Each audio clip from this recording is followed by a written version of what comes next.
What happens when something rises from the deep, and no one knows what it is? No name, no category, no record of it in any biology textbook. Just a shimmer, a ripple, a silhouette in moonlit water.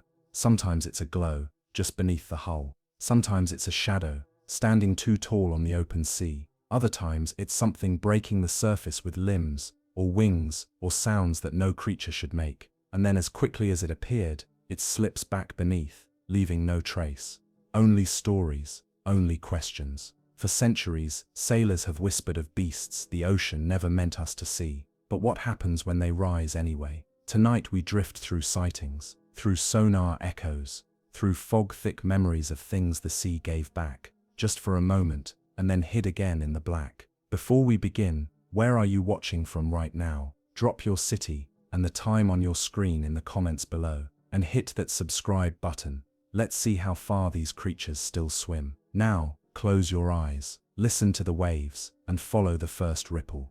The sea is quieter in the far north, but never still.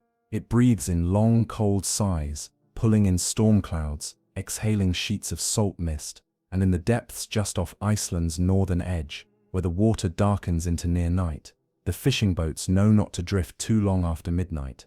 Kolbeinn Hrafnsson was one of those men, a trawler captain by trade, and a child of Arctic waters by birth. He knew how to read the ocean like a ledger. His boat, Vidir, was neither the fastest nor the sturdiest, but it had weathered 9 winters before that night. In 1937, the night something glowed where nothing should have. The logs from that voyage are kept in a laminated case now, sealed behind UV-protected glass, in a maritime museum near Akureyri. They sit beside other artifacts of polar seafaring life. Brass compasses, storm-damp maps, a cracked harpoon head weathered green from years of salt. But none of them draw as many quiet stares as Kolbein's entry from December 11th. 2:47, wind sharpened, sea alive, white flare from sea, arched, moved eastward. No thunder, no lightning. Crew said it blinked. Cold wrong. The handwriting is angular, unsure, smudged in places, as though the pen had shivered. For decades, scholars labeled the entry as atmospheric optics, a refraction effect perhaps caused by charged air or heat differentials over the polar current. But Kolbein's wording troubled some. The way he said it moved. The way he wrote it blinked. Witnesses on that boat described something like a serpent, but not one made of flesh or bone. Rather, it was described as light itself, shaped long and writhing, with color like old magnesium flare, white, with edges that wavered toward green. It breached the sea in silence, with no splash, as if water meant nothing to it. Then it rose, slowly, impossibly, forming a gentle arc against the sky before vanishing again beneath the chop. One man claimed it was as thick around as a lighthouse base. Another said it looked like it had no body at all, just outline, shimmer, motion. All agreed it made no sound. For years, it was easy to dismiss. The storm that week had been violent, the kind that fractures radar beams and makes gulls vanish mid-air. Many believed the crew had hallucinated after 3 sleepless nights and a failing heating unit. Others assumed aurora phenomena. But then came the sonar ping, and with it, a second sighting.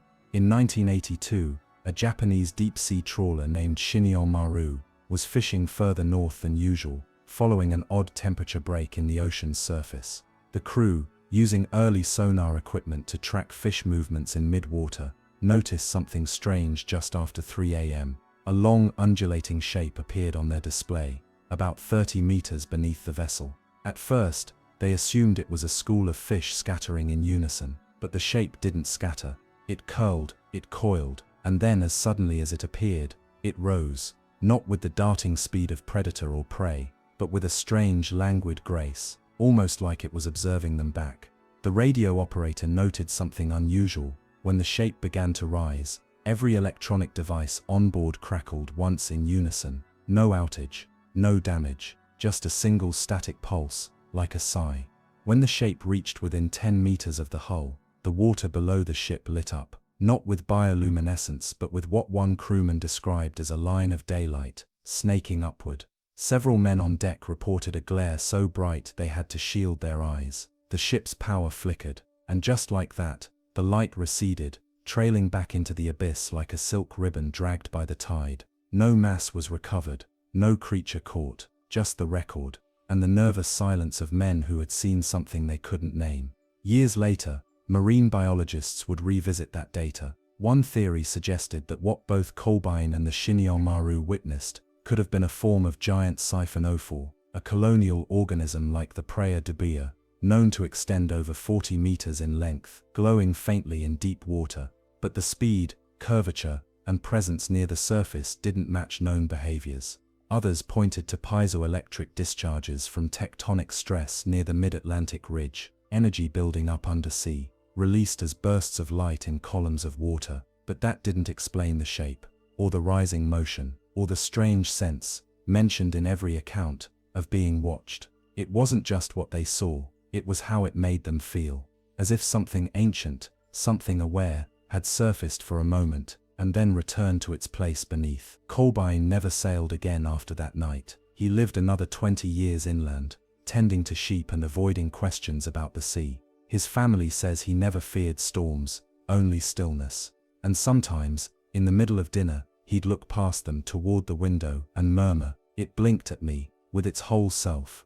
Whatever it was, it left no trail, no photo, no confirmed signal. Only this, a whisper that the sea, in its coldest corner, once released something made of light and silence, and then held its breath. The Arctic has no memory, or so they say. Waves erase footprints faster than they fall. Wind smooths even the fiercest cry into silence. But stories, especially ones whispered between tired men at sea, have a strange way of sinking deep and resurfacing decades later in unexpected places. In 2004, a Norwegian surveillance satellite monitoring thermal variations near the Arctic Circle picked up something odd.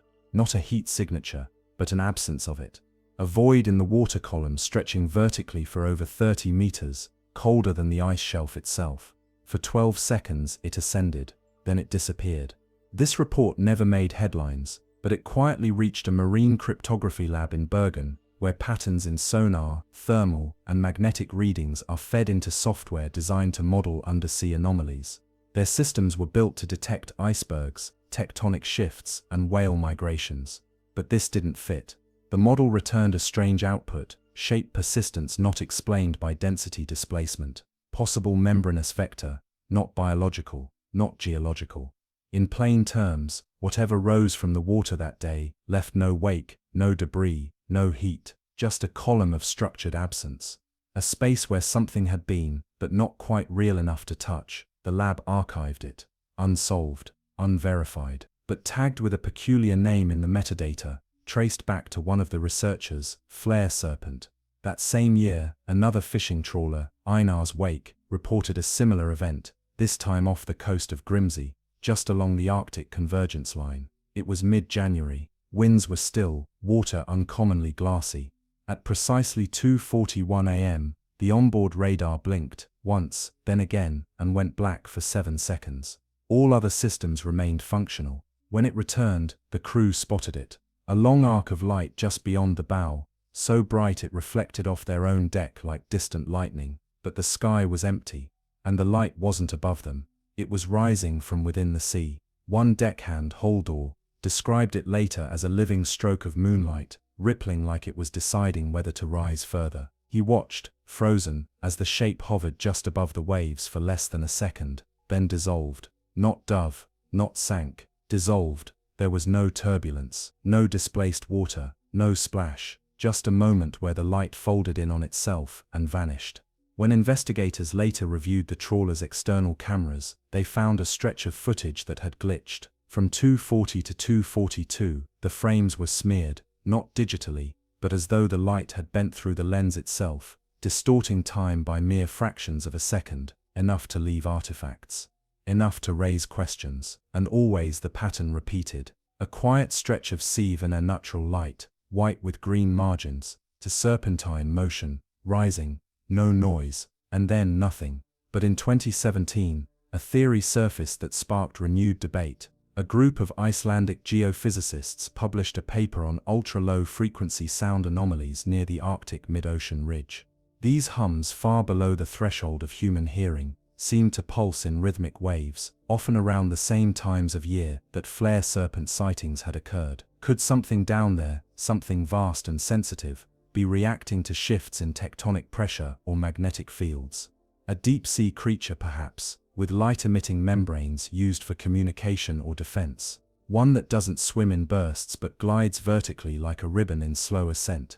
One whose body is so poorly understood, it passes through detection thresholds by existing in frequencies and densities our instruments aren't built to record. Speculative, of course. But then came the report from the icebreakers near Jan Mayen. 2 Norwegian patrol ships traveling opposite directions logged an identical disturbance within 10 minutes of each other, over a stretch of sea that should have been utterly empty. Both crews witnessed a vertical streak of light, arcing and pulsing just once, rising through the snow mist. They called it a flare, a beacon, even a hallucination.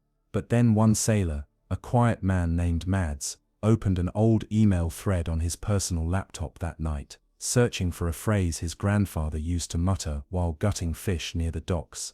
Eldor Murren. The fire serpent. What he found shocked him. Old Icelandic folktales, rarely retold, describing a sea phantom that rose from the ocean on nights when no stars could be seen. A ribbon of light, long as a ship, that blinked once and vanished. It brought no doom, no storm, just stillness. A pause in the sea. One translated stanza from a 19th century fisherman's prayer read, "See, if it glows, don't speak. See, if it coils, don't breathe. If it blinks, forget." When Mads read it aloud to the crew, the deck fell silent, because it matched too closely what they'd seen. But perhaps the strangest connection came not from folklore or sonar pings, but from an anonymous upload to a private oceanography forum just 1 year later. A user named ColdWatcher87 posted a heavily pixelated video clip, less than 10 seconds, no audio. In it, a vast white curve rising out of dark water, framed only by faint starlight, smooth, deliberate, unmistakably alive. The clip ended with a message, seen from drone, north of Grimsey. It blinked, I blinked back. The account disappeared the next day. No metadata, no original post ever recovered. But copies of the clip still circulate quietly, not among researchers, but among sailors, oil rig workers, and the crew of ships that traverse the midnight sea. They say the flare serpent doesn't hunt, doesn't kill. It reminds that not everything in the ocean has weight. Some things move like memory, and rise only when the water is still enough to reflect what we're not meant to see. There are waters in the far north that no longer appear on maps, not because they've vanished, but because the sea has redrawn them. Glaciers melt, coastlines shift, old passages close while new ones open, threaded like silver veins through fields of drift ice. And among these ever-changing corridors, the Icelandic fishing fleets have learned to follow not just GPS, but instinct, shaped by generations of quiet warnings. Don't linger past the 3rd hour of night, keep the deck lights dim, and if the water turns white without sound, don't look too long. It sounds like superstition, until it doesn't. In 2021, an Icelandic drone research team from the University of Husavik set out to test new autonomous aerial systems in harsh conditions. Their vessel, Aurora Grey, carried high-speed weather drones equipped with infrared sensors, capable of capturing data even in blizzard conditions. But on the 4th night of the mission, something occurred that was never meant to be part of the test. At 3:12 a.m., while following a pre-mapped flight pattern along a frozen ridge north of Eyjafjörður, one drone, Unit 7K, abruptly changed course. The onboard software didn't fail. There were no crosswinds or signal drops. But the drone banked sharply, tilted downward, and hovered over a patch of sea that moments before had been flat and undisturbed. Then, without warning, the water glowed. It began as a thin vertical line of bluish-white light, rising from beneath the surface like the beam of a lighthouse turned upside down. The drone's camera, set to thermal capture, registered no heat. But visually, the light bloomed in real time, unfurling upward in a slow, coiling spiral, bright enough to cast shadows on the ice floes nearby. The footage lasted 14 seconds. Then, as before, the light blinked, not in strobe or flare, but in a single deliberate pulse, a heartbeat. And the sea went dark again. Reviewers at the university lab assumed a glitch. but Unit 7K's logs showed no anomaly. Its path, altitude, battery, and sensor function were fully intact. More confusing still, the segment of video showing the flare passed every checksum verification. No edits, no corruption, just impossible. The team, hesitant to go public, shared it privately with a marine biologist named Dr. Elisabeth Jonsdottir, known for her fieldwork in bioluminescent marine species. Her analysis, quiet but unnerving. If this were organic, the energy required to emit that spectrum at that scale would be immense, possibly fatal. And yet the movement is too controlled for geological origin. Whatever it is, it's not ambient. It's purposeful. Purposeful. It's a word that surfaces again and again in testimonies about the flare serpent, and one that unsettles oceanographers most. The sea is not supposed to act with intent. Currents shift, creatures drift. Even the largest whales follow seasonal instinct, not strategy. But the flare serpent, if it exists, seems to surface with timing. It waits for silence, for the right kind of weather, the right stillness, and always it rises, never emerges from the sides, never leaps, never crashes. It ascends, like a breath drawn slow. In spring of 2023, an oil platform southeast of the Arctic boundary experienced a rare power anomaly. Not a failure, but a pause. Exactly 7 seconds where external power flickered and stabilizers drifted off frequency.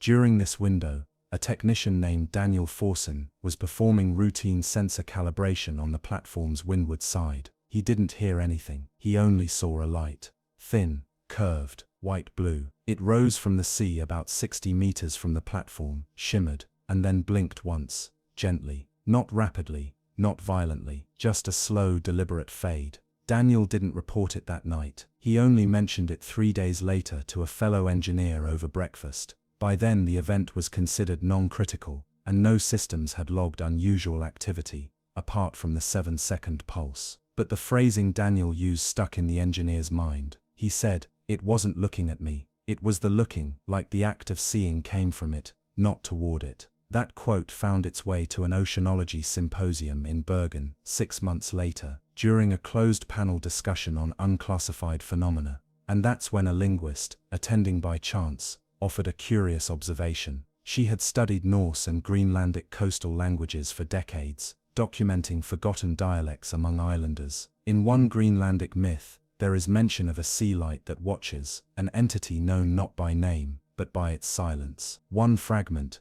translated phonetically, described the shape that rises like light but touches nothing, the eye with no eye, the cold that remembers. This myth, she noted, was tied to lunar eclipses and high tides. Natural phenomena layered over centuries with stories of things rising from the dark, always alone, always upward. Some dismissed the connection, coincidence, cultural archetype, but the descriptions kept echoing. Meanwhile, back in Iceland, a new generation of seafarers has grown more cautious. The flare stories are no longer told as drunken tales or barroom boasts. They're shared in hushed voices, with long silences between sentences. Some skippers keep logs of every calm night, comparing sonar fluctuations, light patterns, and power dips. Others carry analog compasses, old steel ones, in case the digital reads wrong. One young fisherman, I recall, tells his friends he once saw it during training.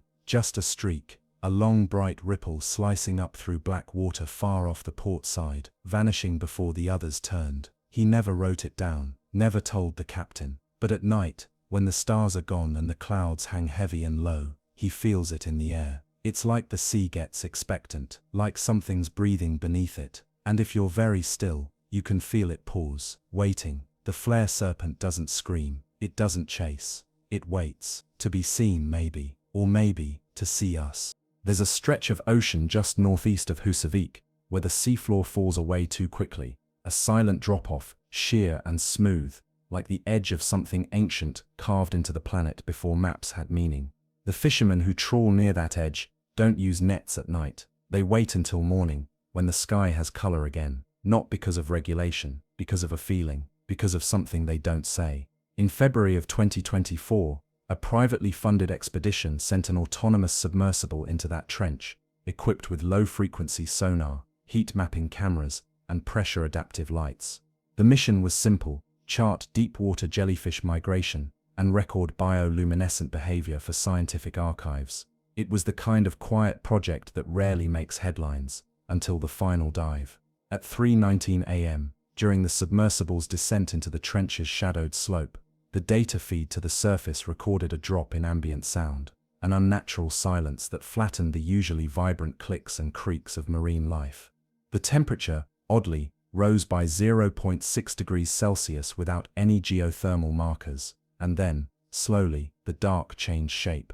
What the remote pilot first mistook for light refraction soon revealed itself as movement, a bend in the water, as if the sea itself were flexing in a slow arc. The vehicle's camera captured 27 seconds of footage, a column of brightness, almost silvery white, undulating vertically, as though coiling through nothing. The footage never reached the public, but a single still frame was leaked 3 weeks later. In it, a white streak rising through pitch-black water, framed by scattering plankton. But what drew attention was not the light, it was the reflection. Because reflected in the submersible's glass dome, faintly and unmistakably, was the outline of an eye. Not circular, not glowing, but present, as though the shape was watching not the drone, but the observer behind the screen. In the months that followed, the team quietly ended the project. They claimed budget issues, a shift in priorities. But internal notes told another story. One entry, from a technician who reviewed the video frame by frame,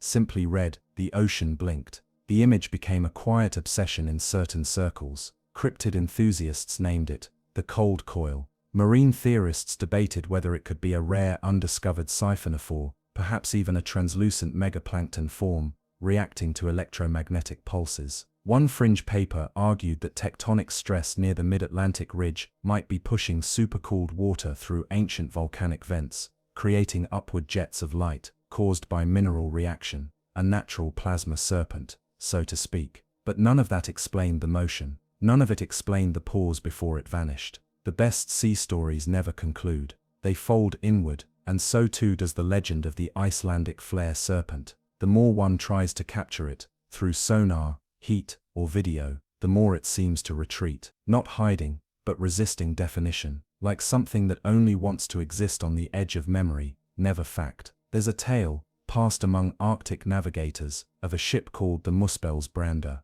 No registry, no nation, only the word, Flarebrand, burned into its blackened hull. They say it appears only during white squalls, sails blank, with a glow beneath the deck, as if its keel were lit from the sea below. Some swear the crew has no faces, that when hailed, they raise no voice, only a hand, and behind them, in the dark, something vast and gleaming waits just beneath the surface. Not chained, not leashed, just there. It's an echo of the flare serpent story, perhaps born from it, perhaps feeding it. One last thread remains, an old voice recording, brittle with tape hiss, taken in 1961 during an interview with a retired sailor named Olafur John. He speaks slowly, in Icelandic, his voice cracking at times. The translator's notes are sparse. Most of the transcript is routine, stories of storms, engine failures, lost boys. But then, just before the tape ends, he says something that doesn't appear in the transcript. It's quiet,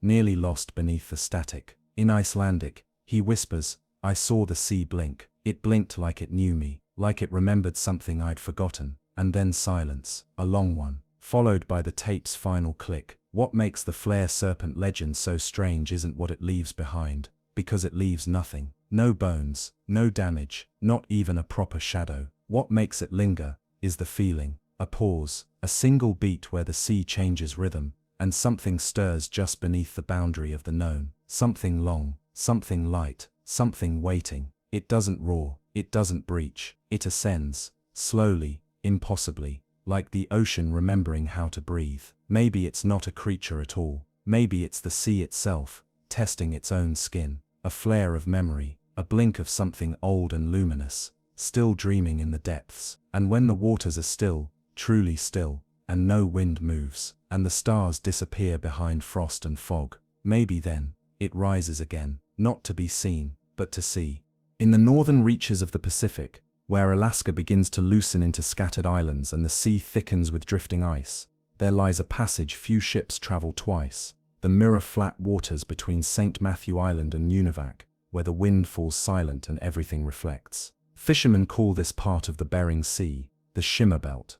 Not because of sunlight, there's rarely enough, but because sometimes in the right season something glows beneath the surface. The first formal account arrived in 1989, from a weather-beaten trawler named Crave DVA, captained by a Russian seafarer with more superstitions than teeth.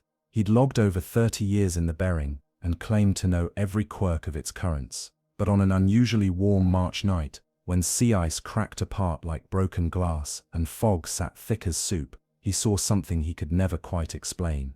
His crew was running standard lines when a low hum began to vibrate through the metal hull. So soft at first they thought it was the engine, but it wasn't, because when the engine cut off to check for malfunction, the hum remained. It pulsed, deep, slow, steady, and then the water below them lit up, not with surface reflection, but from within. The logs describe a sight that seems impossible to reconcile, a vast iridescent form, shimmering like oil in a puddle, floating just meters below the ship, not round, not angular, something spilling, curving, streaming. Its body, if one can call it that, consisted of long waving tendrils that glowed in undulating patterns. The closest comparison they gave was a jellyfish, but on the scale of a train car, maybe larger. The most unsettling detail wasn't the light, it was the movement. Those who looked over the edge described the tendrils as drifting in absolute stillness, not swaying with the current, not resisting it either, just hanging,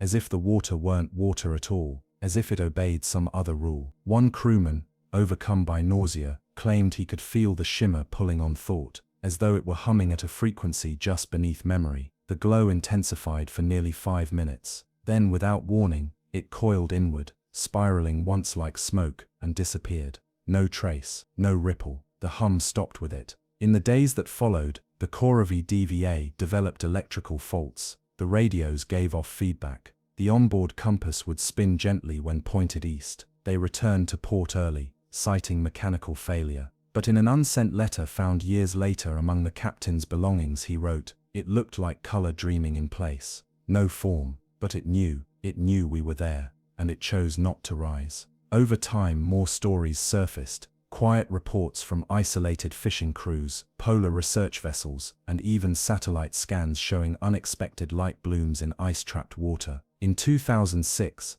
a Canadian expedition drone spotted what it termed a thermally negative structure beneath a patch of melting ice. At first it seemed like a data error. The drone's sensors showed less temperature, more color, a contradiction. They adjusted the lens and found what looked like a spreading sheet of phosphorescent ribbons, dozens of meters across, coiling and uncoiling like lungs in water. It drifted for 11 minutes before dispersing into nothing. The researchers called it a free-floating algal bloom. But internally, one biologist logged a private theory, not botanical, possibly colonial. Behavioral pattern suggests intention. That term would return again, years later, when a NOAA vessel encountered an anomalous fluorescence cloud off the Alaskan coast in 2012. The glow had a defined outer boundary, like an organism. It rose toward the surface slowly, never breaking it, before vanishing into sediment-stained water. The report was buried under red tape. Yet across dozens of sightings, the signature remained consistent, seen only in warming months near melting sea ice,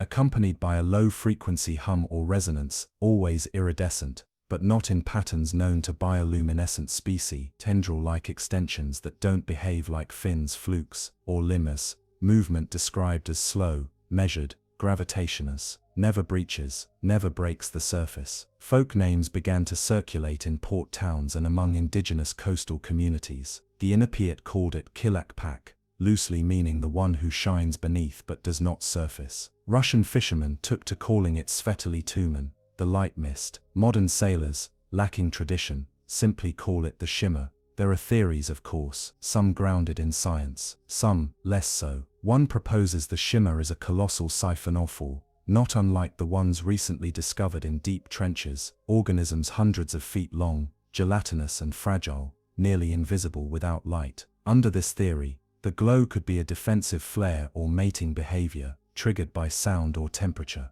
But no siphonophore has ever been seen behaving like this near the surface, especially in cold water. Another hypothesis leans into quantum bioluminescence, suggesting an unknown species capable of refracting and reflecting light in dimensional folds, creating the illusion of size and shape. But even this theory collapses under scrutiny. Too many unknowns, too many gaps. Then there are the acoustic researchers. Some believe the hum is not from the creature, but from us. That what crews here is the sea itself, reacting to the presence of something so large, so foreign, that its arrival retunes the water, like dragging a finger along the rim of a giant glass bowl. The hum, in this sense, becomes a boundary, a warning, or perhaps a greeting. Whatever the truth, the shimmer has never harmed anyone. It leaves no wounds, no teeth marks, just confusion and awe, and sometimes silence that lasts too long. In 2020, a research student stationed off Little Diomedid Island made a late-night journal entry. It was his final night on rotation. He was cold, tired, and sleepless. He wrote, "The water's flat as mirror glass, stars are out. But there's a light below, moving slow, like it doesn't know we're up here. Or maybe, like it does. I don't feel scared, I feel seen, and perhaps that is the common thread. Not danger, not threat, but observation. As though something under the Bering Sea watches the melting world above, and rises gently, shimmering, only when we've grown quiet enough to notice." In the spring melt, when the Bering Sea begins to crack open like an old shell, there comes a strange stillness just before the thaw completes. The ice no longer groans. The wind seems to watch, and the ocean, long held beneath a frozen ceiling, stretches upward. It's during these moments, between hard freeze and soft water, that stories of the shimmer grow most frequent. April 2021, a scientific observation buoy just south of St. Lawrence Island began to transmit anomalies. Its sensors were standard fare, salinity, temperature, turbidity, but over the course of 9 hours, the water clarity spiked to levels never seen in Arctic melt regions. Visibility extended nearly 30 meters in all directions, despite slush and drifting silt. The satellite feed showed nothing unusual, but the onboard camera caught something else. At 4:12 a.m., the water surrounding the buoy lit up, not explosively, not even suddenly, but as though light were unfolding inside the sea itself. A smooth, swirling iridescence, cycling through pale blues, soft purples, and greenish golds. Not a beam, not a glow from below. More like a fabric of brightness, moving as though stirred by thought rather than current. There was no sound, no movement from above or below, just light, refracting in curves and loops, gentle as ribbons suspended in syrup. The footage was archived and dismissed as an algal photic reaction, though no sample supported that claim. But technicians noticed something stranger. During the glow, the camera's internal clock, synced to GPS time, slowed by 0.04 seconds. It corrected itself within minutes, but the delay left a lingering question: could time itself behave differently inside the shimmer? Across the scientific community, questions remained unasked aloud. How could a marine event cause temporal drift? Could the shimmer be interacting not just with biology, but with space itself, altering density, light, and time through some unknown mechanism? In an uncirculated memo, one physicist posed a chilling possibility. If this is not a creature, then it is an event, possibly not of this earth. The idea was quietly buried, but on the far side of science, in places where weathered captains and coastal elders still gather around driftwood fires, those questions never needed words. They already knew. The shimmer isn't something that arrives. It's something that awakens when conditions align, when noise stills, when eyes aren't looking but ears are listening. One Inupiat woman on the island of Savonga recalled a story passed from her grandmother, how the sea sometimes spilled its colors before a long winter, like the sky falling beneath the water. She described a time in her childhood when, during a particularly mild melt, the sea near their village turned violet. Not in the sky, in the water. Long strands of violet, pulsing gently, floating just below the surface like the northern lights had sunken from the sky and stretched their fingers along the seabed. She remembered holding her breath, watching. The adults didn't speak. They didn't fish that day. No one swam. They just watched and waited until the colors faded and the cold returned. Years later, she would refer to it not as a vision or hallucination, but as the sea's soft warning. So what could the shimmer be? One model suggested a colonial organism, thousands of interconnected translucent segments, like salps or chain siphonophores, each reflecting light in ways that amplify and loop. The tendrils, under this theory, would not be limbs but sensory extensions, capable of detecting sonar, magnetic fields, or thermal gradients across miles. But if that were true, where was the origin point? Why no remains, no strand, no death? Another theory proposed something closer to a dimensional interface, an echo from beneath the visible world, perhaps a byproduct of hydrothermal dynamics reacting with gravitational shear, forming a lens or threshold where the normal properties of light and perception bend. This might explain the temporal anomaly. It might even explain why the shimmer never reflects properly in footage, why its edges appear smeared, its color shifts mismatched in frame, as if what we're seeing isn't truly there, or not entirely here. Whatever the explanation, those who witness the shimmer often describe it less as an encounter and more as a moment of being understood. Not contact, not communication, just recognition. In 2019, a nighttime research trawl by a vessel called Kaalik documented an event eerily similar to the Koravi DVA sighting decades earlier. Their net snagged on something soft, resistant, but without weight. When they reeled it in, the trawl was empty, except for a film of glowing residue, clinging to the nylon threads like wet silk. Within minutes it faded. Tests showed no DNA, no cellular structure, only trace compounds of unknown origin, similar to organic luminescence, but with non-terrestrial isotope ratios. The ship's captain, a stoic man named Larkso, wrote in his journal that night, "I don't believe in aliens. I believe in water, but tonight, water felt like it had a mind. A gentle one, watching, waiting. The net caught nothing, but I felt as if we had been caught instead." Back on shore, Larkso refused interviews. He only spoke once about the experience, to a marine geologist during a supply run in Nomi. His final words before walking out of the bar were, "If the sea ever opens its eye, just don't look back." And perhaps that's what the shimmer is. Not a creature, not a force, but an eye, soft, formless, enormous, opening from below just long enough to remind us how little we understand. It does not rise. It does not chase. It floats, patiently, behind the thinnest glass of reality, observing as we warm the planet above it, as we break the ice, as we send more machines down into its quiet dark, and sometimes it responds. With color, with hum, with movement no instrument fully tracks. A presence just beneath explanation. So when the water turns still, when the ice opens without wind, when the sea seems to shimmer without sun, perhaps it is not the world reflecting light. Perhaps the ocean is simply blinking. There are charts that mark the depth of the Bering Sea, lines drawn with precision, sonar scans, thermal maps, echo soundings, all layered in gridded neatness. But no map, no matter how modern, captures the weight of silence found out there. Not silence as in quiet, but silence as a presence. Veteran ice captains say it's what comes before the shimmer, a stillness so total, it feels like being held. In August of 2022, a national oceanographic expedition dispatched a vessel named Orca Path to investigate anomalous temperature bands beneath fast-melting sea ice. Their equipment was top-tier, hyperspectral imaging, LIDAR, and long-range acoustic arrays. The mission was to measure chemical flux at the ice interface, a routine task by the expedition's standards. But what they captured was not in their mission profile. At 2:46 a.m., as the ship idled beneath a streaked aurora, the forward sonar array began picking up vertical pulses, thin, smooth returns that didn't match any known lifeform or seafloor feature. They rose slowly, not from below, but from within the upper layers of the water column, as though light itself had weight, climbing through its own medium.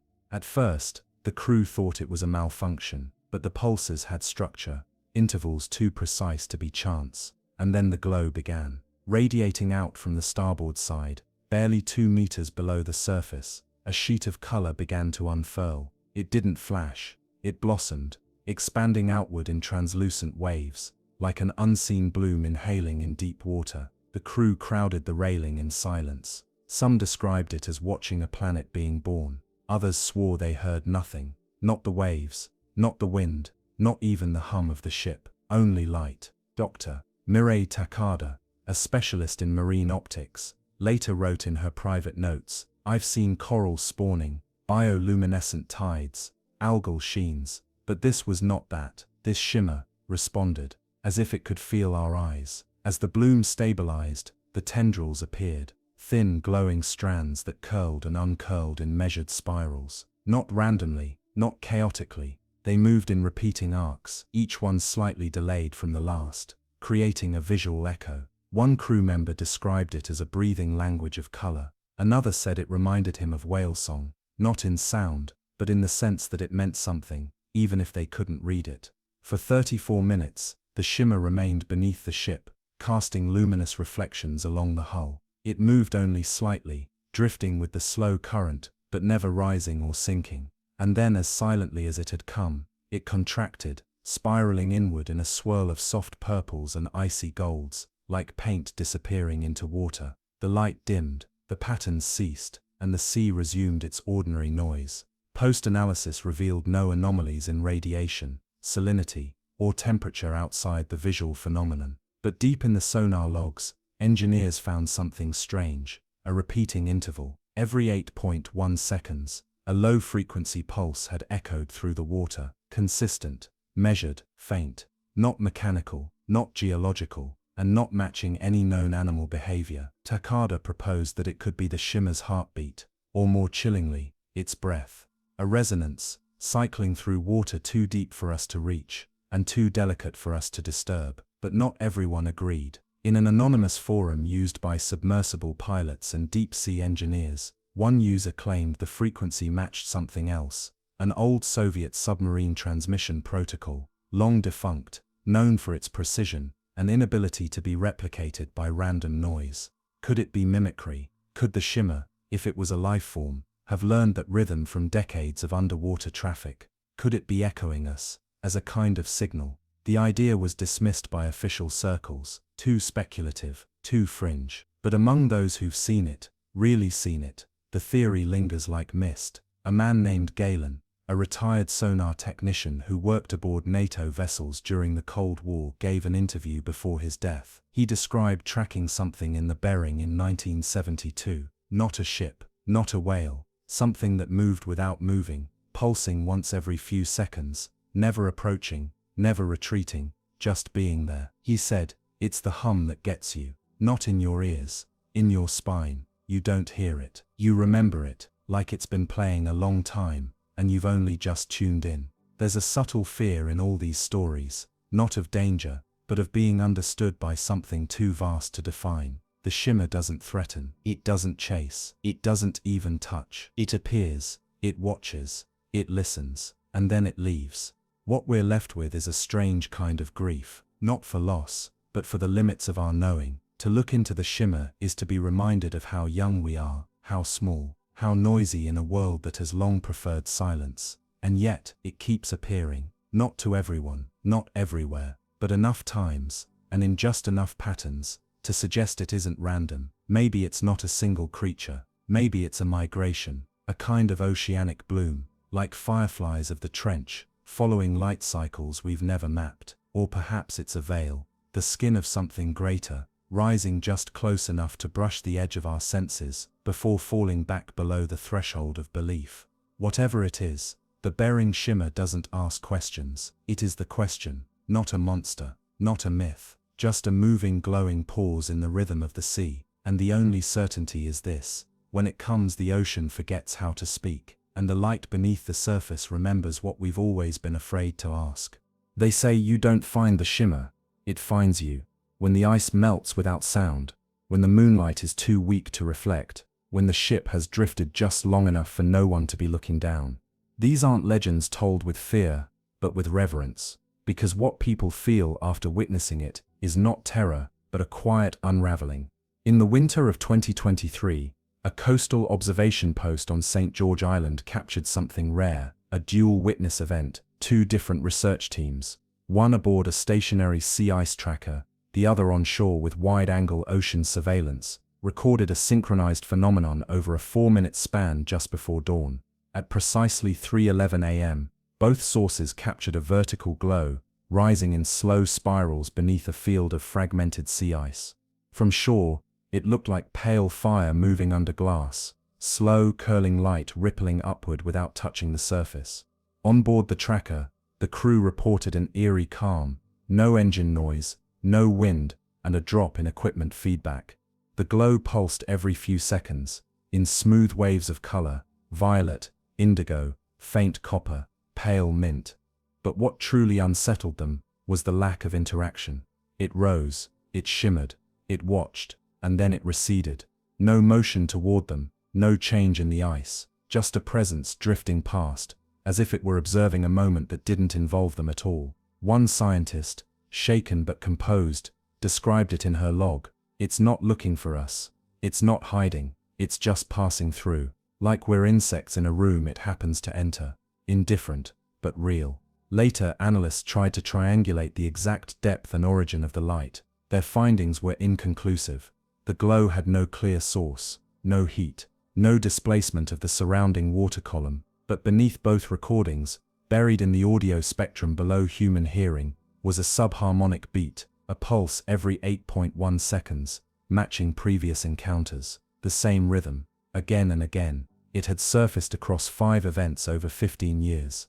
Some began to speculate this was not simply a creature or bloom, but a pattern, one that could span oceans, one that could suggest communication or migration.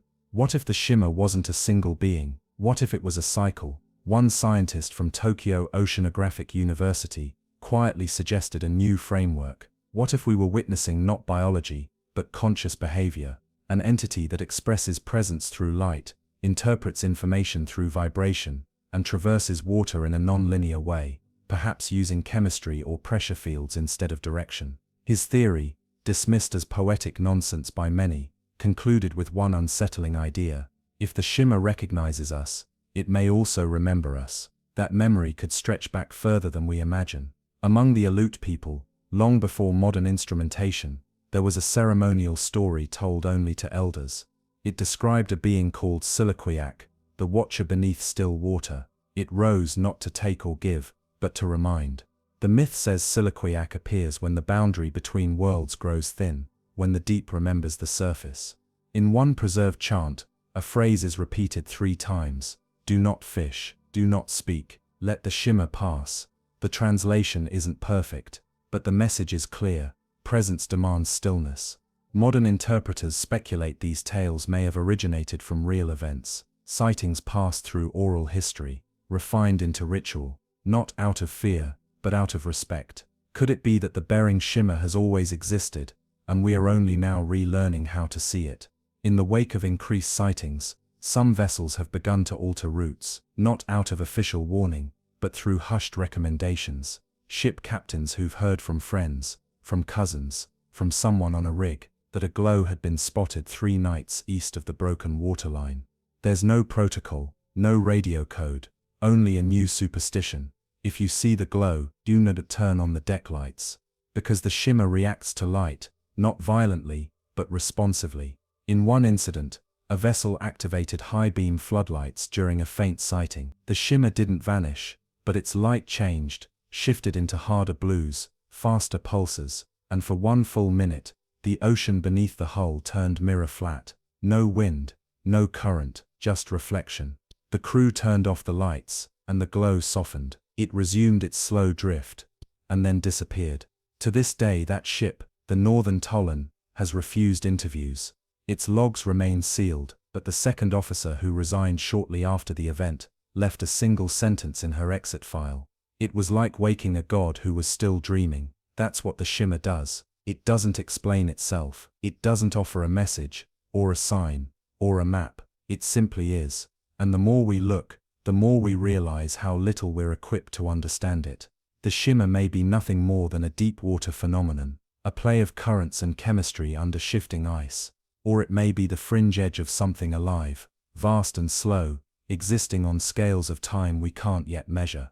But to those who've seen it, it never leaves them. They remember it in dreams, in sudden flashes of color behind their eyelids, in the way moonlight hits black water on a windless night. Some say they feel watched by it still, others say they were seen, and let go. And so it fades again, back into depth, back into darkness, leaving only glow-tinted memories and a silence that hums just beyond the range of sound. Whatever it is, it has never touched us, but it has reached us. And sometimes, on the quiet edge of thaw, when the water holds its breath, it rises once more. There are places so deep that light forgets them. The Mariana Trench is one such place, a gash in the Earth's crust so immense, so permanent, that it might as well be a memory the planet refuses to forget. Over 36,000 feet down, the pressure crushes almost everything, but not silence, that survives. In March of 2015, a US deep-sea survey vessel named Pelagia Dawn was conducting sonar sweeps just outside Challenger Deep, the deepest known point on Earth. The goal was simple: chart sediment patterns and map microseismic activity along the trench's rim. But what they captured instead was something else entirely. At 2:07 a.m., the ship's low-frequency sonar array, calibrated to detect subduction plate murmurs, registered a scream. That was the word the technicians used. Not tone, not pulse. A scream. So low it vibrated the hull. So sudden it knocked 3 men from their seats. So strange, it didn't match any known geological or biological source. It lasted 1.8 seconds. Then came silence. The team scrambled to recalibrate, assuming a fault. But the system had logged the anomaly cleanly, a sweeping frequency that rose in pitch by 0.4 Hz over its duration, terminating at a frequency just shy of 52 Hz. That number sent a quiet ripple through the research team. Because 52 Hz is often referred to as the loneliest frequency in the world, the call of a mysterious whale detected since the 1980s, that no known species answers.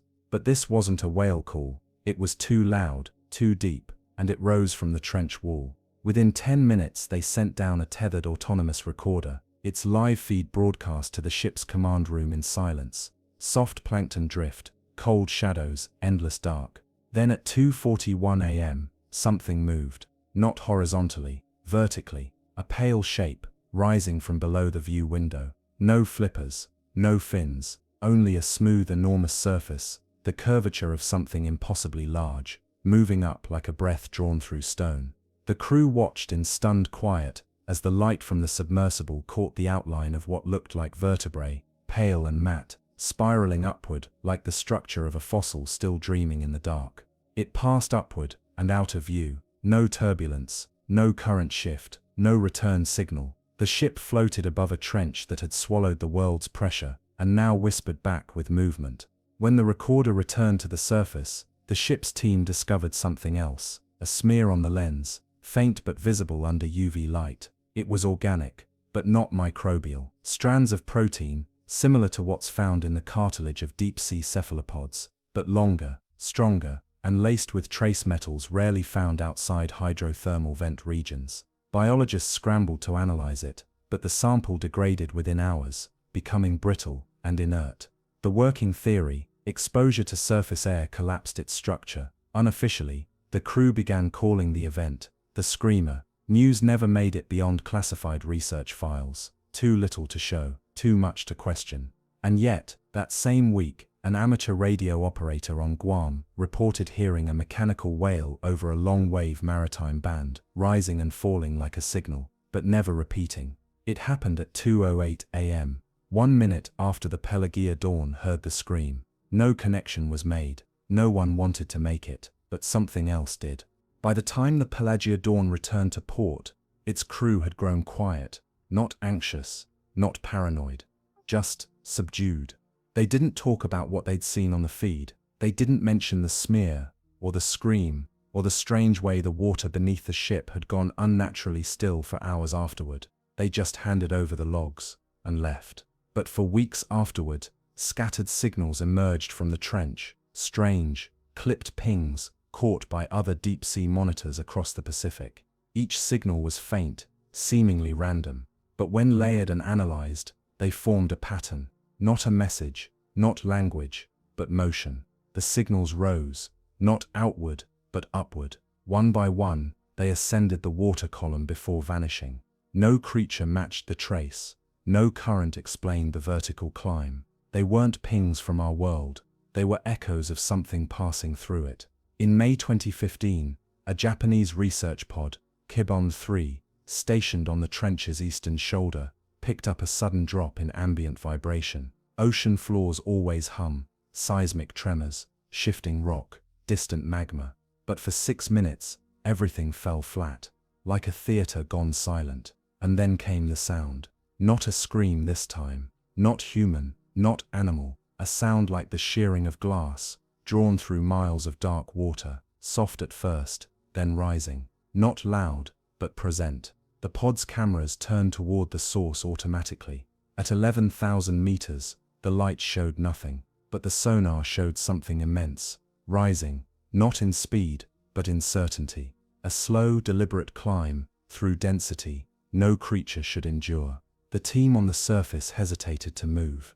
They let the pod drift, and for a brief moment, just 6 seconds, they caught a glimpse. It wasn't a body, it was a shape, pale and smooth, barely catching the light, like a section of spine, rising through milk. It coiled, just once, and then folded away, like a curtain closing behind a play never meant to be watched. That section of footage never leaked, but a still frame, grainy, filtered, almost sculptural in the way the shape curved, appeared briefly on an oceanic cryptid forum before being scrubbed. It was labeled simply, "From Below." What makes the screamer different from other trench phenomena isn't its volume, it's the consistency. Since the initial 2015 event, at least 7 independent research efforts have logged nearly identical anomalies.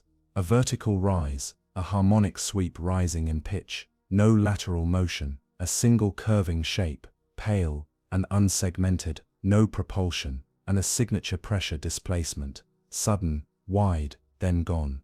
It doesn't leave bones, it doesn't disrupt current patterns, it doesn't behave like a predator. It rises, and then disappears. Theorists have offered ideas, all fragile. One posits a form of extremophile invertebrate, a massive gelatinous species adapted to trench depths, using pressure shifts as a kind of elevator system, rising only during seismic lulls.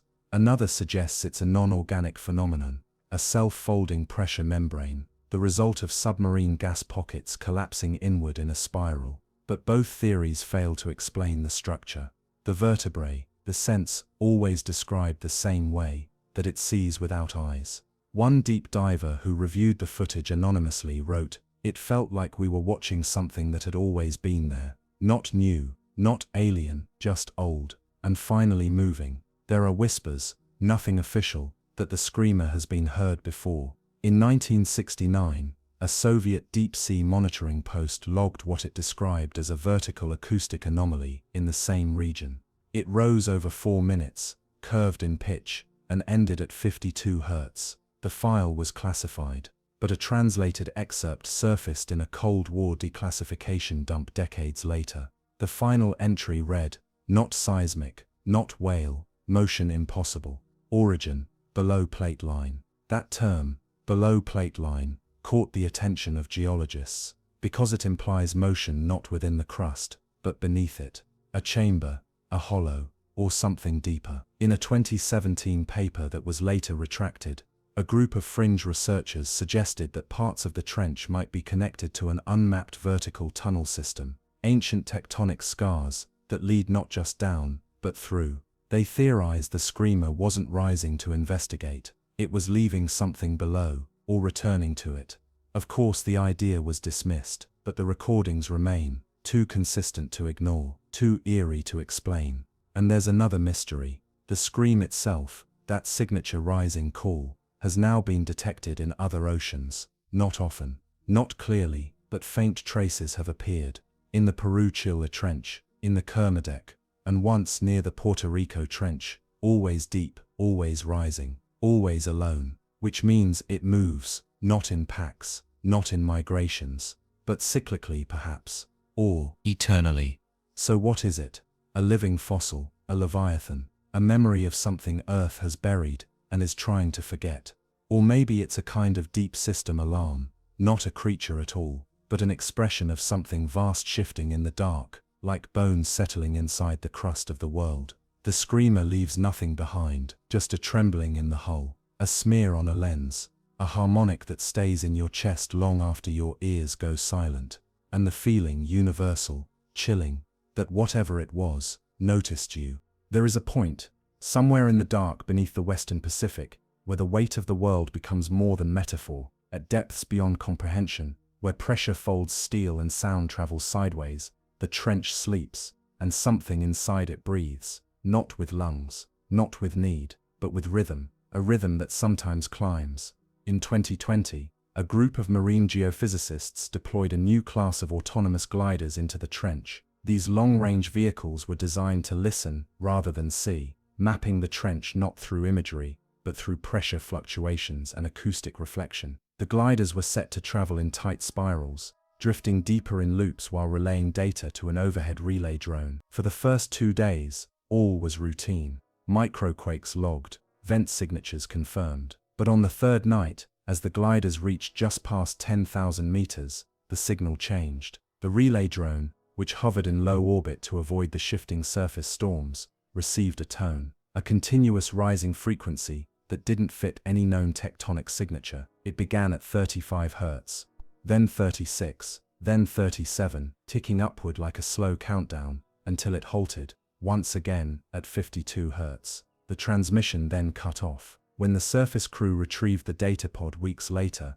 they discovered that the glider's final depth reading had frozen during the tone, as if the sensors had stopped not from malfunction, but from confusion. They simply ceased measuring. The tone, meanwhile, had recorded a harmonic shift in surrounding water density, not due to salinity or heat, but something else, something not yet catalogued. And in the final second before the blackout, the onboard accelerometer registered a sudden downward spike, not pressure-driven, but massive, like something moving beneath it, rising just long enough to distort the water column, then vanishing again into silence. Researchers later confirmed the glider had been lightly dented on its underbelly. No collision alarms were triggered. The surface of the dent was clean, curved, and faintly scorched, as if it had brushed against something smooth and hot in a place that should be nothing but cold. The lead researcher, Dr. Selin Winnow, released a brief statement to the team. The trench does not just hold the Earth's deepest point, it may be the door to something older than our concept of water. Her notes were never published.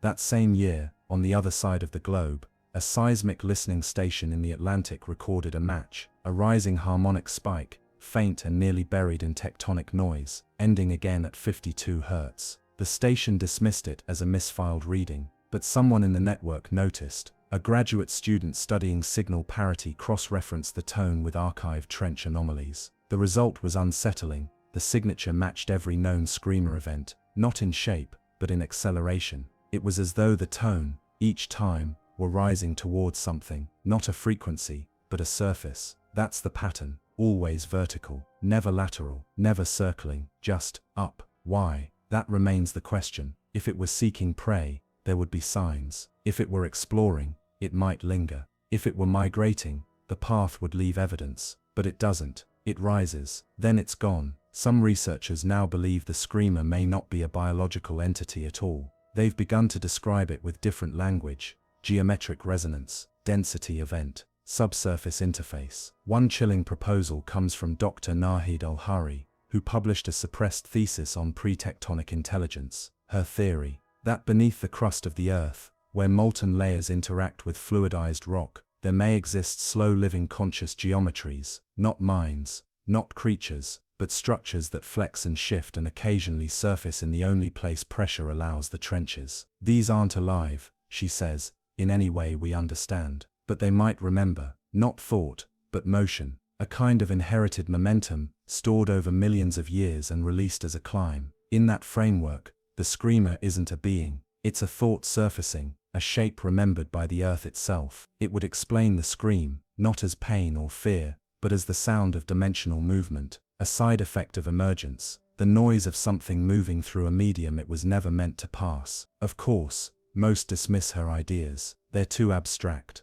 too poetic. But the events continue. In late 2022, a cargo vessel crossing the Western Pacific, one far outside usual research paths, recorded a disturbance. The ship's underhull sensors registered a massive, smooth and perfectly symmetrical thermal bloom, a heat spike rising from below without any nearby volcanic activity. It lasted only 12 seconds, and during that time, the ship's stabilizers lost calibration, not entirely, just drifted. as if the water itself had momentarily realigned, then snapped back. The captain noted nothing in the official log, but the ship's steward, a woman named Anya, posted anonymously to a maritime message board. We hit calm water just after 3 a.m. I was on night rotation. I looked out, and the stars were gone, not from clouds, from below. Something was rising, and it carried the sky with it. That post was deleted, but the screen capture remains. Whether the screamer is a creature, a force,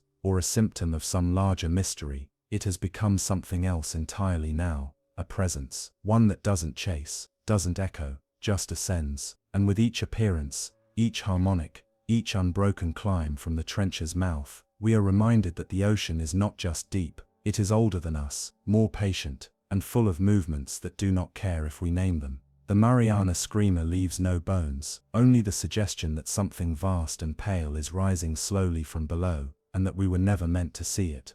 What lingers about the screamer isn't its sound, it's the way the silence that follows seems somehow changed, as if the world itself exhales slower afterward, as if the ocean, in hearing it, forgets for a moment how to be still. The final known encounter with the phenomenon, at least the final one publicly rumored, occurred not in a lab or aboard a research vessel, but from the edge of a deep-sea mining rig. The rig Caldera Theta floated high above the western rim of the Mariana Trench, scouting future excavation points. It was July 2023. Night had fallen. The sea was like inked glass, windless, moonless, warm from an unseasonably quiet storm season. At 1:39 a.m., the deck lights dimmed, not by operator command, but by internal system override. For 31 seconds, no one could restore power, and in that thin moment between function and fear, someone on deck whispered, "It's rising." What they saw next would never be formally reported, but 6 crew members later left the project, and one sent a message, encrypted, unverifiable, to an independent Oceanic Anomalies journal. In that message, the writer described looking over the edge and seeing nothing, no light, no shape, just an awareness. A pressure, moving upward through the water like a slow-moving silence, and then came the curve. Not a creature, not a body, a bend in space, like the sea had been gently folded from beneath. It moved in a spiral, vast, slow, deliberate, until the surface itself seemed to shimmer. The crew stood still, and the water blinked, not literally, not with eyes, but in a moment of contraction, like perception itself was being tested. Then the lights returned, and the pressure receded. No alarms, no damage, no one hurt. Only one thing changed. The deep sonar logs now held a new file, recorded automatically. A single, low, rising tone, 1.8 seconds, from 35 Hz to 52.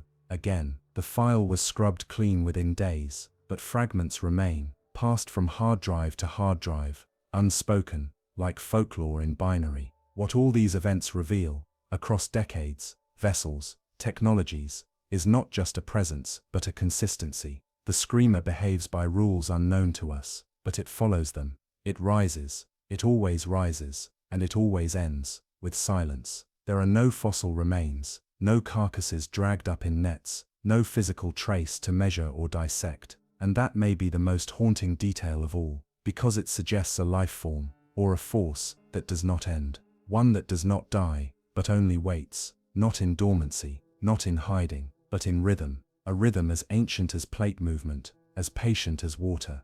What if we've misunderstood the ocean's deepest trenches? What if they're not just holes in the earth, but veins? And what if something is moving through them, not often, not in numbers, but singly, rising to look, then slipping back down to wherever the pressure folds time? A handful of philosophers within the oceanic research community have quietly speculated on this. One theory, proposed at an off-the-record roundtable in 2021, goes further than biology or geology. It calls the screamer a transition event, a phenomenon where deep-sea pressure acts like a film gate and occasionally allows something else to pass through, not from another place, but from another phase. They called it phase water, a layer of existence within the sea, inaccessible to us, not because it is far, but because it is tilted. We operate in one gradient of motion. The screamer, they say, may move between several, folding not just upward, but inward, spiraling through pressure like a needle through cloth. Is it alive? Maybe. But maybe aliveness isn't required. Maybe it's awareness without boundary, a structure that holds memory, a presence so large and so old, the ocean no longer recognizes it as foreign. In this theory, the screamer is not a monster, but a memory made visible, a motion the earth makes once every few decades, rising briefly through the medium of water to check if the surface has changed, if we've learned, if we've forgotten, or if we've grown too loud to hear it anymore. Because that's the other pattern. The screamer comes when we are still, when our machine's quiet, when the surface is calm, and the trench has been listening. It does not speak, but it shows.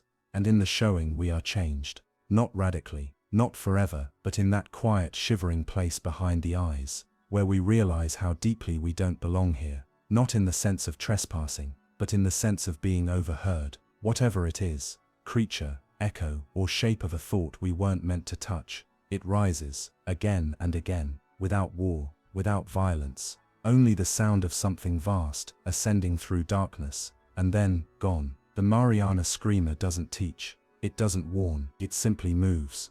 And in that movement, we are reminded that the ocean is not silent, it is just waiting, waiting for us to be still enough to notice what has always been there. The Baltic Sea is a quiet grave. It doesn't heave like the Atlantic, nor churn like the Pacific. Its storms are brief, its waves shallow, and its shoreline scattered with the memories of ships long surrendered to salt and silt. But now and then, the Baltic gives something back, and sometimes, what it returns is not recognized. In September of 1994, after a seasonal squall struck the southern Finnish coast, a morning patrol discovered a mass washed ashore near the edge of Hanko Peninsula. At first, it looked like driftwood, then like a whale carcass, and then not like anything at all. Local authorities cordoned the beach within the hour. The body, if it could be called that, was enormous, partially decayed, and bore no consistent skeletal structure.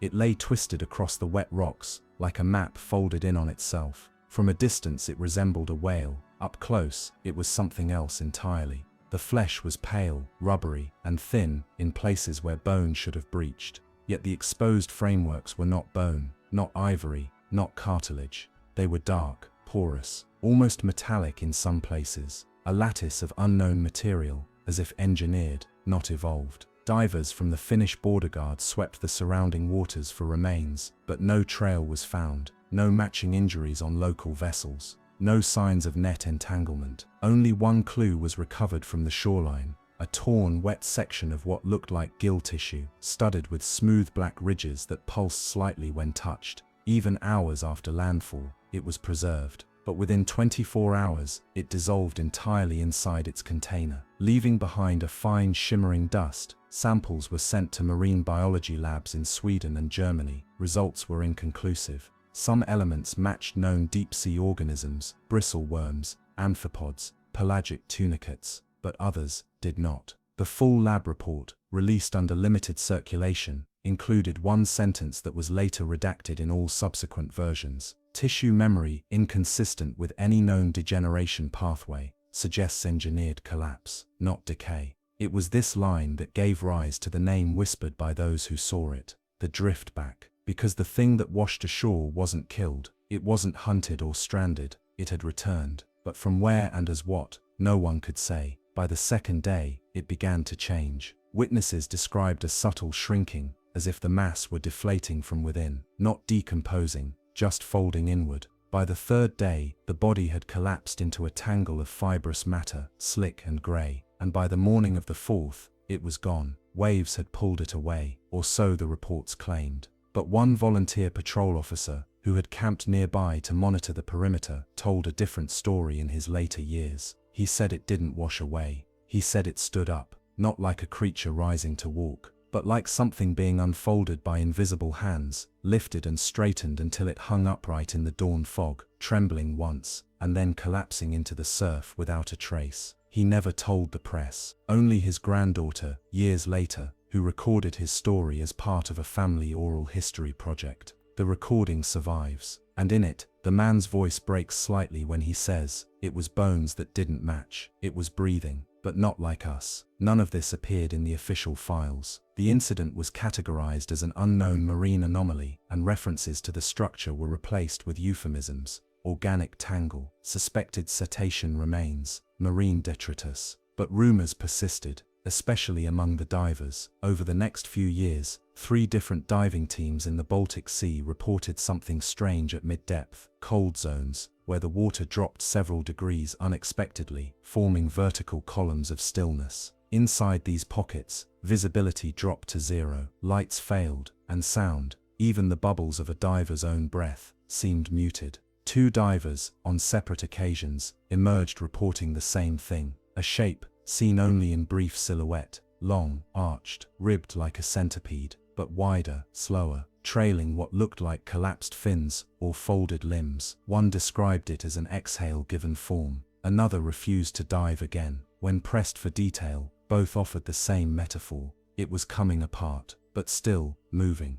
That phrase, coming apart, became shorthand in Baltic naval training manuals for non-lethal hallucinations due to pressure stress. But in private, sonar operators began flagging a pattern. Every few months, without warning, a brief cluster of acoustic mismatches would appear just east of Gotland, dissonant returns that didn't register as vessels, fish, or underwater terrain. They were fragmented, like echoes off of something that wasn't whole. These pings always followed the same arc, rising slightly in the water column, then flattening out, then vanishing entirely. Each event lasted less than 45 seconds, too short to classify, too long to ignore, and always, they were followed by a brief, low hum, not mechanical, not organic, a kind of spatial buzz, like the world had hiccuped. Those who believe in the driftback say the body that washed ashore wasn't an individual, it was a fragment, a section of something greater, a piece torn loose, not by death,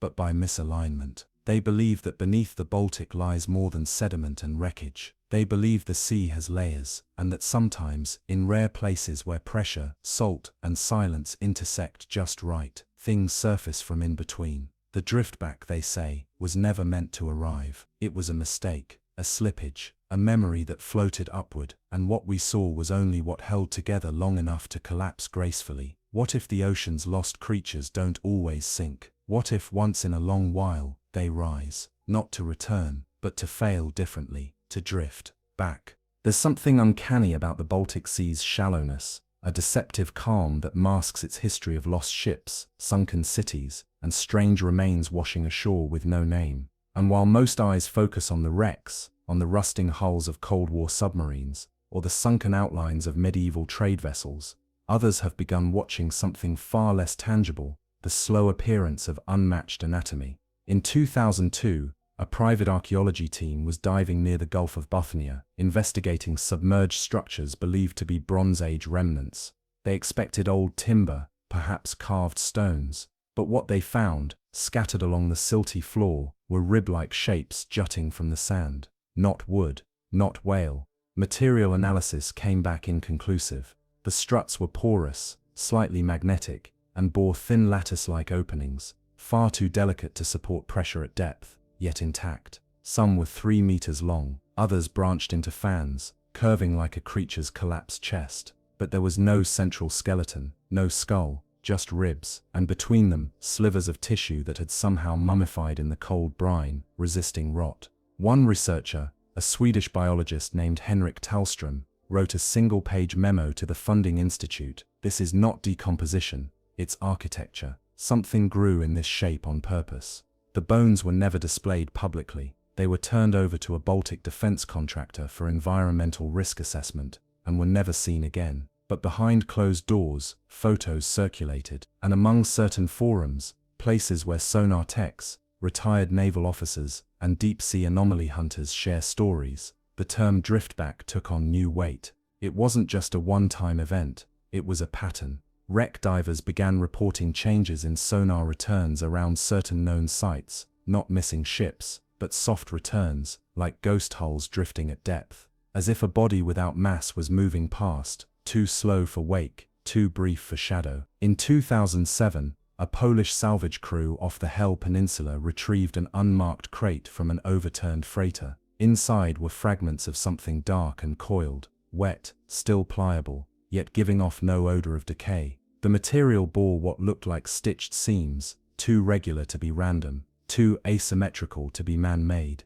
Each edge was lined with faint grooves, and when placed under magnification, researchers found tiny nodules like pressure-sensitive pores, not plant, not animal, not fabric, just something that had once formed a shape and no longer knew how to hold it. The crate was sealed and handed to private maritime regulators. Its contents vanished, but a diver on that crew, now retired, claimed he still dreams of it. It wasn't alive, but it wasn't dead either. It looked like something that had fallen out of place, like it remembered being part of a whole and had come loose.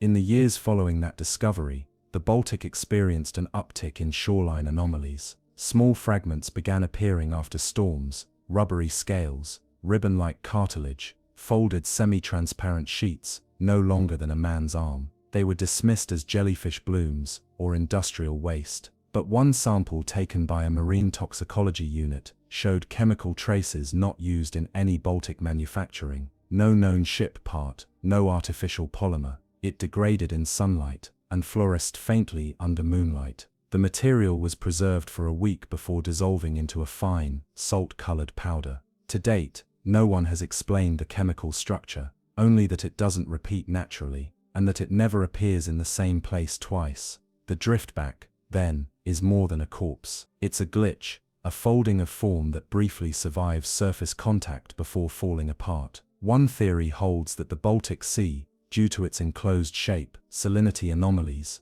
and underground methane pockets, is a kind of biological trap. Creatures or fragments from deeper systems may occasionally float upward, carried by unknown convection paths, where they become stranded in our world, like deep-sea relics exhaled too fast, breaking apart in the wrong pressure. Under this idea, the driftback isn't alive. It's the broken memory of something that was. But other voices disagree. A retired geotechnical analyst from Denmark proposed a more radical idea during a closed-session conference in 2015. His name was Otto Henschrick. His proposal was never published, but notes from his talk, shared informally, included this phrase: "The Baltic may not be a sea, it may be a lens, a curved layer in the Earth's surface where biology and geometry temporarily overlap." In this hypothesis, water is not just a medium, but a threshold, and when conditions align, things drift through it, from other places, other forms, not aliens, not cryptids, but folds,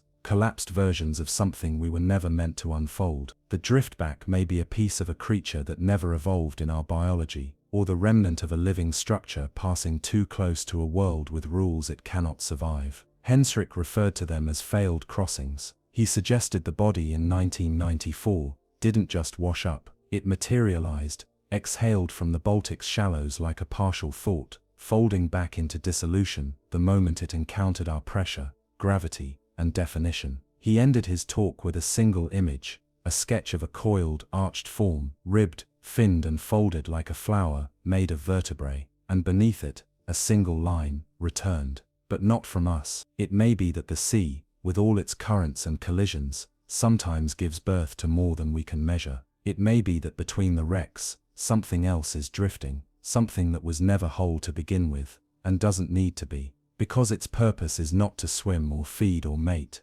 its purpose is to fold, to rise in stillness, break into pieces, and vanish, not as death, but as a kind of symmetry lost in motion. The driftback is not a monster, it is not a warning, it is the shadow of a shape that no longer holds, and when it surfaces, briefly, tangled in the wrong water, we are reminded that not everything in the sea lives by our rules. Some things rise simply to fall apart. The sea doesn't always return things the way we left them. It wears them down, twists their edges, softens their meaning. So when the Baltic gives something back, it's never the full story, just fragments. But sometimes, those fragments speak more loudly than a complete form ever could. In the autumn of 2016, a naval training exercise off the coast of Estonia encountered something that never made it to the official logs. The exercise involved sonar calibration, deploying test buoys and dummy mines, charting the shallow trench networks near Saaremaa. But one of the submarines, a small quiet-class vessel used for shallow maneuvering, recorded something strange. At 3:03 a.m., the sub's forward sonar detected a folded shape, motionless on the seabed. The return suggested something hollow, large and asymmetrical, not a wreck, not rock, The crew paused to adjust positioning, and when the pilot turned the lights toward it, the shape moved, not away, not aggressively, but with a fluid, inward motion, as if something had coiled back inside itself and closed. The pilot later described it as a bag of ribs collapsing into a knot. They didn't investigate further. They didn't need to. The next morning, the crew noted a thin film of material caught in the vent intake. It wasn't algae. It wasn't even wet. It was dry, despite having just emerged from 20 meters of cold seawater. A thread-like mesh, slightly translucent, that crumbled under light. When tested, the substance refused categorization. It was not alive, but it had once been part of something that responded to motion. The material exhibited slight magnetic alignment when placed near a compass, not strong, but enough that the needle turned. And when magnified, the thread showed tiny hexagonal pores, not cellular, not vascular, just shaped, engineered by something that wasn't engineering. That thread was sealed in a container and sent to a secure marine biology lab in Kiel. It dissolved within 48 hours. No sample remains, but the sub's external camera footage was reviewed later, frame by frame, and in the soft focus of its light cone, just before the shape withdrew,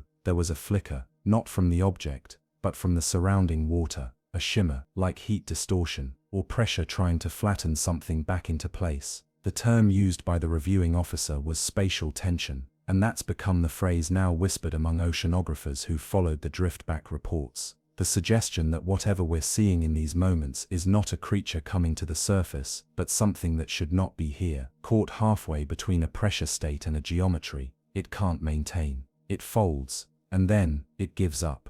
A kind of tidal memory, they say, not something alive, not something dead, but a tension being released. This would explain why no full specimen has ever survived more than a few hours on shore, why the bones crumble, why the soft tissue retracts inward rather than decay outward, and why the so-called driftbacks don't bleed, but shrink. In 2019, a Lithuanian marine photographer captured a series of wide-angle images of a sandbar near Klaipėda. At low tide, a bizarre shape had surfaced, long, flat, striated with faint organic lines, like a fossil unfolding along the beach. But when approached, the shape appeared hollow, and beneath the surface, nothing, just a depression in the sand, as though something had pressed up through the beach, then deflated back into the sea. Her photos show a strange hexagonal symmetry in the silt, not perfect, but too regular to be chance. Within an hour, the tide returned, the shape vanished. She posted the photos anonymously. They were removed within days, but those who saved them still whisper the name, driftback. That same year, a small fishing vessel operating in the Gulf of Riga reported snagging an unidentifiable net mass.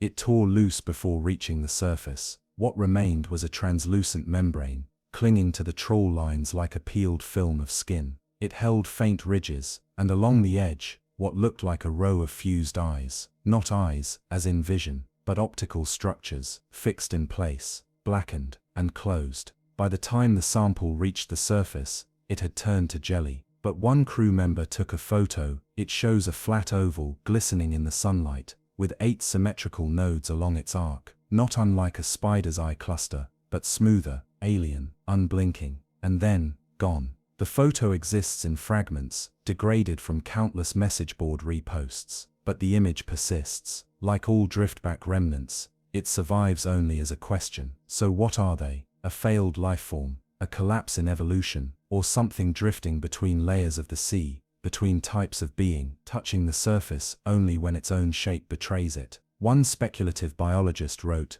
"The driftback may not be a species, or even a specimen. It may be a gesture, a failed attempt at emergence, a brief act of reaching, rendered incoherent by pressure and time." Another theory suggests these aren't accidents at all, but rituals, a kind of programmed unfolding, performed by a system deep within the sea, like the shedding of skin, the molting of a thought we aren't equipped to understand. Not prey, not predator, just motion, something that doesn't belong here, being shaped and unshaped by where it rises. And we, standing at the water's edge, never see the whole. We only see what's left after the collapse, what the tide couldn't hold. The Baltic driftback may never be named, it may never be found intact, but it continues to surface, just briefly, just long enough for someone to wonder what kind of creature breaks apart when it arrives, and more importantly, what kind of sea allows it to come back again.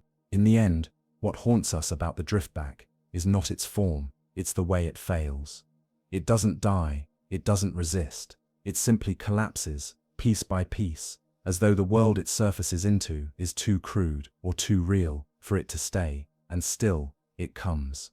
The most recent known incident occurred in 2022, though it was never acknowledged publicly. A ferry between Stockholm and Tallinn encountered an obstruction, a slow drifting mass that floated into view beneath the ship during a windless pre-dawn crossing. No impact was recorded, no damage, but the captain slowed course as a precaution.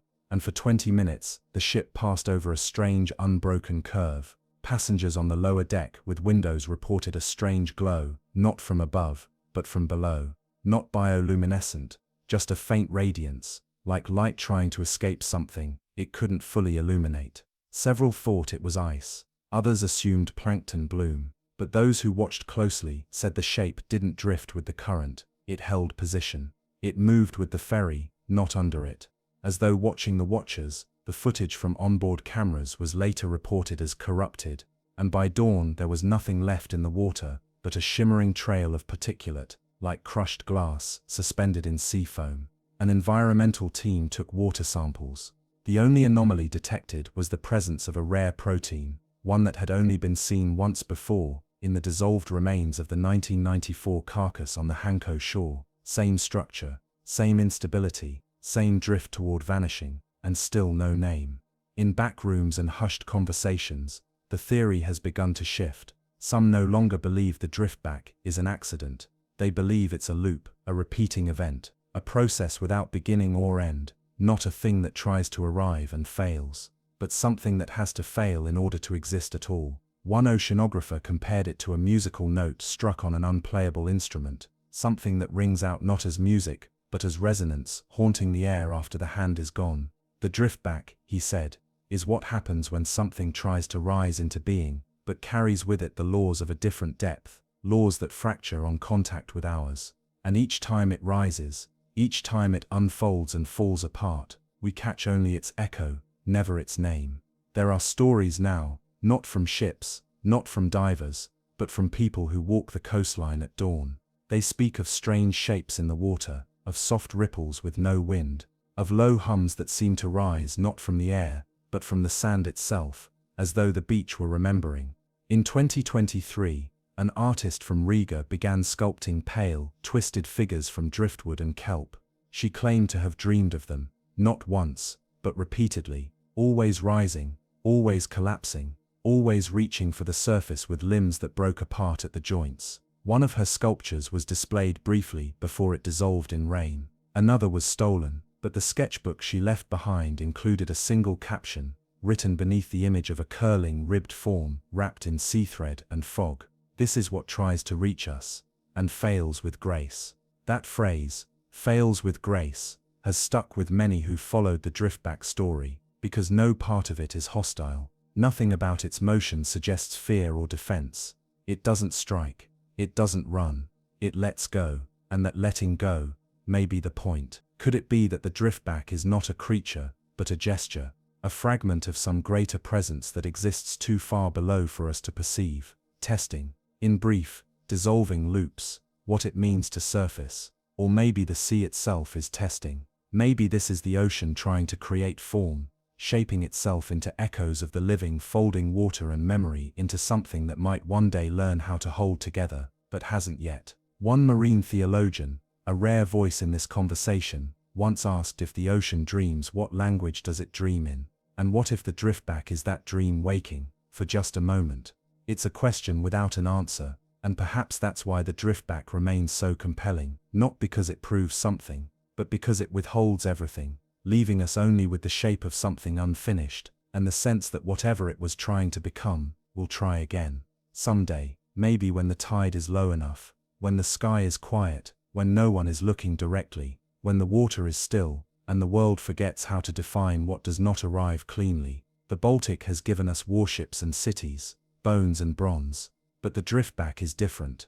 It has no history, only attempts, only returns. And each time it fails. Not completely, not tragically, but with the kind of failure that feels like an unfinished breath. The kind that might one day hold. So if you walk the beach at night, and see the tide retreat further than it should, and smell salt without wind, and hear the faint sound of something folding just offshore, don't run, don't reach, just wait, and know that something is trying to return, even if the sea can only remember it in pieces. Where the Atlantic laps against the bone-dry Namibian coast, there is a line where color forgets how to behave. Here, ocean meets desert. Dunes rise straight from the surf like the backs of sleeping beasts. Waves roll into rust-red cliffs and vanish beneath winds that carry sand so fine, it scours paint from ships, and now and then the sea turns red.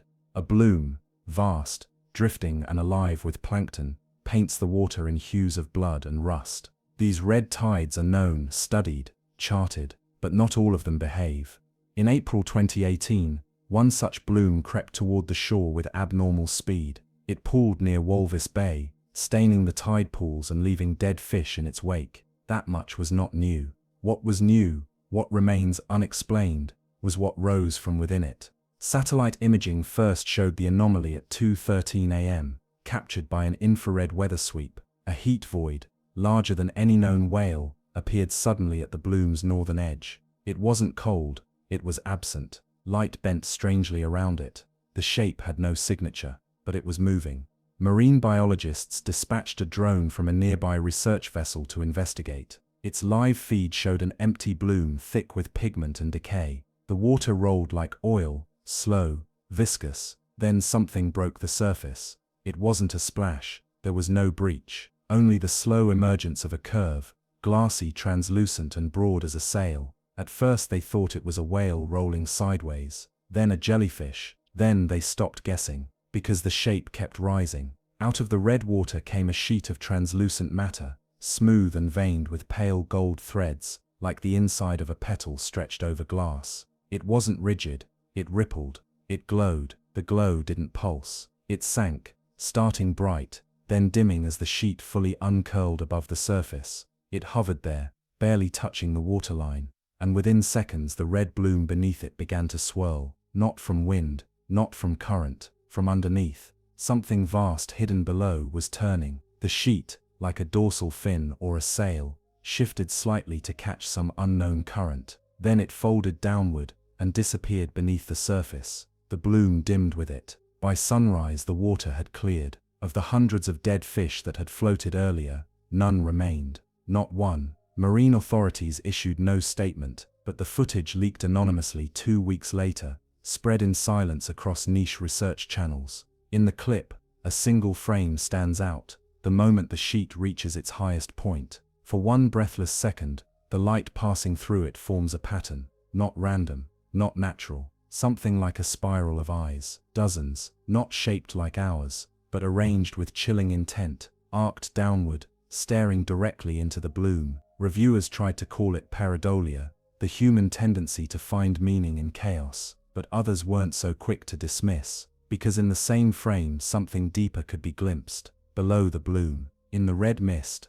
a coil, pale, enormous, like a tail folding into itself, not slithering, resting, and that's where the name came from. The Namibian bloom giant. It never rose again, but the stories continued. Fishermen began to whisper of false calm, of days when the sea turned still too quickly, when birds circled wide but never landed, when the water shimmered even without sun. One trawler reported their nets coming back empty, not broken, not tangled, but clean, as if something had brushed them smooth before release. Another claimed they saw the glow in their wake, just for a moment, just under the foam. And one woman, an amateur diver filming reef footage near the Skeleton Coast, captured a 10-second clip of the sand shifting beneath her, not as a current, but as if something massive was adjusting its position in the deeper shelf, stirring the seabed gently, before falling still again. She surfaced early. The clip, posted briefly to a private account, bore no commentary, but in the distance faintly,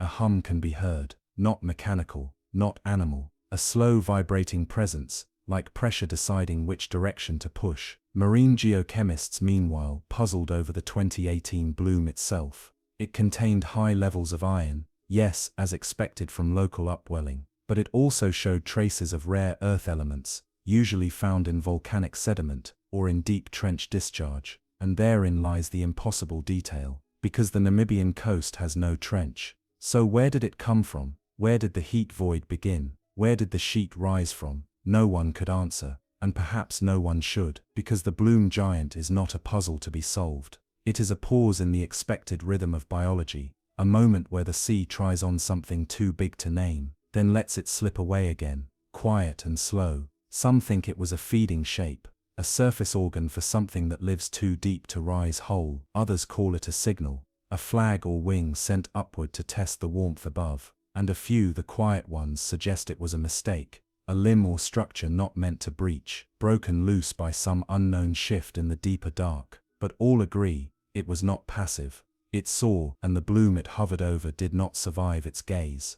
The ocean near Namibia doesn't forget. It holds heat in strange ways, traps it beneath thermoclines that move like breath through silt.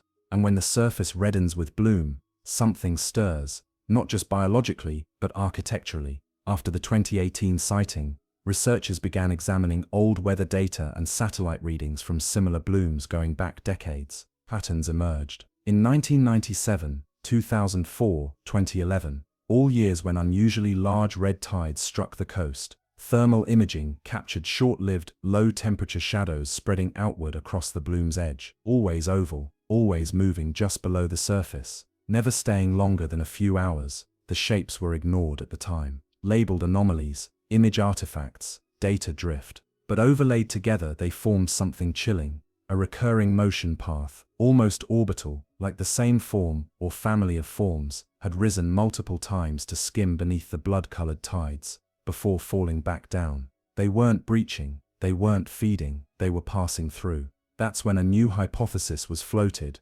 one whispered quietly among fringe marine theorists. What if red blooms aren't just biological events? What if they're doors? Some researchers already knew that blooms change light penetration and surface temperature, but what they rarely discuss is how blooms alter pressure, subtly, but enough to shift how sound moves and how temperature layers arrange themselves in the top 10 meters of sea. The 2018 event, for instance, coincided with a temperature inversion, where the water above was slightly colder than the layer just below, trapping heat like a soft lid. The result, a shallow pressure bubble, something that could conceal motion or invite it.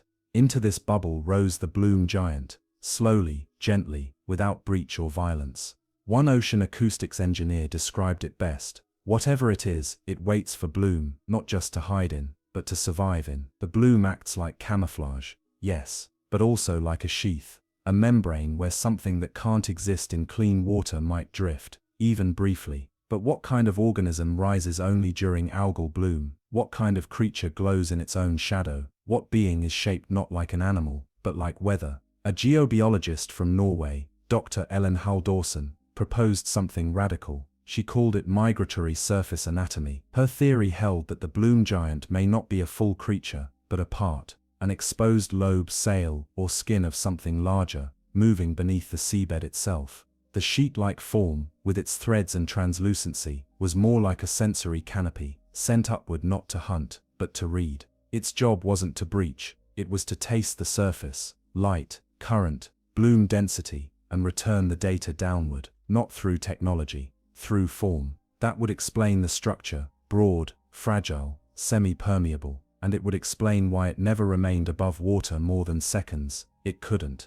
She compared it to a flower's stamen, brushing the air briefly in spring, then closing again. Others pushed the idea further. What if the whole ocean deep below is laced with life that doesn't resemble life as we know it? And now and then, these massive systems send up probes of themselves, soft forms, fragile limbs, blooming sensors, to touch the surface, just long enough to know we're still here. And if that were true, then what happened next makes sense. Because the blooms changed. In 2019, the next major red tide event didn't follow the normal pattern. It bloomed rapidly, like always, staining a vast expanse of coast, but then, it receded faster than expected. Within 48 hours, nearly a third of the bloom had collapsed. Oxygen levels spiked, dead zones cleared. No one could explain it, but satellite records from the night before the collapse showed another heat void, smaller, more curved. moving fast, as if something had risen again, and this time brought others. That year, a military drone on routine patrol captured flickers of motion beneath the red water, not large enough to alarm, but strange, rippling arcs, lines that bent too smoothly, structures that weren't fish. The footage, when slowed, revealed a thin looping shape, like the edge of a ribbon slicing laterally through bloom, then another, and another. No wakes, no splashes, just soft movement, like reading fingers on a curtain of sea. They didn't rise far, they didn't linger. By dawn the bloom was retreating. Some believe the giant returned, and brought more folds of itself, more sails, more threads, more soft instruments that drift through water like silk dragged through ink. And then when the reading was done, it left without sound, without claim, just a slowly clearing sea, and the fading memory of glowing lines beneath red waves. But not everyone saw that as neutral. One Namibian local, whose family had fished the coast for 3 generations, said it differently. It rose to see if we had changed, and maybe it was disappointed. That idea has become harder to ignore, that the bloom giant doesn't rise in curiosity, but in witness, that it isn't measuring the bloom, but measuring us through it. Are we louder, more polluted, more chaotic, and does it judge, or just record? A final anomaly came in 2021. A research float drifting near Swakopmund recorded a sudden drop in water tension during a bloom, a collapse, like suction. For 12 seconds the ocean surface sank visibly, just centimeters, but unmistakably, and when it leveled again, the bloom's color had changed, less red, more violet, almost bruised. The float's camera, though low-res, caught the afterimage of something massive moving away, a curve so wide it didn't fit the frame, and in the water, a faint ripple glowed behind it, pulsing 3 times, then fading, a signal, a goodbye. No one knows, no one expects to, because whatever the Namibian bloom giant is, it does not arrive, it does not hunt, it emerges, like a breath released from the deep layers of the world, then slides back down without asking permission, and each time it does, the sea clears. The birds return, the fish stay away, and we are left to wonder, did something come up, or did something far below briefly remember how to rise?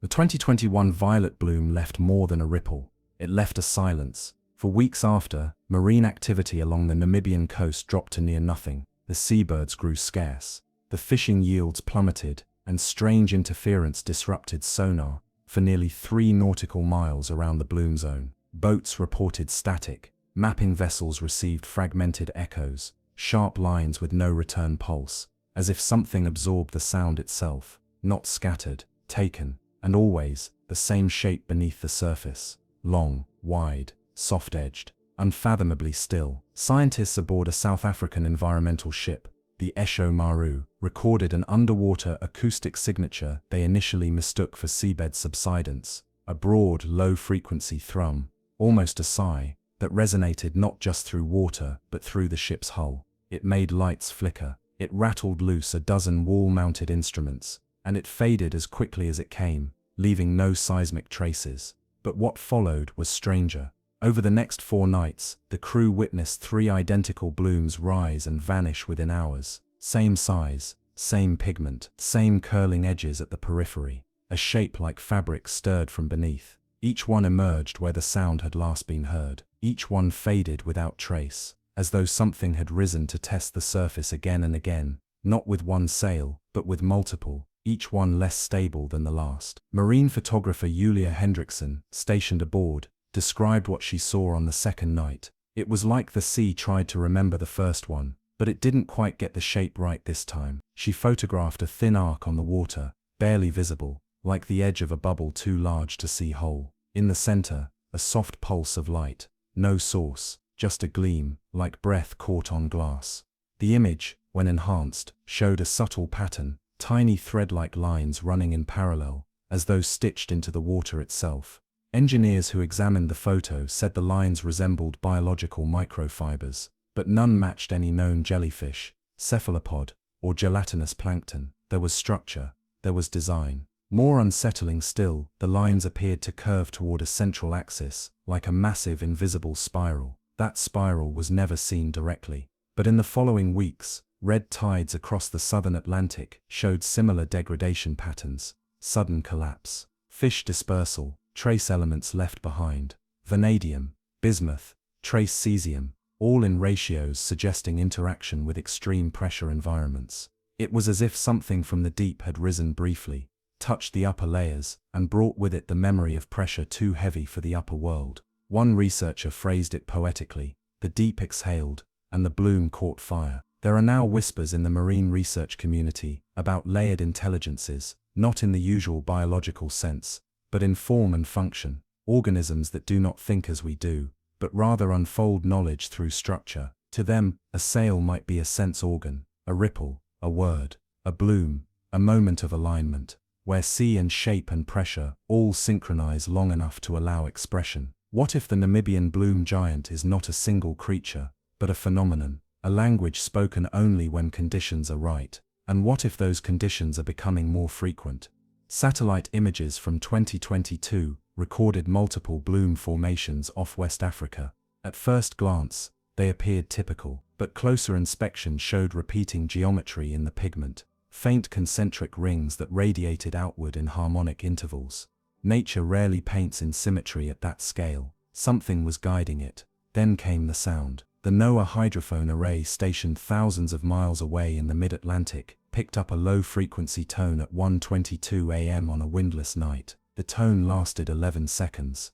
It rose in pitch slightly, then dropped, just once. The shape of its waveform matched the thrum recorded by Esho Maru the year before. This time, however, the signal was directional. It echoed faintly across 4 separate listening stations. Triangulation placed its origin within 5 kilometers of the most recent Namibian bloom site. Something had risen, and this time, spoken. Of course, no one will say this officially. No marine agency will acknowledge the idea of conscious behavior in a sea phenomenon, but privately, papers are circulating. They refer to repeating structural anomalies, to harmonic pigment propagation, to non-localized bloom triggers, and one buried in a graduate thesis offers a quiet, chilling phrase: the ocean may contain systems that don't reproduce, don't consume, and don't migrate, but instead converse. What would that conversation be about? Not war, not territory, not hunger, but perhaps, just perhaps, awareness. Not of us, but of surface, of where pressure ends and air begins, and of what it might feel like to reach it, for just a moment, without coming apart. Because the bloom giant always vanishes, but not without trace. Each time the water clears faster, each time the birds return sooner, each time the shape is closer to whole, which leaves a final unspoken fear that one day it won't vanish, that the bloom will hold, that the shape will stabilize, and that we'll see it, not as light, not as smear, not as ripple, but as presence. And when that day comes, will we understand it? Or will it pass over us the way clouds pass over sea, briefly darkening the world, leaving behind only silence and a pressure we can't explain? By 2023, the red tides were no longer seen as events. They were seen as signals, not to ships, not to satellites, but to something below. The bloom off Namibia that year wasn't especially large. It didn't kill fish in great numbers, didn't draw flocks of gulls or media attention. It crept quietly across the surface like it always did, blood-colored, viscous, blooming without rush. But researchers watching from afar noted one peculiar anomaly: it pulsed. Every 4 minutes, a rhythmic darkening, barely perceptible in real time, but visible when satellite images were overlaid and played in sequence. Not a current, not a shadow, a pulse, regular, unchanging, like a heartbeat. That same week, a private research vessel monitoring migratory squid picked up seismic tremors, not large enough to be tectonic, not patterned like drilling or sonar pings. These tremors came from beneath the shelf, far beyond where any squid would dwell. They described it like rubbing glass with wet hands. Not sharp, not rough, but constant, a pressure that moved sideways, then withdrew, and through it all, the bloom pulsed. No breach was seen, no sail, no curve, no luminous thread, but something changed. Because when the bloom finally faded after 5 days, the water below it didn't return to normal. The salinity was different. The dissolved oxygen content had shifted. and the marine bacteria in the upper 5 meters were gone, not reduced, absent, as though something had cleaned the surface, or tested it. A month later, a drone filmed the first above-surface trace since the 2018 emergence, not in the bloom zone, but north, along the Angolan current, a shimmer, caught at dusk. The footage showed the ocean dimming, as if beneath a passing cloud, but the sky was clear, and just for 3 seconds, the water took on the texture of wet fabric, creased, layered, then smoothed. It vanished as quickly as it had come, no wake, no foam, just a slow return to normal chop. But the drone's thermal camera caught something else, a trail, warmer by just 1 degree, shaped like an elongated oval, moving steadily north into the darkness. What's more, in the hours after the sighting, plankton blooms nearby showed localized die-offs, forming tiny clean lanes through the algae, like something too delicate for turbulence, yet too large to avoid leaving a mark, had passed through. Some now believe the bloom giant is on the move, not just rising, but migrating, surfacing briefly under red tides, then slipping laterally through the world's warm currents, using blooms as windows, as airlocks, into our world. If that's true, then red tides are not coincidences, they're coordinates. The phenomenon might be global, the sighting's only a local fragment of a much broader system. There are whispers now, from the Gulf of Mexico, from Micronesia, even from the Bay of Bengal, of similar patterns, shifting blooms, sound anomalies, unexplained sonar silence. And each time, the suggestion is the same, a shape without structure, a presence without a face. Not animal, not machine, message, but from whom? Theories multiply. Some say it's an ancient species, a survivor from a time when oceans had different chemistry, now sending fragments of itself up through the stratified layers to learn what the world has become. Others suggest a planetary function, a living mechanism, like oceanic lungs, or circulatory tendrils, that operate only under red light, only when nutrients align, only when balance must be restored. A few think it's something newer, a mutation, a synthesis between bloom and deep anatomy, born of heat, acidification, silence, and time. But one diver, a local who swam alone along the Skeleton Coast after the 2023 bloom, described something more intimate. She said the water tasted different, not in salt or chemical, in weight. It pushed against her skin gently, like being held. And when she floated on her back, eyes closed, the sea beneath her hummed. Not sound, contact. She stayed in for 3 minutes, then surfaced. Nothing followed her, no shape, no glow, no sighting, just the memory of something brushing lightly along her shoulder blade. Not a fish, not a current, but something feeling its way upward, then letting go. She never swam there again. These stories, unproven and unverifiable, now form a quiet law. They don't reach headlines.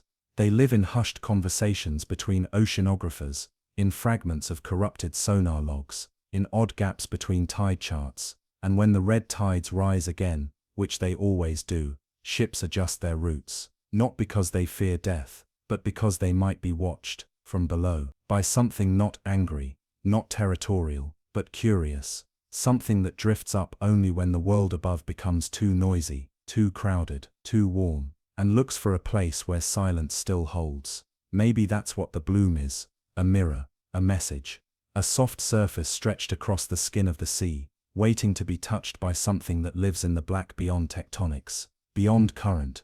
The Namibian bloom giant may never fully surface again, or maybe it's never fully gone.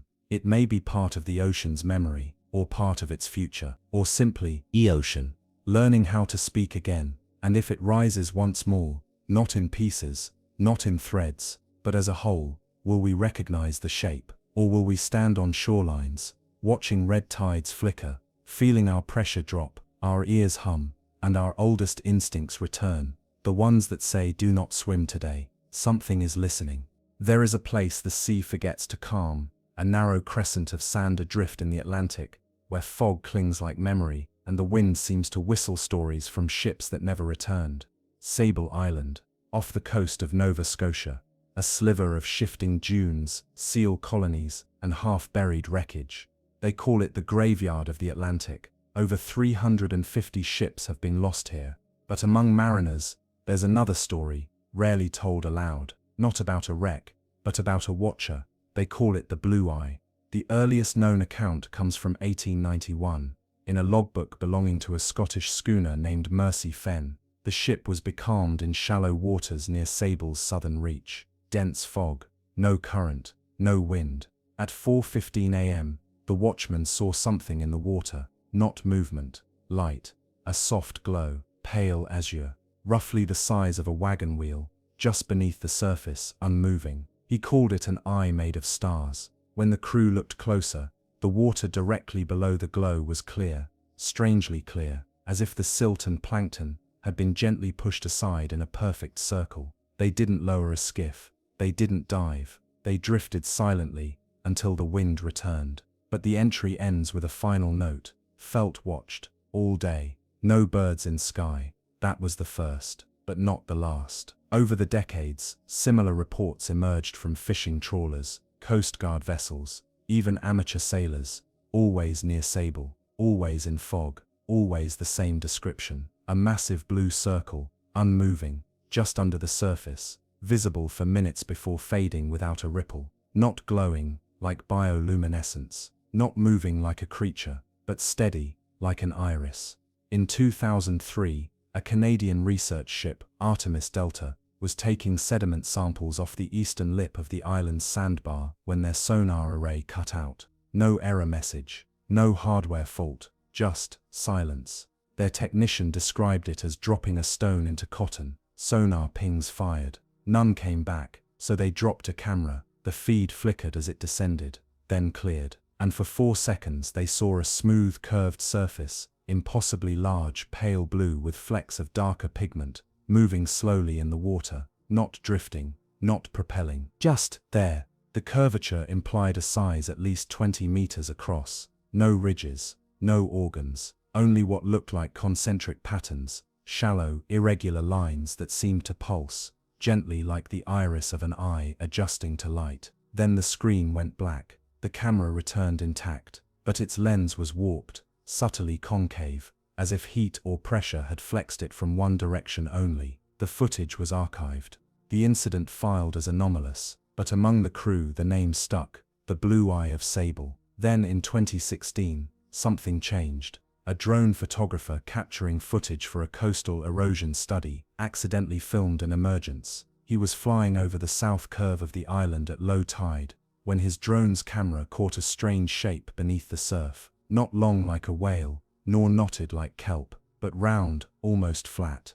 A blue circle, slowly surfacing from beneath the sandbar, displacing silt in a smooth spiral as it rose. It reached the surface and paused. There was no breach, no spray, just a shimmer, like heat haze, above the water. Then the tide came in, and the shape disappeared beneath the waves. Later analysis of the footage revealed light refraction patterns that made the shape appear recessed, like looking down into a socket. Scientists called it pareidolia, a tendency to see patterns in randomness. But others weren't so sure, because embedded in the drone's audio was a low-frequency hum, sustained for 6 seconds, inaudible to the pilot at the time. It matched no aircraft system, no marine engine, no biological known to the region. One researcher spectrogrammed the sound and found something chilling: a slight modulation in the tone, rising and falling at regular intervals, as if breathing. No one speaks officially about the Blue Eye, but unofficially, mariners have rules. Don't anchor near the southern sandbars, don't shine lights into the fog, and if you see something glowing beneath your boat, don't lean over the edge, because some say it looks back, and if you're quiet enough, you can feel it recognize you. Some sailors refuse to speak of it during daylight, not out of superstition, but reverence, because the Blue Eye isn't just a mystery, it's a presence, and among the few who've seen it, none joke. One of the most detailed modern encounters came not from scientists or drone pilots, but from a solitary yachtsman, Elias Rourke, who spent much of his retirement tracing historic shipping lanes. In September of 2019, he moored just east of Sable Island to wait out a storm. The sea was oddly still. No birds, no breeze. Dense fog gathered not over the horizon, but directly around his vessel, tightening like gauze. And in the thick silence that followed, the ocean beneath his hull began to brighten, not above, below. He described it in his personal log. It wasn't light in the normal sense. It was like the water remembered the sky and tried to mirror it, but only in a single spot, maybe 20 feet across, glowing like the center of a well. At first he thought it was phosphorescence, but no movement triggered it. No fish, no wake, just still water and a slow emerging oval of blue, deeper, richer than any natural bioluminescence. He leaned over, cautiously, and watched it intensify. Then he noticed the stillness. No rocking, no creak of the lines. The whole boat had gone motionless, not stuck, not anchored, but gently suspended, as though something massive held it in place just beneath the keel. That was when he realized, it wasn't an eye he was looking at. It was a lens, convex, fluid, perfectly round. And behind that lens, something was adjusting, not with motion, but with depth. Layers of pigment seemed to ripple behind the surface, forming faint lines and rings. Elias described them as radial but not concentric, like a fingerprint, if it kept shifting where its center was. And then the fog above parted for just a second, and sunlight struck the water. The blue lens responded instantly. The glow brightened, not from the sun, but as a reaction to it, as if the light triggered awareness, or pain. The water below shimmered once, then the glow dimmed, then vanished. The motion returned. Waves rocked the hull again, and Elias, he said it felt like being released. Released from what? We still don't know. He shared the footage with a few marine anomaly forums. A single still frame shows the glow, faint, oblong, perfectly defined beneath the vessel. No flare, no distortion, just blue, so pure and concentrated it appears artificial. But there were no electronics below, no lights, no drones, and the GPS log proves the vessel never moved. Some have tried to analyze the footage, but the most intriguing detail isn't visual, it's temporal. During the 7 minutes and 46 seconds Elias recorded, all his instruments, including 2 battery-powered clocks, drifted nearly 4 seconds out of sync with real time, not backward, not forward, just out of phase, as though the presence below subtly altered the rhythm of passing time, not enough to alarm, but enough to mark. Physicists who reviewed this phenomenon described it as a form of non-uniform field distortion, the kind typically associated with magnetic anomalies or sudden changes in gravity. But there were no such changes in the area, no storms, no quakes, no solar flares. So what caused the phase drift? That question remains open. But stories of the eye go deeper. Sable Island locals, few as they are, whisper of an older tale, long before ships and GPS. A Micmac legend speaks of a watcher beneath, a being that lives under shifting sands, whose gaze can turn time to mist and make men forget the sky. One variant of the tale says that when the sea glows blue beneath a still sky, the land itself is listening, not the island, not the dunes, but the sea's memory, stored deep within its oldest folds. And memory, in this telling, has a shape. Over the past decade, marine researchers have tried to track the blue eye's location using satellite chlorophyll maps and sonar silence zones, but it never appears twice in the same place. It seems to drift, not like a whale or squid, but like a shadow across sand dunes, slow, patient, and undefined. Each confirmed sighting, however, shares 3 constants. 1. No birds in the sky. 2. Still water despite forecasted currents. 3. A feeling of intense observation without hostility. That last one is hardest to explain. One diver, who descended near the reported eye location during a clear morning, described it this way: the deeper I went, the quieter everything became. Not just sound, feeling. I was still breathing, still moving. But it was like, my thoughts got muffled, like being watched by something that didn't need eyes, just space. He aborted the dive. Nothing followed him. But later, reviewing his footage, he noticed something strange. In the last few frames, just before he turned back, the sediment along the seabed appears to curl inward, as though swept gently toward a central point, but without current, as if the water itself had leaned in. To this day, the blue eye of Sable Island remains unclassified. It is not listed in marine biology. It is not logged in official Coast Guard records, but the local charts, they mark a blank zone, a soft circle with no depth soundings, no data, no recommendation to pass through, only a single faded note from an anonymous mariner: better to let it sleep. By late 2020, efforts to map the waters around Sable Island had quietly intensified, not from the surface, but from orbit. A collaboration between two oceanographic institutes and a private satellite imaging firm launched a project to observe the area using multispectral imagery, hoping to isolate subtle changes in light reflection and subsurface diffusion patterns. In theory, if the blue eye truly manifested as a consistent shape, some trace of its geometry might remain imprinted in how the sea filtered sunlight. They found something, not a silhouette, not a heat bloom, not movement, but a pattern. In over 30 high-resolution passes during the spring season, satellites recorded micro-distortions in the reflectivity of the water, tiny fluctuating anomalies, no more than 20 meters wide. These weren't shadows, but glistening inconsistencies. They appeared without cause, often when the sea was calmest, and in nearly every case, the anomaly faded within 5 to 7 minutes. Worse, or perhaps better, they didn't appear just near Sable Island, they stretched in a loose arc, across the North Atlantic Gyre, toward Greenland. It wasn't one eye, it was many, or one that moved, or something else entirely, something whose surface expression came and went like breath through a lung too large to see whole. The project was quietly shelved a year later, the official reason insufficient findings, but emails leaked from internal correspondence show unease. One research lead wrote, "We're not looking at marine life, we're watching a membrane."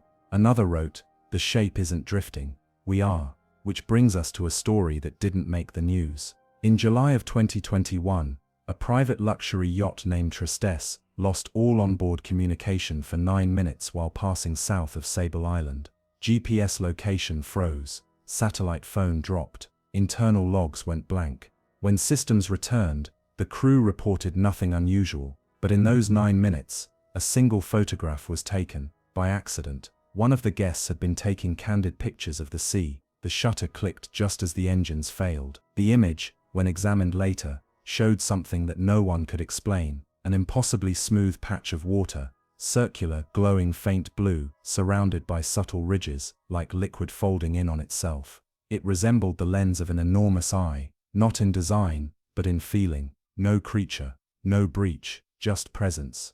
The image went viral in certain circles, but within days, the yacht company issued a statement dismissing it as lens flare. The original photo was quietly scrubbed, metadata gone, but before deletion, one marine archivist downloaded the file and enhanced it. They found that the water's surface in the image bore a faint repeating mark, a geometric shimmer that formed along the outer ring, not a reflection, not a wave, a sigil almost, a curving recursive shape, like an eye turned inward.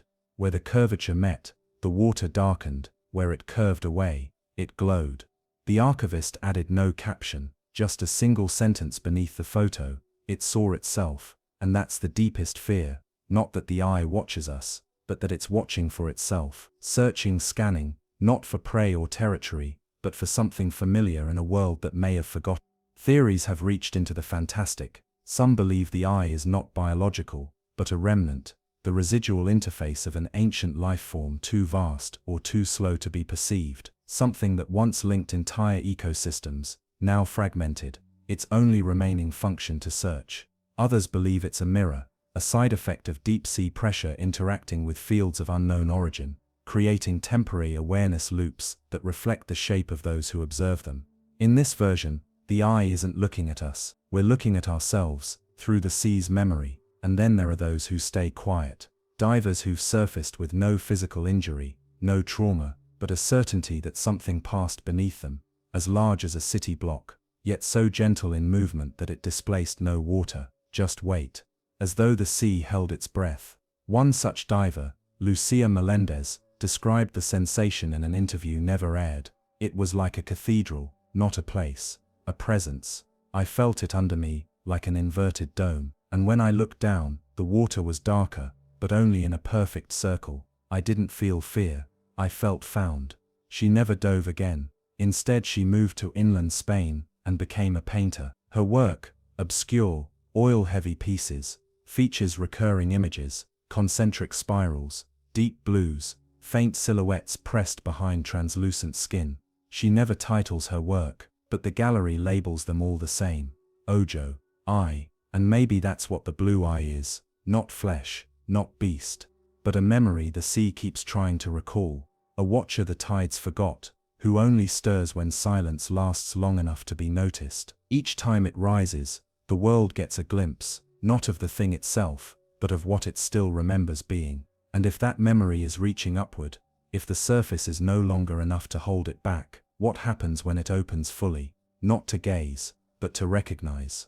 There are no known organisms in the world's oceans with ocular structures larger than a basketball. The colossal squid, with its dinner plate-sized eyes, holds the biological record. And yet, what sailors and sensors describe off Sable Island suggests an aperture, not just of light, but of intention, far beyond anything biology accounts for.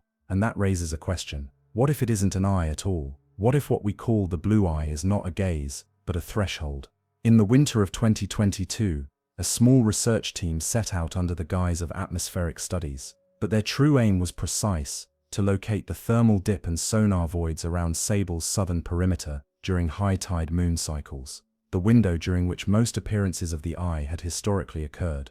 On the second night, they dropped a hydrophone tethered to a low-drift balloon. The sea was flat. The fog arrived, on cue, and what they recorded was something that haunts digital archives in a folder labeled Unresolved, Event 7. The sound, when played back, is not unlike breathing, but deeper, more dimensional, not through air, but through water layered on itself. And behind the breath, a rhythm, a slow, repeating interval, not a pulse, but a folding, as though something beneath the waterline were inverting, turning inside out, folding space and fluid around an unseen center. Then for 6 seconds complete silence, not ambient quiet, but the digital absence of input, like the hydrophone had been removed from the world, then reinserted. When the data was reviewed, one spectrogram analyst noted a peculiar structure hidden in the frequencies. It's as if the ocean tried to speak, but only managed the shape of a question. 2 days later, the fog lifted, the sea resumed its breathless churn, and the eye did not return.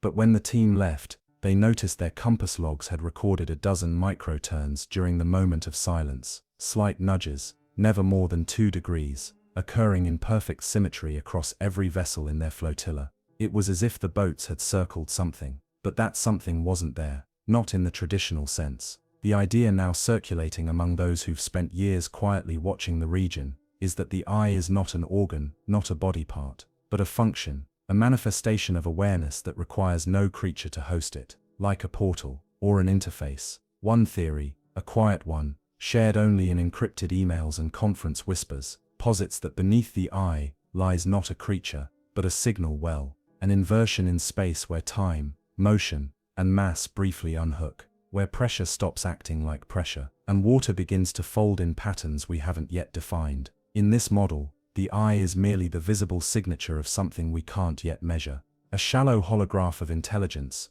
or presence from deeper down, or deeper inward.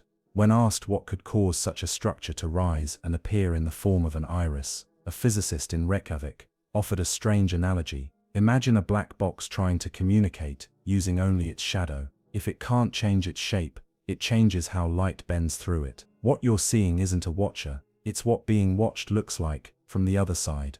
Could it be that Sable Island, with its warped tides and shipwrecks and ghost fogs, is merely a lens cap, a soft membrane under which the deep places of the earth occasionally try to make contact, or worse, try to remember what it meant to surface? There are stories now, spreading, quiet but increasing, of similar blue circles seen elsewhere, off the Faroes, near Patagonia, a fleeting glow off the coast of Iceland, not regular, not predictable, but always the same circular blue breath-like stillness, then gone. The eye may not be bound to one place, it may migrate, or sink, or worse, it may be that there is no single eye at all, but many thresholds, each one surfacing in time with some deeper rhythm, something rising not to invade, but to check, to verify, to confirm that the surface is still here, still forgetful, still blind, and each time it blinks, it takes a little more with it. Sound, memory, orientation, magnetism, not maliciously, just inevitably, a function, like gravity, or time. The blue eye of Sable Island may not be an organism, it may be a behavior, one that spans centuries, rising only when the surface is quiet enough to notice, only when fog holds its breath, only when men aboard ships pause long enough to wonder what lies beneath them, not just in depth, but in purpose. And maybe that's all the eye ever was. Not a creature, not a myth, but the ocean's own reflection, trying again and again to see what it's become, to find some echo of its old shape in the surface world above. If it watches, it does so without malice. If it waits, it does so without time. But if one day it opens fully, not just as an image, but as an entrance, will we go in? Or will we remember just in time that not all doors are meant to be passed through? Some are meant to be seen, once, in silence, and then let go.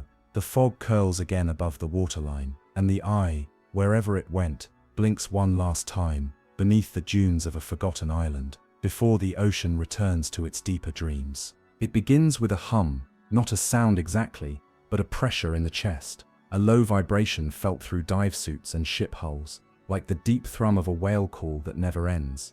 It rises from the black, pulses once, and vanishes. Divers feel it before they hear it. The silence afterward is always louder. The first official report came from the Greek research vessel Calypso Theta in 2007. They were stationed just offshore from Antikythera, a rocky Aegean island known less for its modern footprint than for a single strange legacy, a 2000-year-old shipwreck containing an ancient device that still defies explanation. The Antikythera mechanism, often called the world's first computer, it was a complex array of gears and cogs buried in centuries of marine sediment. It mapped stars, predicted eclipses, tracked the movements of planets. And for over a century, no one knew how such precision could have existed so early, let alone why it was found in pieces at the bottom of the sea. But in 2007, as the Calypso Theta conducted a deep scanning survey around the wreck, they encountered something else. The sonar began to stutter, frequencies jammed. Not blocked, just distorted, like signals bouncing back in a different shape. Then came the vibration. At first the crew blamed it on mechanical echo, feedback from their own instruments. But the hum wasn't registered on surface gear, only underwater receivers. It pulsed once every 11 minutes. Low, harmonic, nearly subsonic, too slow to be seismic, too structured to be organic. They dropped an ROV. For 20 minutes, it descended in darkness. Then, at a depth of 128 meters, just beyond the mapped perimeter of the known wreck, the onboard camera caught a flicker. Not metal, not rock, but movement. A shape, translucent and immense, slowly rose upward from beneath a ledge. It had no face, no limbs, no fins or tentacles, just a gently pulsing form like a jellyfish the size of a small building, undulating, not from propulsion, but as if reacting to vibration, as though it heard the same hum, as though it was answering. Before the team could adjust focus, the ROV feed cut out. No crash, no pressure rupture, just white static. When they pulled it back to the surface, the vehicle was intact, but the lens had been polished smooth, stripped of all microscopic scratches. The same abrasions it had gained over 3 years of sea use were simply gone, as if something had passed over the glass, not melting it, but resetting it. The anomaly was catalogued, the footage secured, and the hum, it continued.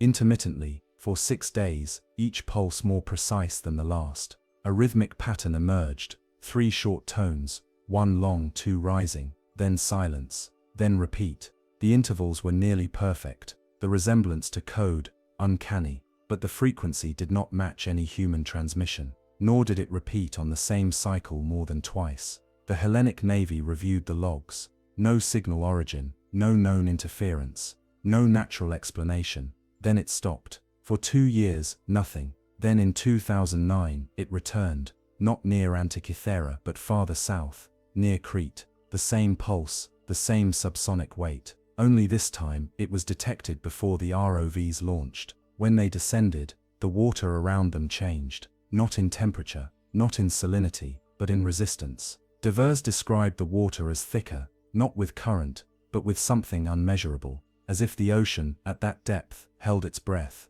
And then came the second sighting, a slow luminous bloom rising from beneath a trench wall, the same dome-like shape, translucent, pale, rhythmically expanding. But this time, it wasn't alone. A second form hovered beside it, slightly smaller, the same structure. They pulsed together, as if communicating, or as if 2 segments of the same being had found each other again. The crew above could only watch. The vibrations returned, stronger than before, resonating through the hull so deeply the lights dimmed for a moment. And when it ended, when the forms drifted back into the deep, one diver emerged with something in his hand. A gear. He swore it wasn't there before, embedded in a pocket of his dive bag, tucked inside a fold he hadn't used in weeks. The gear was old, encrusted, almost identical in material to fragments of the Antikythera mechanism itself. But here's the thing, that diver hadn't gone near the original wreck. He'd stayed miles south, and the gear, it wasn't a duplicate. It was a match, carbon dated to the same century, same alloy, same corrosion, as if the ocean had returned something, or remembered, and slowly, quietly, a theory began to take shape, that the mechanism found in 1901 wasn't broken, it was shed, a piece of something larger, something living, or once alive, or still functioning, not as a machine but as an interface, one fragment at a time. If the Antikythera mechanism was once part of something more, then its rediscovery in the early 20th century may have been no accident, not a relic lost by ancient sailors, but a fragment deliberately left behind. As the sea shifted in the years after the 2009 pulse, more quiet anomalies emerged, not monstrous, not cinematic, just small distortions in the quiet places.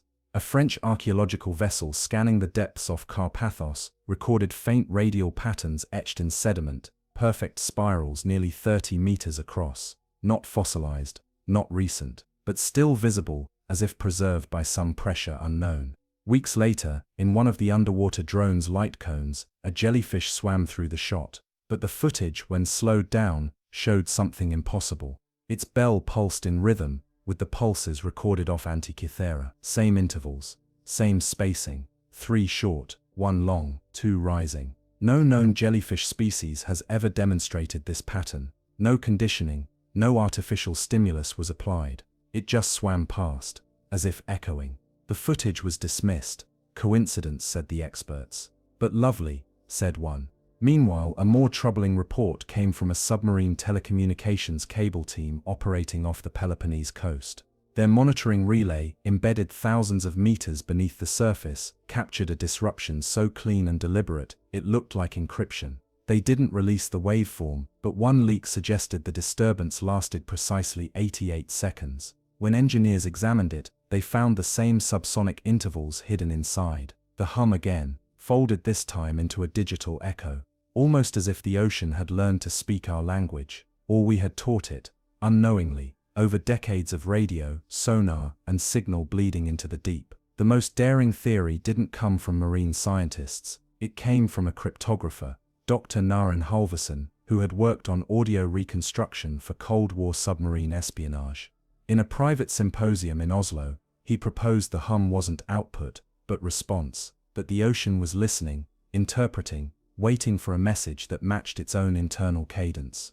And when it heard that rhythm, in sonar, in ROV pingbacks, in even the idle loops of scanning drones, it pulsed back, not randomly, but selectively, like a handshake, one pattern to acknowledge another. And what about the mechanism? He suggested that perhaps it was a tuning fork, of sorts, a fragment of some ancient technology, not to calculate the heavens, but to align with something beneath them, a calibration device. Part astronomical, part navigational, part something else. A translator between sky and sea. His theory was mocked, of course, but then the 2021 pulse happened, this time not in the Aegean, but off the coast of Sicily. A different sea, a different continental shelf, but the same hum, the same 88-second disruption. Only this time it was followed by a flare, not in the sky, but beneath the surface. A brief, intense bloom of bioluminescence caught on a naval drone, too wide to be one organism, too coordinated to be coincidence. Shapes swirled, circular, ringed, interlocking, not static like coral, not drifting like plankton, but emerging, for just a breath, in what observers described as a language of light. Then it vanished. The drone failed, the battery drained. When it surfaced, its memory logs had been corrupted, but not erased. The first 12 seconds of the recording survived, enough to show that the light forms in their geometry resembled gears, not identical, but familiar, as though the sea itself had briefly remembered a shape it once held. And if those shapes weren't just biological, if they were memory echoes, emerging in rhythm with a frequency buried in the ocean floor, then the mechanism was never meant to be found. It was left behind, a breadcrumb for the next phase, an invitation or a warning. And here is where fiction begins to blur, because among the wreckage of ancient ships near Antikythera, divers have long whispered of the silent zone, a stretch of seabed where no creatures swim, no algae grows, and sound is subtly dampened. They say it feels like stepping into a vault, not dead, but asleep. And at the center of this zone, sonar sometimes picks up a hollow, not a cave, not a trench, but a spherical absence in the silt, like something used to be there, something round, about the size of the mechanism. If it were 10,000 times larger, an orb, or an eye. We still call it a machine, because that's what humans understand. But machines don't pulse with organic resonance. They don't appear in jellyfish rhythms. They don't fold time, and yet, what if the ocean does? What if the mechanism was not a tool, but a reminder? A seeded pattern meant to reawaken recognition in something older than stars, not for us to use, but for it to find us. Every 11 minutes, every hum, every gear, the sea turns, and something waits to be reassembled. No major sightings followed the Sicilian bloom. The hum went silent again, and the world turned its attention back to more measurable waters. But the fragments left behind, the rhythm, the imagery, the polished lens on the ROV, the resurfaced gear, still whispered in academic circles, that dared to ask a forbidden question. What if the Antikythera mechanism wasn't built for the stars, but to listen to what lived between them? In 2022, a privately funded expedition launched quietly from Naxos under the name Project Losis. Officially, it was a geophysical mapping mission, but their core team included cryptologists, marine biologists, and a quantum acoustics engineer. Their target, the seafloor beneath the Antikythera wreck site, deeper than where traditional scans had explored. What they found was not a creature, not a relic, but something far more elusive, an absence. The seabed beneath the wreck exhibited anomalies in mass distribution. Seismic readings dipped, not due to air pockets or sediment variation, but as if a structure was once there, perfectly spherical, now missing, or never fully formed. And within that void, sonar returned a harmonic distortion, a faint echo of a pattern they had heard before. 3 short pulses, 1 long, 2 rising. It was there again, dormant, like a breath that had been held for centuries. The team tried broadcasting the pattern back into the water, using low-frequency tonal vibrations. Days passed. Nothing responded. But on the 4th night, their base station, an anchored barge moored 2 kilometers offshore, experienced a power dip. The lights dimmed. Batteries surged and dropped again. Then the water around them glowed. Not like algae, not like bioluminescence, but uniformly, a ring of cold blue, faint and deliberate, encircling the barge as if drawn by an invisible compass. It lasted just 18 seconds. When it faded, every single device with a digital clock had reset, not to 0, but to 11 minutes past 11. AM PM local, UTC. All clocks. Every time zone recorded 11:11, as though something deep below the keel had marked its own moment, not with destruction, but with synchronization. They called it Event Zero. No one has replicated it since, but some believe it was the activation of a cycle we still don't understand.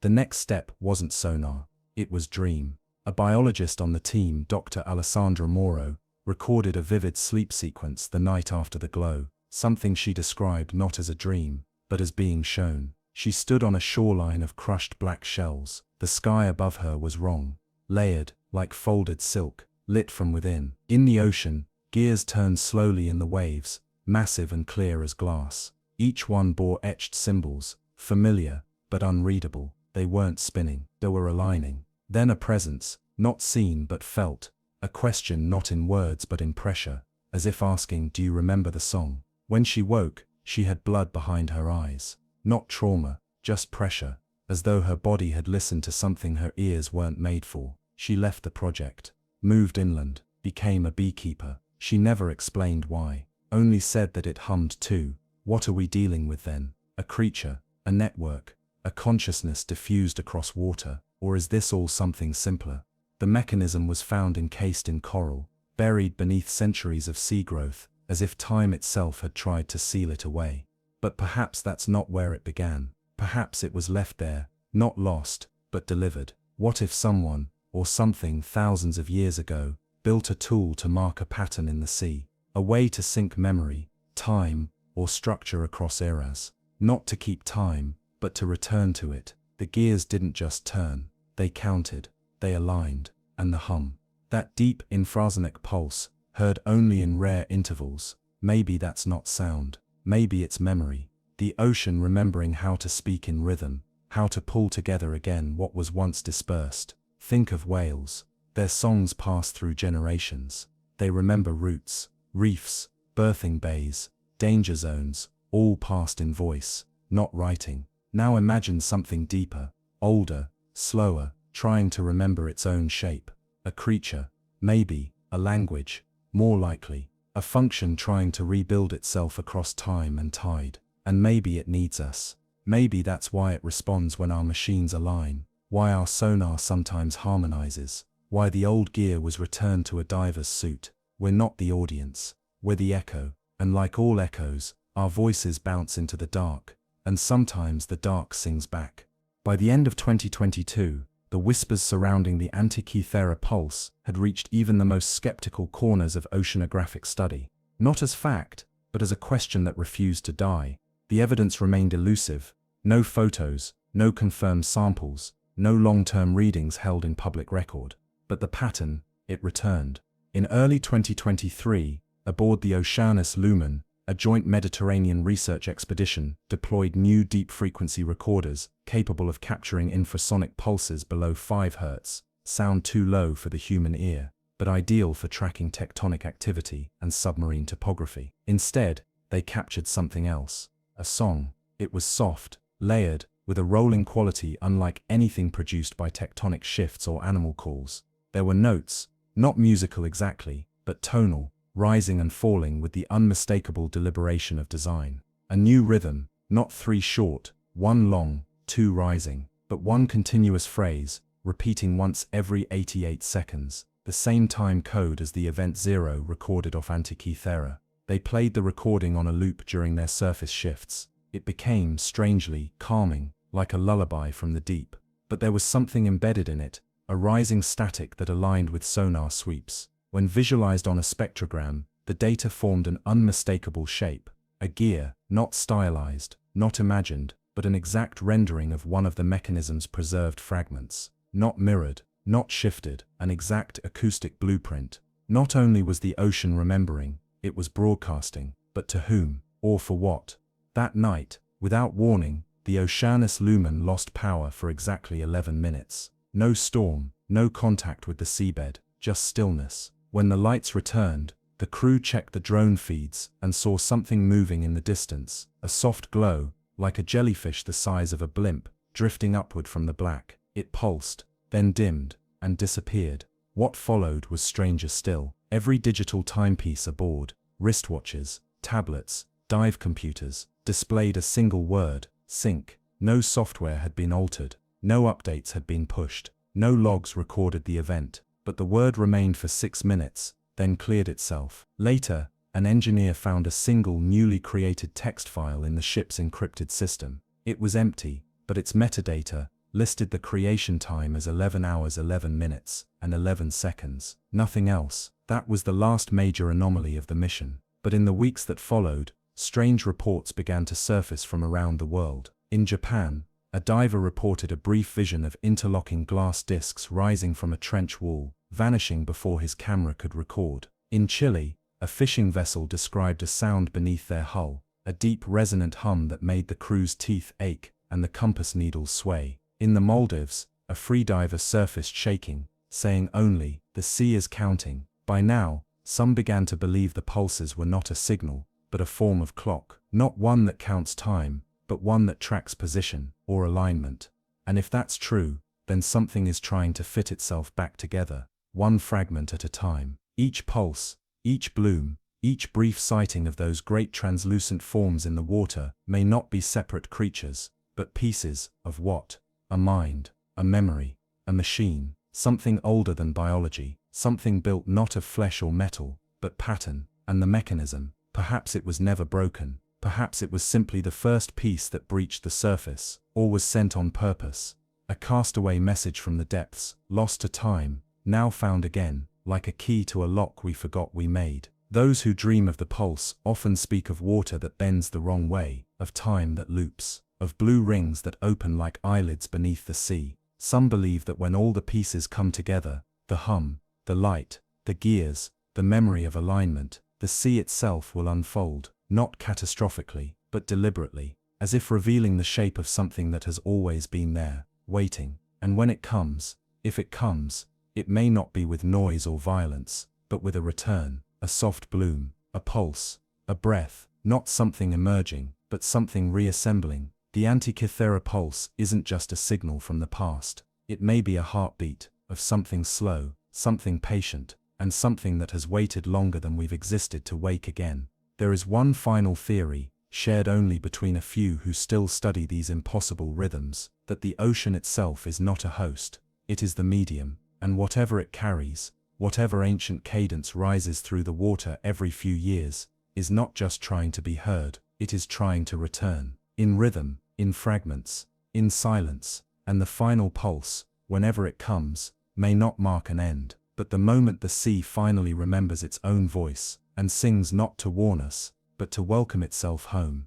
The crack in the ice healed within days, as if the sea itself wished to forget what had risen. Wind blew fresh snow across the scar, smoothing its jagged line until only the memory of the sound remained, low, crisp, and somehow hollow, like the world itself had inhaled and held its breath. Yet what followed wasn't stillness. It was a slow cascade of subtle abnormalities. In the town of Nome, 200 miles south, a series of inexplicable power anomalies began to crop up, brownouts at strange hours, magnetic compasses misaligning by several degrees. The locals blamed the wind, the scientists silent.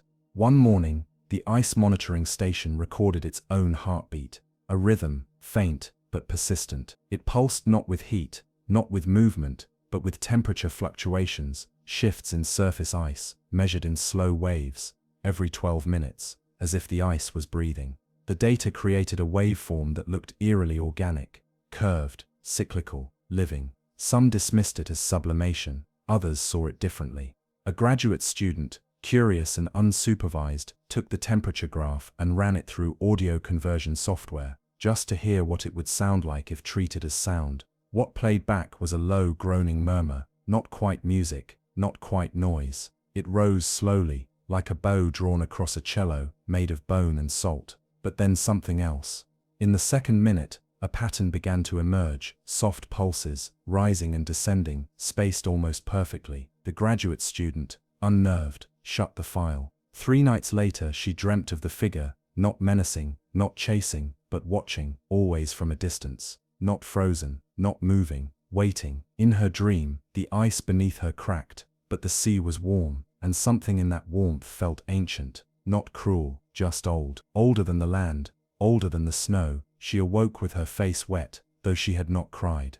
Elsewhere, more signs began to gather like snowdrifts, unnoticed by most, but undeniable to those who had seen the figure with their own eyes. In Barrow, a hunter found prints in the newly thawed shoreline mud, barefoot, elongated, and deeply pressed. He followed them for a quarter mile before they disappeared into open water. He said the tracks were warm to the touch. In Fairbanks, a cargo drone caught a flicker of movement along the Yukon, a tall form at the edge of the river. The footage was grainy. It could have been anything, except it disappeared between one frame and the next, without movement, without blur, as if it had simply folded into the snow. And then came the incident at the NOAA relay station, what the technicians now called the frost event.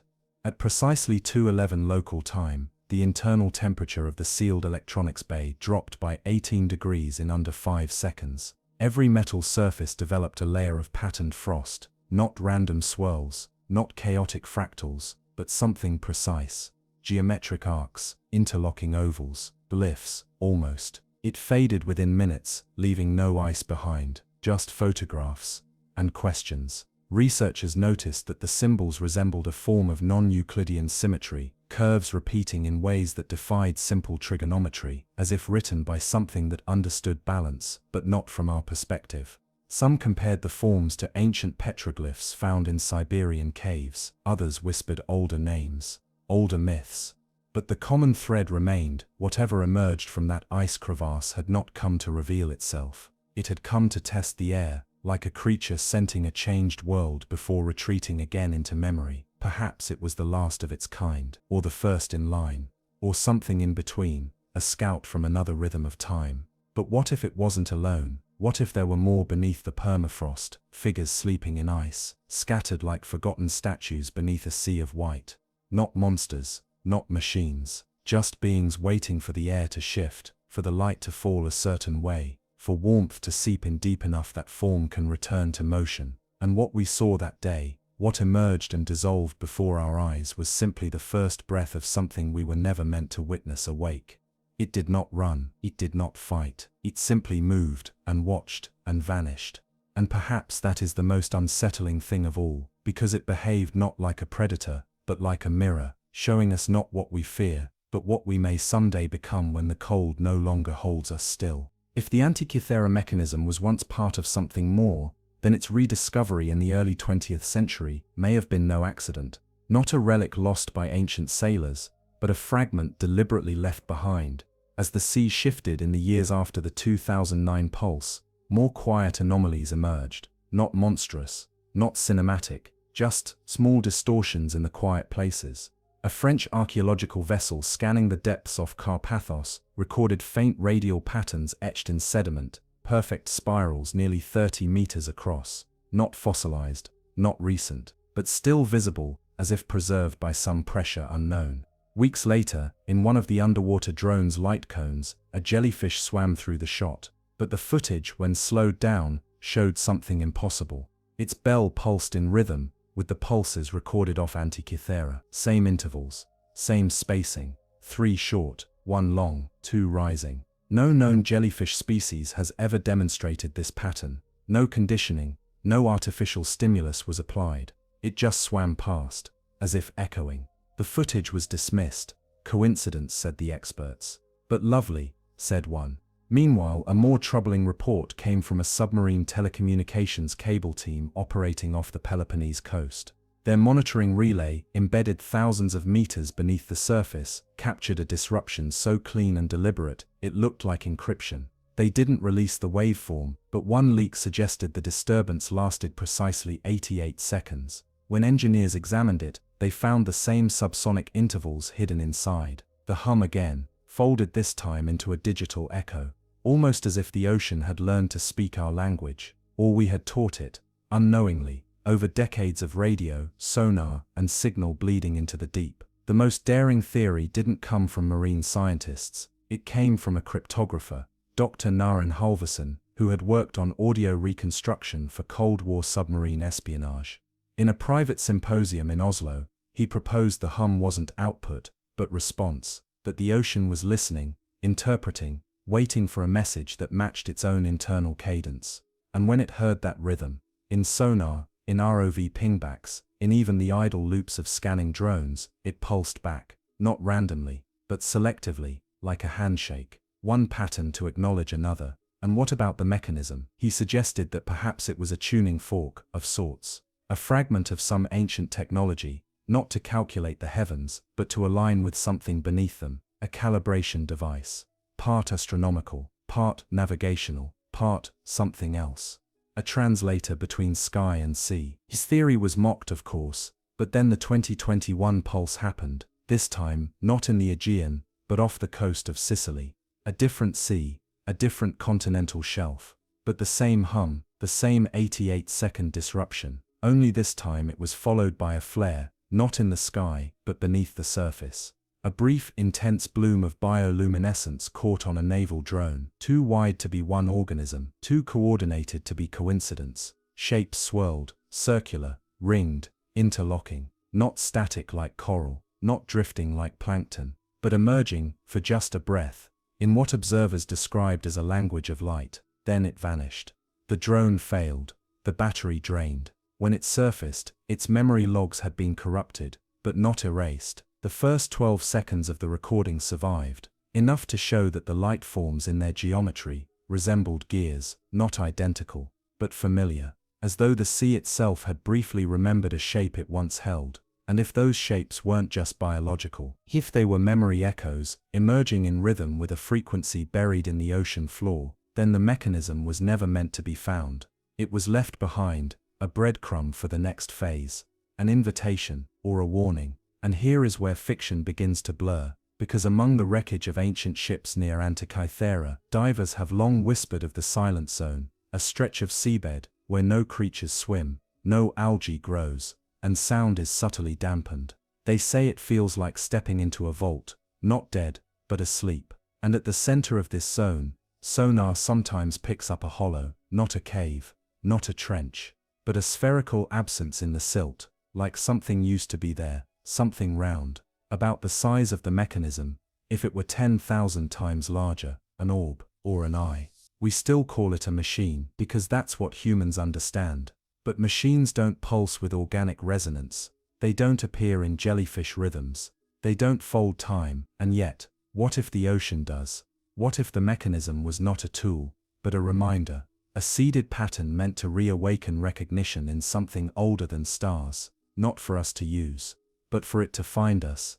Every 11 minutes, every hum, every gear, the sea turns, and something waits to be reassembled. The official report filed by NOAA summarized the incident as a visual misinterpretation during unstable weather conditions, a phrase as brittle as the ice it tried to cover. But within certain circles, off-the-record conferences, encrypted data threads, and closed-door briefings, the event was being reclassified, not as a one-time anomaly, but as part of a pattern, one that stretched across decades. Back in 1959, long before digital sensors or satellite triangulation, a team of Soviet geologists stationed near the Chukchi Sea recorded something strange. Their journals, unearthed from archives decades later, told of a tall, thin form glimpsed through blowing snow near the shore. It did not respond to their calls, it did not leave prints, and it vanished the moment they stepped forward. At the time, it was dismissed as a weather-induced hallucination, but the description was hauntingly familiar: slender, upright, limbs too long, a face without detail, just suggestion. The only difference was this: in the 1959 report, the figure was motionless, half submerged in the ice. It remained visible for nearly 30 minutes before the storm rolled in and buried everything. Now, decades later, similar sightings were beginning to form a cartographic arc, stretching from the Siberian coast through the Bering Strait to the Alaskan shelf, as if these events were not isolated, but connected by a slow, deliberate migration, and always in winter. Always during a thaw, always when the ice split, not from above, but from within. One retired climatologist theorized that the permafrost itself might act as a biological archive, preserving not just ancient DNA, but dormant life forms frozen mid-cycle. Organisms paused for millennia, their processes slowed to near stillness, waiting not for time to pass, but for conditions to align. He published a paper. It was dismissed as speculative fiction. Still, he kept researching. He found something unexpected in the seismic data collected during the 2022 incident near the Diomede Islands. A pulse, faint but consistent, rising not from the Earth's core, but radiating laterally, from within the ice shelf. It came in intervals, 6 minutes and 22 seconds apart.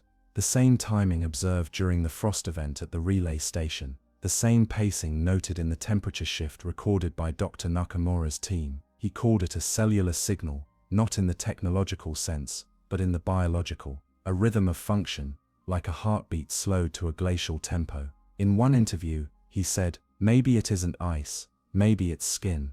The statement drew ridicule. His credentials were quietly stripped, but others began to pay attention. Divers in the Beaufort Sea reported hearing whispers under the ice, not voices but tonal resonances that sounded like a language too deep for air. The kind of sound you feel more than hear, pressing into your chest, like gravity with a rhythm. One diver swore he saw something watching him from behind a veil of frost. Not a fish, not a reflection, but an eye, large, dark, unblinking. He surfaced seconds later, breathing hard, and refused to dive again. Meanwhile, satellite images over the Chukchi and Bering showed odd temperature anomalies, not hotspots but warm lines, thin as veins, stretching in non-linear paths beneath the ice. They shifted positions slightly every few weeks, and always moved toward shore. Then in the early hours of March 3, 2023, a fisherman near Kotzebue Sound reported what he believed to be a woman walking on the water. It was still dark. The ice was beginning to soften. He saw her from a distance, pale and upright, gliding silently across the surface without breaking through. He shouted. She turned. But what faced him was not a woman. It was taller, the arms longer than they should have been, the face featureless, the hair, if it was hair, hung like strands of thin ice, swaying gently in the breeze. Then it tilted its head and vanished. He dropped his lantern. The glass shattered. When he lit a flare to search, the figure was gone. But the ice where it had stood was warm to the touch. For hours afterward, it refused to refreeze, remaining soft even in the freezing wind. He never went back. In the weeks that followed, scientists began to wonder, what if the figure wasn't an isolated phenomenon, but a type, not a creature, not a monster, but a being, one of many, emerging one by one as the cold releases its grip, not to attack, not to observe, but to continue something long forgotten.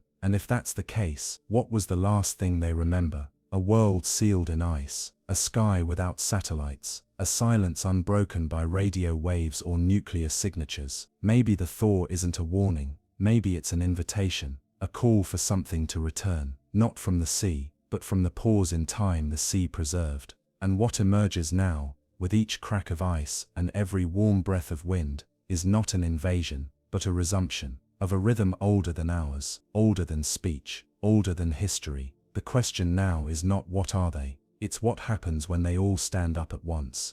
By late spring, the sea ice had thinned into broken sheets, floes drifting in slow spirals toward the open Arctic.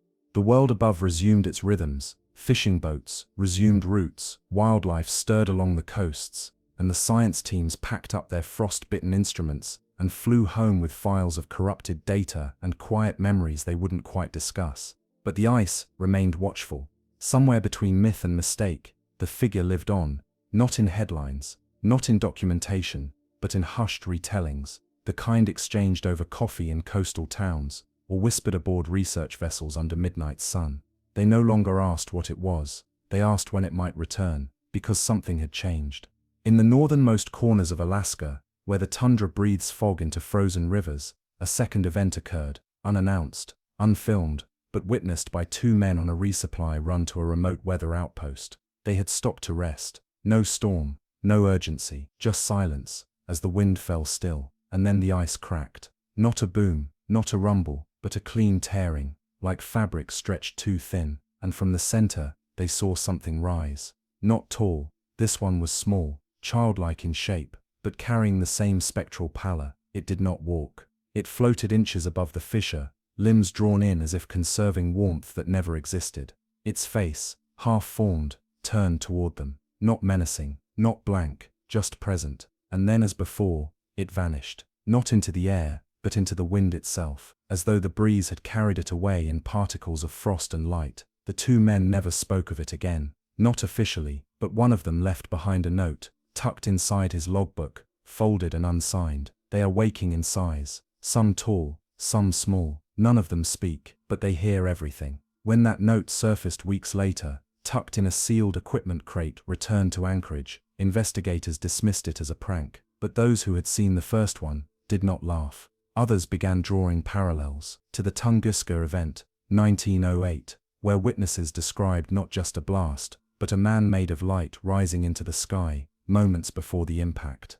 To ancient folklore from the Inuit and Yupik peoples, who spoke of silent walkers under the ice, not spirits, not beasts, but those who came before. What if they weren't warnings? What if they were memories? As one anthropologist wrote, the farther north you go, the thinner the veil becomes, not between life and death, but between now and then, and the ice. Perhaps it isn't hiding these beings, perhaps it's keeping time. Each crack, each tremor, each warm breath that melts the crust is not a signal of danger, but the tick of an ancient clock, wound not by machines or stars, but by the breath of the earth itself. And these figures, tall, pale, silent, may be the hour markers, not malevolent, not kind, just witnesses, emerging to greet a world that has forgotten them, not because they need to, but because the clock says it is their turn. And what they see now, the wires, the ships, the warming currents, the satellites in orbit, is not a threat. It is an echo of a past they may have lived once, or watched collapse. Some now believe that these beings are not relics, not fossils, but reminders,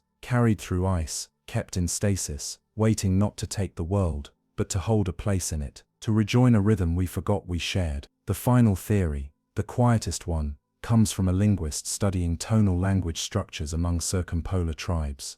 She noticed that ancient chants, some passed down without translation, shared melodic curves with the spectrograms captured during the frost event. Same rise, same decay, as if the chants were not just stories, but responses to something once heard from beneath, which raises the strangest possibility of all, that these beings, these ice walkers, these pale silhouettes gliding through thawed breath, have always spoken to us, and somewhere, deep within our oldest myths, we learn to answer back, not in words, but in song, in rhythm, in remembering. The Alaskan ice humanoid may be the first in a procession, a reappearance, a rebalancing, or perhaps not the first at all. Perhaps we are the ones emerging, not them. Perhaps we are the ones breaching the surface of something they've always known. And what they see in us, fire, metal, voice and forgetting, is a reflection of something they once were, or nearly became. In the end, nothing remains of the figure, no bones, no photos, no proof, only melted ice, and a line in the snow where the warmth did not belong. But somewhere beneath the Arctic shelf, the tremors continue, timed, measured, still breathing, not an alarm, just a signal, a shape beneath the world, pressing gently upward, waiting without malice, for the thaw. The waters off Indonesia's southern coast have always held stories. Currents shift sharply near the Java Trench, a 7-kilometer deep wound in the ocean floor, where warm surface water meets icy shadows that stretch to the underworld. Local sailors call it Laut yang tidak tidur, the sea that never sleeps, and near a remote rise known as Java Ridge, something once surfaced that no one could explain. It was just after midnight, in the humid dark of early April, when the Embrace Pelita Laut, a mid-sized cargo ship en route from Surabaya to Darwin, passed over a shallow section above the trench. Calm seas, no alarms. Then without warning, every sensor failed, sonar blanked, navigation screens froze, compasses spun wildly, as if repelled by the ridge below, and then the ship shuddered, not from collision, not from current, but from something beneath, as if a pressure wave had risen vertically, pushing the entire vessel upward by inches before it settled again. Crew rushed to the bridge. Nothing visible, but on the starboard side, lights began to appear, thin white strands rising like underwater lightning, dozens of them, then hundreds, trailing up from the depths in loose spirals. The captain ordered engines stopped. The ship drifted, then the ocean broke. From below something rose, smooth, fast and vast. At first, they thought it was another ship, a submarine, even a capsized wreck, lifting in the current. But this thing had no structure, no seams, no hatches, no tower, just a massive fin, broad and luminous, breaching the surface at an impossible angle before folding into itself and slipping silently back into the sea. One crewman said it looked like a giant ribbon of mercury, 10 meters long, undulating as it turned, its edge leaving a glowing trail in the water. Then it vanished. The lights flickered out. The ship's systems rebooted on their own, returning to normal, as if nothing had happened. But they were now off course by nearly 4 nautical miles, and below, where the sonar finally resumed, there was nothing, no disturbance, no wreckage, no known life form big enough to match what they saw, only silence. When they reached port days later, the story fractured into versions. Some said it was a freak light phenomenon, deep-sea bioluminescence rising from disturbed organisms. Others insisted it was a new species, something adapted to trench pressure, drawn upward by temperature gradients. One engineer proposed an experimental submarine test gone wrong, though no military logs ever confirmed operations in the area. But others whispered of the ghostfin, a name not found in books, but passed from diver to diver, from sailor to sailor, like driftwood between tides. The ghostfin is not a creature, they say. Not exactly. It's an effect, a phenomenon that moves like life, but leaves no trace. You don't hunt it, you don't find it. It finds you, briefly, then disappears again, as though checking something, measuring, remembering. In 1984, a Japanese survey drone captured a blurry sonar echo near the same location, a long tapered shape too smooth to be rock, rising vertically from the trench, then dispersing into nothing. The file was archived under instrumental noise, unverified anomaly. In 2007, a British hydroacoustic research team recorded a low-frequency warble off Java Ridge, like a whale song distorted through metal. The sound lasted 4 seconds. It came from 6,900 meters down. The team joked that something was singing to the crust, but perhaps it wasn't a joke. What if the ghost fin isn't a single being? What if it's a membrane, a thin layer between pressures, between worlds, that sometimes breaches the surface when something far deeper tries to reach upward, like a finger testing the air, or a memory replaying through water? Witnesses described the same things. A fin with no body, serve movement without sound, light without sources, systems failing, then resuming, a thing, a sense inexplicable but shared, of being seen, then forgotten. The Pelita-Laut's first mate years later said it wasn't alive, but it moved like it remembered being alive, like a ghost of something from deeper down. He now refuses to sail over that region again. Today, Java Ridge is largely unremarkable on charts, just another underwater rise, part of the folded chaos where plates grind, heat rises, and pressure builds. No exclusion zones, no warnings, but at night, in certain harbors along the coast, fishermen tie their knots tighter when passing that latitude, because some wakes don't come from ships, and some lights beneath the waves don't belong to fish. Sometimes the sea lifts its own shadow to the surface, and sometimes it remembers you. The story of the ghost fin should have faded, like most strange sea tales do, drowned in the noise of logistics reports and radar logs. But what followed in the months after the Pelita-Laut sighting ensured the mystery would deepen rather than disappear. First came the damage reports: 3 vessels, a Coast Guard cutter, a deep-sea cable layer, and a private luxury yacht, all reported structural anomalies after passing over Java Ridge. None had collided with anything. No reefs, no sonar blips, no emergency pings, yet each showed signs of sudden precise tearing in their outer hulls, as if a claw or blade had passed along the metal with surgical force. The most baffling of these was the Kapil Arjuna, a government oceanographic survey ship. Its hull bore a single diagonal gash, nearly 11 feet long, carved not through from impact, but outward, as if something from inside the ship had tried to cut its way out.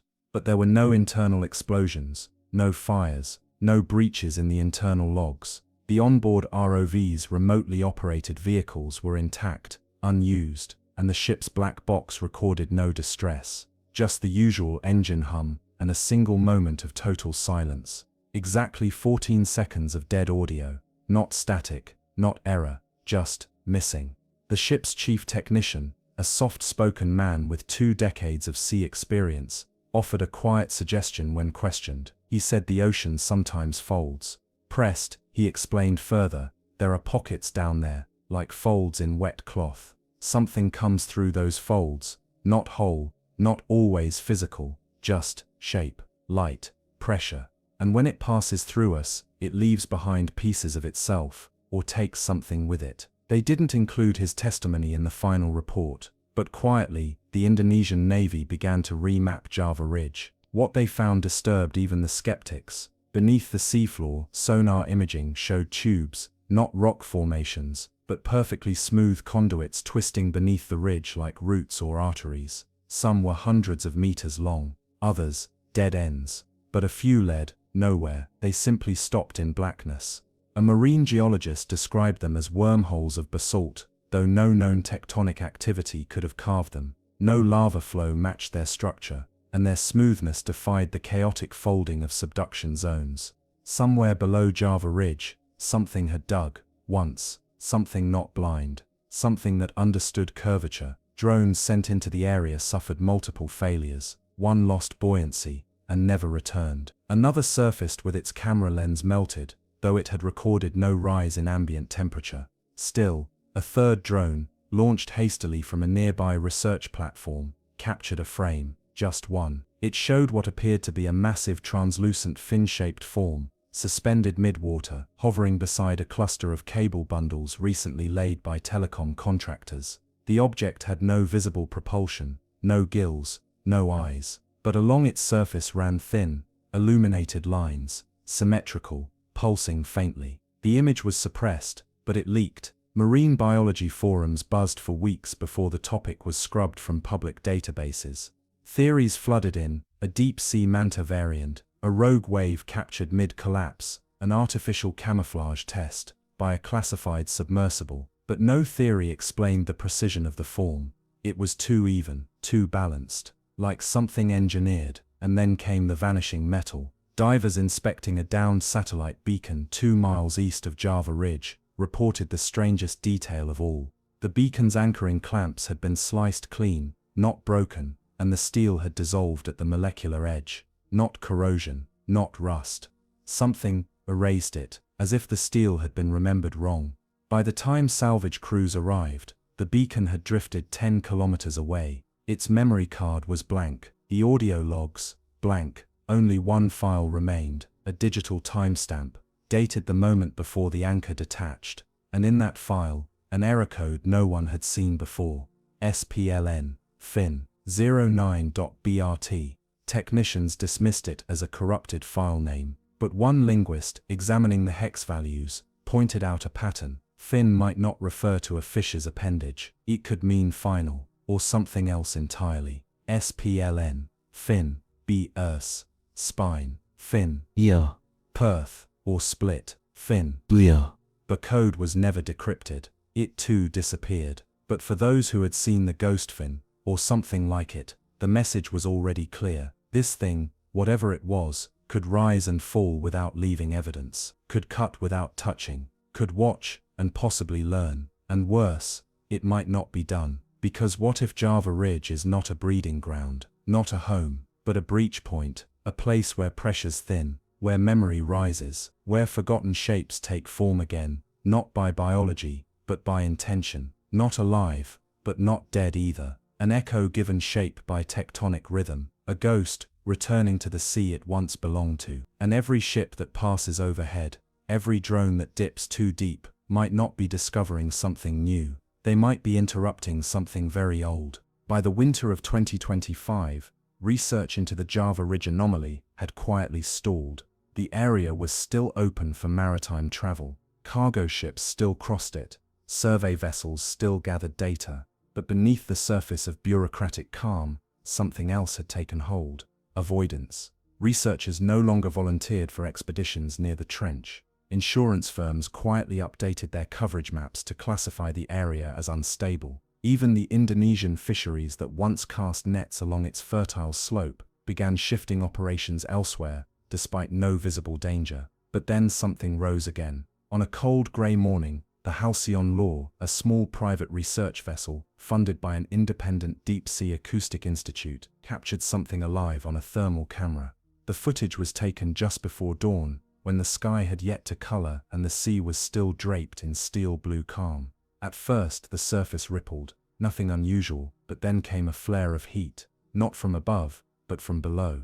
Thermal sensors, calibrated for sea temperature, showed a shape surfacing beneath the vessel, large, elongated, warmer than the surrounding water. Not hot, not volcanic, but warmed deliberately, like a living thing adjusting to surface pressure. The team froze. No one moved. The engines stayed off. The crew huddled silently around the monitor, watching as the heat signature arced along the port side, nearly the full length of the boat. Then, slowly, it receded, spiraling downward, vanishing, as if it had only paused to look. There was no visible wake, no sound, but the boat rocked ever so slightly, like something massive had nudged the water, not violently, but knowingly. The data was sent to a private server, but hours later, a remote purge wiped all footage.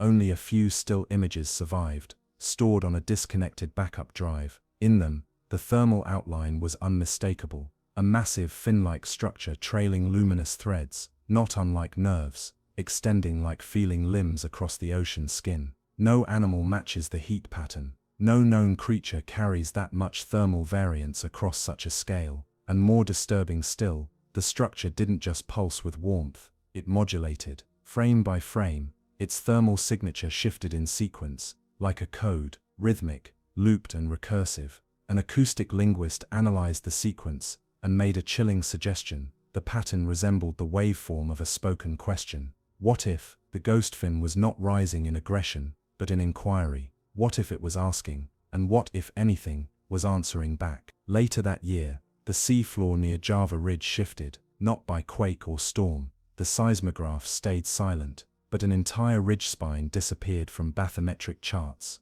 gone, flattened, like something had pressed upward through it, smoothed it, or simply absorbed it. The sonar remapping revealed an absence, a space where once had been stone, empty, but clean, and in its place, drifting several meters above, was a single object, a ring, metallic but warped, like it had been twisted by pressure and time. It hovered mid-water for over 12 minutes before descending again. Divers retrieved it. It was smooth, seamless, no welds, no inscriptions, no source. When placed on a titanium workbench, the ring emitted a faint hum, a frequency inaudible to the human ear, but detected by the lab's underwater recording devices. It pulsed every 41 seconds, and then, after 72 hours, it cracked, not by force, but from within. The break was too precise to be natural, and when it opened, there was nothing inside, except for a single coiled strand, clear, organic, finer than silk, floating upward into the lab's filtration system,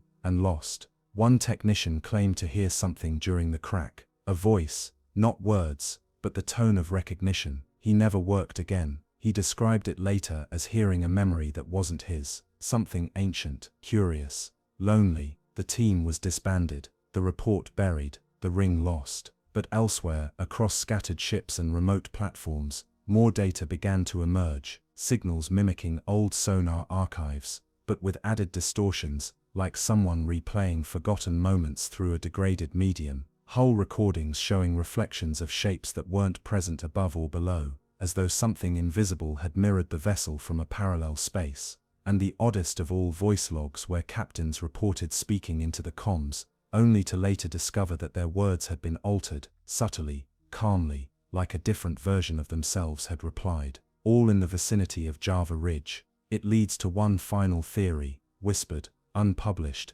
and untested. The ghost fin is not a creature, not a ship, not even a thing. It is a memory, projected into the world through some ancient breach, a form that drifts between what was and what could be, and its appearances are rehearsals, attempts to become again, a shadow, trying to grow bones. Each surfacing is an echo of a future that has not yet happened, and may never fully form. But in rare moments, when the sea stills and time folds, it breaches, not to be seen, but to remember how. And those who witness it, they carry fragments, not proof, but stories, and questions, questions that ripple across instruments and dreams, questions no sonar can answer, questions that do not fade, only drift, like the ghost fin itself, sliding silently back beneath the Java Ridge, to wait. By late spring, the sea ice had thinned into broken sheets, floes drifting in slow spirals toward the open Arctic. The world above resumed its rhythms, fishing boats resumed routes, wildlife stirred along the coasts, and the science teams packed up their frost-bitten instruments and flew home with files of corrupted data and quiet memories they wouldn't quite discuss. But the ice remained watchful. Somewhere between myth and mistake, the figure lived on, not in headlines, not in documentation, but in hushed retellings, the kind exchanged over coffee in coastal towns, or whispered aboard research vessels under midnight sun. They no longer asked what it was, they asked when it might return, because something had changed. In the northernmost corners of Alaska, where the tundra breathes fog into frozen rivers, a second event occurred, unannounced, unfilmed, but witnessed by two men on a resupply run to a remote weather outpost. They had stopped to rest. No storm, no urgency, just silence, as the wind fell still, and then the ice cracked. Not a boom, not a rumble, but a clean tearing, like fabric stretched too thin, and from the center, they saw something rise. Not tall, this one was small, childlike in shape, but carrying the same spectral pallor. It did not walk. It floated inches above the fissure, limbs drawn in as if conserving warmth that never existed. Its face, half-formed, turned toward them, not menacing, not blank, just present, and then as before, it vanished, not into the air, but into the wind itself, as though the breeze had carried it away in particles of frost and light. The two men never spoke of it again, not officially, but one of them left behind a note, tucked inside his logbook, folded and unsigned. They are waking in size, some tall, some small. None of them speak, but they hear everything. When that note surfaced weeks later, tucked in a sealed equipment crate returned to Anchorage, investigators dismissed it as a prank. But those who had seen the first one did not laugh. Others began drawing parallels to the Tunguska event, 1908, where witnesses described not just a blast, but a man made of light rising into the sky moments before the impact. To ancient folklore from the Inuit and Yupik peoples, who spoke of silent walkers under the ice, not spirits, not beasts, but those who came before. What if they weren't warnings?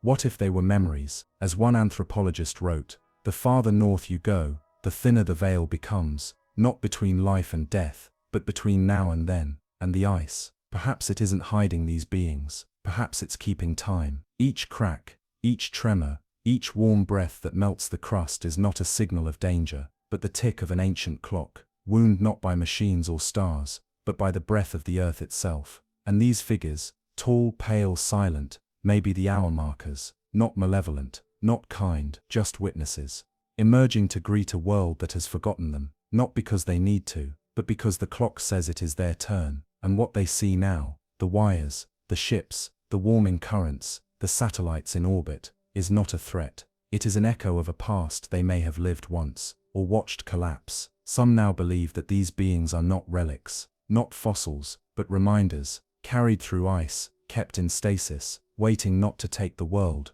but to hold a place in it, to rejoin a rhythm we forgot we shared. The final theory, the quietest one, comes from a linguist studying tonal language structures among circumpolar tribes. She noticed that ancient chants, some passed down without translation, shared melodic curves with the spectrograms captured during the frost event. Same rise, same decay, as if the chants were not just stories, but responses to something once heard from beneath, which raises the strangest possibility of all, that these beings, these ice walkers, these pale silhouettes gliding through thawed breath, have always spoken to us, and somewhere, deep within our oldest myths, we learn to answer back, not in words, but in song, in rhythm, in remembering. The Alaskan ice humanoid may be the first in a procession, a reappearance, a rebalancing, or perhaps not the first at all. Perhaps we are the ones emerging, not them. Perhaps we are the ones breaching the surface of something they've always known. And what they see in us, fire, metal, voice and forgetting, is a reflection of something they once were, or nearly became. In the end, nothing remains of the figure, no bones, no photos, no proof, only melted ice,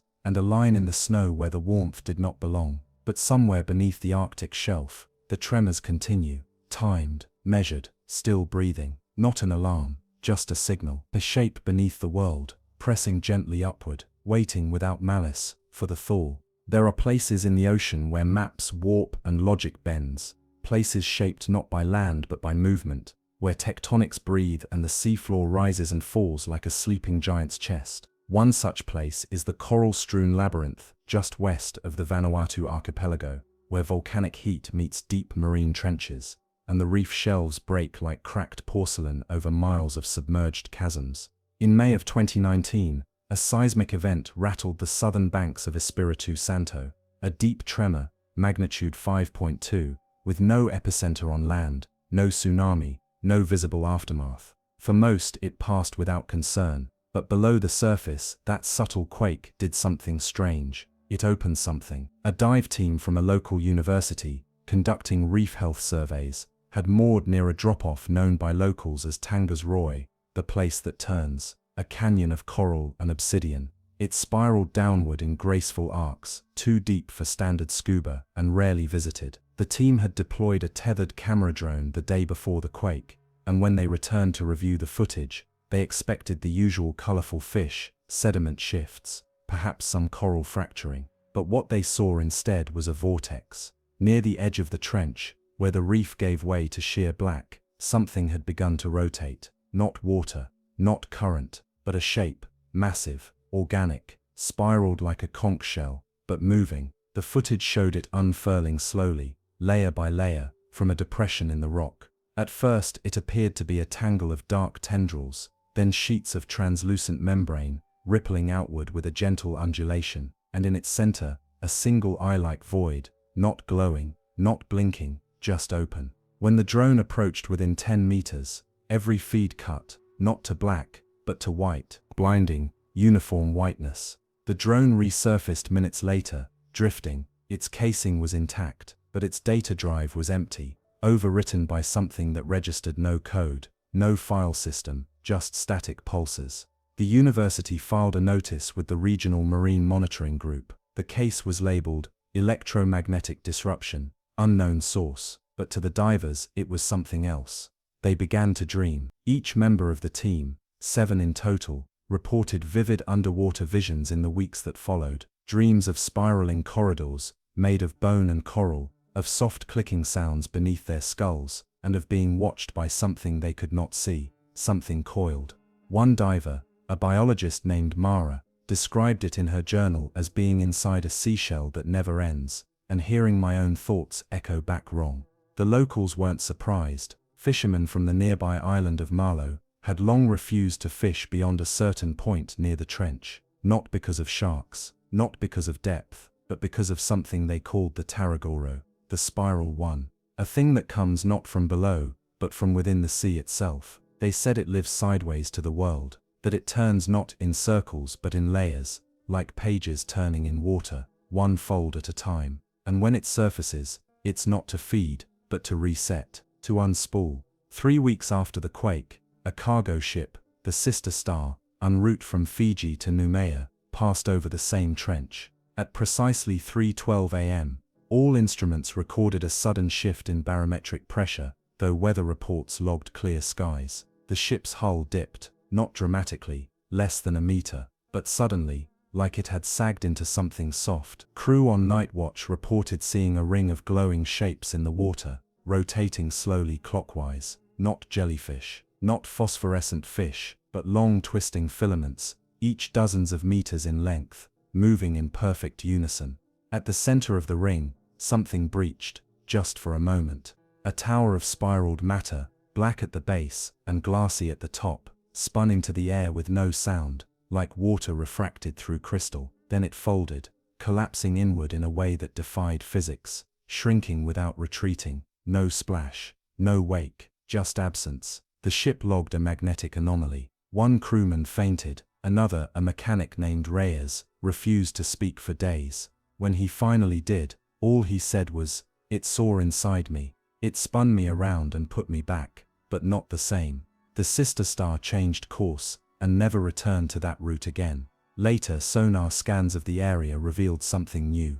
A spiral trench, freshly carved into the seafloor, 10 meters wide, several kilometers long. No quake had caused it, no landslide. The groove was smooth, even, too precise for nature, too alien for tools, and in the center, a pit, circular, perfect, bottomless. A few months after the appearance of the spiral trench, a team from the Pacific Seismic Observatory deployed an autonomous underwater glider to survey the area. It was equipped with multi-beam sonar, environmental sensors, and a deep-sea microphone tuned to pick up infrasonic frequencies, the kind emitted by earthquakes, whales, and sometimes, things no one could explain.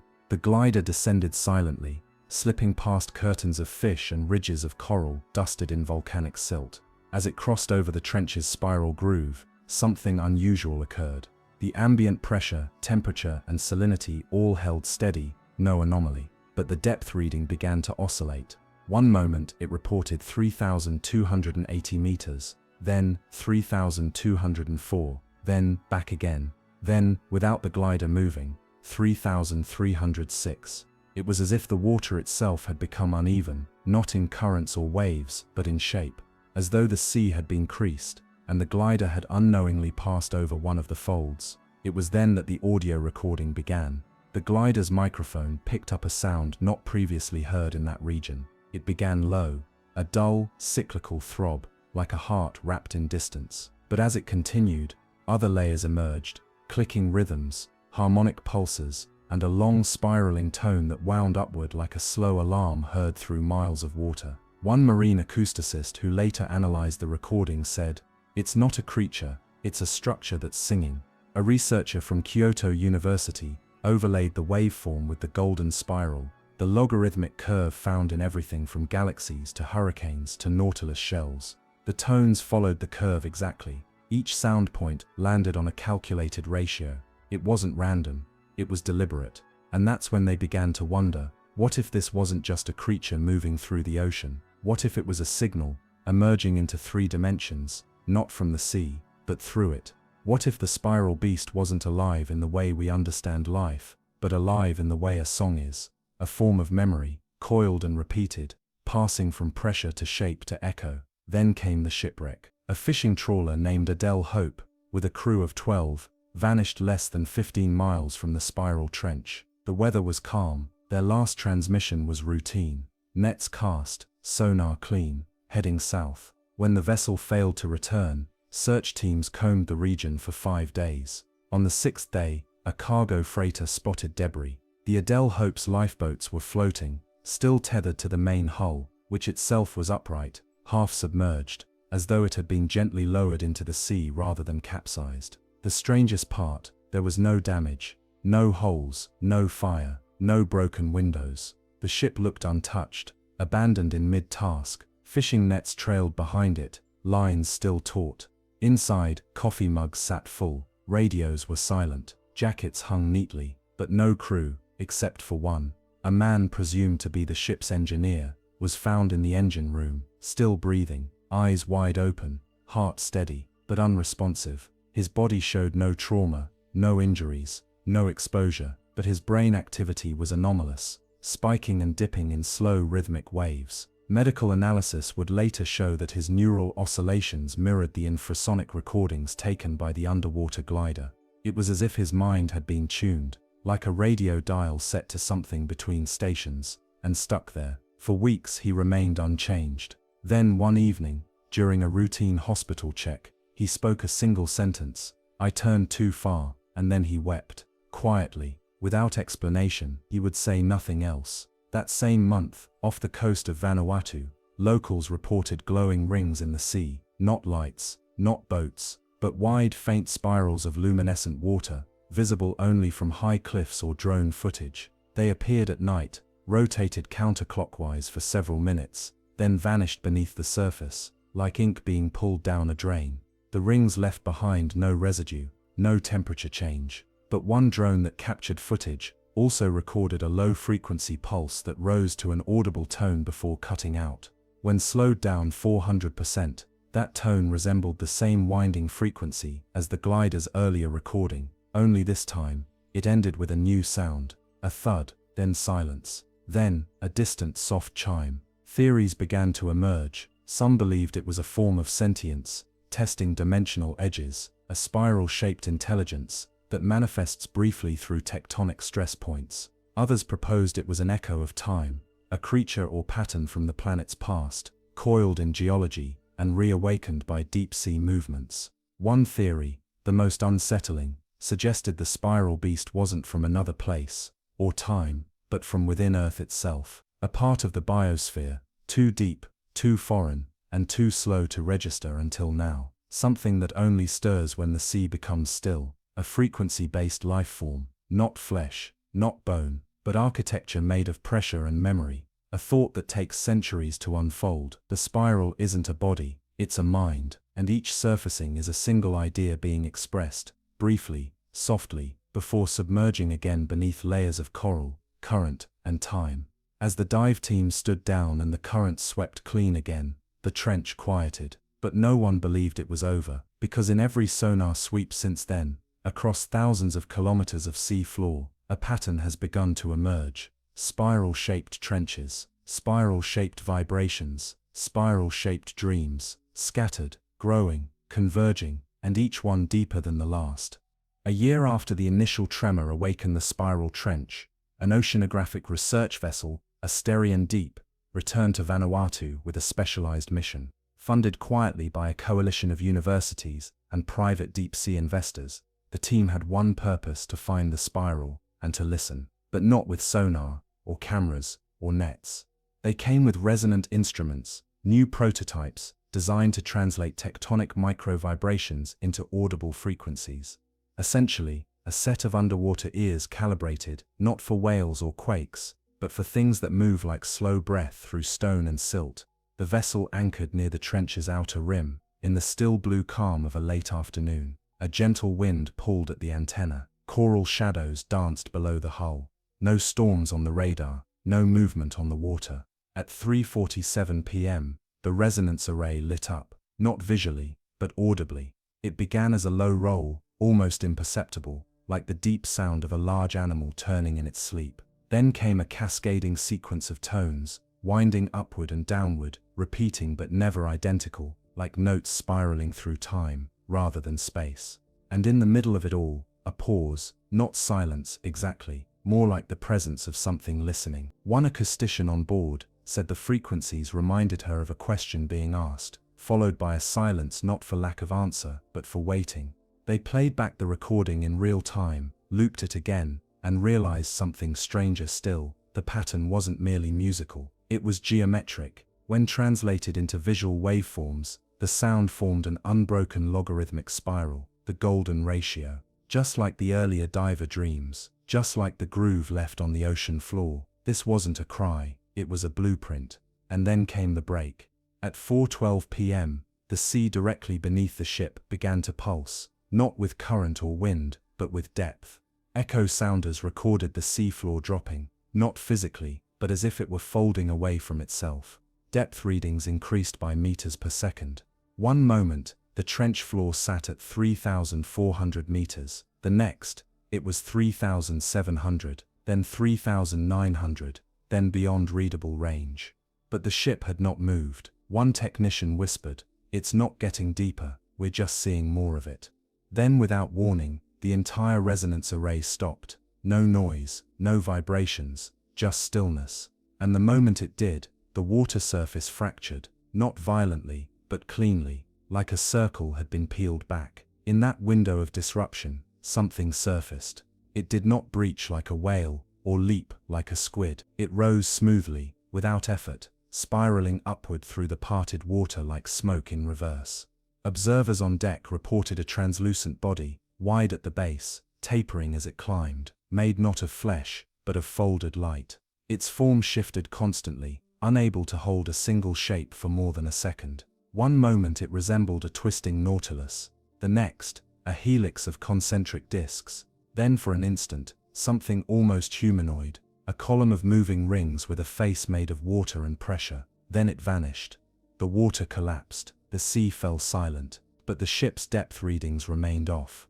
Instruments reported their position as being below sea level, even though the crew stood on dry deck. That's when the crew began to notice changes. Voices heard just slightly before mouths moved. Reflections in windows that lagged behind real motion. The stars at night seemed subtly rearranged. Constellations just one or two stars out of place. And in their dreams, the spiral returned. More vivid now, faster, closer. They dreamt of massive wheels beneath the sea, made of coral and glass, spinning in slow impossible rhythm. Of staircases descending not into depth, but through memory, where they could feel moments they had never lived, lives not their own, and always, always, the sense of being watched by something patient. The Asterian deep returned to port. Its recordings were backed up, its crew dispersed, and not one member of that mission has returned to the ocean since. Some refuse to speak. Others obsessively draw spirals in notebooks, margins, walls, even in the air, with their fingers absent-mindedly, like a tick. One researcher vanished entirely. Her apartment left behind only a looped audio file, playing a 6-tone sequence that repeated forever. The file has since been analyzed and found to be a compressed version of the spiral frequency recorded at the trench. Compressed how? No one knows, but it plays for exactly 1 hour and 44 minutes, then loops, always loops. In the years that followed, spiral-shaped phenomena began appearing more frequently. A circular upwelling of bioluminescent plankton near Tonga, forming a perfect Fibonacci pattern before dissipating. Satellite photos showing underwater whirlpools that reverse direction mid-rotation, something previously thought impossible. And most disturbingly, a seismic scan in the Indian Ocean that revealed a spiral-shaped void beneath the crust. A space with no density, as though the rock had folded around something that isn't there. Across research institutions, a quiet consensus began to form. The spiral beast is not a beast, it is a mechanism, or an organism, or a thought, waiting to finish forming. Its appearances are moments of emergence, test patterns, soft announcements that something older than species, older than oceans, is beginning to wake. And it speaks in shape, in rhythm, in pressure and return. All we've seen so far are the corners, the edges of its idea, and if it ever comes fully into view, into dimension, into permanence, it may not be a question of how we understand it, but of how it understands us. In the months that followed, the spiral sightings became sparser, but not less significant. Like a melody moving to its final notes, the phenomenon began to fade, but left behind signs that its presence was not a passing storm, not a visitation, but a process still unfolding, somewhere below, somewhere deep. An unmanned submersible, Delphine II, deployed by an oceanic observatory on Tonga's northern rim, recorded something during a routine descent. It was meant to monitor coral bleaching and vent activity, nothing more. But as it passed 2,800 meters, its sensors began to pick up subtle, undulating changes in salinity, not enough to trigger an alert, but enough to paint a map of movement. The currents it detected didn't move like waves or thermohaline flows. They moved like fingers, 5 broad ridges of denser water that spiraled around the sub's position, brushing by it as if they were searching, not aimless, not chaotic, but curved and patterned, as though part of some vast body that existed across miles, unseen by light, but sensed by density and motion. The vehicle's pressure readings began to fluctuate, as if gravity itself had been slightly disturbed. And for 4 full minutes, the onboard camera captured nothing, not darkness, not blur, just a shimmering field of distortion, like heat on asphalt, but under the sea, and then a voice. It wasn't speech, not language, not even sound, but a pattern of pulses fed into the machine's data logs that once analyzed formed something resembling binary, except arranged not in lines but in spirals. A cryptanalyst from Norway fed the pattern through a series of simulations. When visualized three-dimensionally, it formed a shape familiar to those who had studied the spiral beast, a perfect golden spiral, not flat, but coiled like a galaxy, extending into virtual space, and at its center was a void. No data, no code, just absence. A message with a missing middle. Perhaps the spiral wasn't telling us something. Perhaps it was waiting for us to fill in the rest. Elsewhere, things began to change subtly, not catastrophically, but unmistakably. Migratory routes of whales shifted by thousands of kilometers. Some began to gather in slow-turning formations, not pods, circles, swimming in silence. Seafloor mapping programs began to report errors near old undersea cable routes, as if the terrain itself had shifted, trenches subtly widened, ridges slightly lowered, with no seismic activity to explain it. One hydrophone array off the coast of Fiji recorded what it initially classified as subglacial creaking, until someone noticed the timing. Every 7 hours and 13 minutes, the same creak, followed by a harmonic overtone and a frequency drop-off. It was repeating, like a heartbeat, but larger, slower, not mechanical, like something alive, and waiting. A marine folklorist named Isa Malik, who had long studied Pacific legends, pointed out something from a 15th century chant recorded on Rotuma Island. Translated from the ancestral dialect, it described a being that turns beneath the waves like the shell of time and sings not for prey, but for memory. She matched the chant's meter to the infrasonic pulse from Vanuatu. They fit perfectly. And yet the spiral beast itself, if that's what it is, never appeared again in visible form. Not since the shimmering breach beneath the Asterian deep. No shape, no glow, no spiral rising from the depths. Just patterns, just echoes, just the quiet marks left behind by something passing through. So what was it? Some say it was a life form of impossible scale, a creature that spans tectonic plates, one we cannot observe fully because our concept of form is too small. Others believe it was a thought form, born from the ocean's memory, accumulating for millennia and now folding into dimension like a tide pulling back its veil. A few believe it wasn't a creature at all, but a threshold, a place where ideas fold into matter, and where deep beneath pressure and silence, the laws we call physics begin to curve inward.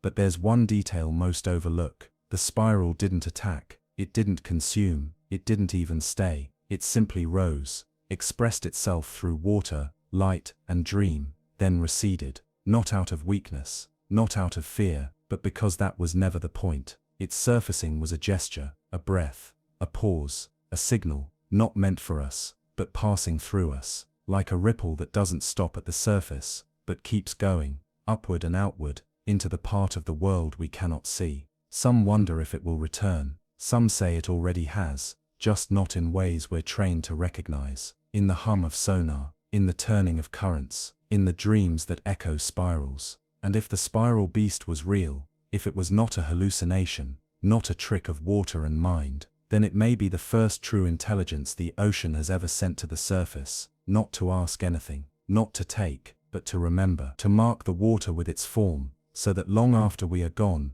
the trenches still whisper, something was here, something turned, something new, and in that spiral, the ocean itself, ancient, watchful, unchanging, leaves behind its quiet, unknowable shape, its breath, its message, its silence.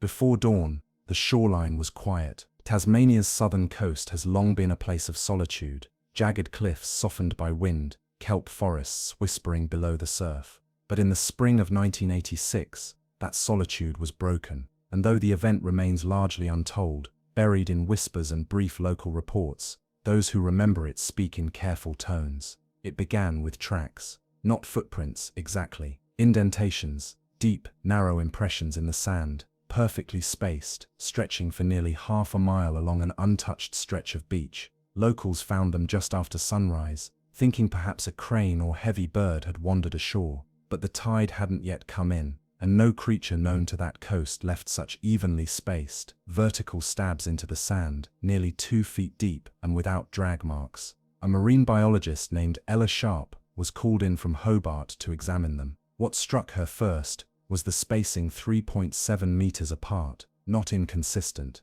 identical, a stride too large for any biped, too narrow for a quadruped. And then there was the shape. Each impression was cylindrical, not clawed or webbed, almost like the leg of a tripod, but ending in a taper that suggested something organic, not machine, not tool. The tide washed them away by noon, but that was only the beginning. At 4:18 a.m. that morning, before the tracks were discovered, 2 lighthouse operators stationed near Matsuka Island filed an unusual note into their night log, tall silhouette on the surf, upright, moving north. The sketch they drew showed something spindly, angular, walking through shallow water with impossible balance, its body never bending, its limbs like fishing poles trailing into the sea. They assumed hallucination, fatigue, sea spray, until later that week, a coastal patrol reported finding a collapsed structure washed into a cove, not driftwood, not netting, but something pale and long, like bone, arranged in lengths and joints. It bent in one place, broke in another, and it hissed when touched, not audibly, but through vibration, like touching the wire of a live fence. Samples were taken, but deteriorated in air, and on the same morning, across the Bass Strait in mainland Australia, a seismic monitor recorded an impact, not from an earthquake, not from a landslide, but from something landing, only it had no origin. The signal was clear, directional, but it began in the air, above the waterline, a spike, then a collapse, then a long spiraling echo. The Tasmanian locals would later say they felt something that night, a heaviness in the air, a stillness in the tide, and dreams that came with sounds, hollow, long-legged, walking sounds. By the following month, the sightings had grown stranger. On a cliffside south of Cockle Creek, a hiker snapped a photograph of what he thought was a crane in the mist, but the image, when examined, showed no wings, no beak, just limbs, thin and reed-like, casting shadows too long for the terrain. He never returned to the spot. The government response was minimal, a short survey, a brush-off report, words like optical illusion, wind deformation, marine debris. But then came the video. In 1992, a VHS tape surfaced from an anonymous sender mailed to a university in Victoria. It contained a single clip, 2 minutes of shaky night vision footage, shot from behind a sand dune. In it, a tall white figure walked the beach, its legs bent the wrong way, backwards at the knee, long and mechanical in movement, but soft in material. They didn't thud or crunch against the sand, but bent in slow silence, like they were moving through water, even though it walked in air. The figure had no torso, only a central stalk from which the legs branched, and something faintly luminous near its crown. Not eyes, not a head, but but a single pulsing glow, like bioluminescence filtered through gauze. At the end of the clip, the creature folded inward, collapsing not like a dying animal, but like a tent packed into itself. Each limb retracted, vanished, and then the central stalk slumped to the sand and melted into foam. The tide took it. No follow-up footage has ever surfaced, but the copy that remains in the university archive has never been disproven. Experts can't agree if the video is real, but every analyst who's watched it comes away saying the same thing. It doesn't look fake, it looks wrong, like it was filmed somewhere not quite here. And that's the legacy of the stilt walker, as locals came to call it. Not a monster, not a beast, not even a ghost, but something out of sequence, something that does not belong to the sea, but visits it, something whose very movement breaks the rhythm of time, leaving behind only strange sandmarks, flickering silhouettes, and a moment, just one, where the natural order seems to pause and allow something from elsewhere to step through.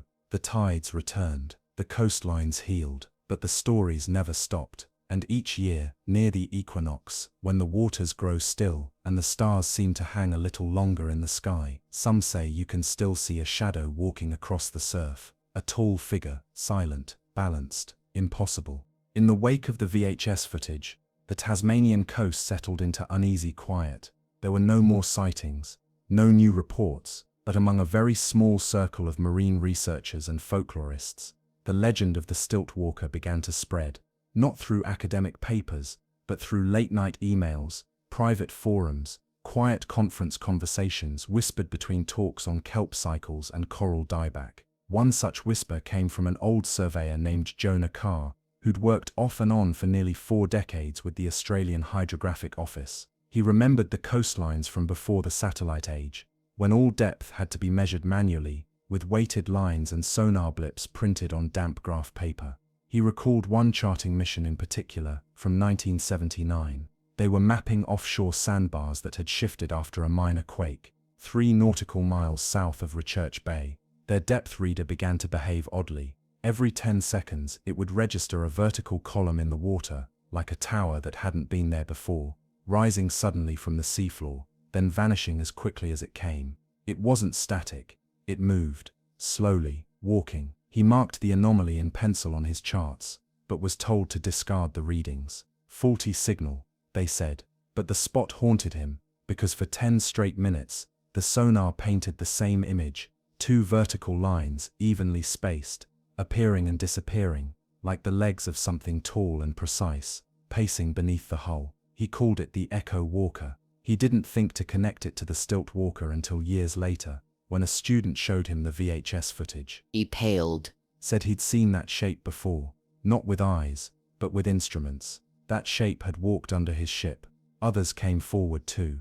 A tugboat operator off Port Davey remembered seeing a shimmer, like heat rising from asphalt, except this was over the cold sea. A tourist aboard a whale-watching cruise near Bruny Island snapped a photo of the sunrise, and only later noticed in the far corner of the frame, something tall and slender, mid-stride, stepping out of the water like a heron made of mist. And in 1999, the most chilling account came not from Tasmania, but from New Zealand. A cargo drone en route from Bluff to Melbourne, programmed to fly low over the ocean to conserve fuel, veered slightly off course. When it returned, its flight data contained a sharp jolt, 0.9 Gs of unexpected vertical lift, as though something had pushed it upward from below. The video feed captured only sea spray.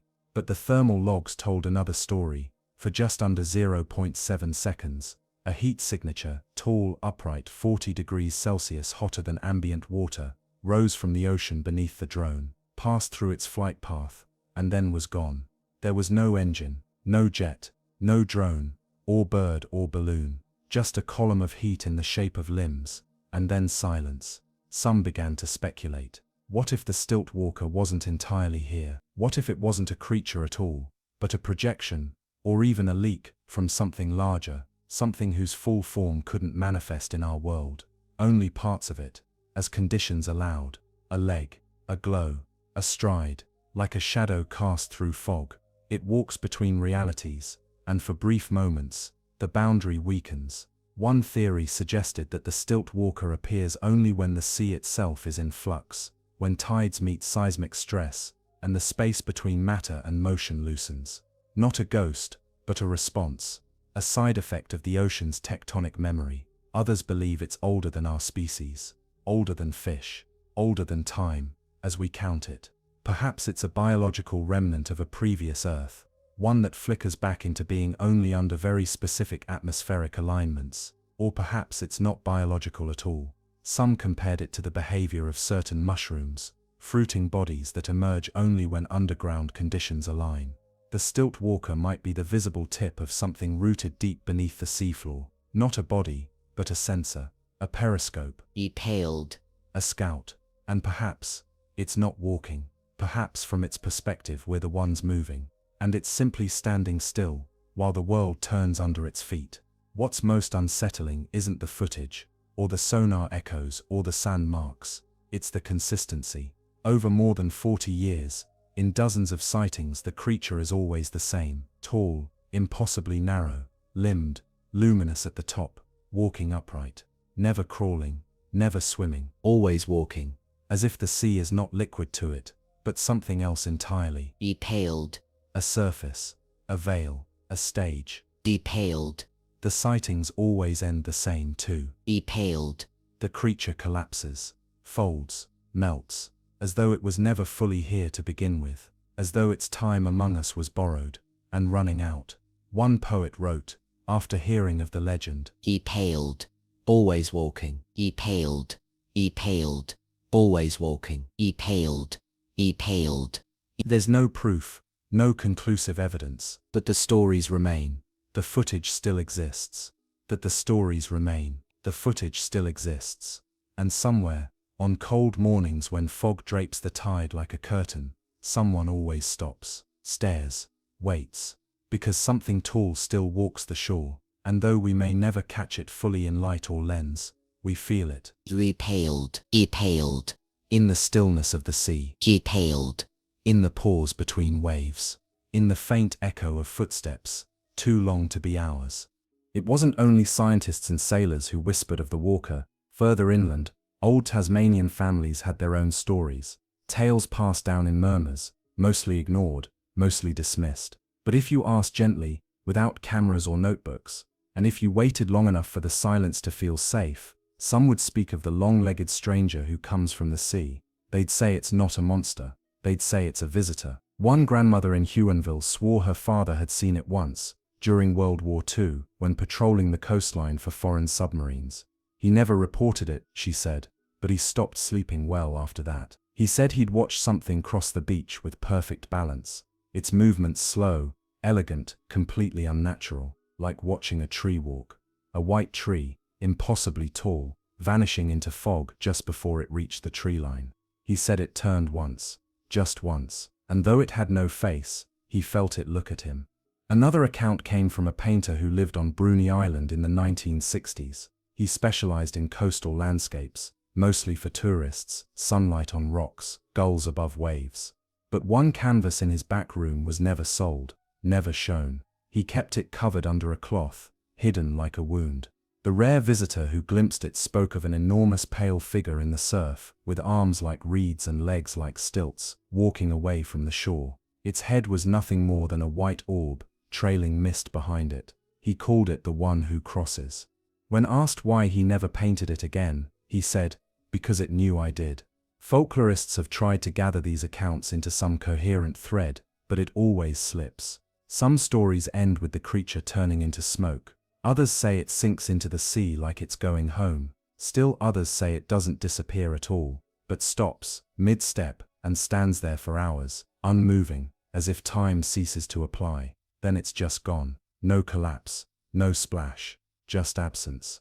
In every version, the creature never speaks, never chases, never harms. It walks or watches, and then it's gone. And always, always, it appears during a change in season. That detail persists like a signature. Equinox, solstice, lunar shift. Moments when the world adjusts itself, slightly, just enough to make room for something that doesn't normally fit. Something like the stilt walker. There's a belief, held quietly by a few esoteric naturalists, that the Earth contains not only hidden species, but hidden timings, moments when the boundaries thin, and things not meant for the surface world are allowed, briefly, to wander into it. And in those moments it's not that we see them, it's that they allow themselves to be seen. One diver, a cryptic field researcher named Martin Hale, spent nearly 8 years off Tasmania's coast trying to provoke an encounter. He used sonar pulses, subsonic lures, even acoustic mimicry of the creature's supposed steps. Nothing worked. Until one morning in 2008, he was moored just offshore, preparing to lower a temperature buoy, when the water changed. Not visibly, but in sensation. The air around him grew thick, heavy. Sound dropped out, as if muffled by invisible cloth. Then he heard it. A single step. A noise like a wet branch snapping far away, but impossibly tall. He turned. Nothing there. Then another step.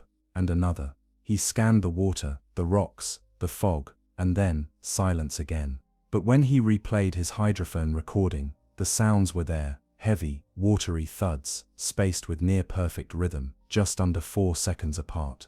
When mapped against the average stride length of previous track patterns, they matched, exactly. He left the project that year, never explained why.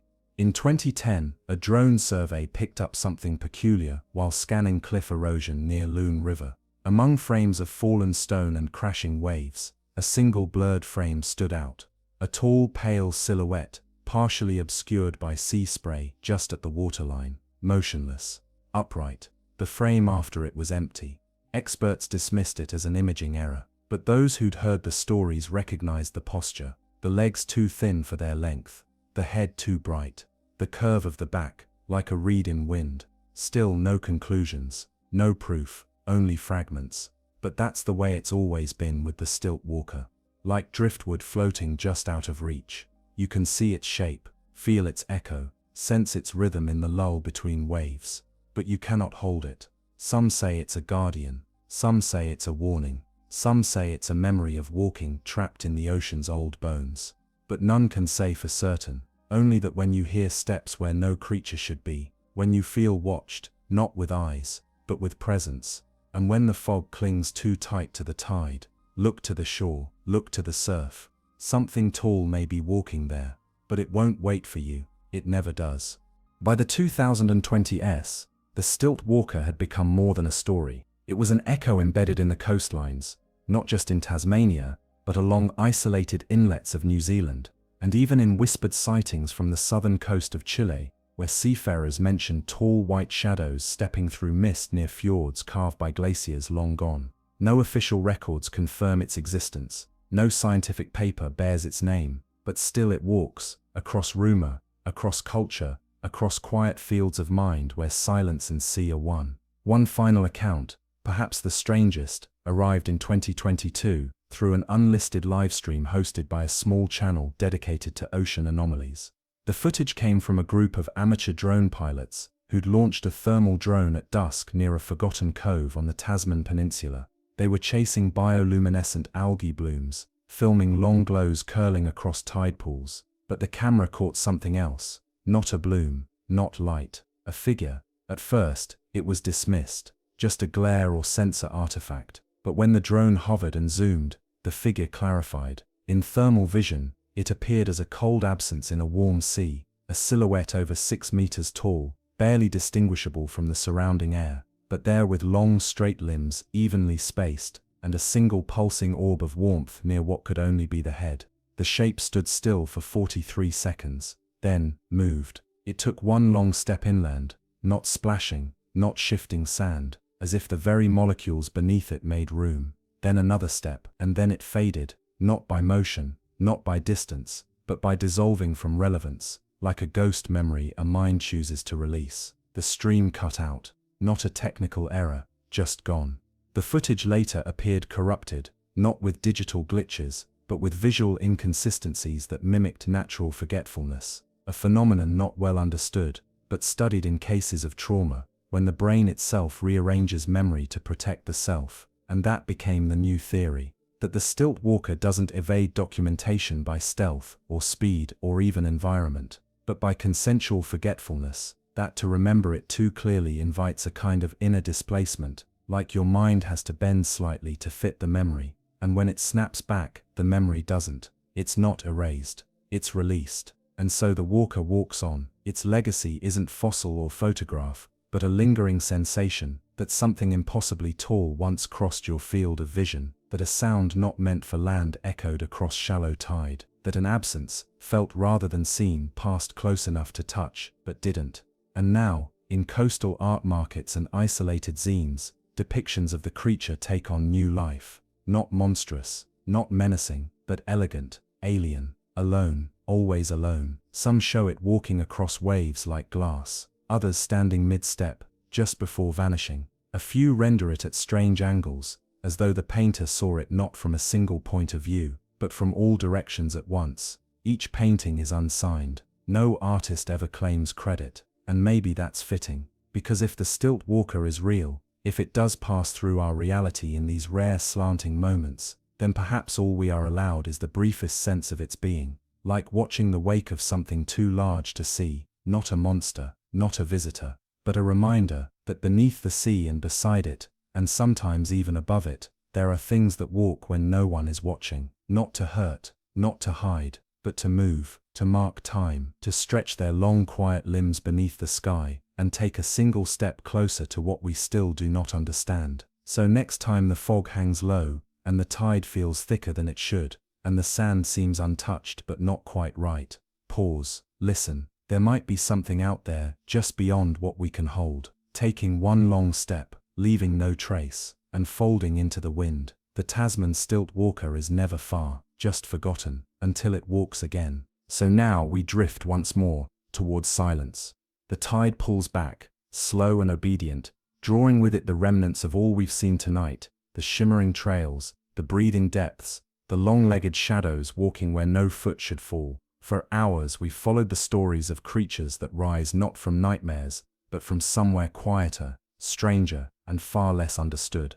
We began with the Icelandic flare serpent, lighting the polar dark with arcs of silent flame. We followed glimmers beneath melting ice, where the bearing shimmer twisted through thawing currents like a ribbon of color no eye had named. We felt the panic of machines trying to explain the unexplainable, a scream from the Mariana Trench that surged upward, not in fury, but in warning. We watched giants drift, shimmer, watch us back, and still the ocean remained unchanged.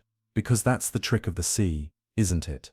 It lets you see what it wants, then it closes again. No traces, no answers, only memory that softens over time, like rope left to salt. And now, at the end of all these stories, these sightings, sonar pings, fragments of pale movement, we sit in the quiet again. Not at the surface, not at the bottom, but somewhere in between, where most of the ocean's secrets wait. Some questions never had answers, maybe they were never meant to. A pale figure under Antarctic ice, a spiral rising from Vanuatu's reefs, a glowing eye staring from calm Canadian waters. Were they real? Was the blue eye of Sable Island a lens of bioluminescence, or a pupil? Was the Mediterranean choir a coincidence of whale song, or the prelude to something singing for us? Was the Tasman stilt walker truly there, walking tall across sand and mist, or was it simply the earth dreaming of limbs again? Science will search, it always does, and it should. But in these stories, these long quiet mysteries that don't quite resolve, we find something else. We find stillness, we find awe, and sometimes, just sometimes, we find sleep. Because mystery, in its purest form, is not chaos. It's not fear, it's rhythm. The rhythm of waves we can't measure, the pulse of the deep that doesn't need names, the feeling late at night that the sea has not stopped watching us, even when we've stopped watching it. So now, as we close this journey, let the waters rise in your mind. Let the tide come in without urgency. Let it blanket what's left of your thoughts, soft and slow. There's no need to chase the ending. Let it come to you. Let it arrive like the cold blue swell that reaches shore without force, like foam on skin, like mist over stones, like a whisper from fathoms below. And maybe, if you listen closely enough, you'll hear them still, not calling, not crying, just existing. The bloom giant, silent above the red tide, the hollowback, drifting into harbor, glowing softly in its breathing shell, the Arctic returner, bringing with it a face last drawn on parchment, 160 years ago, now rising again, unchanged. What do they want? We don't know. We never knew. Maybe they've always been here, waiting for our eyes to catch up. Or maybe they arrived only when we forgot how to see clearly, when we lost that childhood gaze, the one that lets the sea become infinite again. But whatever they are, they remind us of something important, that even now, with our maps and satellites and cameras on every coast, the ocean still has places untouched by certainty, still has layers untouched by light, still has dreams that rise, for just a moment, to breathe, and then disappear. And now you can rest, now you can drift. There's nothing more to know tonight. Let the fog settle, let the creaking hull fade, let the soft hiss of water be the only thing left, because the sea has always known how to end a story. It doesn't slam the door, it just waits, until the questions stop, until the voices fade, until all that's left is the tide. Whatever it is, it remains waiting. The ocean falls silent again. Some questions drift forever unanswered. Maybe it's better we never know.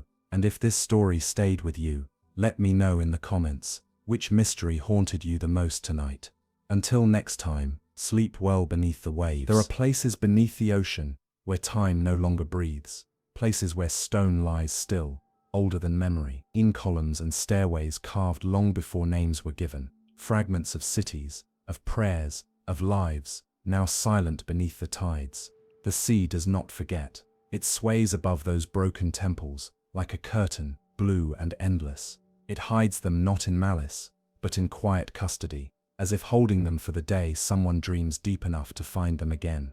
Tonight we go looking, not with noise, not with light, but with silence, drifting down through dark water, where only currents speak, where the silt of forgotten centuries waits undisturbed. You won't need a map, just a still mind, and the willingness to follow faint outlines where ancient hands once shaped stone and rising tides claimed everything back. Beneath coral and ash, behind veils of time, lie stories never recorded, only remembered by the ocean itself. We begin not with a discovery, but with a feeling that something is still down there, something that once stood tall beneath the sky, and now dreams quietly beneath the waves.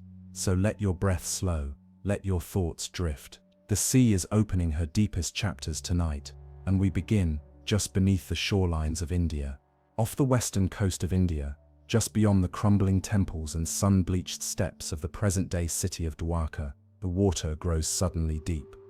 The Arabian Sea folds inward here, curling against the shore like a breath being drawn. It hides things in the silt, not just shells, not just wrecks, but memories older than any book. In the early 2000s, a research vessel conducting sonar scans along this coast noticed something strange. The patterns coming back from the seabed were not random.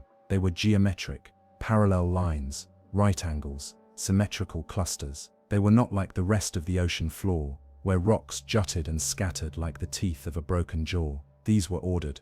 They formed grids.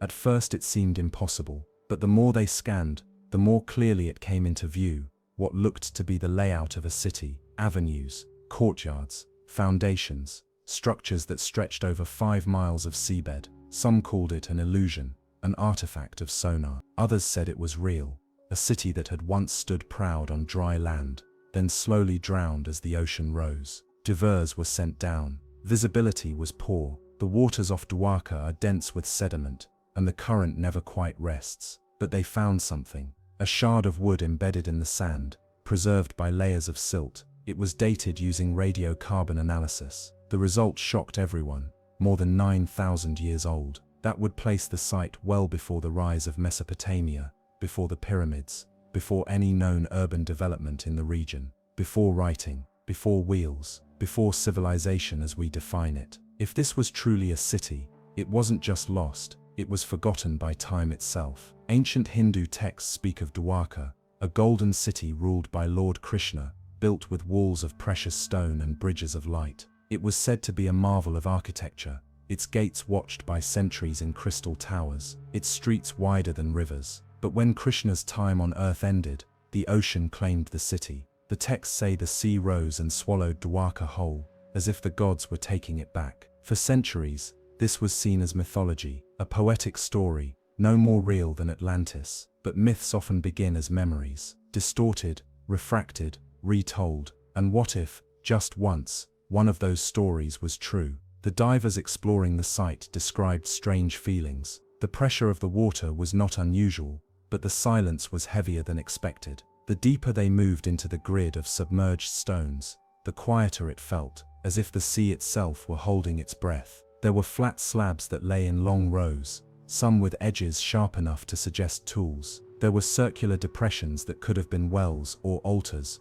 or something no longer understood. Some divers claimed to see steps carved into stone, worn down by time but still visible beneath the algae. No grand statues, no gold, just silence, and stone, and the sense that something once lived here, something built. Skeptics say the formations are natural. Sandstone fractures, sediment patterns, riverbeds, reshaped by tectonic shifts. They argue that the sea can mimic architecture, just as clouds can mimic faces. And yet something resists dismissal: the scale, the precision, the alignment. If these are natural features, they are the most architectural accidents ever recorded. Others point to the Harpan civilization, the builders of Mohenjo-Daro and Lothal. They were brilliant engineers, known for their grid-planned cities and advanced drainage systems, but they thrived around 2600 BCE. This site, if the carbon dating holds, is far older. There are no Harpan artifacts here, no seals, no pottery, no signs of trade. Whatever this was, it predates even them. So who built it, and why does no record remain? One theory suggests the city belonged to a coastal culture wiped out during the end of the last ice age. As glaciers melted, sea levels rose, sometimes quickly, catastrophically. Shorelines shifted, rivers reversed, and entire settlements would have vanished beneath the tides. No war, no disaster, just time and water. Perhaps this city was one of many, a string of early civilizations that lived by the sea, built in stone, and left no trace but the ruins now hidden beneath coral and silt. Or perhaps it was something else entirely, a city built not for permanence, but for worship, a temple complex designed to face the rising sun, to call to the gods, to stand on the edge of land and water as a bridge between realms. In some retellings of the Krishna myth, Dwarka was not made of gold, but of intention, a city built not for trade or conquest, but for meaning. What if these ruins are not the remains of a capital, but a prayer? And now long forgotten, that prayer still echoes in the quiet movements of fish through stone corridors, in the way sunlight bends through murky water, tracing what once were walls. Modern efforts to explore the site have slowed. There are legal disputes over jurisdiction. Some claim it's too dangerous to send divers deeper. Others say it's politically sensitive, that confirming a 9000-year-old city off India's coast would reshape everything we know about history. But the sea does not argue. It holds the stone gently. It softens the edges. It lets us wonder. And every now and then, when the light is right and the current stills, divers say the city almost seems to rise again. Not as it was, but as a dream of itself. The ocean, after all, remembers everything. And now we follow its memory further west, to a place where stone roads vanish beneath turquoise water, as if still waiting for someone to return. Just off the coast of North Bimini, in the warm, shallow waters of the western Atlantic, the sea floor reveals something peculiar. There, beneath just 15 feet of clear, sunlit water, lies a road, or something that looks like one. Massive limestone blocks stretch across the seabed in a straight line, a flat, level surface formed from stone slabs so regular in shape and placement that divers have likened them to paving stones. Some are up to 15 feet long, others form a curious curve. Together, they span nearly half a mile. Locals call it the Bimini Road. At first glance, it's easy to mistake for the remnants of a dock or seawall. But when the formation was first discovered in 1968, it quickly became the center of intense debate and speculation far deeper than the water covering it. To some, it's an archaeological anomaly, a possible remnant of a long-forgotten civilization, perhaps a ceremonial causeway or an ancient breakwater. To others, it's something far stranger, a trace of the fabled Atlantis, the lost city spoken of by Plato, swallowed by the sea in a single day and night of sorrow. And then there are the scientists, the geologists, who insist the formation is natural, the result of a process called beach rock fracturing. They explain how tides and time can break sedimentary rock along joints, creating straight edges, right angles, even patterns that mimic human construction. But the Bimini Road resists easy classification. It's too straight, too uniform. The blocks are too large, too flat, too consistent. Divers have described the eerie feeling of swimming above it, of gliding over a highway built for giants, now silent and strewn with algae. Some claim to have seen tool marks, others whisper of additional structures nearby, pillars, circles, walls now collapsed into rubble. And then there is the timing. The Bimini Road was discovered just as the American psychic Edgar Cayce had predicted it would be. Decades earlier, he had spoken of remnants of Atlantis being uncovered near Bimini in 1968 or 1969. When the discovery was announced, believers in his visions pointed to the prediction with awe. Skeptics rolled their eyes. Coincidence, they said, but under the surface, the mystery remains. No human artifacts have been recovered from the site. No pottery, no tools, no bones, just the stone itself. Stubborn, silent, rectangular. Yet even that silence speaks. Some researchers believe the road may be part of a much larger complex, a network of sunken structures now buried beneath sand and coral. They point to other underwater formations nearby, shapes in the seabed that suggest enclosures, chambers, walls. The water here is warm, shallow, deceptively calm. But storms pass through regularly. Hurricanes churn the seabed, rearrange the sands. What lies beneath is constantly in flux. One year, a section of stone may be clearly visible. The next it's hidden again, buried in sediment, and then in rare moments of stillness, it reveals itself.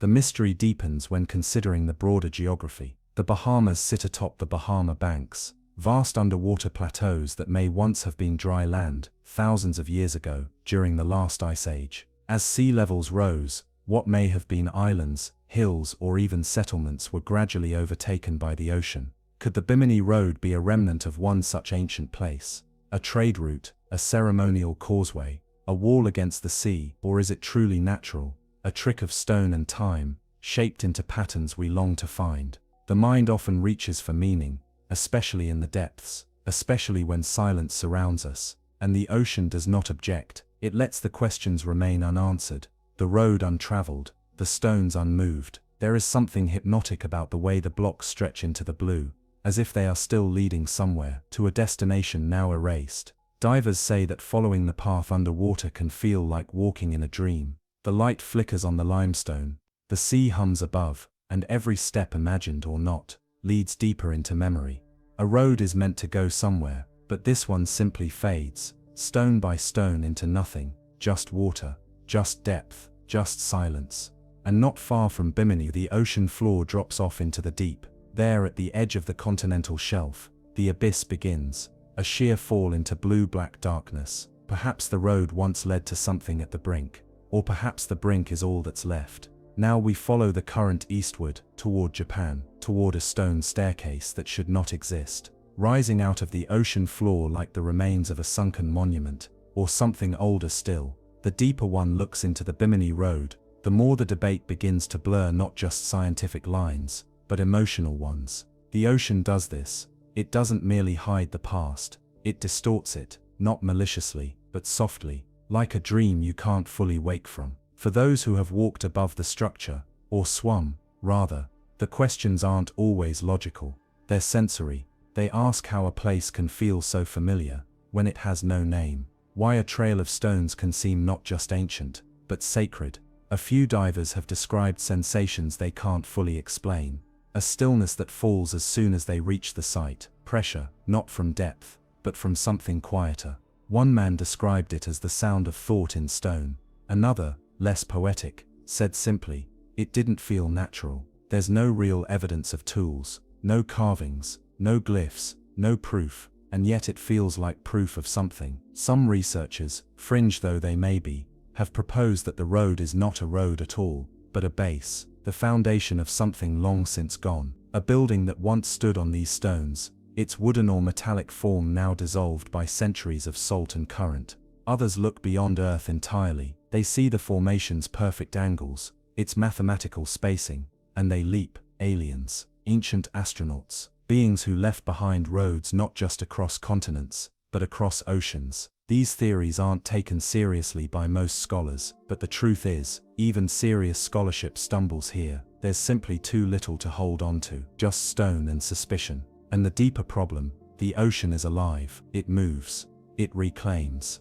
If there were once structures here, any fragile evidence, rope, wood, even metal, would have long since eroded. Coral now threads its way across the surface of the stones.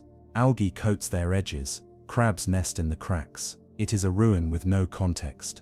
But there's something romantic about that too, a purity in the way it just exists. No clear answers, no dates to pin, just the stones, and the space between them. There have been efforts to excavate, but they're limited. Permits are difficult to obtain. The region is ecologically sensitive, and any disturbance risks damaging not just the stones, but the living reefs nearby. So for now, observation remains the primary method. Photography, sonar, memory, and speculation. The idea of Atlantis has long been tied to Bimini, not just because of Case's predictions, but because the Caribbean and Atlantic together hold so many strange stories. Ruins, lights, disappearances, and the Bahamas, with their clear waters and submerged ledges, invite the imagination. But Atlantis, whatever it was, may never have existed. Plato, in his dialogues, said the city lay beyond the Pillars of Hercules, the Strait of Gibraltar, and sank some 9,000 years before his time. He may have meant it as allegory, or as history. The truth may be somewhere in between. A real city perhaps, lost to floods or war, remembered only in fragments, and folded into myth. Or perhaps there were many cities, scattered across what are now seafloors. Settlements that rose and fell long before the idea of history itself. And maybe Bimini was one of them. A small outpost, Eurotodita 1, 2s, Winterdita 1, a sacred site. A dock to nowhere. A road once walked by bare feet, where prayers were murmured and offerings left. Now reduced to geometry beneath the tide. A line of stone leading not into time, but out of it. Satellite imagery has revealed other curiosities nearby. Rectangular shapes, clustered shadows that may suggest additional formations, but the water conceals more than it shows. And the sea is patient. What it has taken, it does not easily return. But every so often when storms shift the sand or the current peels back a layer, a little more is revealed. A few more feet of the path. A new shape on the edge of visibility. And we wonder, again, who built this, or did no one? Is the design a mirror of our need to see patterns, to find stories where there may only be erosion? Still, the road feels old, not just in age, but in spirit. It feels older than names, older than speech. Something built before we knew how to remember. And what is memory but another kind of road? One that fades the farther you follow it. As we leave the Bimini road behind, its stones vanish again into the blue. The line dissolves, the pattern breaks. the ocean takes it back. And just beyond the curve of the earth, beneath a different sea, lies another riddle, a staircase of stone, a monument half buried in coral and mystery, a place where steps rise up from the seabed, like an invitation no one has ever accepted. Next we drift toward the island of Yonaguni, and the monument that may not be a monument at all. At the southwestern edge of Japan, where the East China Sea dissolves into the Pacific, there is an island few people visit and even fewer speak of. Yonaguni, windswept, quiet, ancient, marks the last breath of Japan before the ocean deepens beyond sight. Its cliffs are sheer, its coastlines jagged, and beneath its waves waits something that has defied explanation for decades. The story begins in 1986. A local diver searching for hammerhead sharks slipped beyond a coral ridge and found himself face to face with a wall, flat, massive, unbroken. Not a boulder, not a reef, but something different, too clean, too straight. It dropped away into deeper water like the side of a building. He followed it, curious, and discovered stairs, steps cut into stone, huge, rectangular, perfect. Then came terraces, platforms, angled corners, sloped corridors, grooves that ran parallel for yards before vanishing into silt. He had found something that looked like a city, or the bones of one, submerged beneath 80 feet of open sea. The Yonaguni Monument. What followed were years of research and debate. Photographs, sonar maps, and diver testimonies captured a vast underwater formation nearly the size of a football field.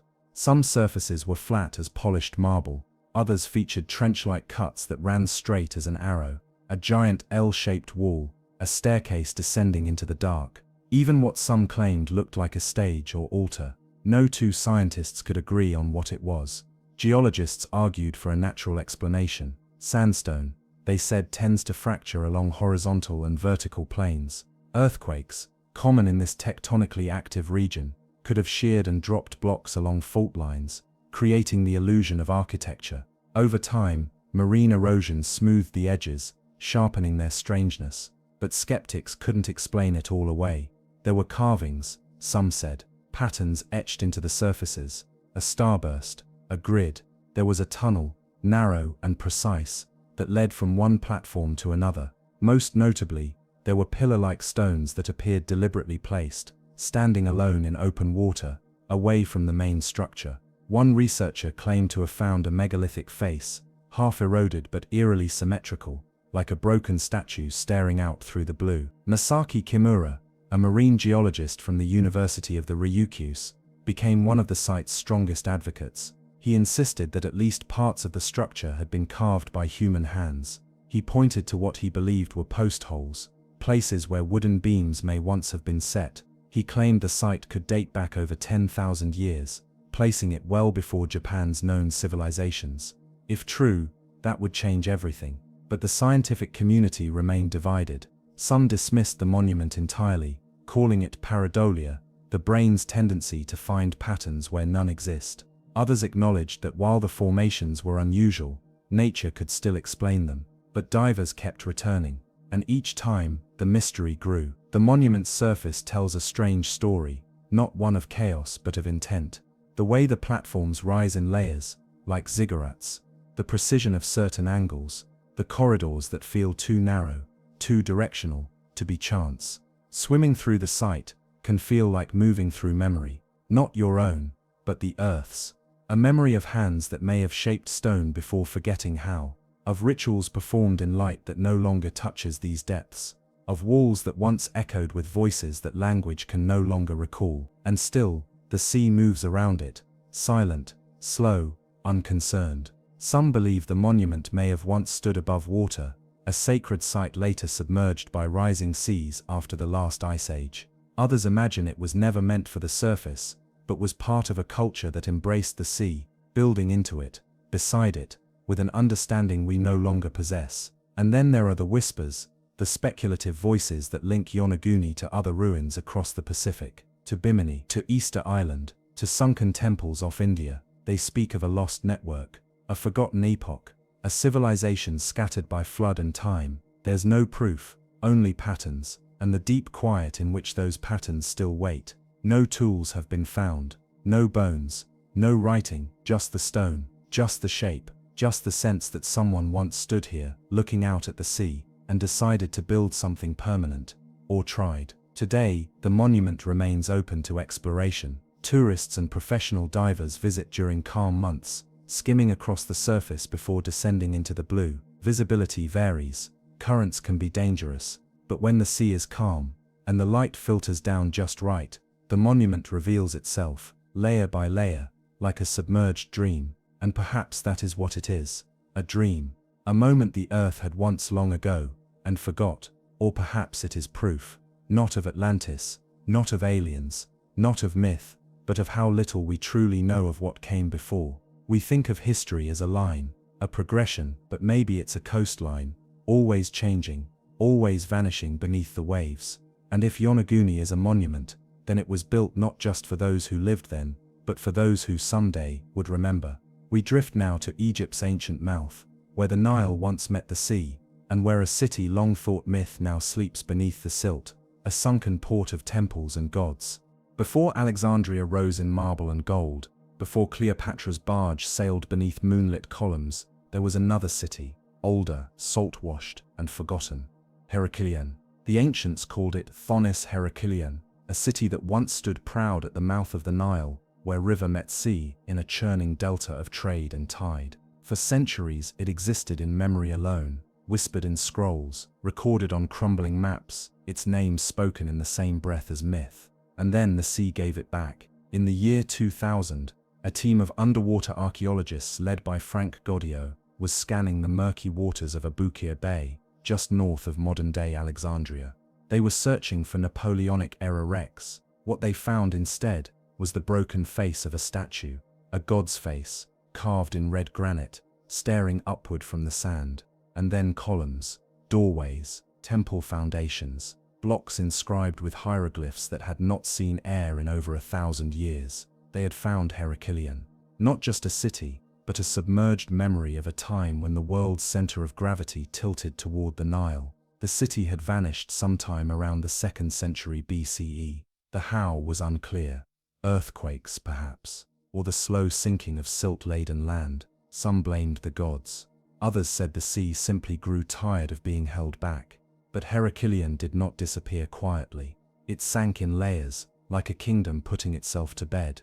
Divers found it exactly where the old Greek texts had hinted, beneath 30 feet of muddy water, preserved in a blanket of soft sediment. Temples still stood, their doorways broken but dignified. Colossal statues, 16 feet tall, some of them, lay on their sides like sleeping giants. One inscription, perfectly intact, referred to Heracleion as the principal port of entry to Egypt, centuries before Alexandria. This was where merchants arrived with wine and cedar, where diplomats bowed to priests, where travelers first touched the Nile's breath. It had not just been a port, it had been the port. The city was sacred, dedicated to Ammon and Heracles. Every year, a grand procession floated down its canals, a celebration of divine union, its barges adorned with silk and gold, watched by thousands. At its heart stood a temple where pharaohs themselves came to receive their divine legitimacy. Now, all of that lies beneath the sea. The layout of Heracleion is eerily intact. Archaeologists uncovered streets, docks, and canals, a city of water long before Venice. Slabs of stone still form sidewalks. Bronze coins rest where merchants once stood. Gold jewelry and temple offerings remain sealed in clay pots, untouched for centuries. The preservation is astonishing, not despite the water, but because of it. The thick Nile silt that had suffocated the city also shielded it. No light, no erosion. Time simply paused. But not everything is whole. Many of the statues are broken. Some buildings lie twisted. The land beneath Heracleion was soft, fragile, a mixture of clay and sand, unsteady beneath the city's weight. Earthquakes likely fractured it. Then came rising seas, or a sudden collapse, and Heracleion began to slip beneath the water like a drowning god. Some legends speak of it sinking in a single night. Others claim it happened over years, slowly, painfully, with homes half submerged, then streets, then temples. A people who could do nothing but watch their city dissolve. But what remains beneath Abukir Bay is more than ruins. It's a paradox, a city lost in full view. Divers glide through archways where priests once walked barefoot. They pass statues whose faces remain serene. They trace walls not with their hands, but with light, torches casting shadows on stone that hasn't seen the sun in 2 millennia. And above it all, ships drift by, unaware. There's something melancholic about Heracleion. Not haunted, just hushed, like the moment after a song ends, when the last note still lingers in the ear. A civilization once vibrant, now sleeping beneath the waves, perfectly preserved but unreachable. Even now, much of it remains unexplored. Silt covers vast portions of the site.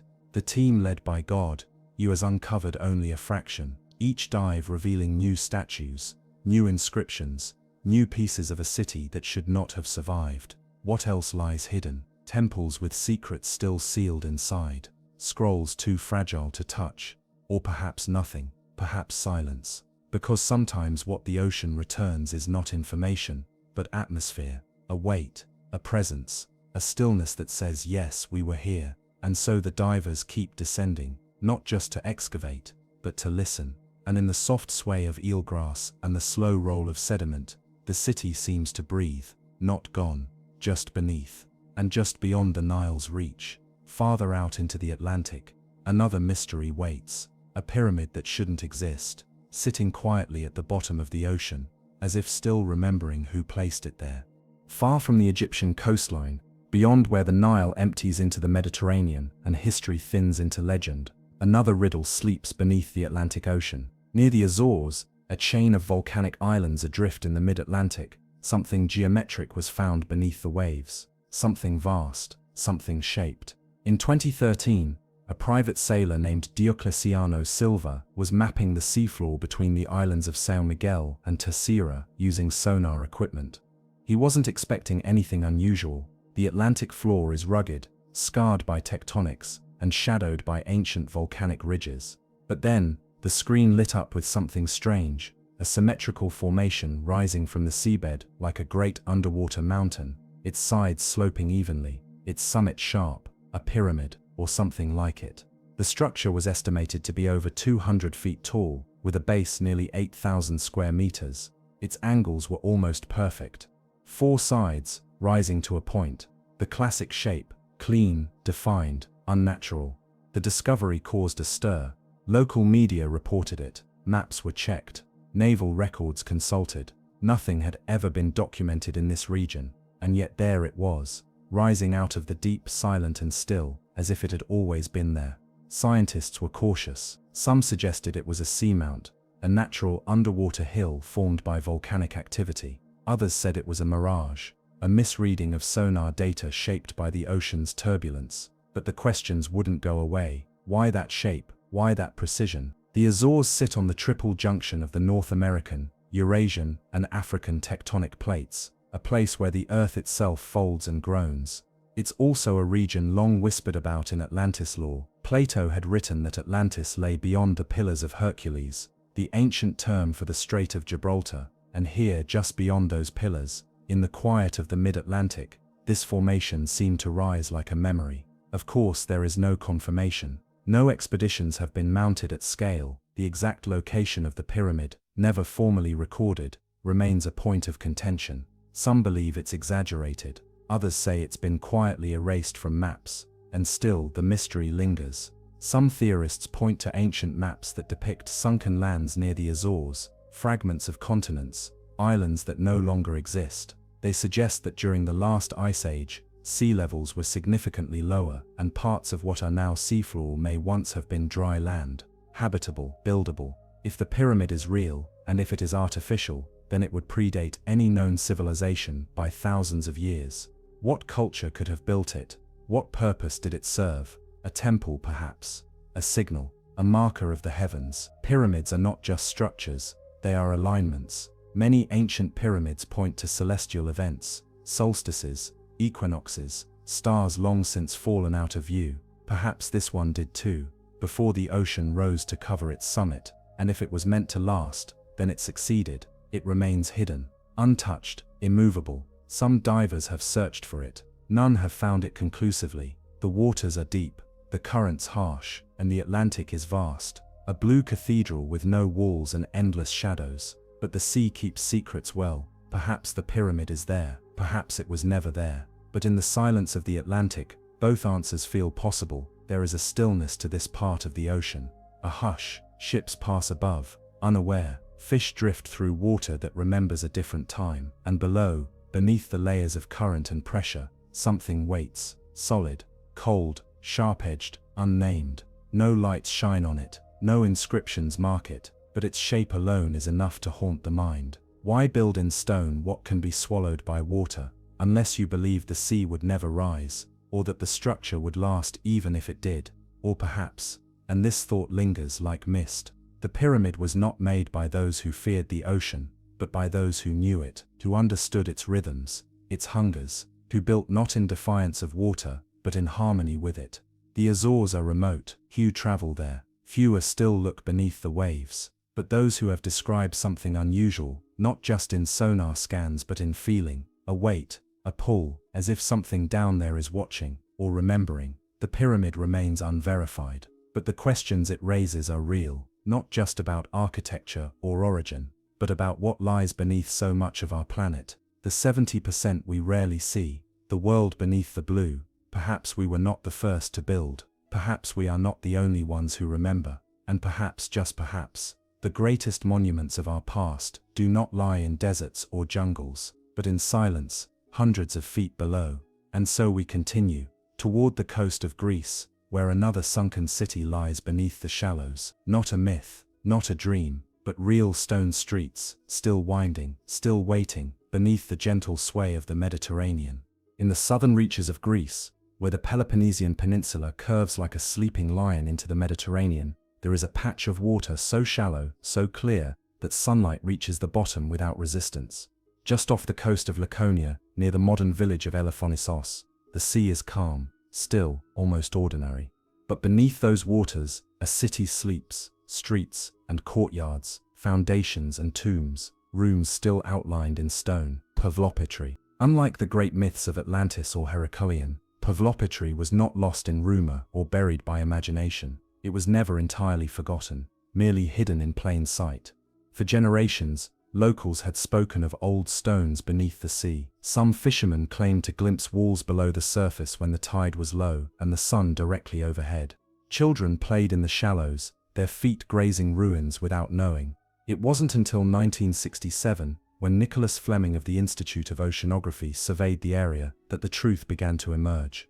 The ruins were not just isolated blocks, not scattered remnants of a collapsed dock or shrine. They formed a layout, deliberate, consistent, unmistakably urban, a city. Subsequent surveys revealed something extraordinary, a complete prehistoric city preserved just beneath the water's surface.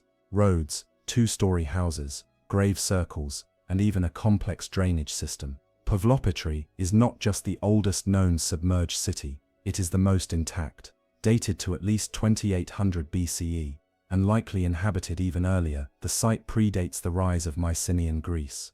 It was alive during the era of the Minoans, perhaps even before, and when the sea finally crept in, slowly, over centuries, it did not shatter the city. It covered it gently, laying down a soft veil of time.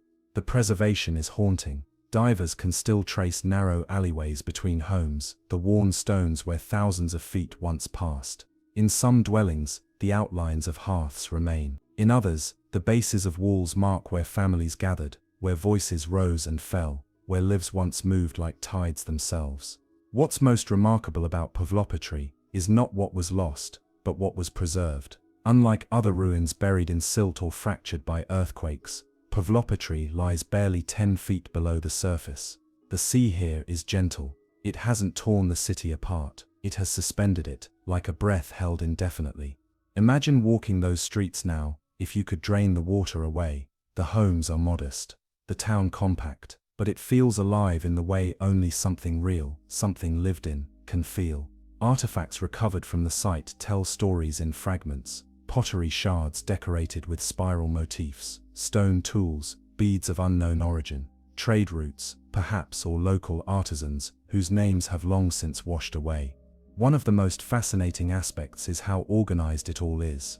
The layout suggests planning, a vision. The streets follow a grid. Buildings are aligned to face prevailing winds. Drainage channels run beneath walkways, a testament to understanding, not just of architecture, but of life itself. The people of Pavlopetri didn't just build, they built with rhythm. So why did it vanish? Geologists believe a combination of tectonic activity and rising sea levels gradually submerged the city. The land sank, the water rose, no cataclysm, no fire, just the quiet, inevitable transformation of coast into seafloor. The city wasn't destroyed, it was absorbed. Even in its fading, it remained elegant. Modern technology has brought Pavlopetri back into view.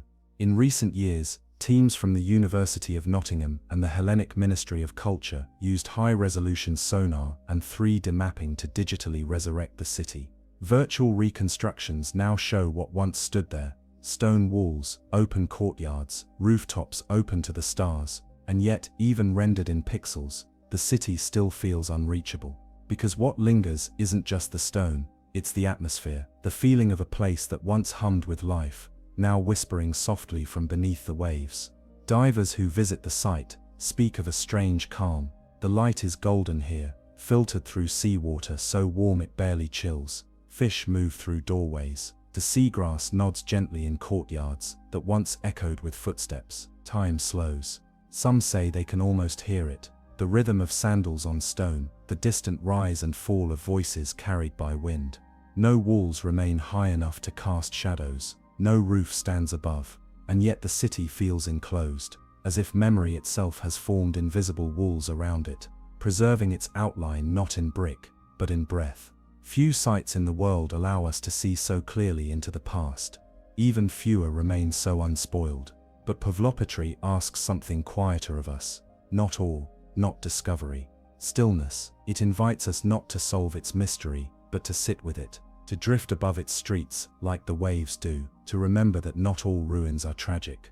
Some are graceful, some are simply resting. And as we float above those ancient paths, the sea reminds us that what is buried is not always lost. Sometimes it is simply waiting for the light to change. Now we follow that light southeast, toward the edge of India. There, another legend sleeps in the shallows, one that speaks of 7 temples, but only one that remains, and of the rest, taken by the sea. Along the southeastern coast of India, where the Bay of Bengal brushes the land like an ancient whisper, lies the town of Mahabalipuram. Here the shoreline is carved, not by tides alone, but by hands long stilled. Temples rise from stone, their walls etched with gods and stories, their silhouettes golden at dusk. But legend says these are not the only temples.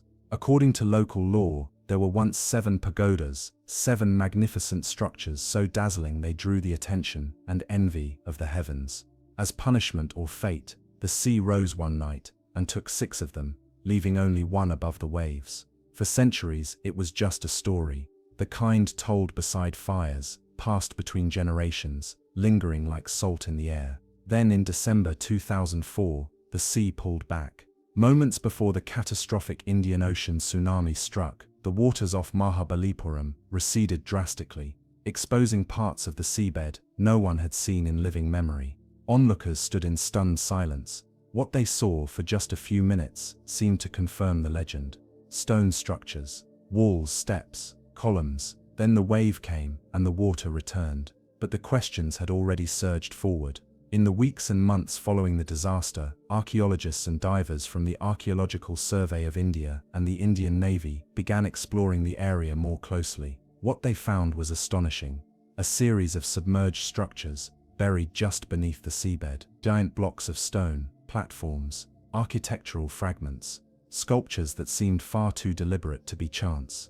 Among them was a granite lion, partially buried in sand, lying at a depth of about 6 meters underwater. Its lines, though softened by time, were unmistakable. Lions are often associated with temples in southern Indian architecture, typically flanking the steps to sacred sanctums. More sonar surveys revealed right-angled structures aligned with each other, as if marking the foundations of something far grander than a single temple. Was this one of the missing pagodas, or all of them? The temples above ground in Mahabalipuram, like the shore temple, date back to the 7th and 8th centuries CE, built during the reign of the Pallava dynasty. They are carved from granite, many directly from the bedrock itself, with intricate reliefs showing deities, animals, and mythic battles.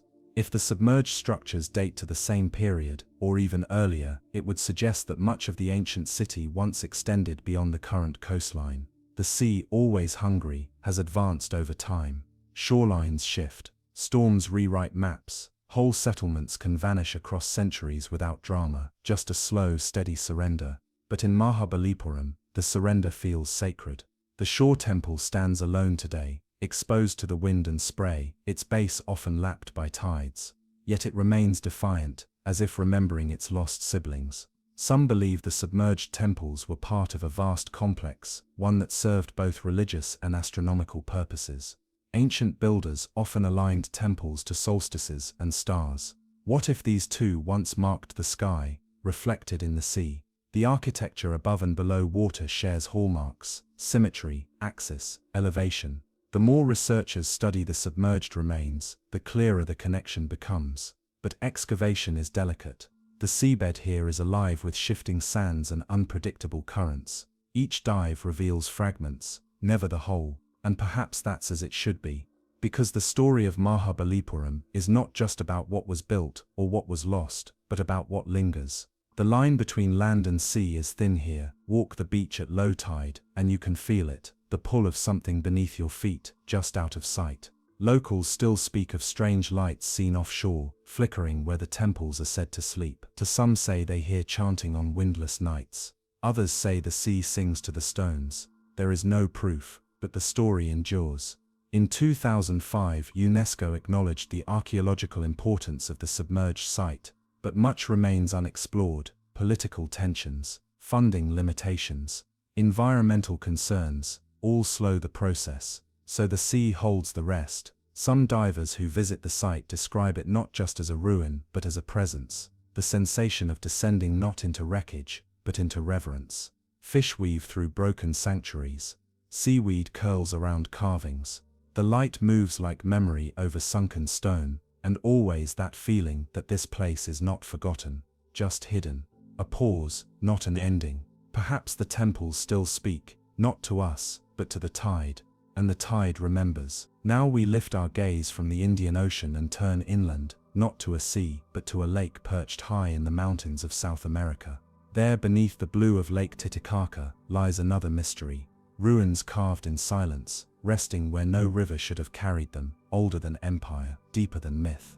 High in the Andes Mountains, where clouds cling low to ridges, and time seems thinner in the air, lies Lake Titicaca, a body of water so vast, so still, it mirrors the sky like glass. At over 12,000 feet above sea level, it is the highest navigable lake in the world, stretching across the borders of Peru and Bolivia, older than cities, older than kings, and beneath its mirror-like surface, something sleeps. For centuries, the indigenous peoples of the region, the Aymara and the Quechua, have spoken of structures beneath the lake: temples, roads, walls, whole cities, they said, built by the gods themselves, then drowned in floods, sent by angry spirits or forgotten wars.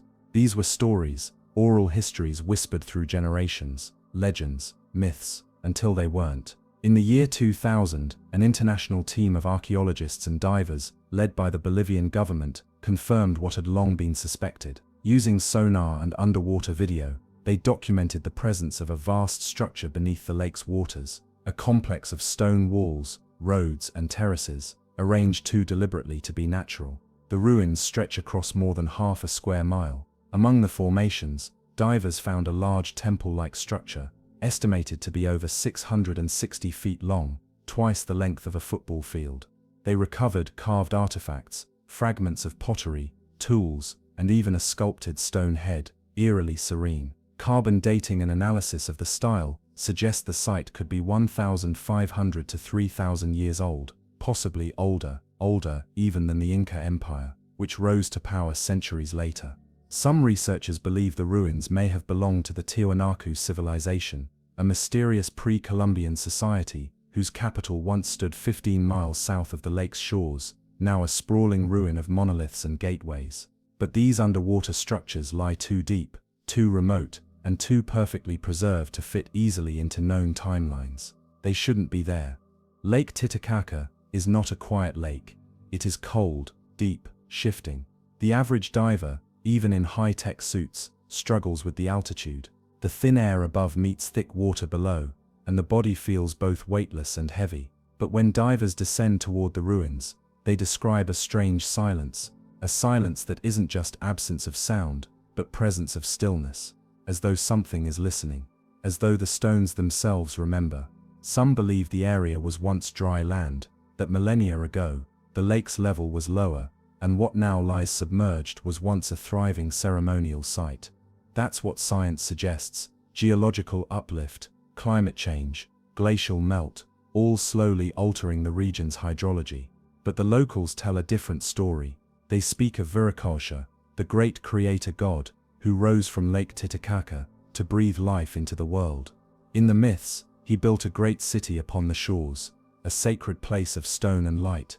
But when his creations turned from him, he sent a flood to wash them away, hiding their arrogance beneath the water forever. Whether the ruins belong to that story or another, they remain there now, soft outlines beneath the lake, visible only by sonar or the eyes of the few who dare to dive in high-altitude gloom. And still, questions remain. Why build so close to water's edge, or did the water come later? How could stones of such size and symmetry be moved at this altitude, long before the wheel was known? Was it truly a temple, a gathering place, or something else, a calendar of stone, a mirror of constellations, etched into the earth before the stars changed their names? Some scholars have speculated that the site aligns with celestial events, solstices, equinoxes, in patterns that mimic other Andean sites. If true, it would suggest a deep and ancient knowledge of astronomy, one we still struggle to fully understand. Others point to the style of the stonework, comparing it to Tiwanaku's Gate of the Sun, a structure carved from a single block of stone, its figures worn by time but unmistakably deliberate. Did the same hands build both, or is the lake hiding an even older story? There are no definitive answers, only fragments, but the lake, like all water, is patient. It reflects, it erases, it keeps, and beneath its surface, in the twilight of its depths, the past breathes quietly, uninterrupted. Only a fraction of the site has been explored.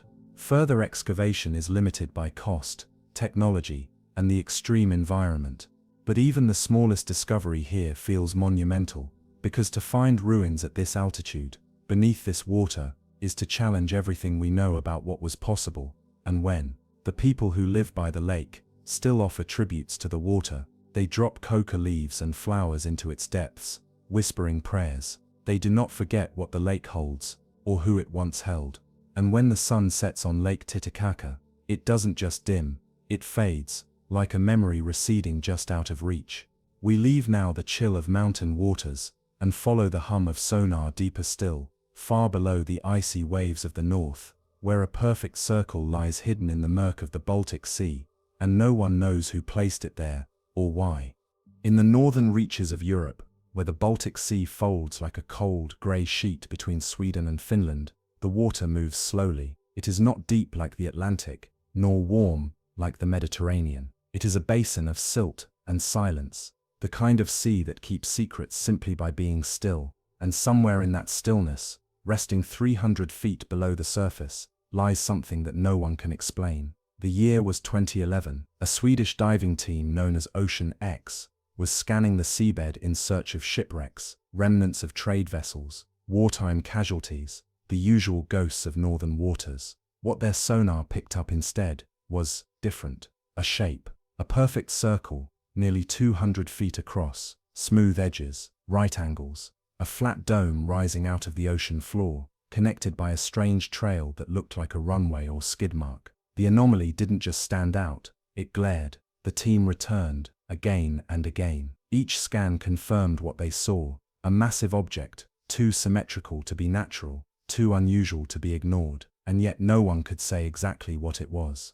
Images released to the public showed a mushroom-shaped formation, 10 to 13 feet tall, with sharp sides, and what appeared to be steps or terraces along its edges. Some claimed to see rooms, others, entrances, grooves in the surface like those found on engineered structures, strange stone outcroppings, unlike anything in surrounding geology. It looked, some said, like a crashed spacecraft. Others likened it to an ancient temple, a fortress, a gateway, a monument from a civilization that predates every map. The press seized on it. Headlines flew: UFO found in the Baltic Sea, alien base at the bottom of the ocean. It was the kind of story that demanded belief or denial. Scientists stepped in with caution. Geologists suggested it could be a glacial deposit, a remnant of the Ice Age, carved by natural forces, shaped by millennia of retreating ice and sediment. Some claimed it was basalt, others limestone, but Ocean X's own divers reported something stranger.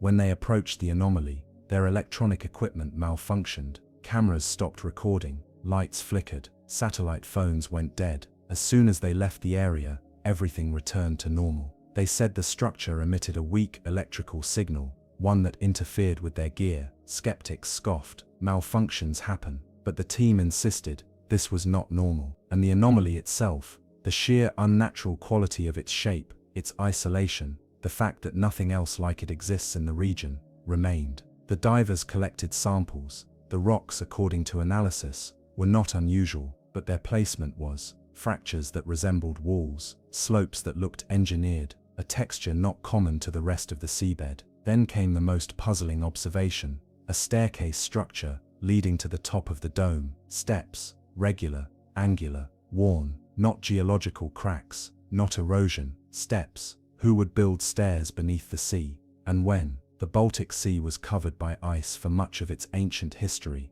If this structure was built before submersion, it would have to date back over 10,000 years, older than Stonehenge, older than the pyramids, older than writing itself. There is no culture known to have existed in that region at such a time with the capability or reason to build something so immense, and yet the anomaly remains. No one has excavated it. No country has claimed it. The site is remote, expensive to explore, and politically delicate. It lies within international waters, but near national boundaries. Interest has faded in recent years, overshadowed by newer mysteries, but the anomaly hasn't moved. It sits there alone, unclaimed, waiting. Divers who've seen it speak of a kind of presence, not menacing, not alien, just old, immensely, impossibly old, as if the sea itself grew tired of our history and left behind something that no one could fully remember. Some believe it's a natural formation warped by wishful thinking. Others are certain it's evidence of something forgotten, a link in a chain of ruins stretching across the world's seas, from Yonaguni to Bimini to the Azores. And then there are those who refuse to say at all, who looked once and decided never to return. The sea here is not warm. It presses in on all sides, thick with silt, cold as stone. Visibility is poor. There are no coral reefs, no fish in bright colors, just grey upon grey, silence upon silence. And then the anomaly, rising like a question that will not go away. Why does it look made? Who or what would build something so massive, then leave it behind? What was its purpose? A signal, a sanctuary, a mistake? There is no answer, only sonar images, dive logs, and the strange hush that falls when the object appears in the gloom. We move now, away from the Baltic chill, toward warmer waters, a current leading us to Cuba's southern shore, where beneath the Caribbean blue, something enormous lies in deep silence, a city-sized mystery, etched into the ocean floor like a forgotten blueprint. South of Cuba, where the Caribbean Sea deepens into a velvet blue, the waters become quiet in a different way. It is not the icy silence of the north, nor the dreamlike hush of a mountain lake. This silence is thicker, tropical, heavy with salt and time. A silence that clings to the skin, rich with the memory of sunken things. And somewhere beneath it, near the western edge of the Guanahatabibs Peninsula, there lies something vast, something structured, something that should not exist. In 2001, a team of marine engineers working with a Canadian company named Advanced Digital Communications, ADC, was mapping the ocean floor off Cuba's coast. They were conducting sonar surveys, part of a broader initiative to explore the region's potential for undersea development. What they found instead was a mystery that defied every expectation. At a depth of approximately 2,000 feet, sonar picked up symmetrical structures unlike anything in surrounding terrain. Geometric shapes, massive, stone-like forms aligned in grid patterns, long corridors, right angles, pyramidal forms arranged with eerie precision, and not one or two, a complex, a city, or the ghost of one. The sonar images, made public later that year, showed formations that stretched over several square kilometers, perfect rectangles, enclosures, shapes that resembled buildings, roads, even what appeared to be a central plaza. ADC's lead oceanographer, Pauline Zalitsky, and her husband Paul Weinsweg, who spearheaded the expedition, were cautious. They initially hesitated to call it anything more than a geological anomaly, but the data pushed them closer to something they couldn't explain away. There's no natural explanation for what we're seeing, they said. But here's the part that haunts researchers to this day. 2,000 feet is deep, far too deep for any known civilization to have built on land. If these structures were indeed made by human hands, they must have been constructed at least 10,000 years ago, before the end of the last ice age, when sea levels were hundreds of feet lower. And if that's true, it would rewrite everything we know about human history. Cuban geologists were consulted. Some dismissed the formations as natural limestone features shaped by tectonic activity, but even they acknowledged the symmetry was strange. Attempts were made to send down ROVs, remotely operated vehicles equipped with cameras. But at those depths, visibility is poor, the water is dark, the pressure immense, and the current unpredictable. What came back were glimpses, murky footage showing what appeared to be steps, smooth blocks, and the suggestion of carvings now blurred by sediment. No artifacts have been recovered. No inscriptions, no tools, just shapes. massive shapes in formation. Some theorists believe the site is linked to ancient flood myths, not just the biblical deluge, but stories told by the Maya, the Olmec, and indigenous Caribbean cultures of a land swallowed by the sea. The Maya spoke of a place called Aztlan, a homeland that existed before their migration, a place rich in stone cities and strange knowledge. The name, scholars suggest, may be more poetic than literal, but what if it was both? Other theories, more speculative, tie the site to Atlantis, suggesting the Caribbean could have been home to a technologically advanced society lost to the rising sea. There is no way to know, and yet the shapes remain. The Cuban government has been largely silent on the matter. Some suggest political tension between Cuba and the West has slowed exploration. Others whisper that more was found than has been shared. Still, independent efforts continue. Satellite analysis of the region's bathymetry supports the sonar data. Something structured lies beneath those waters, something too large to ignore. Divers cannot reach it. Submersibles are costly, and so the mystery sits beneath 2,000 feet of pressure, held still by darkness and distance. What city could have existed here, so far before known history? What people would build pyramids in a place destined to drown, and why does no one speak of it now? Some say the ocean has its own way of erasing, not by destruction, but by silence. It takes sound first, then color, then memory, and what remains is shape, form without context, stone without name, but form is enough.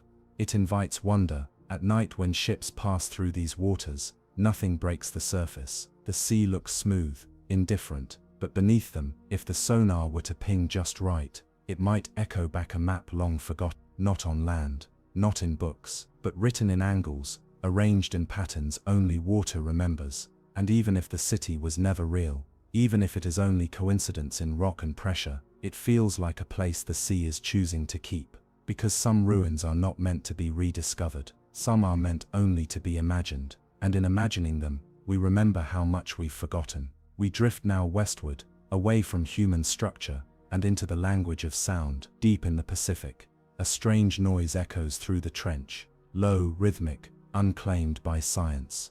It begins without warning, and it has no source. They call it the upsweep. Far out in the Pacific Ocean, beyond the reach of ships and the sight of any shore, the water begins to darken, not from storm or shadow, but from depth. The sea here is heavy, Goshen, not a place one drifts into, but descends toward, and somewhere in that vast pressurized stillness, a sound begins, not a song, not a roar, a pattern, a low rising wail that pulses upward in pitch, again and again, like a question too large to fit into language. This is the upsweep. First recorded in 1991 by the NOAA's Pacific Marine Environmental Laboratory, the upsweep was captured by the Equatorial Pacific Autonomous Hydrophone Array, a network of underwater microphones listening for distant seismic activity. But what they caught wasn't an earthquake, it wasn't a whale, or a ship, or anything easily identified.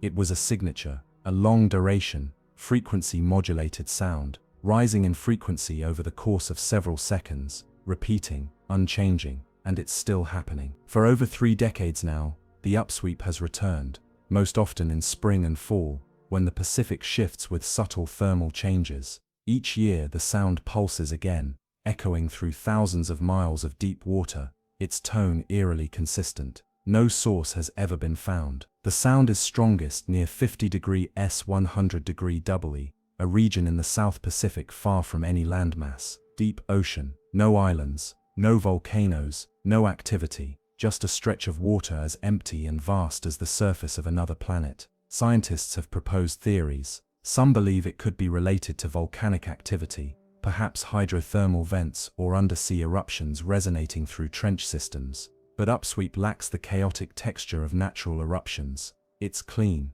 repetitive, structured. Others have pointed to icequakes, caused by the fracturing of glaciers or icebergs. But no major ice shelves exist near the upsweep's origin point. Whales. No known species produces sounds that match the upsweep's signature, and if they did, why would it remain unchanged for 30 years? Even the most complex marine mammals evolve their calls. But this sound is static. It doesn't migrate. It doesn't respond. It simply repeats. And that's what makes it so unsettling. because something about the upsweep feels mechanical, like a signal, a beacon, a process running in the deep untouched by time. Each upsweep lasts several seconds, and then silence, then it starts again, and again, for weeks, then months, then years. Sometimes it fades, sometimes it returns louder, but it never disappears. The hydrophones that record it pick up everything: whale songs, subsonic rumbles, the creaking of the earth.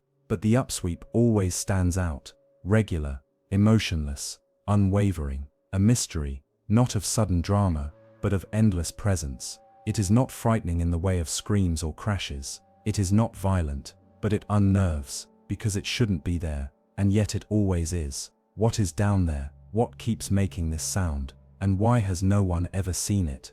The ocean floor in that region is poorly mapped. The nearest known structure is the East Pacific Rise, a mid-ocean ridge where tectonic plates diverge. But the upsweep doesn't align with any known fault or vent, and if it were natural, why the precise repetition? NOAA has released the sound to the public. You can listen to it. It begins low, almost inaudible, then climbs. It sounds like something opening, then it resets. There's something in it that triggers an instinctual discomfort, not because it's loud, but because it feels aware, as though something deep is rising, then retreating, calling out, then withdrawing, and always watching. Some have suggested the upsweep is not a phenomenon at all, but a form of communication, a kind of sonar, a timed pulse meant to measure, or reach, or remember. But there is no recipient, no response, only the ocean, and the sound. In fiction, such signals are harbingers, warnings, or awakenings. In reality, they remain unanswered. The upsweep is not the only unexplained sound recorded by the ocean's ears. There are others: the bloop, Julia, slow down, each with their own tone, origin, and theories. But the upsweep remains the most consistent, the most persistent, the most difficult to explain. Perhaps one day a submersible will find the source. Perhaps a future dive will uncover a vent, a machine, a creature, or a place where the earth hums in a voice we haven't yet learned to recognize. Or perhaps it will stop one day, abruptly, and we'll never know why it started, or what its silence means. Until then, the upsweep continues, always far, always faint, always there. And now we drift from the invisible to the visible, toward a crimson-colored vessel seen adrift across decades, with no crew aboard, no history to claim it, and no reason it should return, except that it always does. In the endless blue between the Philippines and the Western Pacific, there are shipping lanes known for their solitude, wide corridors of ocean where hours pass without another vessel in sight, where the horizon is clean, unbroken, and the sea feels larger than time. And then sometimes a red shape appears, a ship, small, silent, weather-worn. Its hull is crimson, or at least it once was. Now the color is muted, rusted in patches, its name scoured away by salt and wind. No flags fly from its mast, no signals are sent. It drifts, alone. Sailors call it the red-hulled drifter, and no one knows where it comes from. Over the past few decades, the ship has been sighted in multiple locations: off Luzon, near Guam, close to the Mariana Trench. Each time, it's the same: a rusted red vessel, no larger than a fishing trawler, with no visible crew, and no sign of distress. Attempts to board it have been made, a few successful, others not. Those who've stepped aboard describe a scene that feels curated by absence. The deck is often slick with water, but clean, the wheel unmanned, hatches closed, no damage, no cargo. Sometimes, the smell of diesel lingers, sometimes, something else. No identification has ever been found, no registration, no call signs. The engine, when present, is intact but dead, tools neatly stowed, tables bolted in place, as if the crew simply vanished between one breath and the next. But perhaps most disturbing is the fact that this ship does not deteriorate, not fully. Over the years, sailors have noted that its condition never seems to worsen. Photographs taken decades apart show nearly identical wear, rust in the same places, paint faded to the same hue, ropes frayed but holding. It's as if the ship is preserved, not by time, but in defiance of it. Some believe it's a ghost ship in the truest sense, not a wreck, not a remnant, but a vessel that exists outside normal chronology. There are reports, quiet, unofficial, of navies attempting to tow the drifter to port. Each time, something goes wrong.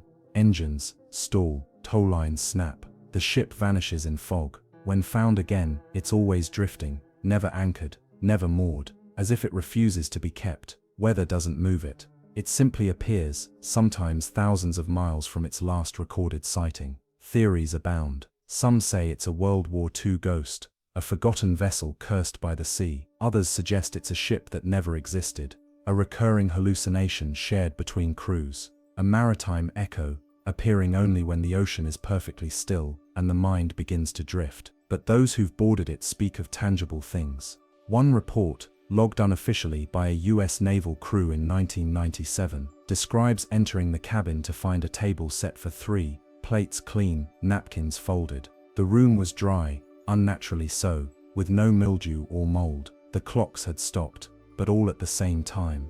Another sailor, in 2008, claimed to hear the sound of footsteps below deck, rhythmic, heavy, too slow to be wind or creak. No one else was aboard. Others say the ship hums, not from machinery, but something deeper, a vibration beneath the feet, like a song just below hearing.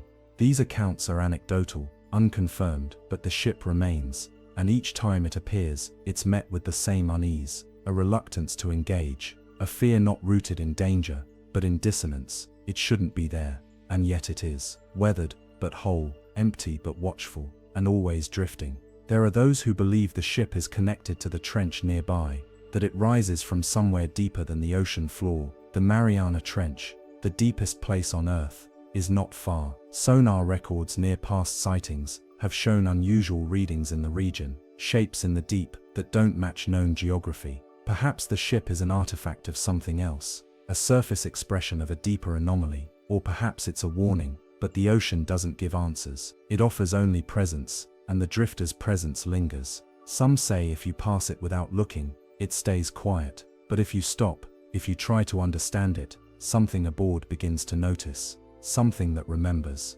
So mariners steer wide. They don't report it anymore. What's the point? It disappears as quickly as it arrives, slipping behind fog, vanishing with the tide. But those who've seen it, truly seen it, carry the image with them. A red shape on the horizon, unmoving.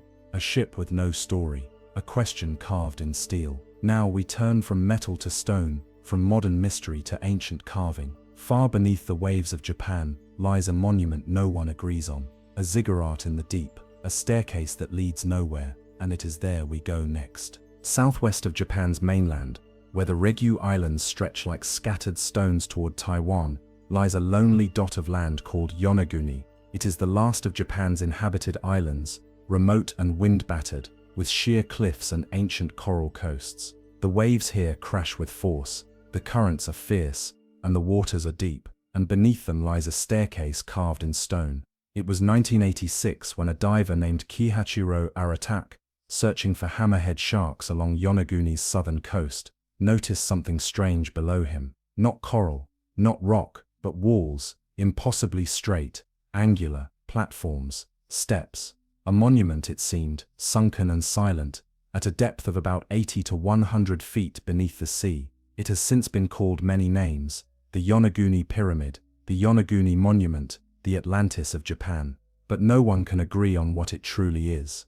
To descend to the monument is to fall into ambiguity. The stone formation is immense, nearly 500 feet long and 100 feet wide, rising in terraced layers from the seabed like a ziggurat swallowed by the sea. Each level is connected by broad, flat steps. The walls are straight, the corners sharp, the lines too clean to be dismissed as accident, and yet many still try. Geologists argue the formation is natural, the result of tectonic forces and fracture patterns in the sandstone. Japan is no stranger to earthquakes. They say the flat surfaces and angles are simply a result of natural breakage and erosion over time. But divers and independent researchers offer a different view. They speak of tool marks along the edges of the stone, of post holes, evenly spaced, of a tunnel that seems deliberately carved, not cracked. Some claim to have seen carvings, faded, worn, nearly lost to the sea. Others describe a stage or altar at the top of the main platform. There are no inscriptions, no artifacts, no bones, but there is pattern, and pattern, in a place like this, demands attention. Masaki Kimura, a marine geologist from the University of the Reefs, spent years studying the site. He became one of its most vocal advocates, asserting that at least portions of the monument had been shaped by human hands, long before the rise of Japan's written history. He estimates that the monument could be 10,000 years old, possibly more, placing it in a time when much of Earth's coastline was dry land, before the end of the last ice age. If true, it would make the Yonaguni structure one of the oldest, if not the oldest, large-scale architectural sites on the planet. But such claims are met with silence from the academic mainstream, perhaps because of the implications, perhaps because of the ocean's refusal to give up more. The monument lies in difficult waters. The currents are fast, often dangerous. Visibility shifts quickly. Mapping is difficult.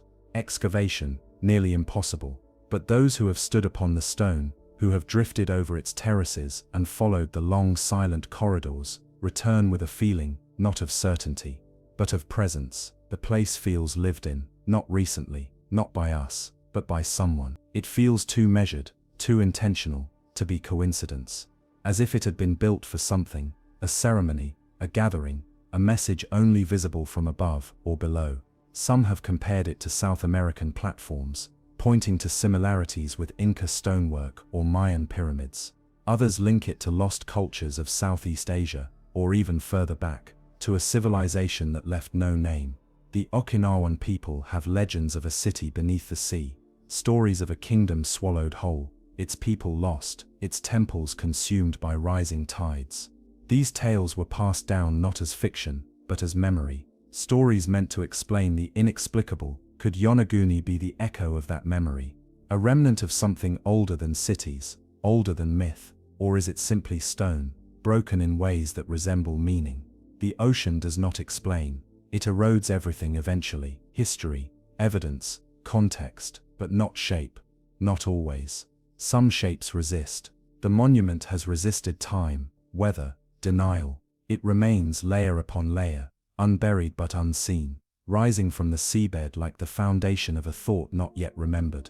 And when you hover above it, when the current stills and the sun cuts through the blue, the shape reveals itself. Not fully, but enough.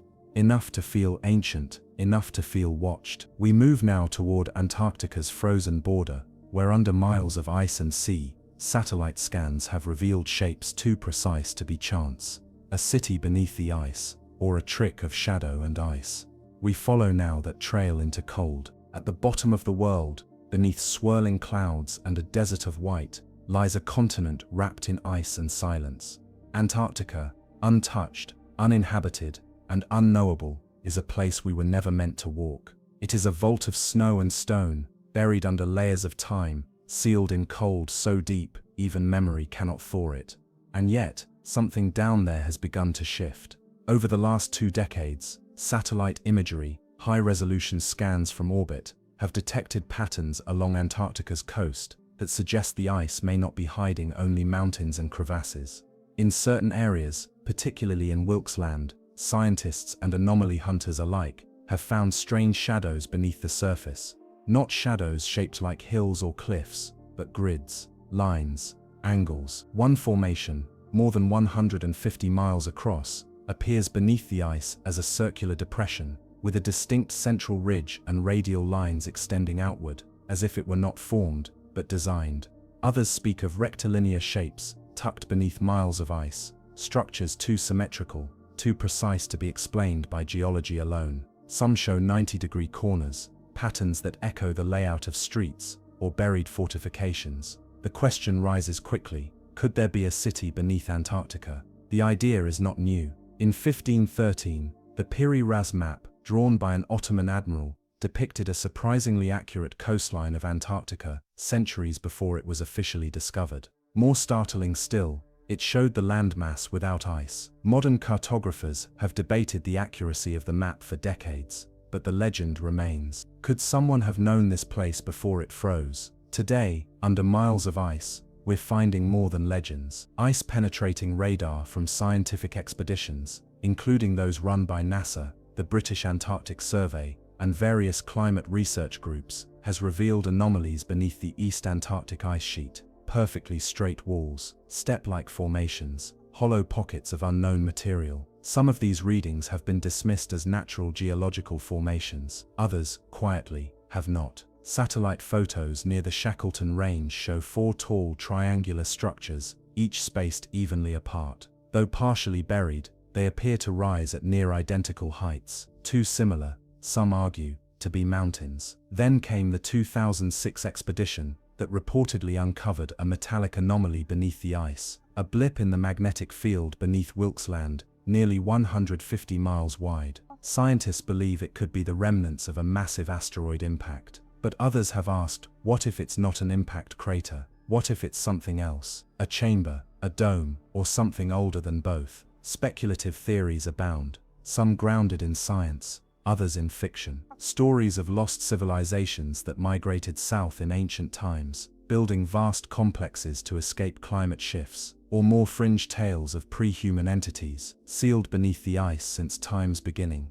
Most scientists are cautious. Antarctica is notoriously difficult to explore. Its weather changes without warning. Its terrain can conceal chasms hundreds of feet deep. Even the most advanced equipment struggles under its weight. And yet, the radar returns persist. Images surface, shapes appear. There is no official expedition underway to excavate these sites. The Antarctic Treaty prohibits permanent settlements, and international cooperation has kept development limited to research. But whispers among private contractors, defense groups, and independent explorers suggest something has been found, and that it may not remain buried forever. So we are left with the images, the scans, the suggestion of something under the ice, something not natural. Could a city truly exist here, one built before the poles froze, before our histories began? Could Antarctica have once been green, temperate, alive with civilization? Ancient maps speak of it. Glacial movement obscures it,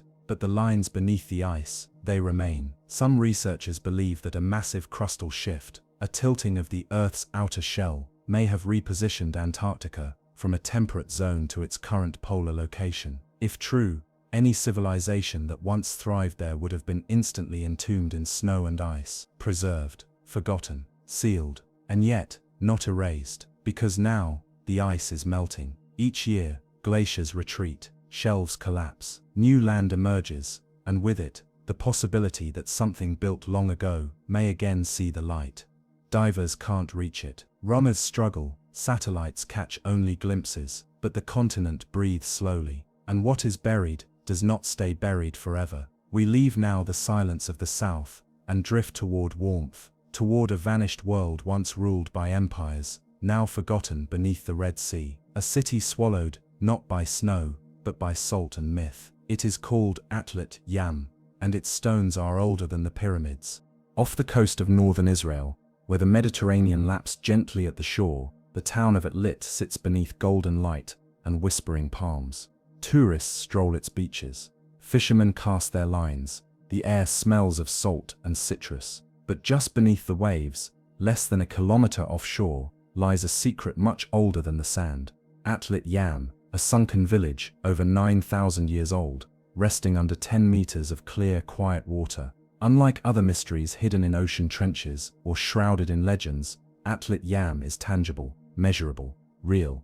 And yet, it is no less haunting. Discovered in 1984, the site was revealed during construction of a seawall. Divers descended expecting natural rock or debris. Instead, they found walls, stones in circles, paths leading to nowhere. What they had uncovered was one of the oldest known submerged settlements in the world, older than the pyramids, older than Stonehenge.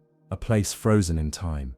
Underwater archaeologists eventually mapped the site: rectangular houses, courtyards, grinding stones and wells. Everything you'd expect of a thriving Neolithic community. And at its center, a circle of 7 monolithic stones, standing upright, each weighing nearly half a ton. They form a ring around a freshwater spring, an ancient sanctuary beneath the sea. It is silent now. Fish drift between the stones. Algae has softened their edges, but the design remains, precise, intentional, untouched by millennia of tides. What happened here? Why did the people of Atlit Yam vanish? The answer lies in the land, or rather, in the sea. Geological surveys show that around 6,900 BCE, a massive tsunami likely struck the eastern Mediterranean, triggered by a volcanic collapse in Sicily. Waves surged inland, swallowing coastlines, scouring settlements. Atlet Yam may have been caught in the flood, drowned not by war or decay, but by water rising too fast to flee. And yet, what remains is eerily whole. In one of the houses, archaeologists found the skeletons of a woman and a child, perfectly preserved in the sediment. Their bones lay side by side, undisturbed, as if gently placed and left to sleep. Nearby they found evidence of tuberculosis, the earliest known case in human history, a reminder that even in ancient times, life carried weight, illness, loss, love. But Atlet Yam was not just a village, it was a home. Its people fished, grew barley, raised livestock. They built stone walls, maintained wells, they gathered at the spring. They left behind no written words, but their architecture speaks with clarity. This was not a primitive cluster of huts, it was a community, ordered, peaceful, sacred, and now it lies beneath a mirror of sea, glowing softly when the sun filters through the shallows. Divers who explore the ruins speak of a deep stillness, not emptiness, presence, as if something remains. The stones are not buried, they are not broken, they stand, and it is here, in the shadow of those ancient monoliths, that our journey slows. In the heart of North America, where the Great Lakes stretch like inland oceans between Canada and the United States, Lake Huron sits quiet and wide. Its waters are cold, slate blue, and ancient. Beneath the surface, shipwrecks lie forgotten, and rocky shelves stretch far into the dark. But in one particular place, a hidden corridor beneath the lake, there is something far older than shipwrecks. A wall, not built by settlers, not laid by any known people.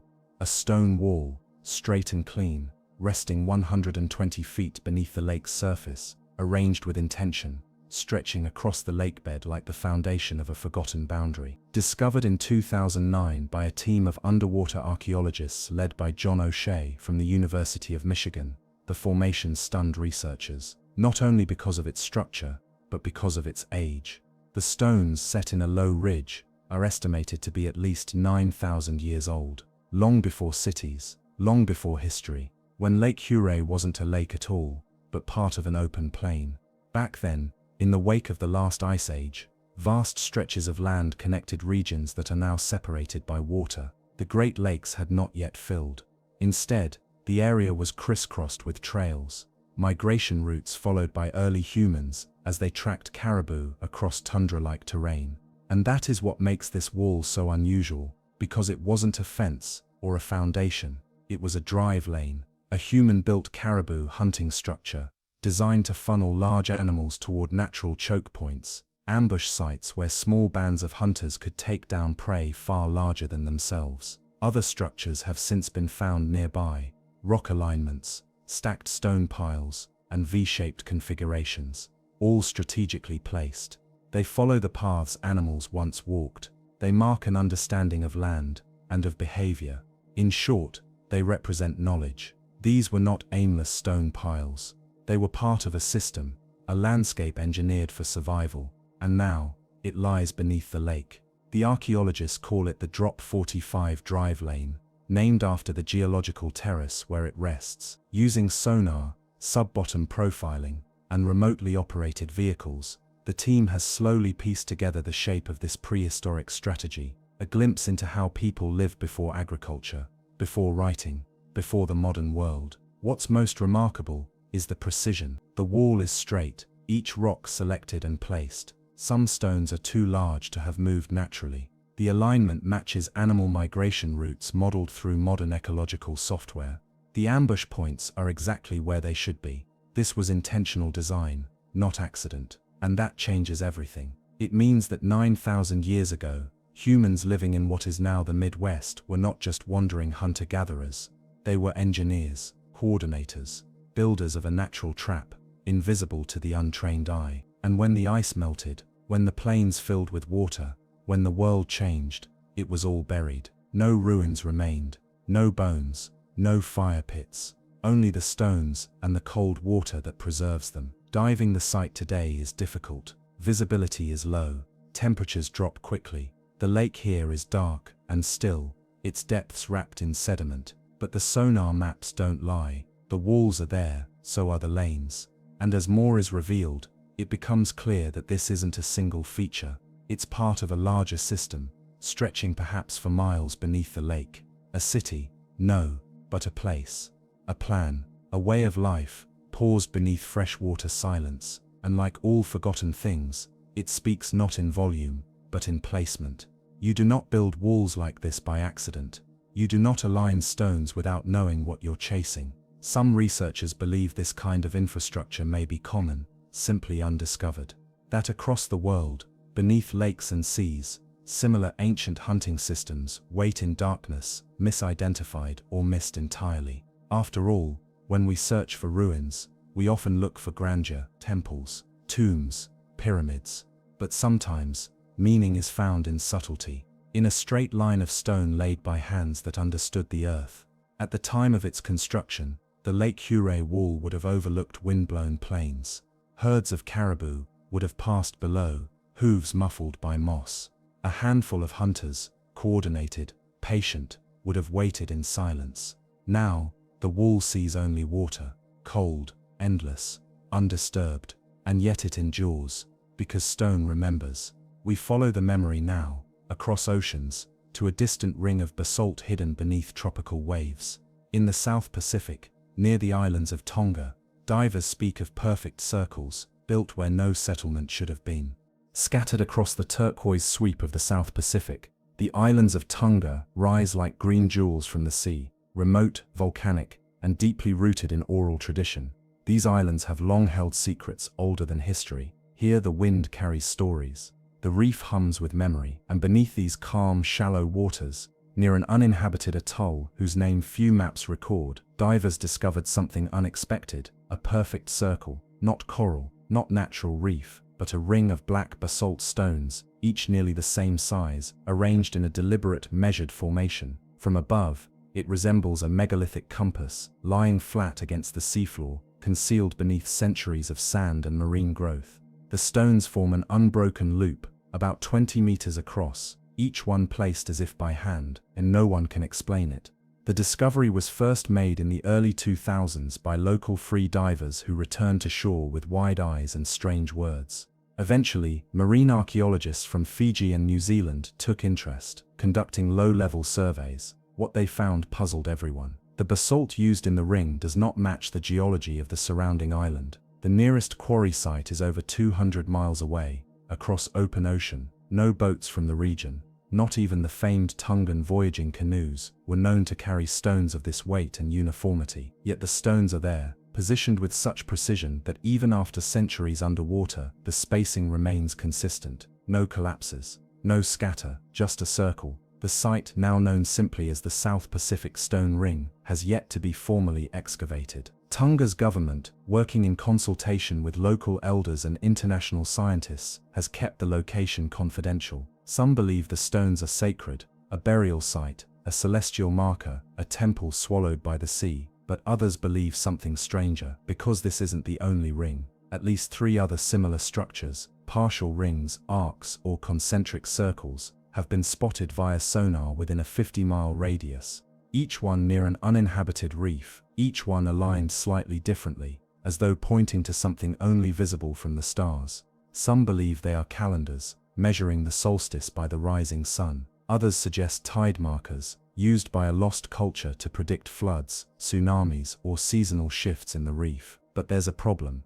No known Polynesian culture is believed to have built in stone at this scale, especially not underwater. These cultures were brilliant navigators, astronomers, and storytellers. But stone circles, that is something else. Something out of place. One possibility is that the structures predate the Polynesians entirely. Some geologists speculate that these rings could be over 5,000 years old, constructed when the sea level was lower, on dry land or tidal flats that have since been consumed by rising oceans.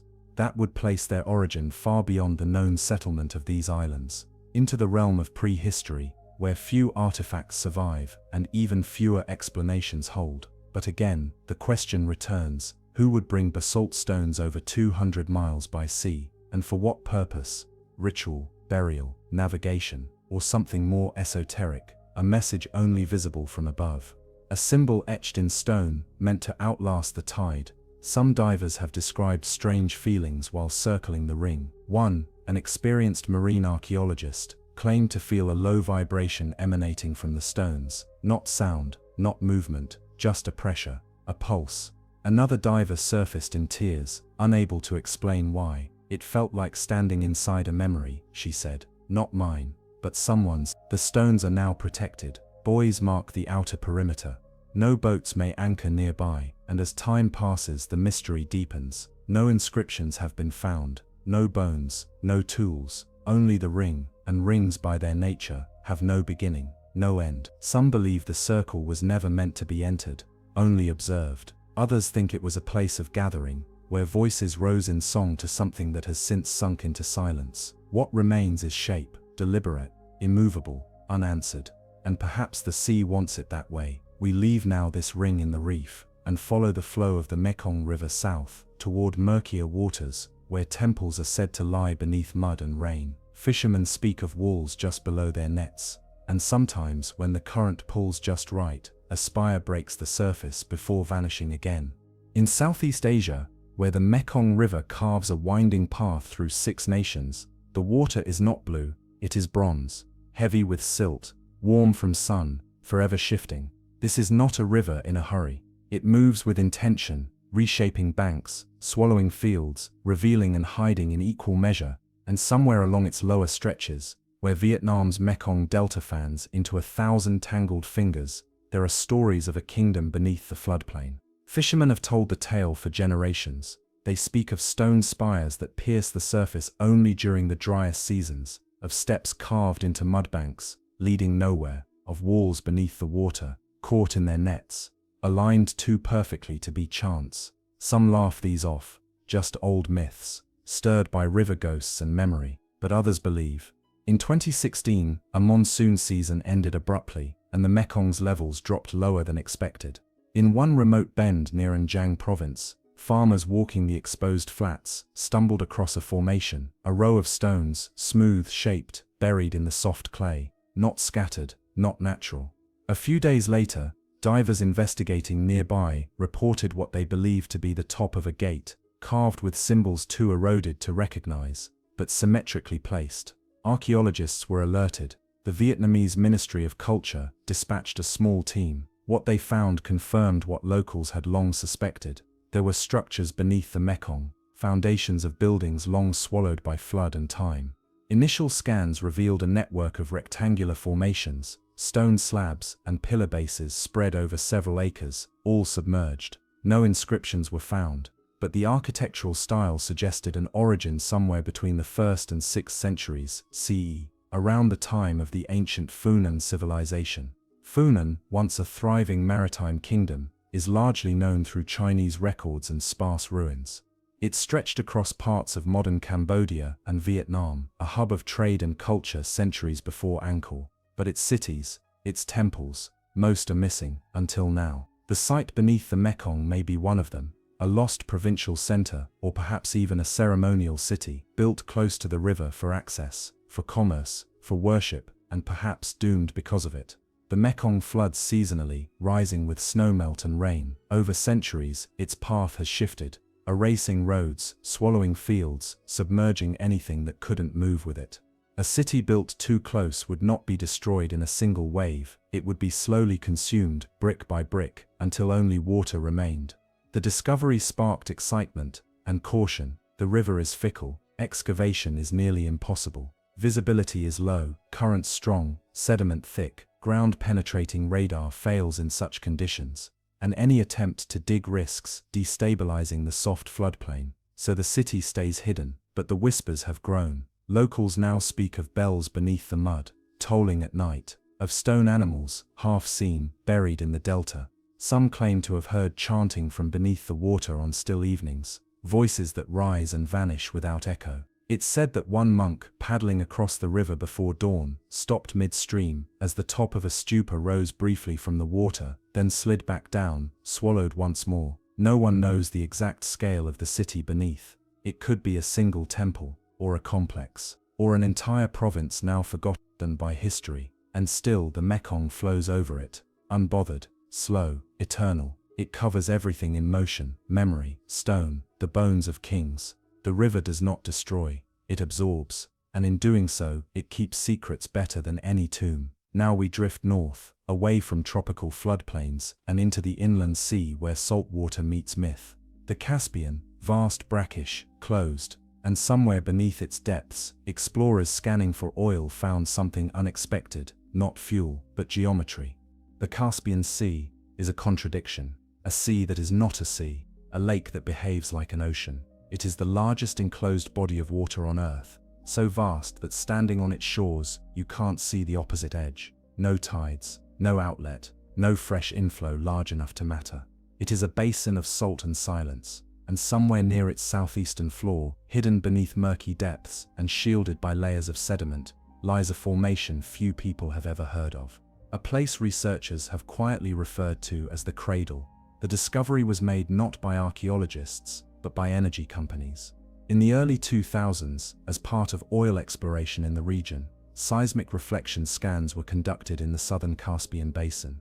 The goal was to map subsurface geology for fossil fuels. What appeared on the monitors instead was something unexpected: a large rectangular formation, buried under silt, perfectly flat on top, and flanked by a grid of smaller symmetrical anomalies. At first it was dismissed, a geological oddity, a coincidence of sediment compression or fault movement. But as more data was gathered, the pattern persisted. The rectangular mass was over 300 meters long, aligned almost perfectly north-south, and surrounded by smaller geometric shapes, evenly spaced, most between 20–30 meters in width. Nothing like it appeared elsewhere on the scans, and nothing in the regional geology could account for the sheer regularity of the forms. A small ROV survey was attempted in 2014, commissioned unofficially by a private exploration firm. The results were inconclusive. Visibility was poor, the currents difficult, but a few grainy images made their way back, enough to raise questions. They showed what looked like blocks of stone, massive, dark with age, rising from the seafloor in even layers. In one photo, a corner was visible, sharp, unmistakably right-angled. None of the scientists involved were willing to call it a structure, but none could dismiss it either. No known civilization is believed to have built in the Caspian itself. The region was home to the ancient Elamites, Scythians, and later Persian dynasties, but none left any record of offshore construction. And this wasn't a ruin clinging to the coast. This was deep, far from modern shorelines, and well beneath the waves. The Cradle, as it came to be called in internal reports, may lie on a stretch of land that was once above water. Geological studies suggest that the Caspian's water levels have fluctuated wildly over the past 100,000 years, sometimes expanding, other times retreating and exposing the seabed. If the Cradle was ever on dry land, it would have been tens of thousands of years ago, long before known civilizations. Too long, which is why some believe it was never built by us. Speculative theories link it to lost civilizations, perhaps predating Sumer. Others imagine an advanced pre-Ice Age society, erased by rising waters and continental shifts. There are even whispers of something older, not built, but left.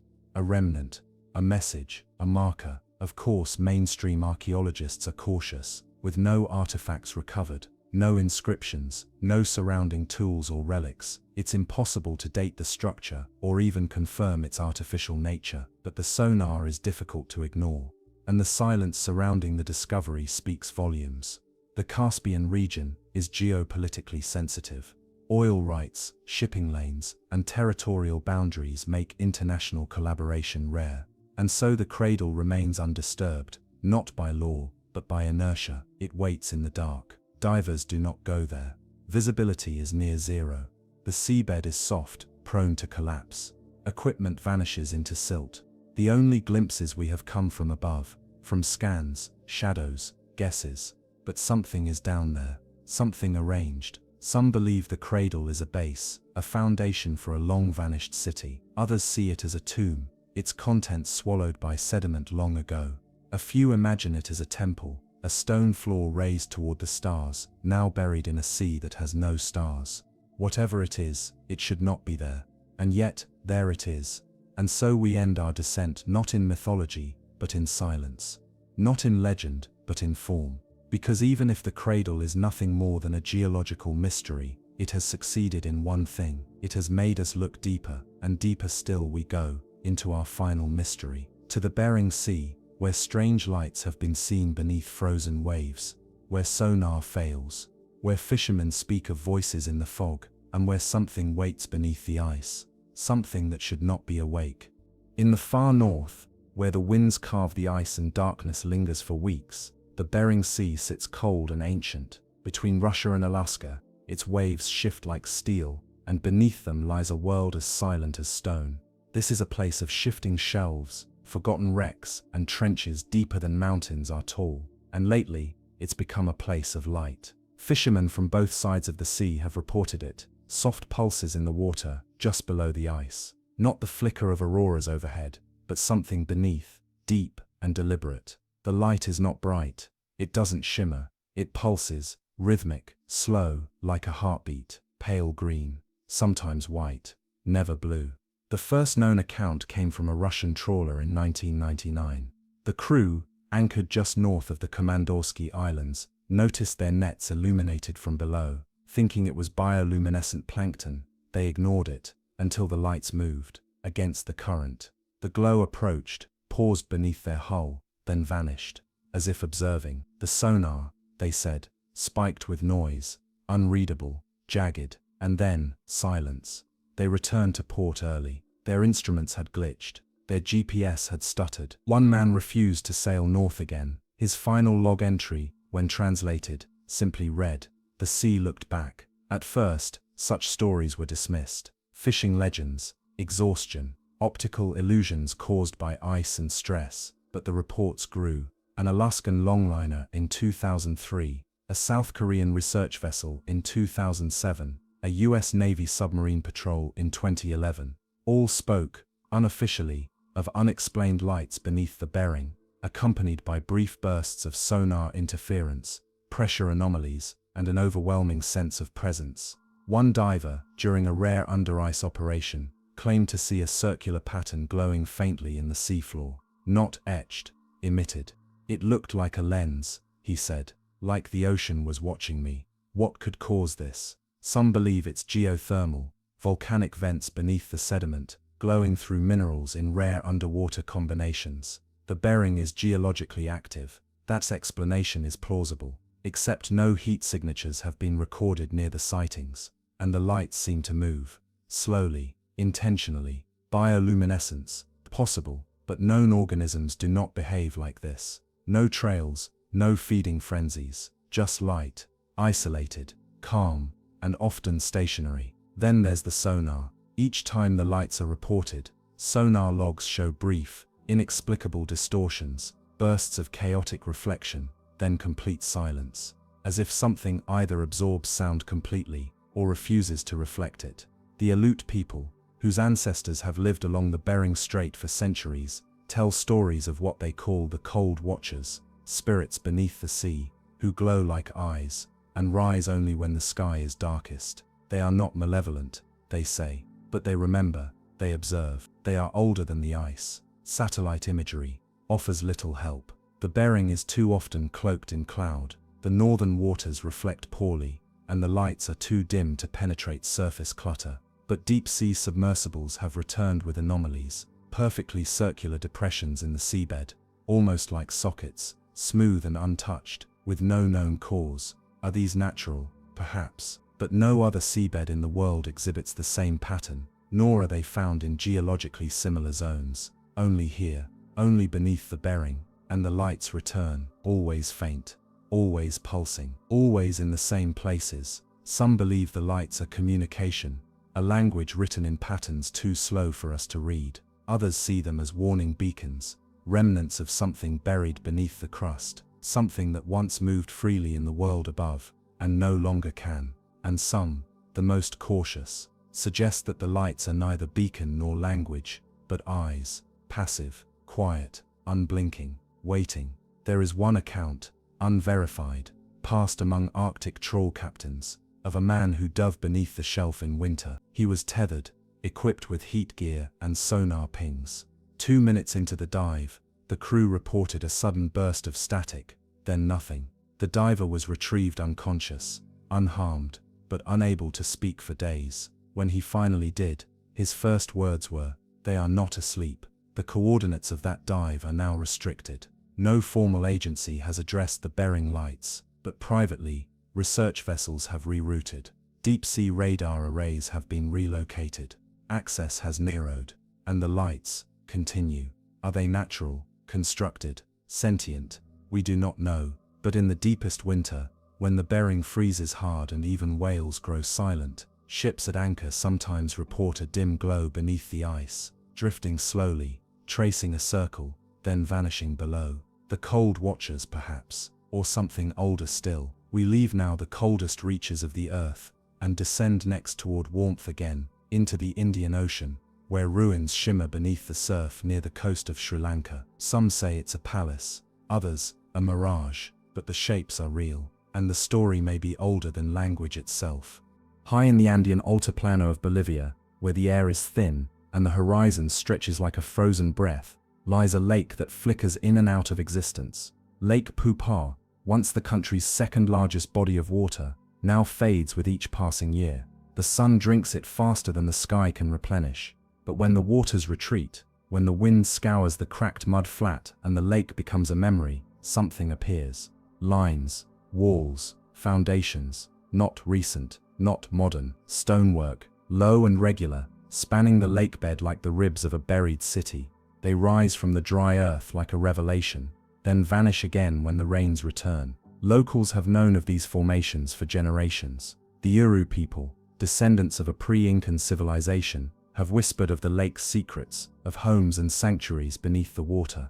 Our ancestors walked there, they say. Where the birds land now, there were streets. But science took longer to arrive. In 2015, during one of the lake's worst droughts, satellite imagery captured geometric patterns etched into the exposed basin. Lines too straight to be natural, squares too even to be shaped by wind. Aerial surveys followed, then drones. What they found was staggering. Stone structures, long rectilinear patterns, lanes and enclosures, aligned with each other in a grid-like fashion. Not haphazard, not driftwood, a settlement plan, embedded in desiccated clay, and not just one. Dozens of clusters appeared, spread across the lake's southern basin, connected by what may have once been roads or canals. These weren't individual ruins, they were part of a network. Some archaeologists believe the structures may be remnants of the Pukara culture, a civilization that predated the Inca and thrived in the high Andean plateau thousands of years ago. Others suggest they belong to the Uru Chapaya, a lesser-known people who lived on floating reed islands and along rivers, crafting settlements near water that no longer flows. Dating the ruins is difficult. The lake swells and shrinks with the climate. The stonework is unadorned, functional. No inscriptions, no reliefs, no clear markers of time, but the shapes remain. Walls aligned with the cardinal directions, courtyards, enclosures, fragments of buildings whose roofs are long gone, but whose intentional layout still whispers beneath the dust. And there's something more. In the deepest recesses of the lakebed, near the areas still covered by water, sonar has detected larger structures, mounds, possibly terraced platforms, that suggest something once stood here beyond a simple village. A ceremonial center, a fortress, a sanctuary now drowned. One submerged formation, nicknamed the Sun Socket, appears to contain concentric circles of stone, now eroded, but eerily regular. The inner ring is aligned with the midwinter sunrise. If confirmed, it could be one of the oldest solar alignments in the Andes, not on a mountaintop, but beneath a lake. Why build here? Theories differ. Some believe Lake Pupar was once more predictable, its edges reliable, its floods rare, a fertile region for early cultures, with fish and birds and trade routes, connecting to Lake Titicaca to the north. Others argue the lake was sacred, a living deity to the people who lived nearby. To build near it was to exist in harmony, and to let it reclaim your home was not loss, but offering. Today, the lake is a ghost. Droughts, exacerbated by climate change and water diversion, have reduced it to a cracked plain. Fishermen now walk where boats once floated. Birdsong echoes across empty water, and yet, this disappearance has given us a gift, a glimpse beneath, a look at what lies under the mirror, and the glimpse is haunting, because this was not a village destroyed by war or swallowed in one violent wave. This was erosion by time. a slow forgetting, a surrender. The people here did not vanish. They moved with the lake. Their descendants still live nearby, crafting reed boats, speaking languages that predate empire, but their foundations remain, as if the earth itself remembers where they stood, even if no one else does. Soon the rains may return, the lake may refill, the ruins will vanish again, beneath the water, beneath reflection, waiting for the next drought, the next remembering. We continue now eastward, toward the Gulf of Kambat, where the Arabian Sea meets India's western shore, and where beneath silt and brine lies a mystery so vast that some believe it is the oldest city ever discovered, and others, a mirage of sonar and hope. Along the western coast of India, where the Arabian Sea swells with ancient currents, there is a place where river meets ocean, where silt dances in tidal plumes and visibility fades into murk. The Gulf of Kambat, once called the Gulf of Cambay, is not known for its clarity. Its waters are turbulent, its depths filled with sediment from the great rivers Narmada and Tapti, but beneath that sediment, something was found.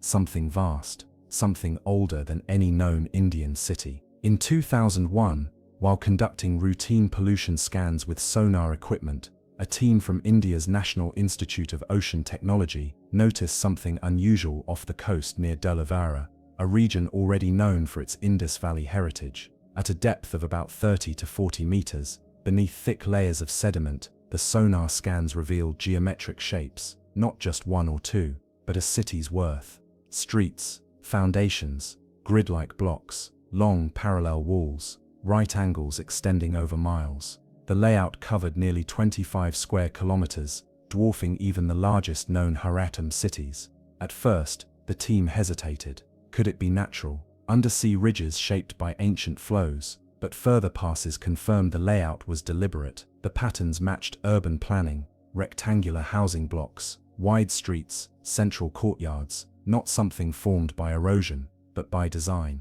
Excavation, however, was impossible. The Gulf's water is opaque with silt, visibility is often less than a meter, the seafloor is unstable, divers cannot operate for long. No traditional dig is possible, and yet, samples were taken. Divers retrieved carved stone tools, pottery fragments, fossilized bones, and a piece of wood, later carbon dated to 7,500 BCE. If accurate, that would make the site over 9,000 years old, older than the Indus Valley, older than Mesopotamia, older than the pyramids. It would not just be a lost city, it would be the oldest known civilization on Earth. But such a claim brings skepticism. The site has not been excavated in full. The tools and artifacts, critics say, could have drifted there from river systems. Some argue the sonar patterns are natural, misunderstood data in a difficult environment. But others are convinced. Dr. S.R. Rao, one of India's most respected marine archaeologists, declared it the remains of a pre-Haratam civilization,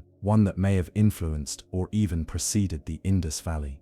The implications are staggering: a city beneath the sea, a culture erased by flood, a chapter of human history written in mud and stone, and buried before we ever learned to read. If the city once stood above sea level, it would have thrived during a time when humans were just beginning to settle into villages, to organize, to build. But this was already a metropolis. Some researchers believe it may be connected to the legendary city of Dwarka, home of the god Krishna, said to have sunk beneath the sea after a final war. Others call it Kumari Kandam, the mythical lost continent, described in Tamil lore, a cradle of early civilization, swallowed by rising tides. None of these myths can be proven, and yet, here lies a city, beneath sediment, beneath denial. A few fragments of pottery recovered bore signs of paint. Some resembled Indus Valley seals, though simpler. One stone tool, clearly shaped by human hands, bore wear marks consistent with agriculture. What kind of people built this city? We do not know. We have no names, no records, no scripts, only the shapes beneath the silt, shapes that resemble ours, our grids, our roads, our order. It is as if we are looking into a mirror, fogged by time, and seeing an earlier reflection of ourselves. Why was it lost? Most likely, the sea rose. Around 9,000 years ago, melting glaciers raised ocean levels worldwide. Coastal civilizations, especially ones built close to river mouths, would have been inundated. The people may have fled, or they may have watched their homes disappear, day by day, foot by foot, and then silence. We call it a lost city, but perhaps it was never truly lost, only covered, waiting for the right moment, for sonar, for divers, for curiosity, to pull back the curtain of mud and memory. The Indian government has proposed further exploration, but progress is slow. Technology is limited. Politics, funding, skepticism, all stand in the way, and so the city sleeps. Its streets echo only in data, its walls crumble beneath layers of forgotten water, its story unfinished, but still, the shape remains. We leave now the rivers of India and follow the current westward into the Atlantic, where beneath the coast of Portugal, strange megaliths rise from the shallows, not shaped by hand, but too aligned to be coincidence. Next, we drift toward the submerged roads of the Azores and the riddle of who walked them first. In the vast blue solitude of the Atlantic Ocean, where the tectonic plates of 3 continents converge, lies a scattered archipelago, green islands ringed by black volcanic cliffs, isolated, windswept, and ancient. These are the Azores, Portuguese territory adrift on the mid-Atlantic ridge. Above the water, the islands seem untouched by time, but it is beneath the waves that the greatest mystery lies. Just off the coast of Terceira Island, divers have found something strange, not a reef, not a wreck, but a road, perfectly straight, level, paved with stone. In 2013, a local diver named Diocleciano Silva was scanning the seabed when his sonar picked up a rectangular formation stretching across the ocean floor. Curious, he dove, and what he saw defied every expectation. A series of stone slabs, evenly spaced, flat and smooth, forming what appeared to be a path. It extended in a straight line, flanked by what looked like low curbs on either side. The stones were not lava flows, they were not loose debris, they were set. The diver filmed what he could. The footage shows a corridor, 6 meters wide, running straight across the seabed, and the stone, basalt, dense, hard, weathered by salt and time, but still holding its shape, not natural, not random, and the question, who built it? The Azores were officially uninhabited when discovered by the Portuguese in the 15th century, but some believe these islands, or their surrounding waters, may have been touched by human hands long before history began to keep record. Some geologists insist the formations are natural fractures in ancient lava fields, but others are not so sure. The uniformity is difficult to explain. The alignment, too. Nature does not lay stone in such deliberate lines, and certainly not leveled pathways that stretch for dozens of meters before vanishing into deeper water. In recent years, researchers have begun mapping the seafloor around the Azores in greater detail. What they've found adds weight to the mystery. There are more formations, grid-like patterns, terraced plateaus, ridges that look like sunken walls, and in one site, a pyramidal shape nearly 60 meters tall, its 4 sides aligned with startling precision to the cardinal points. Locals call it the Azores Pyramid, though no excavation has yet confirmed its true nature. Could these be the remnants of a sunken settlement? If so, they might date back 10,000 years or more, to a time when sea levels were lower, and much of what is now ocean lay exposed. A time before the Ice Age melted, before civilization, as we know it, began. But if people built this road, who were they? There are no written records, no known culture in the Atlantic basin at that time, no artifacts, no pottery, no graves, only stone.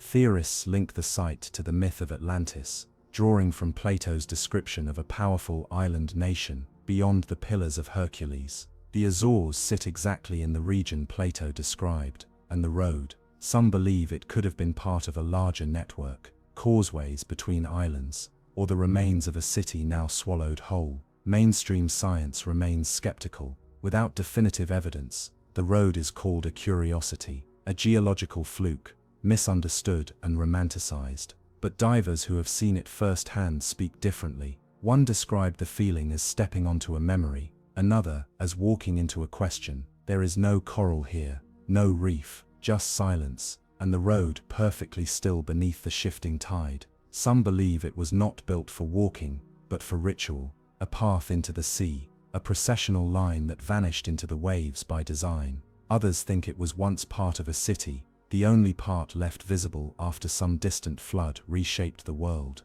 The Atlantic is deep here, deep enough to hide anything. And the road, like so many other submerged secrets, tells us only half the story. The other half is buried, not just beneath sediment, but beneath skepticism, bureaucracy and time. We leave now the path that leads nowhere and turn toward a darker coast. South of England, near the Channel Islands, divers have begun to map something beneath the waves. An ancient forest, a series of walls, and what may be the last visible trace of Doggerland, the lost land bridge that once connected Britain to Europe. Beneath the cold, grey churn of the North Sea, between the cliffs of eastern England and the coasts of the Netherlands, lies a silence no tide can wash away. It is not the quiet of empty water, but the hush of forgotten land, an entire country's worth of hills, rivers, and human footsteps, now drowned beneath the sea.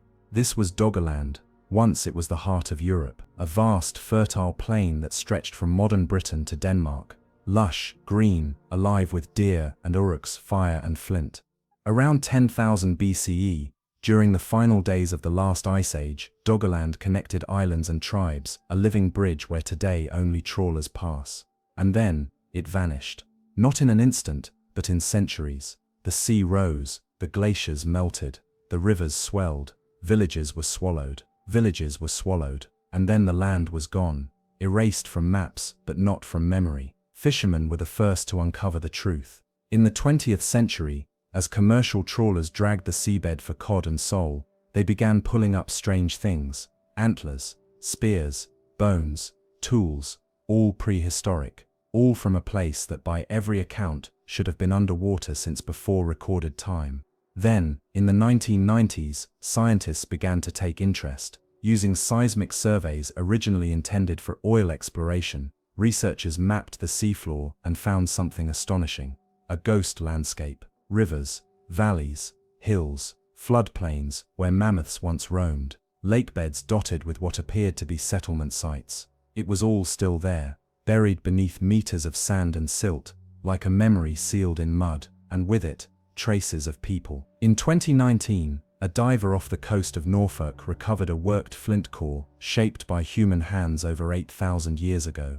Other finds followed: fragments of tools, hearths, and butchered animal bones, the signature of life, preserved in the sea. But it was only the beginning. At the center of Doggerland lies Dogger Bank, a high, shallow ridge that once may have been an island, the last exposed spine of a sinking world. It was here, scientists believe, that the final flood occurred. Around 6,200 BCE, a massive underwater landslide known as the Storge Slide struck off the coast of Norway. It triggered a tsunami, estimated at over 20 meters high, that swept across the North Sea. The waves struck Doggerland with full force. What land remained was battered, forests uprooted, settlements drowned, and by the time the sea receded, the center of the bridge had collapsed. Britain became an island.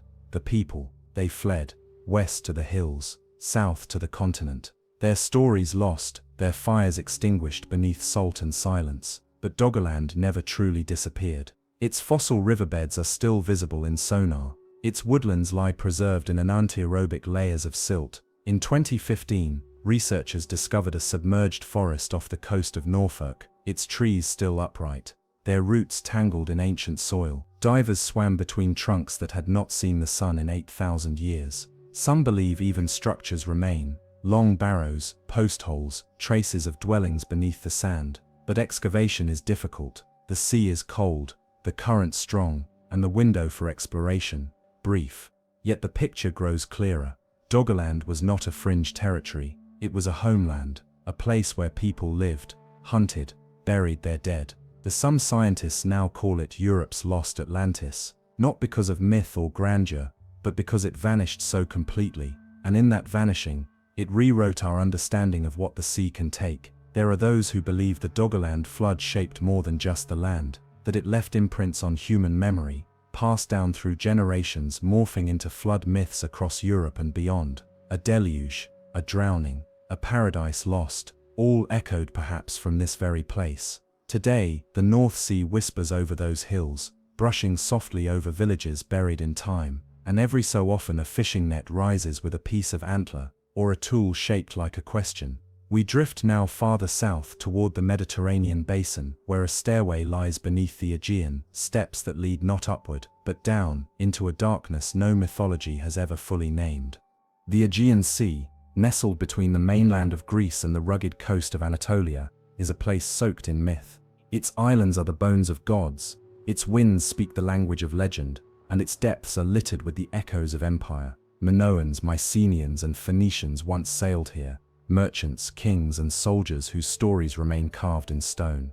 But beneath the shimmering waters near Naxos, one of the Cycladic islands, divers have reported something that predates even the earliest temples. A staircase, carved from bedrock, wide and shallow, descending step by step into the deep. It was first noticed by sponge divers in the early 2000s, a curious formation about 30 meters underwater, just beyond the drop-off where the shelf gives way to open sea. At first, it was assumed to be a natural terracing, a trick of geology and erosion, but when archaeologists reviewed the footage, they paused. The steps were uniform, each one the same height, same depth. There were 11 in total, cut into the stone at precise intervals. No other rock formation in the area resembled them, and the way they curved slightly at the base suggested design, not accident. No inscriptions, no ruins nearby, just the stairs, vanishing into the abyss. In the years since, marine archaeologists from Greece and Italy have surveyed the region. While some continue to believe the stairs are a rare geological feature,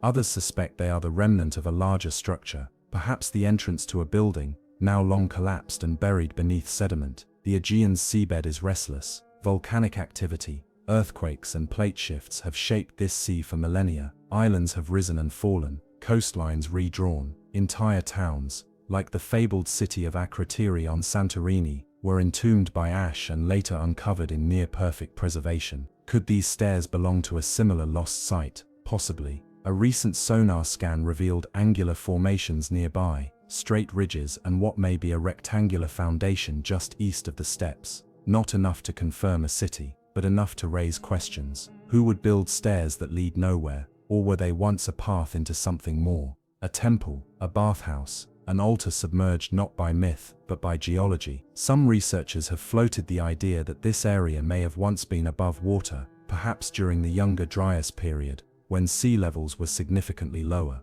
If so, the stairs could be over 12,000 years old, predating the Cycladic cultures by thousands of years. Too old for pottery, too old for language, just stone shaped by hand and left behind. Local legends offer no answers, but they do mention places where the sea sings, where the old paths vanish in the tide. Stories of fishermen who saw lights beneath the waves, of voices in the surf, and the stairs remain. Divers describe an eerie feeling when descending them, as though each step leads not down but back, back to something forgotten, back to a time before time. There is no railing, no inscription, no final step, only a curve into darkness, where the seafloor falls away and the Mediterranean resumes its slow, endless breath. Some say the stairs were ceremonial, that they were meant to be used only once, in silence, by candlelight or moonlight, leading the initiates into water, into transformation. Others believe they are all that remains of a house, a city,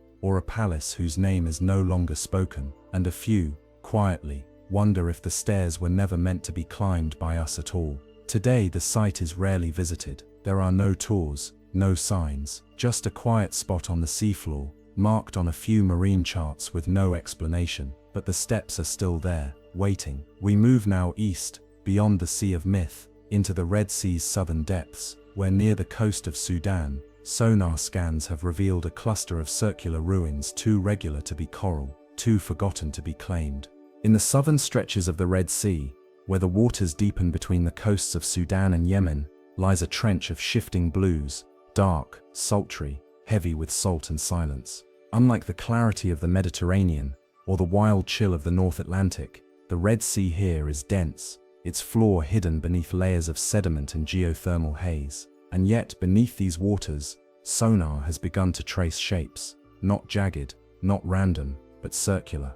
In 2017, a collaborative mapping effort between marine scientists from Egypt, Sudan, and Italy sought to chart the underexplored sections of the southern Red Sea for tectonic activity. While searching for fault lines, the team stumbled upon something else, a cluster of circular formations, arranged like coins scattered with purpose across the seafloor. Each formation measured between 30 to 50 meters in diameter, composed of low, rising mounds that formed perfect rings. In total, over a dozen such circles were recorded within a 10-kilometer area, resting on a plateau about 70 meters below the surface. Coral reefs? No. The sonar reflection profiles were too dense. Volcanic calderas? Unlikely. No signs of rupture, no heat, no igneous signature. These were not born from eruption, but from placement. Each ring appeared raised, not dug into the seafloor, but built atop it, and more intriguingly, the circles were not isolated. Between several of them ran faint linear ridges, like causeways or walls, too faint to image clearly, but suggesting connectivity. Sudanese divers attempted exploration in late 2019, but visibility was poor. The sea here is unpredictable. Sudden surges, sediment plumes and pockets of warm brine that blur vision and disorient sensors. Still, one diver reported the feel of stone beneath his gloves, smooth and regular, arranged in a slope that did not match the surrounding terrain. They returned with fragments, small samples of carved rock, basalt, fossilized sediment. A few shards of what might have been tools, though none could be dated with certainty. Was it a settlement, a burial ground, a ritual complex built on islands now long lost? We don't know. What is clear is that this portion of the Red Sea was not always ocean. During glacial periods, sea levels dropped by as much as 120 meters, exposing vast plains and coastlines now buried. In those windows of time, thousands of years ago, early humans traveled this corridor. The Bab el-Mandeb Strait, just south of the circles, may have been a crucial migration route out of Africa. Could these circles have been waypoints, oases, markers for a people moving not across water, but across exposed land? The formations are eerily symmetrical, not just circles but nested rings, some with smaller mounds inside. Others appear broken, as if partially collapsed. The sonar pings return clean arcs, sometimes 270 or 300 degrees intact, interrupted only by fault fractures or sediment flow.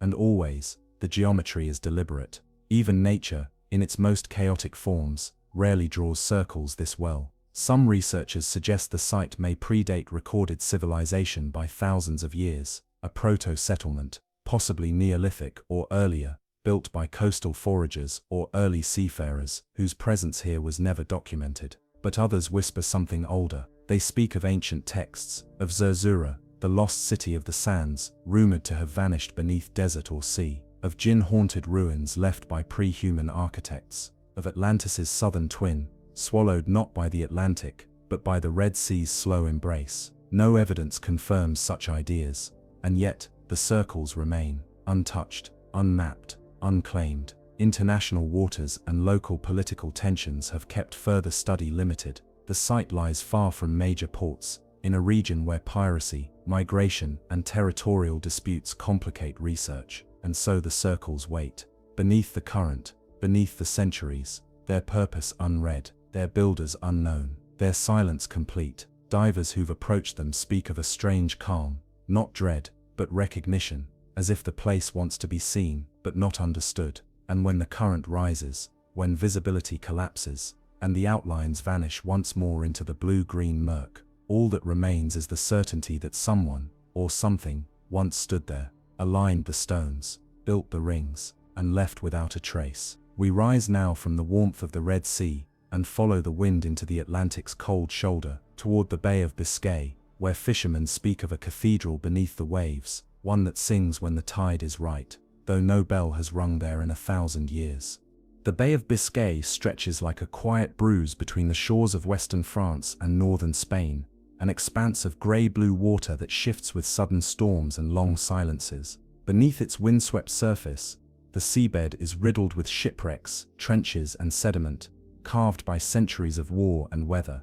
But just off the coast of Brittany, near the village of Douai-Nene, fishermen have long told a different kind of story, a bell that rings beneath the sea, not every night, only when the tide is right, only when the fog is thick, and only when no one is listening too closely. They call it La Ville d'Ise, the city of ease. A legend, they say, a myth, a warning. But something beneath the waves tells a quieter tale, one not carved in folklore, but in stone. In the summer of 2009, Sonar scans from a French geological survey revealed a series of unusual formations just 6 kilometers offshore.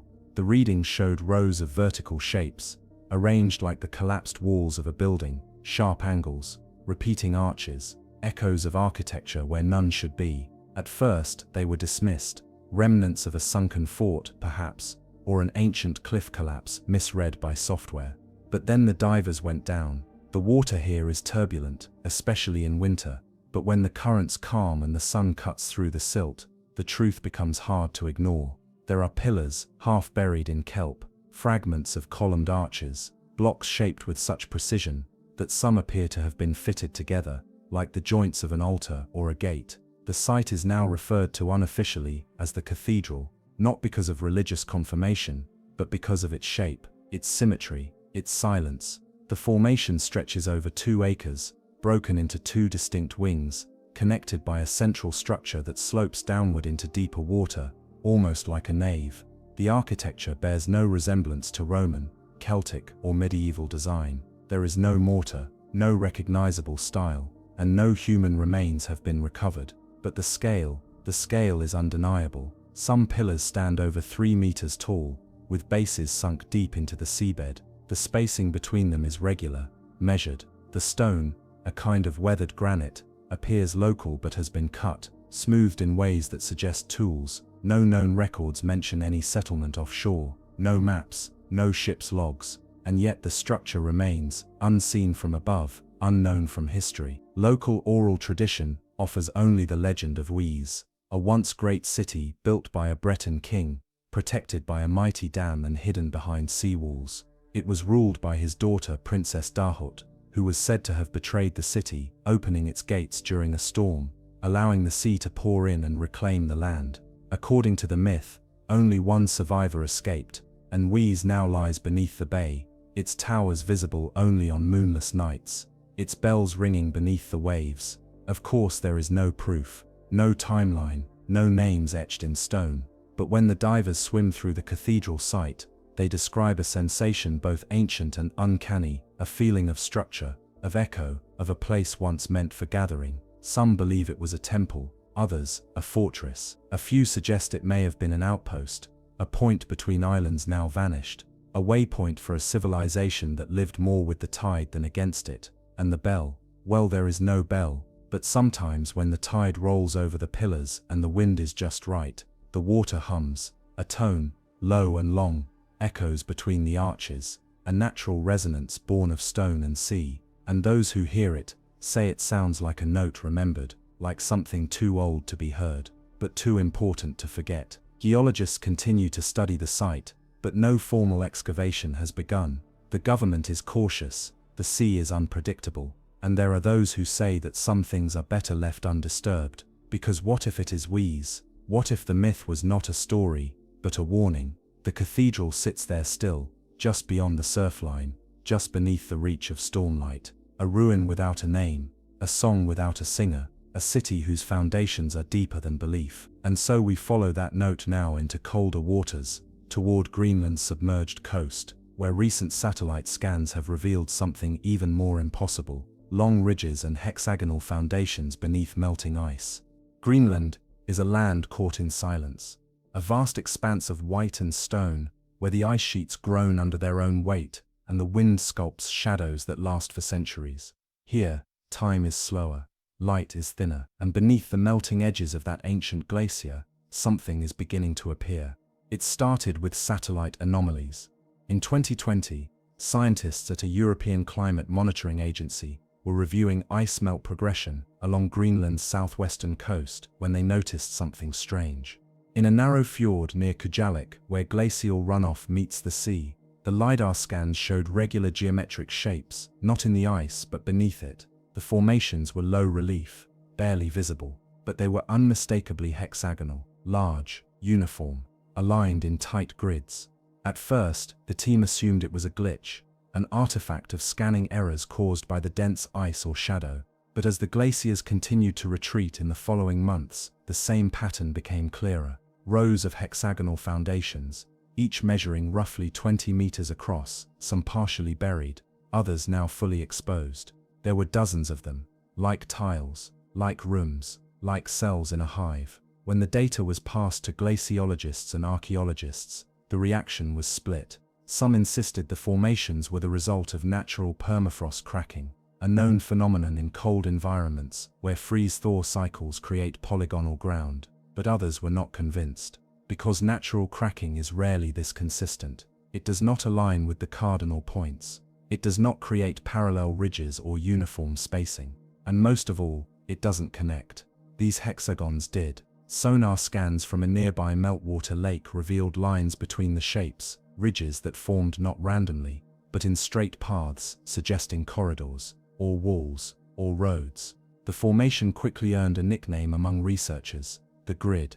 In late 2022, a joint expedition team reached the site during the narrow summer thaw. The area, recently deglaciated, was unstable and remote. The ground was thick with ice melt, but the hexagons were there, pale basalt blocks, each placed with uncanny regularity. Some were cracked, others were sunken, but many retained their full edges, six-sided slabs with beveled joints, worn smooth by time or pressure. One of the blocks was extracted and analyzed. Its edges showed tool marks. Another was inscribed, not with language, but with grooves, like alignment channels or measurement lines, weathered beyond recognition, but deliberate, clearly shaped. So the question emerged, who could have built something here? There are no records of ancient habitation in this region. Greenland's earliest known cultures, the Saquak, Dorset and Thule peoples, arrived thousands of years later and did not build in stone. They left tools, bones, stories, not foundations.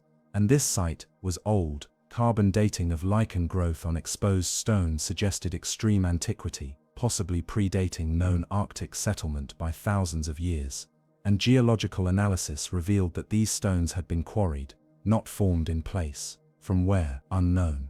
The closest matching rock source is over 100 kilometers inland, buried under permanent ice, transported, placed, aligned. By whom? The theories range from cautious to speculative. One group suggests a pre-Ice Age civilization, long forgotten, erased by glacial advance.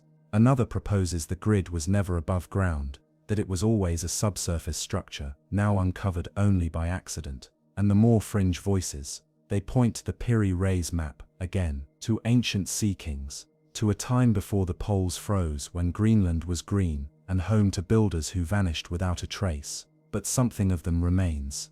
A formation, a memory, a geometry in the deep frost. Researchers have proposed that the hexagons might have had thermal or ritual purpose, a way of heating the ground, or perhaps a calendar etched into stone. But the cold offers no answers. Drones now patrol the area. Satellite eyes watch it year-round. The ice continues to recede, and more of the grid becomes visible. Some blocks appear taller, stepped. Others seem engraved with faint notches, impossible to interpret, but impossible to ignore. And beneath the melting glacier, other forms begin to emerge. Circles, spines, half-buried angles that suggest we have only seen the edge of something larger. Not a building, not a city, but a design. One left to sleep for millennia beneath the weight of snow and time. And now, as the earth warms and the cold loses its grip, it begins to breathe again. And what it remembers, we cannot yet say. We drift now toward our final destination, a place long whispered about, long denied, long lost. The South Pacific, where far beyond the known islands, sailors speak of something not on any map, an atoll that vanishes, reappears, and bears stones that do not belong to any tribe now living. A forgotten shore, known only by the shape of its shadow on the sea. In the boundless sprawl of the South Pacific, where maps begin to blur into mythology and the sea rolls uninterrupted for thousands of miles, there is a place sailors whisper about, a place that is, and then isn't, a place they call the island that shouldn't exist. Its names vary. Some Polynesian navigators call it Motu-Rero, the island beneath. Others speak of Te Vanu, the place that watches.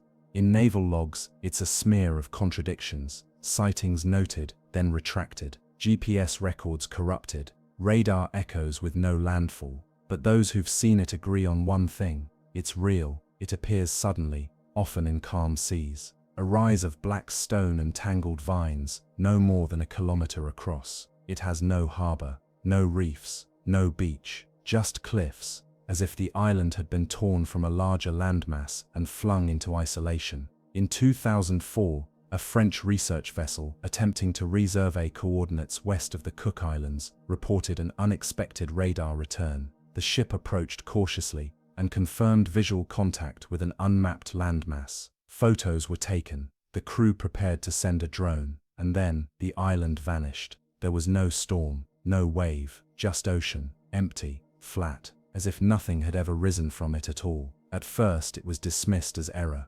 mirage, faulty instruments, stress, until it happened again and again. Between 2005 and 2020, at least 6 independent vessels, including research craft, fishing boats, and 1 declassified satellite reconnaissance, recorded temporary landmasses within a 100-kilometer radius, each with slightly different outlines, but always rising steeply, always dark in tone, always gone within hours. Divers who attempted to approach the shoreline of one such sighting in 2011 described ruins beneath the waves, pillars, some toppled, some upright, arranged in curves. One diver reported a carved face, worn nearly smooth by the tide, but unmistakably not natural. There were no birds, no insects, no coral, just quiet, heavy, and watching. What is it? Geologists suggest a mud volcano, rising and falling with tectonic gas. But mud doesn't hold shape, mud doesn't leave carvings. Others point to pumice rafts, the floating stone islands occasionally created by underwater eruptions. But these islands do not sink vertically, they drift.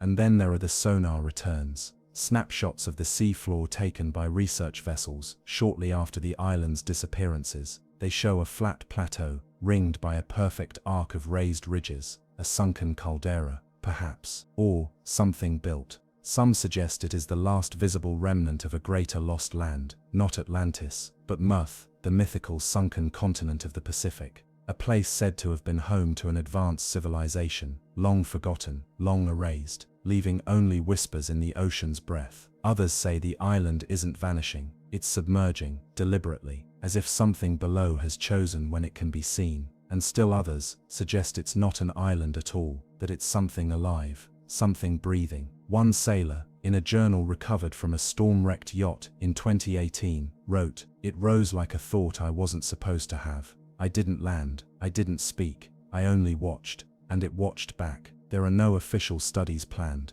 The ocean here is vast, the sightings too brief, and no government wants to chase a ghost over open sea. But even today, when passing the coordinates, captains log their position carefully. The GPS flickers, the compass falters, the sea grows still, and sometimes the mist parts, and there it is, not on the map, not in the world, but there, and now, we drift away. We have wandered through drowned cities and sunken roads, followed lights that defy sound, walked ancient staircases beneath the sea. We've witnessed echoes of hands we do not know, shaping stone for reasons we cannot name. And though each mystery stands apart, they share one silence. They were all left behind. They say there is a place in the Java Sea where the current forgets how to move, a place where the water turns still without warning, where even the fish swim slowly, cautiously, as if they know not to disturb whatever lies beneath. The Indonesian archipelago is no stranger to hidden things, jungles that breathe in silence, volcanoes that grumble in their sleep, ruins wrapped in vines like mussel clinging to forgotten bone. But offshore, far beyond where tourists snorkel and trawlers drift, the sea holds a secret stranger than any temple above the waterline. It began with fishermen, always. It begins with fishermen. Generations ago, there were whispers among coastal families near Karimunjawa of an ancient stone forest beneath the waves. Nets dropped in certain spots would come up empty, not because the fish weren't there, but because something below caught and tore through the lines. Those who dove said the light behaved strangely there, filtering through the surface in crooked beams, and sometimes in perfect visibility.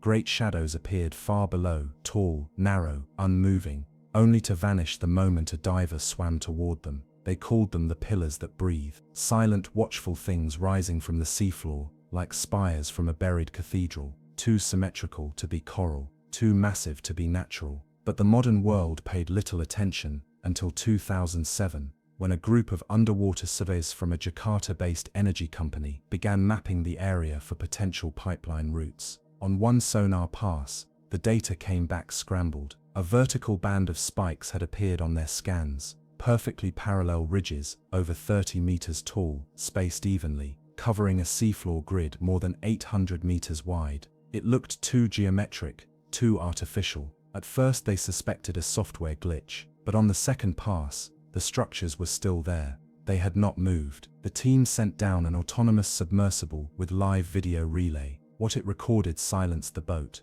Columns, not of rock but of shaped stone, smooth, narrow towers standing upright in the silt. Some were broken at the top, others leaned slightly, but all shared the same tapering form, thin at the base, flaring as they rose. They resembled stylized torches, or the elongated stelae used in ancient ceremonial grounds. Carvings could just be made out on a few grooves, spirals, and symbols that no team member could recognize. But the strangest thing wasn't what they saw, it was what they didn't. There was no wreck nearby, no sign of collapsed structures or walls that the pillars might once have supported, no rubble, no erosion channels. It was as if the towers had not fallen into the sea, but had always been there, rooted, growing like trees from an invisible orchard, standing in formation like sentinels. The footage was quietly archived. The company had no interest in ruins, only pipelines. The anomaly was logged and avoided, but someone leaked the data, and by 2011, marine archaeologists from 3 universities had begun preparing expeditions. One was granted a short-term permit to explore the site. The team arrived, set up sonar buoys, and prepared to dive. They never reached the pillars. The weather changed without warning. The wind died. The sea flattened to a perfect pane of glass. One of the divers on descent radioed that he could see the pillars below, then fell silent. His tether line grew slack. When they pulled him up, he was unconscious, eyes wide open, suit intact, oxygen levels normal. He awoke 2 hours later and refused to speak for the rest of the expedition. Another diver attempted the descent later that day and returned in panic after only 90 seconds underwater.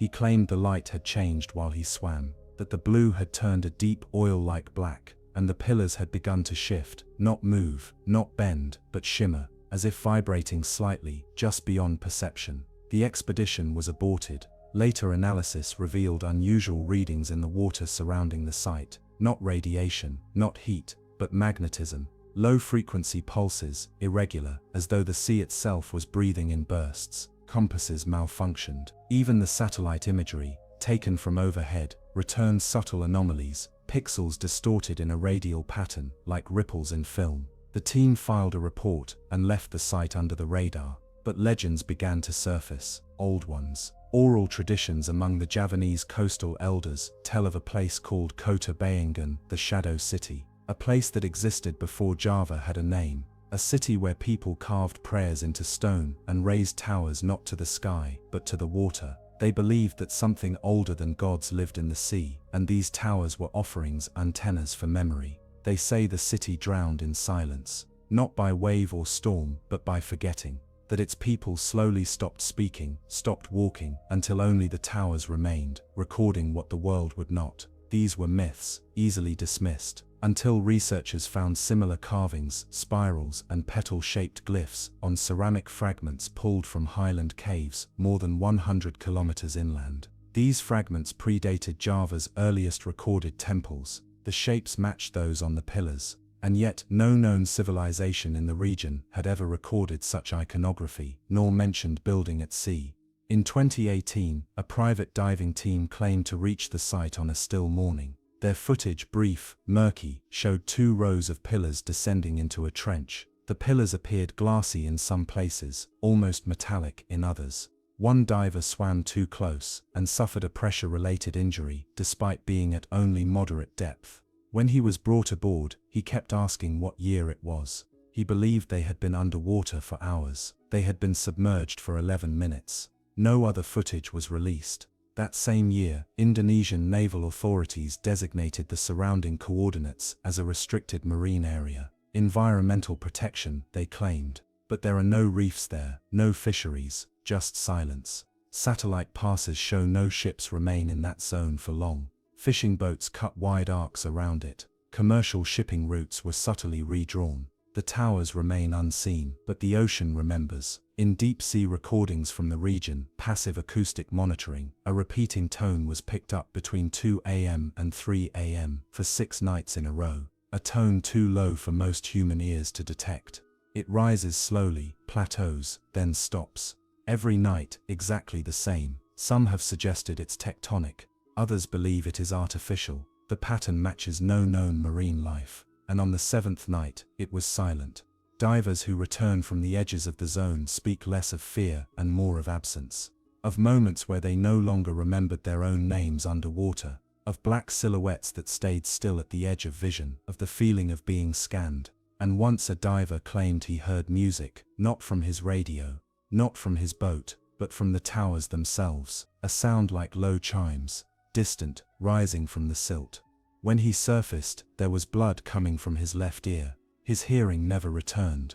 There are those who now believe the pillars are more than ruins, that they are an instrument, that they record, or transmit, or amplify something beyond comprehension, that they were never meant for us to find, or perhaps that they only become visible when the ocean is ready to remember what it lost.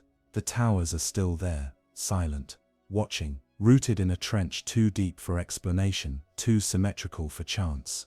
The Java Deep hides them not because they are fragile, but because we are. And if you float above them, on a still night, when the wind dies and the stars go quiet, you might feel it, the pressure in your chest, the forgetting, the subtle pull downward, not drowning, just remembering.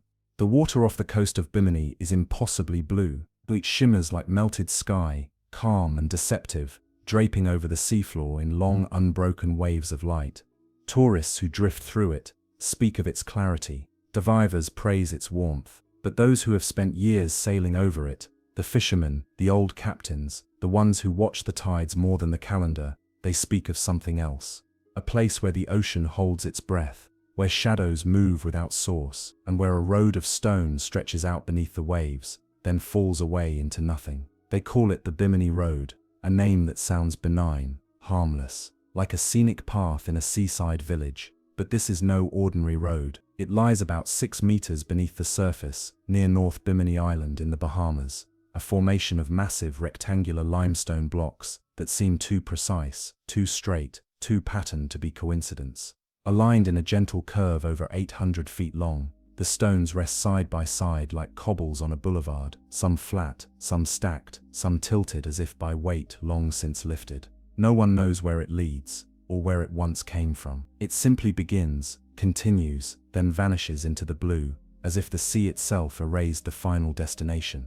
It was first formally documented in 1968, when divers exploring the area stumbled upon what looked like an ancient causeway. At first they thought it was natural, perhaps part of a submerged reef, but as they followed the line of blocks, questions grew. The shapes were too regular, the spacing too even, and here and there, beneath layers of coral and marine growth, were markings, scratches, grooves, depressions that did not resemble erosion. They resembled craft, design, intention. The story ignited. Some claimed it was proof of Atlantis, the legendary island Plato had described as sinking into the sea in a single day and night. Others believed it was part of a lost Mesoamerican civilization, one whose cities stretched farther than we ever imagined, now swallowed whole by the ocean. The skeptics pointed to geology, to beach rock formations, to natural fractures and erosion. They said the stones were coincidental, that the ocean plays tricks, that human minds love patterns too much to trust what is random. But still, the road is there, sitting quietly beneath the surface, unexplained. Subsequent dives brought more discoveries. Nearby, smaller blocks appear scattered as if broken from a larger complex. Some of them resemble pillars. One diver photographed what looked like a corner wall, a right-angled join between 2 vertical slabs, both shaped and smooth. Another found a strange depression in the sand that, when brushed clean, revealed a spiral etched into stone. It was unlike anything native to the region. No petroglyphs, no symbols from the island's known pre-Columbian peoples, just a spiral, carved and left to sleep under the tide. Sonar mapping of the area revealed additional features, straight lines, intersecting angles, and what appeared to be a foundation buried under centuries of sand. Some experts believe that under the Bimini Road lies an even older structure, one that could predate known Caribbean cultures. one that hints at architecture, not chaos. And then there are the stories, not of what's been found but what's been felt. Diving teams often report unusual equipment failures near the road. Compasses begin to drift, batteries drain faster, sonar returns blank readings. One submersible pilot claimed the pressure sensors momentarily recorded depths far greater than they were actually at, as if the ocean floor had briefly opened beneath him. Another diver spoke of strange harmonics, low-pitched vibrations felt through the chest, not heard in the ears, rising up from the stone. They were rhythmic, intentional, like a beacon or a warning. In 2002, a marine geologist took core samples from several of the Bimini blocks and discovered they were formed much deeper underwater than their current placement would suggest. If true, it meant the blocks had been moved, arranged. And yet there is no technology in recorded local history that could have transported such massive stones. Indigenous Bahamian legends tell of a land that once rose far above the sea, a place of temples and spirits, of light that came from the ground, not the sky. It was swallowed, they say, when the gods turned away. And though the people died, the bones of their roads remained. Roads that pointed the way to something greater, now hidden beneath the waves. Some divers have followed the road past its curve, into deeper water, where the stones become scattered and partially buried. Beyond that point, they report something stranger. The seafloor changes, becomes soft, even warm. Sand gives way to sediment that bubbles faintly, as if breathing. And then, silence. Not the usual silence of the deep, but a silence with weight, as if sound itself is being swallowed. Few go that far anymore. Satellite scans of the area show temperature anomalies, patches where the water is inexplicably cooler than the surrounding sea, forming faint circles. One circle lies directly beyond the road's final visible stones. Marine biologists can't explain the temperature drop. There are no vents, no currents, just cold, silent water in the shape of a perfect ring. Theories abound. Some say it's part of a sunken civilization, the remnant of an ancient city built during a forgotten chapter of Earth's history. Others claim it's the remnant of something not made by humans at all, that the road was never meant to be walked, but followed. That it is a map left for someone, or something, that hasn't yet returned. And then there's the question of where it leads. Dives in the area south of the road have revealed trenches, narrow, deep cuts in the seafloor that descend at unnatural angles. They're not tectonic. They don't match known fault lines. They resemble construction trenches, dug, not cracked. But for what, and why so deep? One dive team, operating on a privately funded expedition in 2019, sent a drone into one of the trenches. It descended for 6 minutes before the signal was lost. Its last transmission was a still image, a stone structure, partially collapsed, sitting at the base of the trench. On its side, barely visible through the murk, was an archway, and something standing beside it. It looked humanoid, tall, narrow, still, but the image was corrupted. No recovery was possible. The drone was never found. Today the Bimini Road lies mostly undisturbed. Divers still visit, though fewer now. The allure has shifted from discovery to reverence. There's a sense that whatever truth it holds, it isn't ready to be spoken. That perhaps we were never meant to walk its path, only to witness it, and wonder, and so it waits. A road without a city, a question without a name, a thread unraveling into the abyss. Follow it, and you'll find the sea watching. Not guiding, just watching. Off the coast of Yonaguni, Japan's westernmost island, the ocean folds into itself with a kind of sacred patience. The water there is unusually clear, a pane of shifting blue that hides its secrets just below the surface. For most of history, the seabed around Yonaguni was considered ordinary, rocky, deep, home to schools of hammerhead sharks and coral formations. But in 1986, a local diver named Kihachiro Aratake descended on a routine dive and saw something that would unravel the edges of history itself. What he found did not resemble nature. There, rising from the ocean floor in calm, silent majesty, stood a structure unlike anything seen in the Pacific. It was massive, over 25 meters tall and 150 meters long, hewn into sharp geometric shapes. Wide steps stretched along its sides, each one nearly perfect in size and depth. Angled platforms, straight edges, pillars and flat planes connected to what looked like terraces, ramps and pathways.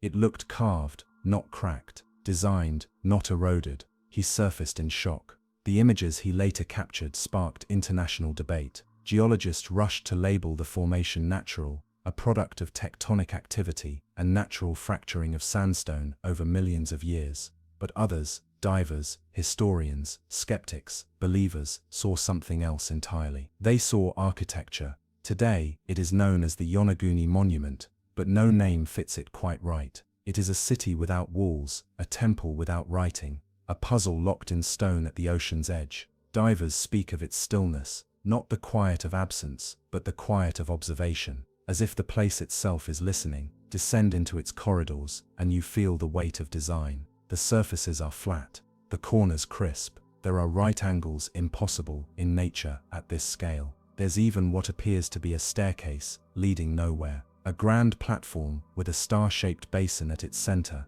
and a massive triangular slab, often called the turtle, resting with precise symmetry beside what resembles an altar. There are channels too, narrow grooves cut into the rock that wind like drainage systems or ancient aqueducts. They follow no random path. They seem to have purpose, though no one agrees on what that purpose was. Some believe it was ceremonial, others say defensive, some even suggest astronomical alignment. Certain points on the monument align with solstice sunrises, with lunar angles long forgotten. And yet, there are no artifacts, no pottery, no tools, no bones, no trace of a people to whom this might have belonged. That perhaps is what makes Yonaguni so haunting. It is not a ruin in the traditional sense. It is not broken, not crumbling. It is complete and utterly alone, like a message sent forward in time, stripped of its language, waiting for someone to understand. The deeper you go, the stranger it becomes. To the south of the main formation lies what appears to be a long, flat corridor, flanked by standing stones.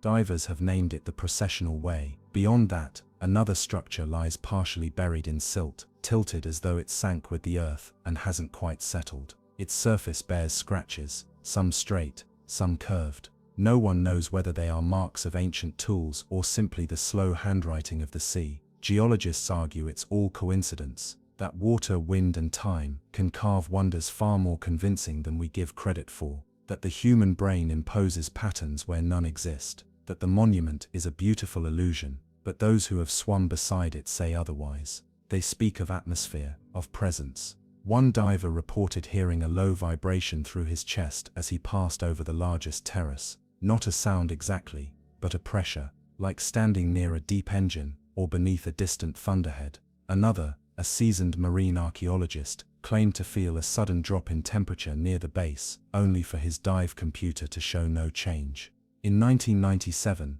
a team using side-scan sonar discovered another ridge nearby, similar in shape, smaller in scale. Then another, and another, a possible city grid, or so some theorize, now buried in sediment and waiting to be unearthed. But if Yonaguni is man-made, who made it?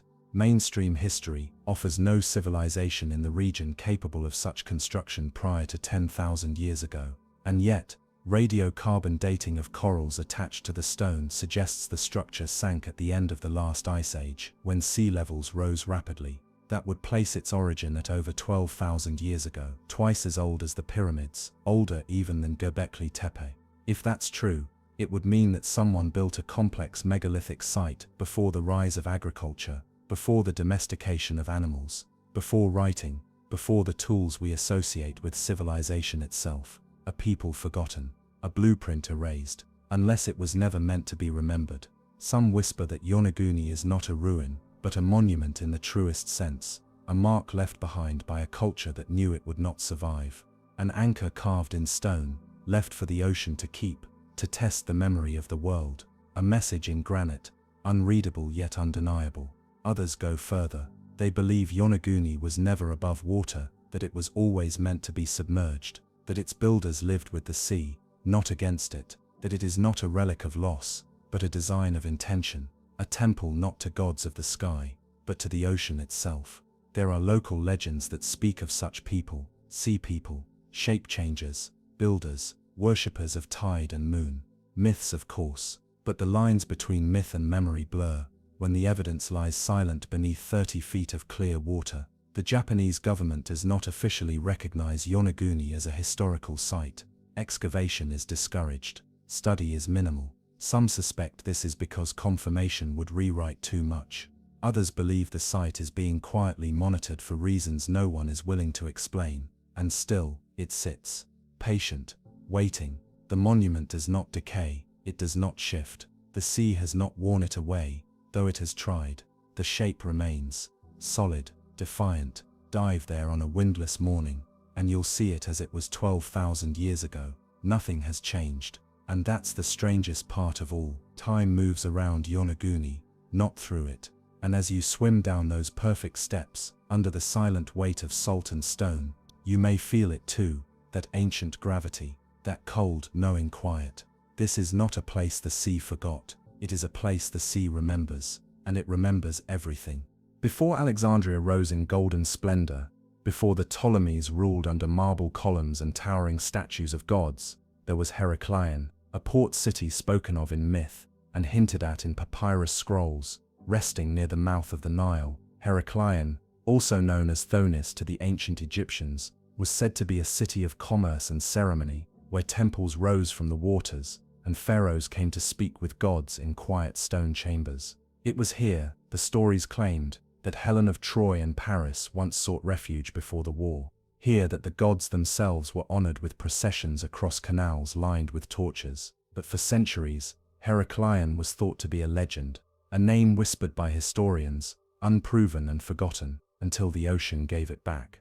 It wasn't lost in the deep, not in some unreachable trench, but only 6 kilometers from the modern coastline, hidden beneath mud, silt, and the slow, heavy silence of the sea. In 2000, marine archaeologist Franck Goddio was surveying the Abu Qurd Bay for submerged shipwrecks when sonar picked up something vast beneath the water, a geometry that didn't match the chaos of nature. Square courtyards, straight walls, colossal statues lying broken in sediment. What they had found was real. Heracleion was real. The divers who descended that first week returned wide-eyed, not just because of what they saw, but because of how intact it was. The city had not crumbled. It had not shattered. It had been preserved, as if the sea itself had wrapped it in velvet silt and waited for someone to remember. Streets lined with foundations, the remains of docks where merchants once unloaded gold, linen, oil, and incense, massive stone anchors, bronze coins bearing forgotten rulers, temples submerged yet whole, and statues, dozens of them, of pharaohs, priests, and gods, some over 5 meters tall, their features still serene despite centuries underwater. There were columns etched in hieroglyphs, reading praises to Amun-Gareb, sarcophagi still sealed, even a massive black granite stele, bearing inscriptions in both Greek and Egyptian, commemorating tax codes and laws for traders. But the most haunting discovery lay in the patterns of the city. Heracleion was not arranged at random. Its layout echoed celestial paths. Temples aligned with star maps, canals matched the seasonal flow of the Nile. There were chambers that had no visible entry, walls thick enough to withstand the collapse of time. The largest temple, dedicated to Khonsu, the moon god, sat at the city's center, and in the heart of that temple, divers found a circle, 10 meters wide, ringed by carved stone reliefs of priests with arms raised to the sky, faces worn smooth by the currents, but still recognizable. Some believe it was a place of ritual, others think it was a calendar, a tide chamber, or something else entirely, something not meant to be rediscovered. And how did Heracleion fall? The official explanation points to natural disaster, a slow sinking, the combination of earthquakes, rising seas, and the unstable waterlogged soil beneath the delta. Over time, the ground gave way, the city descended, but the more they excavate, the more that story feels incomplete. For Heracleion did not fall apart. It sank as one whole, unbroken, intact, as though something decided it should vanish. Even stranger are the artifacts pulled from its ruins.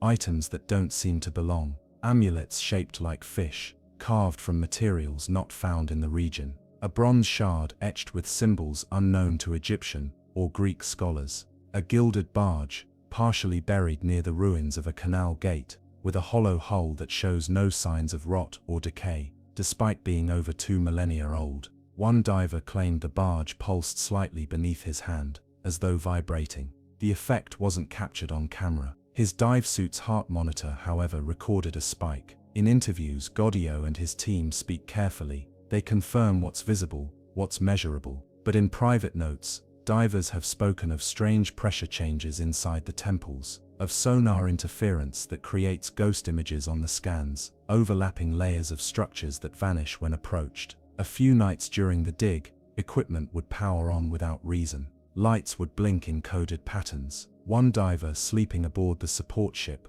woke to find his bed soaked with seawater, though his room was dry. No one could explain how the water had come. Heraklion's name means the city of Heracles, and some believe it was a liminal place, a threshold city, where myth met the real, a place that existed not just as a port, but as a sanctuary of transitions, between land and sea, between gods and men, between memory and forgetting. The locals say the water there still listens. Fishermen in Abu Chid Bay speak of days when the sea flattens to glass and shadows appear beneath their boats. Long rectangular outlines of buildings, like a city waking briefly from sleep. They avoid casting nets in those places, not out of fear, out of respect. And once a researcher scanning the ruins reported picking up rhythmic pulses in the sonar feed, a repeating sequence of 4 tones, low rising, then flat. When converted to waveforms, the shape resembled an ancient Nile flood curve. When converted again into light, it matched the alignment of Heraklion's temples on the summer solstice. The city, they say, is still speaking, but we don't yet understand the language. Today, Heraklion remains underwater. Archaeologists work slowly, carefully, excavating what the sea is willing to return. But the deeper they go, the more the city refuses to be fully explained. It is too old, too precise, too unlike the cities around it. Some now wonder whether Heraklion was merely the latest name the place bore, that before the Greeks, before the pharaohs, before even Egypt had carved its first god into stone, Heraklion was already there, waiting, and perhaps the sea did not bury it out of anger or accident. Perhaps it hid the city to protect it, to hold on to a memory too powerful to be left on land. And in the currents that now flow through its broken courtyards, past statues that once looked out over crowded marketplaces, past stone faces that remember more than any human ever could, the sea tells its story, not loudly, but endlessly. Off the coast of the Azores, where 9 volcanic islands rise like sleeping giants from the mid-Atlantic ridge, the sea is deeper than memory. Sailors have passed through this stretch of water for centuries, tracing routes between Europe and the Americas, but few pause long enough to question what lies beneath. The surface is unremarkable, endless blue and rolling waves.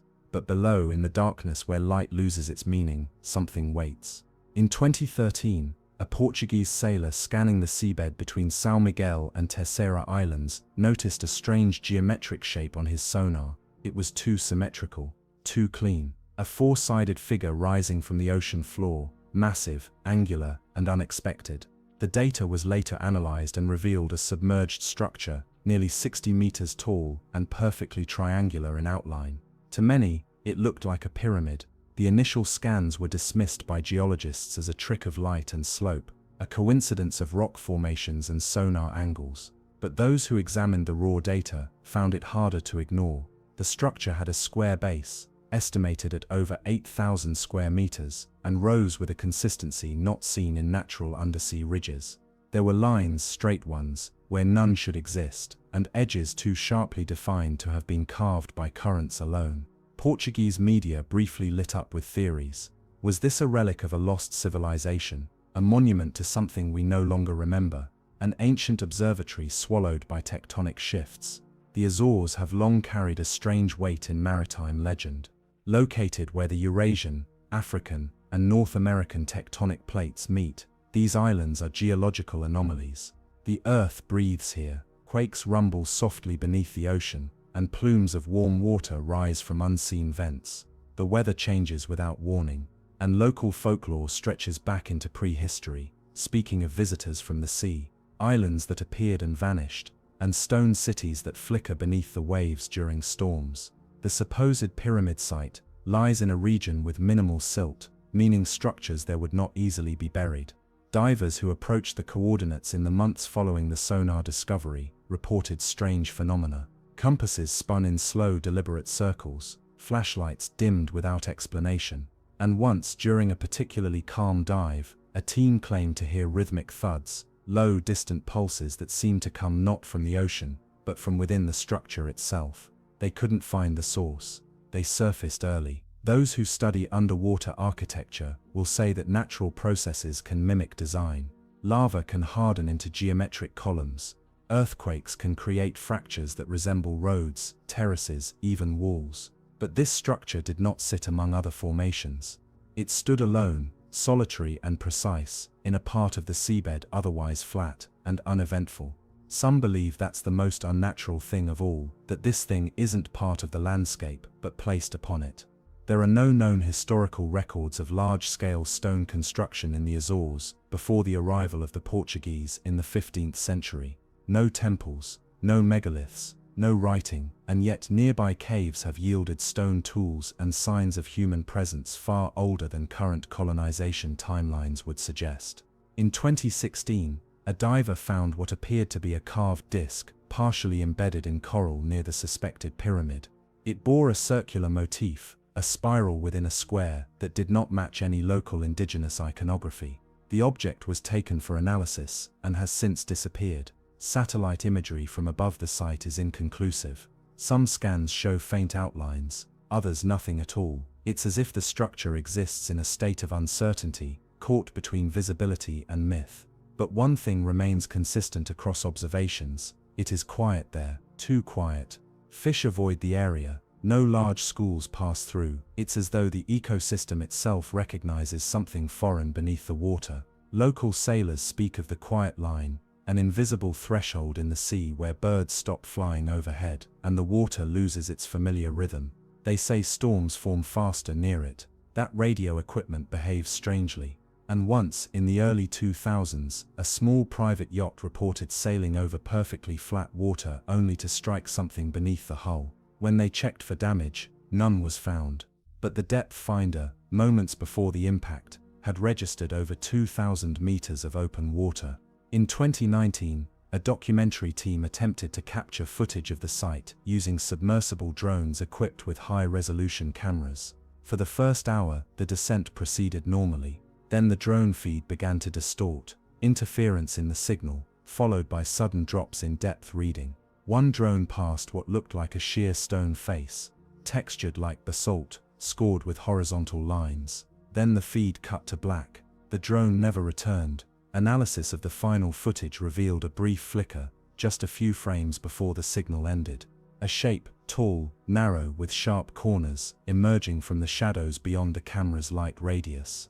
It looked like a pillar, or part of a doorway. Some dismissed it as compression artifact, others were less sure. Theories about the Azores pyramid have proliferated since. Some suggest it is the last fragment of a civilization predating recorded history, possibly connected to the fabled Atlantis. Others posit that it was an ancient observatory, built to track solstices or celestial bodies from below the waves. A few suggest something more technological, that the structure is not a monument but a machine, once dormant and now slowly reawakening. The Azores lie near the center of a mysterious maritime region, known for anomalies. Ships have reported compass drift, aircraft once vanished from radar near the area, and military sonar occasionally picks up unexplained echoes beneath the seabed. In one instance, a NATO vessel monitoring deep-sea activity picked up a vibration that matched no geological pattern. It repeated every 7 hours. Then it stopped. There is no official investigation into the pyramid. The Portuguese Navy has declined to confirm or deny whether they've explored the site. Independent researchers attempting to survey the area have reported denied permits, sudden weather disruptions, or unexplained interference with their equipment. It is as if something, or someone, does not want the structure disturbed, and yet it remains. Silent, waiting.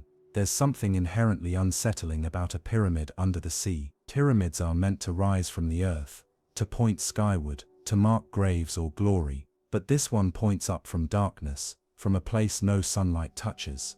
Its walls, if they are walls, have been smoothed by time and pressure, but their shape remains.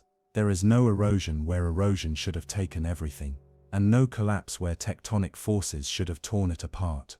Divers who have reached the site and returned speak of dreams that follow them home, of perfect triangles drawn in fogged mirrors, of water seeping through windows at night when there is no rain. One diver, who refused to be named, described seeing lights beneath the structure during his ascent, not reflections, not bioluminescent fish, light stationary, cold, bluish-white, arranged in a line. He tried to descend again. Something pulled him back. There are moments, they say, when the sea above the pyramid turns still as glass, and the wind dies. Boats drift, time stretches, equipment pauses, and in that moment, if you listen closely, you can hear it. A hum, deep and slow, like the groan of an ancient door, echoing through the bones of the ocean. What lies inside the pyramid, if anything, remains unknown. If there is an entrance, it is buried. If there are chambers, they have not been mapped. But there is a growing sense among those who study the site that it is not dead, that it was never meant to be abandoned.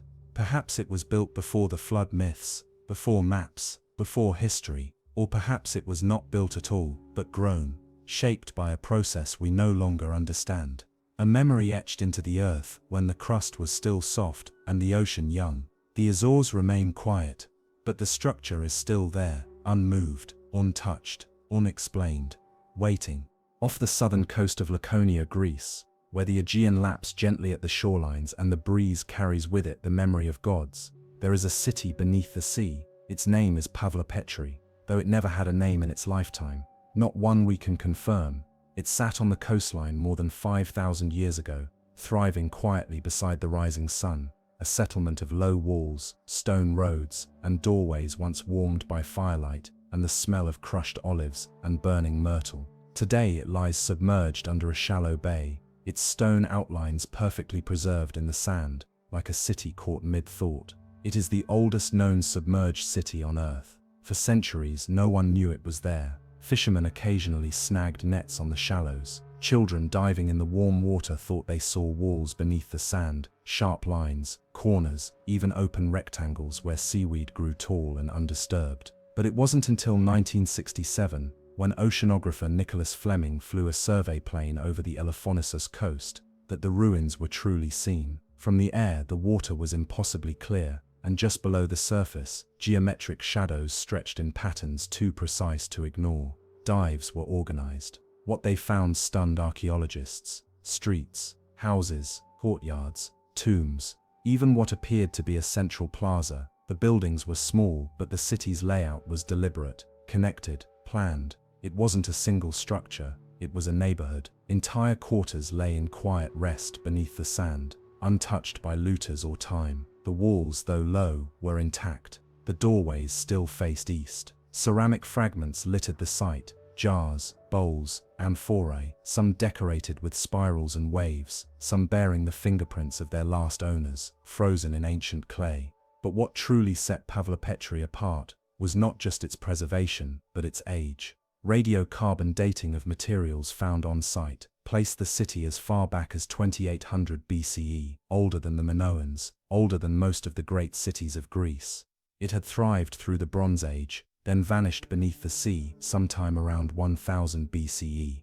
No one recorded its name. No epic poems sang of its people. It simply ceased to be, and yet here it was. Every stone still in place. The cause of its submersion is believed to be a combination of rising sea levels and seismic activity. Greece sits on a volatile bed of tectonic plates, and the earth here shifts like breath. One quake, one long storm, and the sea had swallowed a world. But it had not erased it. Divers found double-walled buildings, an advanced technique for stability. They found channels carved into the stone, likely for water drainage. Foundations that suggested two-story structures. Threshold stones worn smooth from use. One home had a small bench carved into the interior wall, just beneath a narrow window, a place to sit and watch the world pass. Inside another structure, marine archaeologists discovered a cache of rounded stones. At first, they thought it was ballast or waste, but further examination revealed that the stones had indentations, and when arranged together, they formed a grid. Some now believe it was a form of accounting, a trader's ledger laid in stone. Others think it was a game board. Pavlopetri wasn't a fortress. It had no walls, no towers, no signs of war. It was a place of trade, of family, of quiet daily life. A port town. The roads lead to what would have been the sea's edge, where low docks once received small ships carrying goods from Crete, Egypt, and the wider Mediterranean. Pottery styles found here bear influences from across the known world. Pavlopetri was connected, and yet it vanished from memory completely. Today, the city lies only 4 meters beneath the surface, accessible to snorkelers and researchers alike, but few visit. The location is unmarked, the water calm, the ruins mostly hidden, unless the light hits just right. The preservation is so perfect that divers often speak of the uncanny sense that someone still lives there, that the sea is only borrowing the place for a while. On windless days, locals say you can look down and see the streets stretch out in perfect lines, that if you follow the roads with your eyes, they lead to places your mind begins to fill in: markets, kitchens, children laughing in courtyards, footsteps long since faded but echoing nonetheless. In 2009, a team using digital modeling created a full 3D reconstruction of Pavlopetri. When viewed in virtual reality, the city seemed to breathe again, but something unexpected emerged during the scan. Beneath one of the stone floors, a low chamber appeared, small, square, undisturbed. When divers attempted to access it, they found it sealed. A stone slab had settled over the entrance. Carved into the edge was a single line, too eroded to translate, but unmistakably human-made. The slab has not been moved. Some believe it should remain as it is. A final word from a city that said so little. The people of Pavlopetri left no scrolls, no statues, no kings, but they left their city, and somehow the sea remembered them better than the land. There are theories, of course there are. Some say Pavlopetri was part of a wider network of coastal settlements now lost to sea level rise, that the Mediterranean once supported dozens of such towns. Others wonder whether it was something more, a cultural hub older than we have allowed for, a precursor to the Minoans. A missing chapter in the story of civilization, a city built not to impress gods or conquer neighbors, but to exist, to be lived in, to be loved. There is something haunting about walking down a street that no longer belongs to air. The weight of water changes the sound of your breath, the pace of your heartbeat. Divers speak of a clarity of thought at Pavlopetri, of a stillness that isn't silence, but patience, as if the city is still listening. And sometimes when the light filters through the Aegean just right, it feels less like you're diving into ruins and more like you're passing through a veil, into a world paused, not destroyed, not forgotten, just waiting for someone to see. Pavlopetri never had a monument, no heroic battles, no grand epics, just roads, homes, people, and the sea. And somehow that was enough. The city's preservation is so complete, so untouched by time's usual brutality, that many researchers struggle to explain it. In most submerged sites, buildings collapse under pressure, wave action grinds walls to rubble, and plant life overwhelms the remains. But here, in the sheltered bay of Pavlopetri, the ocean has acted not as a destroyer, but as a custodian. Sand drifted gently over the streets, settling like a blanket, preserving the outlines, the angles, the spaces where life once moved. The city was not broken, it was tucked away. One of the most remarkable discoveries is a small channel carved with almost surgical precision through one of the residential sectors. At first, it was thought to be a drainage line, but as they traced its path, it appeared to have a deeper purpose. It ran not downhill, as water would flow, but curved and rose slightly before descending again, ending in a shallow pool framed by carved stones. Some now believe it was a ritual feature, a cleansing pool, or perhaps even a rudimentary aqueduct system designed not for function but for ceremony. Scattered among the walls, divers found fragments of obsidian and quartz, materials not native to the area. This suggests trade routes reaching well beyond Crete or mainland Greece. Someone brought these stones here deliberately. They may have been used as tools, but their presence near household thresholds suggests something more symbolic. In later cultures, quartz was often associated with protection, with memory. Perhaps the people of Pavlopetri laid them at their doorways to keep something in or something out. Beneath the eastern quarter of the ruins, a deeper scan revealed a buried structure, circular in form, nearly 8 meters across, with concentric rings visible under layers of sediment. The team initially believed it to be a collapsed cistern, but when a diver excavated part of the top layer, they found something startling. A floor mosaic, faded, broken, but unmistakable, a spiral of dark stone set in pale sand. No known culture in this region, at this time used mosaics in such a fashion. The spiral motif returned again in the fragments of pottery, recovered from what appears to be a communal space, perhaps a meeting hall or a sacred gathering point. The bowls and jars are small, many decorated with wave patterns, fish and spirals once again. One particular vessel, still intact, was found half buried in sand, its lid sealed. Inside were the charred remains of barley and fig. It had not been emptied. It had been offered. One of the most haunting discoveries came during an unusually clear dive in early autumn. The team found a line of stones just beyond the edge of the known city grid, each roughly the same size, spaced in a tight curve.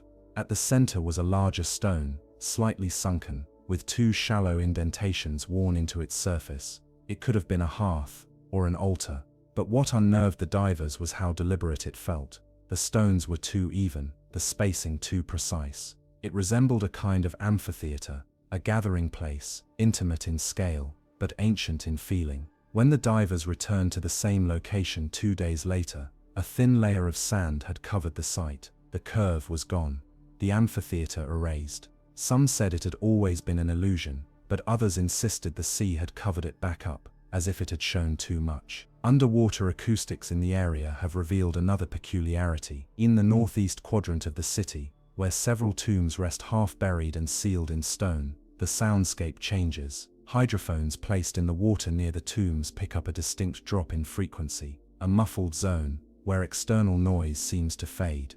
It's not a trick of depth, it's as if the city is quiet on purpose in that section, as if silence was built into the very architecture.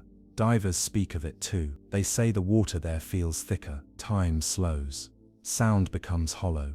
One described it as walking into a cathedral, pressure behind the ears, an instinctive hush, and a sense that someone else had just left the room. Pavle Petri's burial was slow. There is no sign of sudden collapse, no wreckage strewn in panic. The buildings are neat, the roads are clean. It's as if the city knew it was being overtaken, and folded itself gently into the sea, not as defeat, as retreat. The deeper mystery is why no records remain. No neighboring city mentioned it.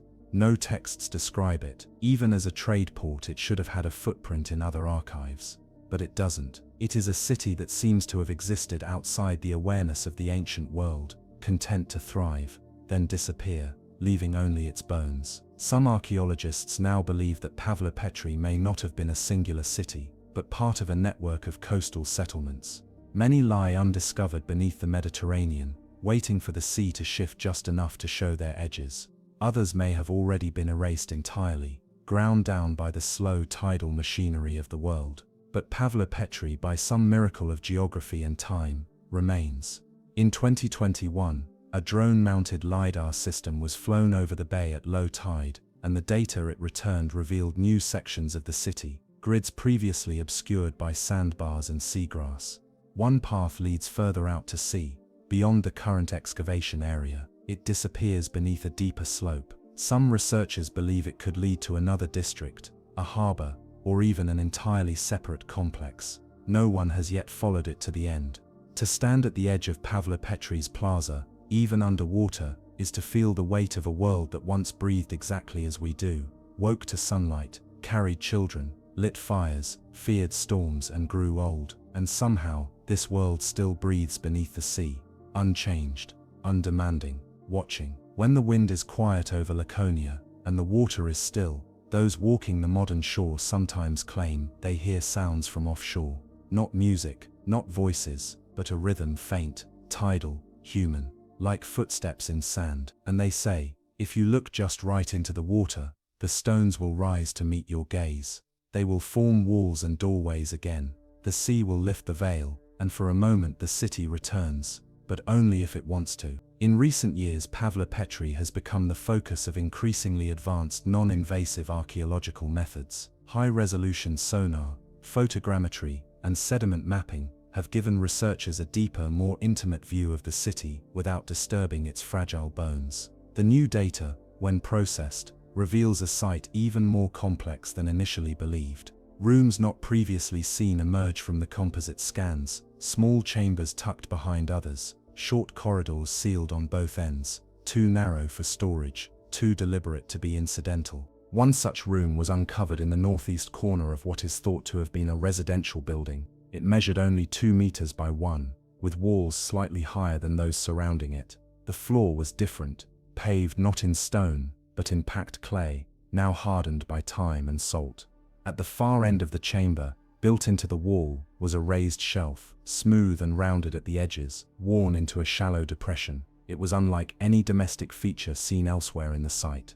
One diver who helped scan the room claimed to feel unusually lightheaded inside, even at shallow depth. Another described the space as densely quiet, as though sound refused to echo. It is now believed by some to have been a shrine, personal, intimate, forgotten. But forgotten by whom?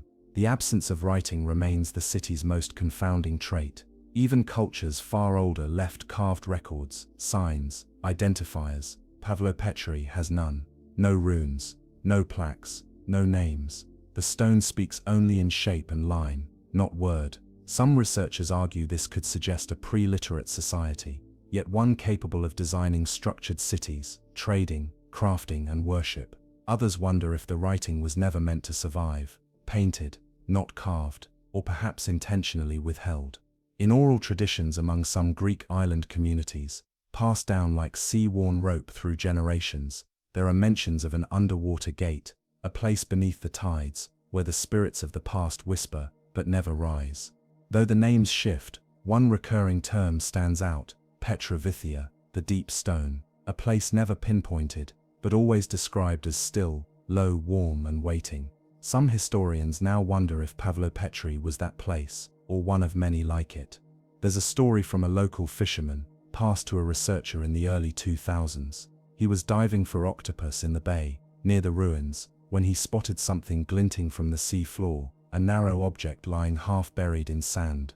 He dug it out with a small blade, and found it to be a carved ivory comb, perfectly intact. Its teeth slightly worn but unbroken. The handle was etched with spirals. When he surfaced, the comb was dry, not damp, not wet, dry, as though it had never touched water. He threw it back. There are places in Pavlo-Petri where visibility drops for no reason, where the water goes cloudy in a matter of minutes. Divers descending with full sun above report, entering sudden shadow, as if the light is being held back, and then it passes, without current, without explanation. Some think it's thermocline, others believe the city is breathing again. One of the more controversial theories suggests that Pavlo-Petri may have held knowledge far greater than its simplicity implies. The city's orientation, now thoroughly mapped, reveals alignment not only with solstice sunrises, but with the position of Sirius, known in ancient Egypt as the harbinger of the Nile flood. But why would a coastal town in Laconia care about Sirius, unless the sky and sea were one? Unless what was measured above was reflected below? The great mystery of Pavlo-Petri is not just what is there, but what isn't. No temples, yet ritual spaces. No palaces, yet coordinated planning. No scripts, yet advanced design. It is as if the city was not built to declare power, but to maintain balance, between land and sea, between structure and erosion, between memory and silence. A recent study examining pollen traces from the sediment layers within the city's boundaries revealed something unusual: an overrepresentation of lavender, rosemary, and wild thyme, herbs used historically in cleansing rituals. Yet they appear inside living quarters, not just along roads or in public areas. This suggests a community that lived close to its ceremonies, that saw no barrier between the sacred and the domestic. The most haunting find came from a diver surveying what had been designated Structure 3, a narrow building with 3 rooms and a low retaining wall. He spotted something round nestled in a corner, a small clay figure shaped like a woman, arms open, head tilted skyward. The face had no features, just smooth clay. It was later dated to 2600 BCE, and in the soft sediment beside it, the faint impression of a child's hand remained.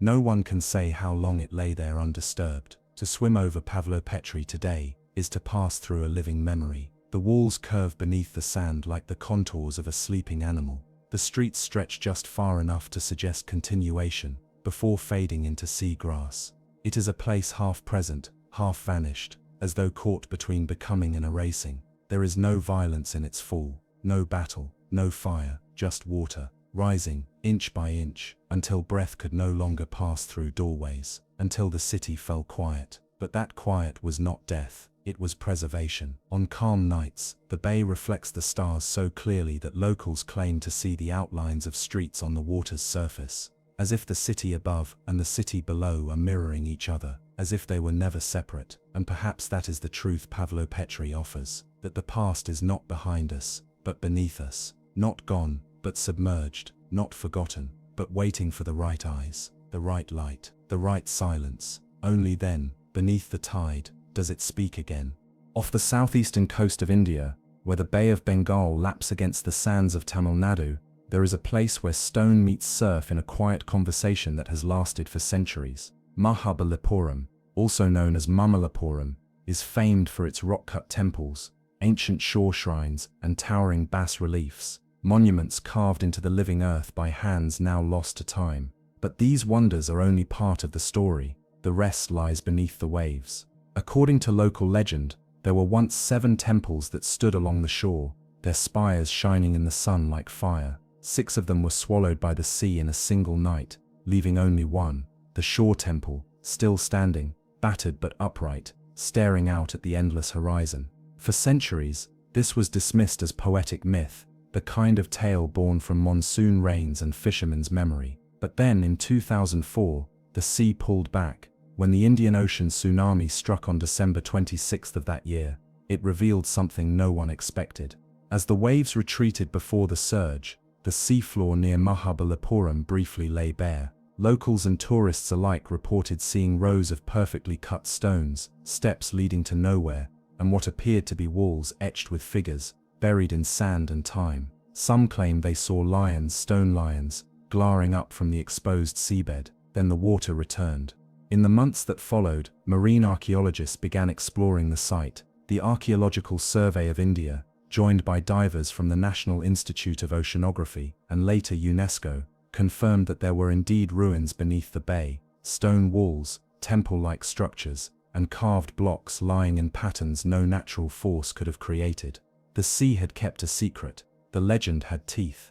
What they found lay roughly 500 meters offshore, in depths ranging from 5 to 10 meters, structures arranged in rows, oriented to the cardinal directions, partially buried in silt. Some featured bas-reliefs, nearly identical to those seen in the surviving shore temple. Others resembled platforms or plinths, their tops polished smooth by centuries of current. One site even revealed what appeared to be a collapsed gopuram, a temple tower, its upper half broken and tilted, still bearing faint floral carvings. And it was only the beginning. Further dives uncovered more, a large rectangular foundation, steps hewn from granite descending into nothingness, carved panels depicting deities, Vishnu, Durga, and unknown figures, elephant shapes worn down by salt, columns lying like fallen soldiers, their bases still rooted in stone. It wasn't one temple down there, it was a city. The structures were dated to the Pallava dynasty, around the 7th or 8th century CE. Though some fragments suggest older construction, possibly dating back to the Sangam period, or earlier. This wasn't a single temple lost to a storm. This was an entire sacred complex, vanished beneath the tide without a word, buried for over 1,000 years beneath sediment and secrecy. The legends had long said that the gods grew jealous of Mahabalipuram's beauty, that so many temples shining at once offended the heavens, and so 6 were sunk in a storm.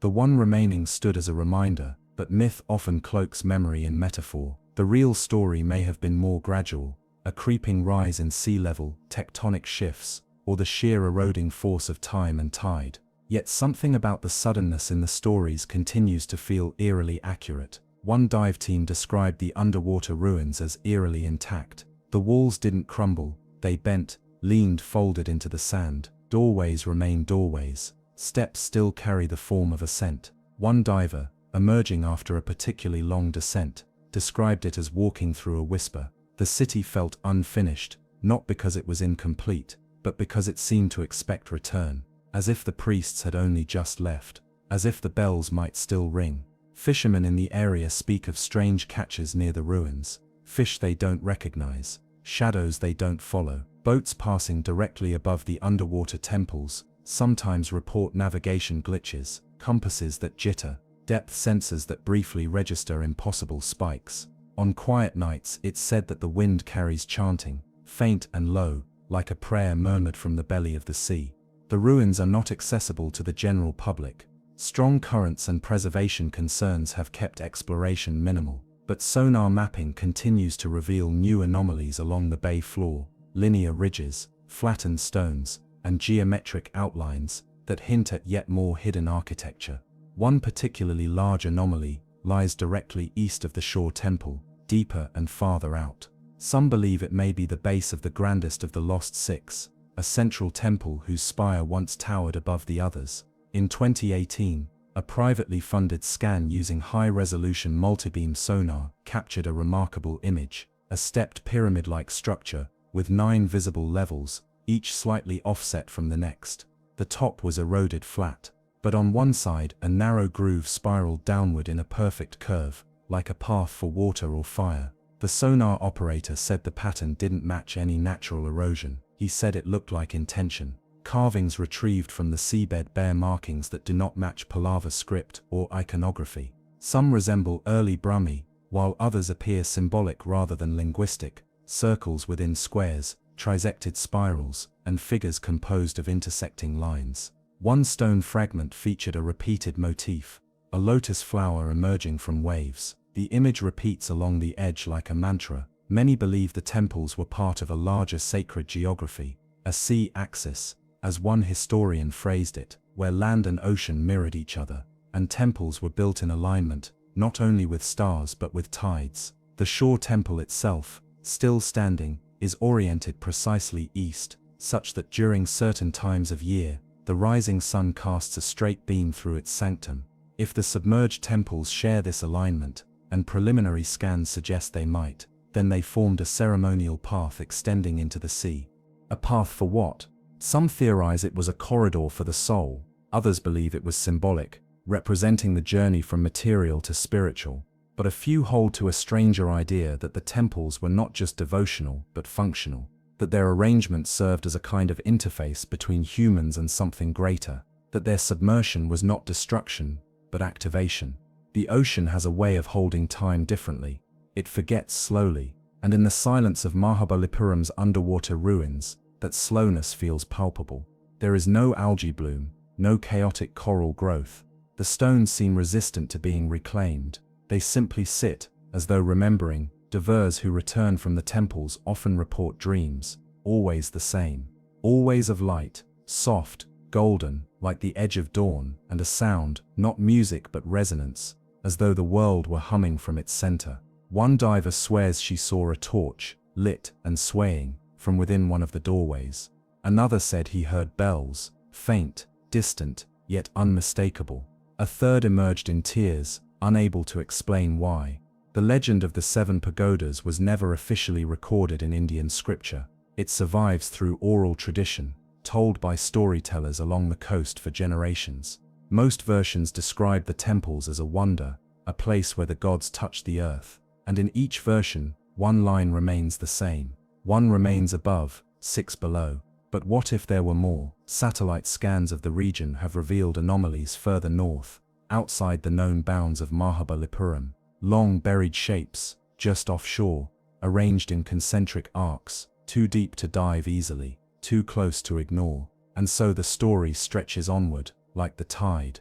There is a city beneath the sea, a city of gods and silence, a city whose name we may never know, but whose stones still hold shape. And as the sun rises over Tamil Nadu, lighting the sole surviving shore temple in its golden glow, the others lie waiting beneath the waves, still aligned, still listening, still there. And when the sea is ready, it may lift the veil again, briefly, just long enough to remind us that the past is never truly buried, only submerged.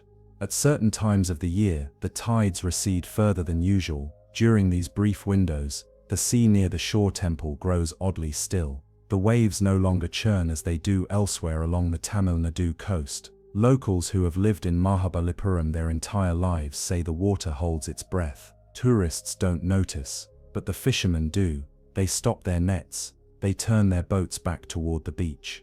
Some of the older men walk to the shoreline and watch, silent and still, eyes fixed not on the horizon but on the shallows. It is during these quiet tides that strange things appear, not visions or ghosts, but shapes, outlines. A raised stone line just beneath the surface that wasn't there the day before, a rectangular shadow that appears in satellite photos, only to vanish 2 days later. Once, a tourist wading knee-deep in the tide felt her foot strike something hard. She reached down, brushed away the sand, and found a square stone flat and grooved, like the top of a carved pillar. When she returned the next day to show it to others, it was gone. Some divers and scholars believe the submersion of Mahabalipuram's temples occurred over many decades, perhaps centuries, as the land shifted and the sea rose. But others point to geological evidence of a much faster event, a sudden subsidence caused by an earthquake or tsunami, one that could have pulled entire structures below in a matter of days or even hours. Supporting this theory is the unnatural way the temples have settled. They don't appear collapsed or scattered. They rest heavy and intact, with bases embedded into the seabed, as if they sank while still whole. And then there are the lions. In Hindu architecture, lions often guard temple entrances, symbols of strength and divine presence. Carved in profile or seated in watchful repose, they are protectors of sacred ground. Underwater near the temple ruins, several of these lions have been found. One rests on its side, partially buried, its features worn but still noble. Another remains upright, facing west back toward the land. Divers have remarked on the sense of reverence the statues evoke. They stand not in ruin, but in vigil. One archaeologist described the site as feeling suspended, not abandoned, not destroyed, just paused, as though the city beneath the water had simply entered another state of being, no longer for the living, but not truly gone. That feeling is shared by many who visit the shore temple above the surface. Though weathered and battered, it retains an energy. Stand in its inner sanctum, and you feel the weight of centuries. Step beyond its threshold, and you look directly out to sea, as the temple was designed. At sunrise, the light enters the chamber, crossing the stone floor in a perfect line, as if the ocean itself is offering prayer. Some believe the temple was meant as a beacon, not for ships but for the gods. A final visible outpost of a sacred complex that once stretched beneath and beyond the shoreline. They believe the submerged temples mirror the heavens, their arrangement echoing constellations, Orion, the Pleiades, or perhaps the Vedic nakshatras. It's not provable, not yet, but the symmetry is undeniable. And then there are the bells. In 2015, a dive team conducting a sonar survey near one of the submerged sites recorded a series of acoustic anomalies. The sounds were faint, rhythmic, and metallic, like distant chimes. Initial analysis suggested they were the result of water movement through hollow stone, but one pattern repeated too precisely. Every 4 minutes a 3-note sequence rang out. It was almost musical. The team returned to the site several times. Sometimes the sound was present, other times it wasn't. On one dive they brought a hydrophone to capture it directly. The recording exists. No one can explain it. Locals were unsurprised. They've long told stories of bells under the sea, tales passed from generation to generation, of fishermen hearing temple bells during storms, guiding them back to shore, of people waking in the middle of the night to the sound of prayer chants with no source, of dreams where water poured down steps, not in destruction, but like a blessing. And there are those who dream of the seventh temple. If 6 were submerged and 1 remains, then where is the last? Some say it still stands beneath the deepest water, farther out than any dive team has gone. Others believe it was never built, not in stone, but in energy, that the 7th temple is not a structure but a space, a sacred geometry made of alignment, vibration, intention, that the 6 temples, 3 above, 3 below, surround an invisible center, a temple that cannot be seen, only felt. That's the one the bells come from. In recent satellite scans, researchers identified a ridge extending nearly a kilometer offshore. It's not a natural formation. It runs in a perfect arc, curving back toward the original temple complex. Some believe it is part of a sunken wall. Others think it's a processional path, a submerged ceremonial walkway now hidden by centuries of sediment. At its midpoint, sonar picked up a void, an open space beneath the seabed, 10 meters wide, 5 meters high, and echoing. An excavation has not yet been approved. The ocean has been generous, but only in glimpses. It shows you what it wants you to see, and when you leave, it covers the rest. Divers speak of a presence in the water, not malevolent, not divine, just ancient, watching, like a librarian taking careful note of which visitors come and go. One diver left an offering, a small brass dial lamp placed on a stone step near one of the submerged pillars. When he returned 3 weeks later, it was gone. In its place was a smooth, round stone, perfectly centered. He took nothing with him. He never dove again. There are still carvings beneath the waves, faces that smile, eyes that gaze into water as if into time. There are halls no longer echoing with footsteps, and sanctuaries whose prayers now move with the currents. The sea does not forget. It holds memory differently. Where humans write books, the ocean builds ruins. It layers them in sand, wraps them in silence, and waits for someone to ask the right question. Mahabalipuram is still speaking, not in words, but in echoes, in alignment, in stillness, and perhaps one day, when the sea pulls back again, not for destruction but for revelation, we'll see the temples once more, not just as ruins, but as they were, whole, shining, singing. Until then they remain beneath the tide, their foundations firm, their rituals unbroken. The ocean breathes above them, and they wait. In the years following the first confirmed underwater discoveries, the story of the submerged temples of Mahabalipuram has shifted from myth to memory. But there is a fine line between the two, one drawn not by fact but by repetition. The more a story is told, the more it roots itself into the collective belief, binding past and present through the weight of curiosity. And in Mahabalipuram, belief is not a substitute for truth, it is a doorway to it. New technologies have opened further possibilities. Magnetometer readings taken near the known ruins have revealed unusually strong magnetic signatures, concentrated in tight, linear clusters. At first, these anomalies were thought to be caused by submerged metallic ores or natural magnetite deposits. But the formations don't match geological expectations. The readings suggest that something under the seabed, deep below the sediment, contains symmetrical metallic traces arranged with intention. When plotted across a three-dimensional map of the region, these magnetic traces align with the layout of the temples above water. The spacing is nearly perfect. It's as if the architecture extended downward, not upward, a buried mirror. The presence of magnetism also raises another theory, that the temple complex, both above and below water, may have been built not only for worship but for resonance. Sound and stone have long shared a relationship in sacred architecture. Across cultures, from Egypt to Angkor Wat to the temples of southern India, certain chambers amplify sound with startling efficiency. Chanting inside them creates overtones, echoes that continue long after the original sound stops. At Mahabalipuram, researchers have begun testing similar properties among the submerged ruins. Using acoustic imaging, they found that some of the submerged structures reflect sound in highly organized patterns, more like domes than irregular underwater rock.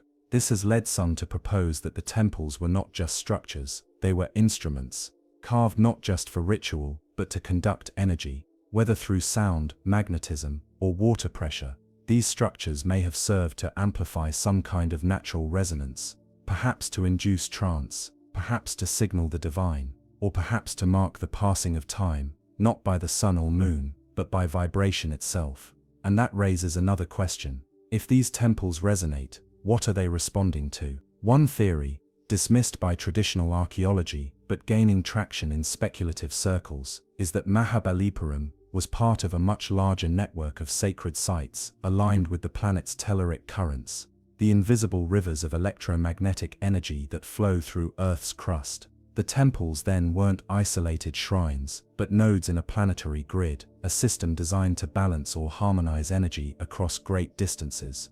Other submerged sites across the Indian Ocean and into Southeast Asia may once have connected with it, all of them now lost beneath rising seas and shifting plates. This theory is difficult to prove, but it draws strength from the undeniable precision of Mahabalipuram's architecture, the alignment with the cardinal directions, the astronomical orientation, the repeating motifs of waves, spirals, and lotus petals, symbols that carry meanings across cultures and ages. These are not the signs of a settlement built only for shelter or trade. They are signs of a place built with meaning encoded into the very rock. There are deeper layers yet unexplored. In 2022, ground-penetrating radar from a research vessel detected a large subterranean chamber beneath one of the submerged sites. It lies beneath 10 meters of silt and stone, its dimensions unknown. The equipment recorded faint but consistent reverberations, low, slow pulses, echoes of movement from far below. They couldn't identify the source, but the signals came every 44 minutes. Like a heartbeat, a metronome, the chamber has not yet been excavated. Some say it shouldn't be. Legends across the Tamil coast speak of sleeping gods, of spaces beneath the sea where time stands still, where to disturb the silence is to awaken something not malevolent, but immense. These stories don't speak of punishment. They speak of consequence, of balance disrupted. And so the team waits. Not all voices are academic. In 2023, a local sculptor named Arun, whose family has lived in Mahabalipuram for generations, claimed to have dreamt of a submerged temple his grandfather had once described, one that no longer appears on any map. He said he saw a tower, tall and dark, with no entrance. He said the waves sang when he neared it. He woke gasping when he sketched the shape.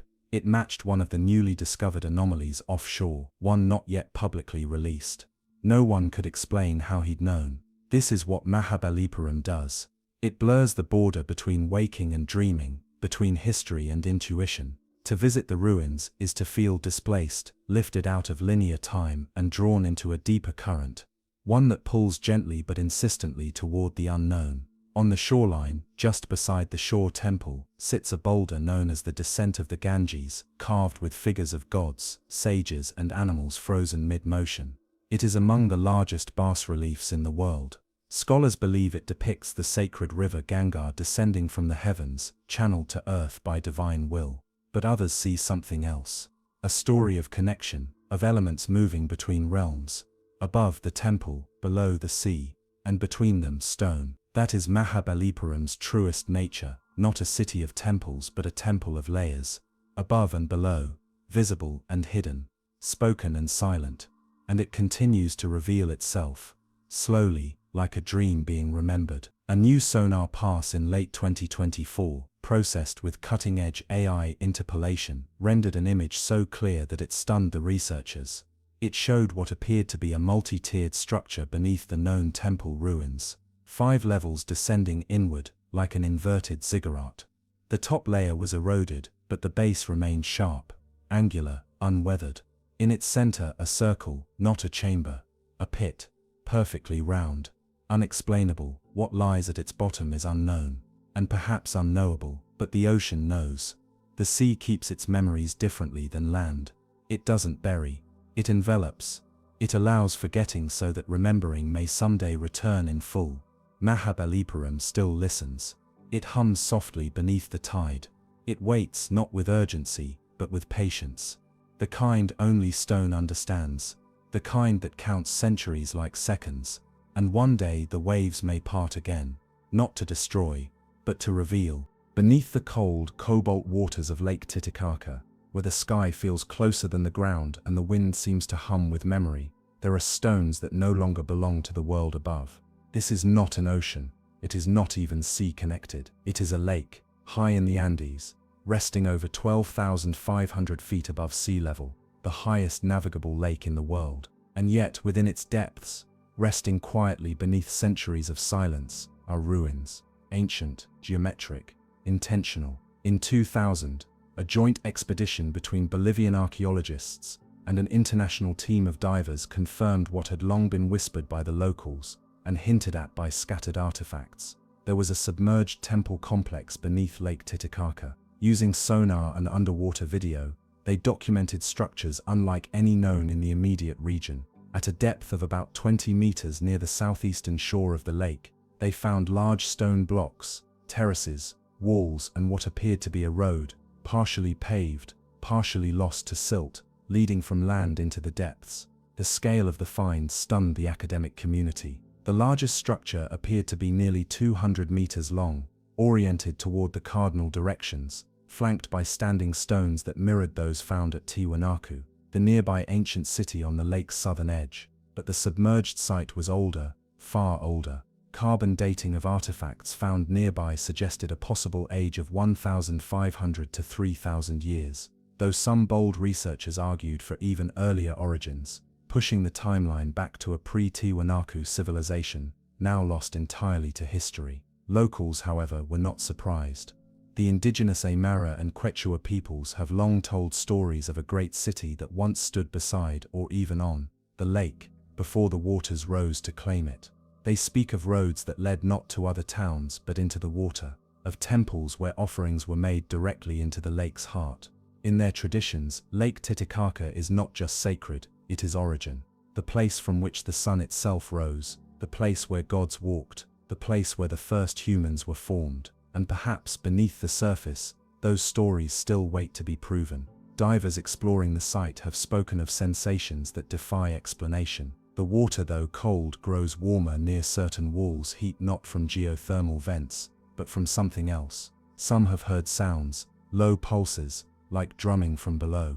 Others report strange shifts in pressure around the ruins, as if the lake is breathing. Visibility is often poor, silt rises easily, but in those rare moments of clarity, the ruins reveal themselves as more than rubble. There are steps wide and worn, columns, some fallen, some still standing, and most curiously, gateways, doorframes without walls, rising from the lakebed like invitations. One diver, a seasoned explorer from La Paz, described seeing a shadow pass through one of these gateways, though no one else saw it. When he tried to describe it, he stopped halfway, shaking his head. It wasn't a fish, was all he would say. Artifacts retrieved from the lakebed complicate the picture. Ceramics with iconography predating known civilizations in the region, gold figurines shaped like birds and amphibians, stone tools that don't match the material or technique of the Tiwanaku or Inca cultures. Some believe these relics represent a transitional phase, a bridge between an even older civilization and the Tiwanaku culture that followed. Others believe the lake has always been a convergence point, a basin not just of water, but of memory.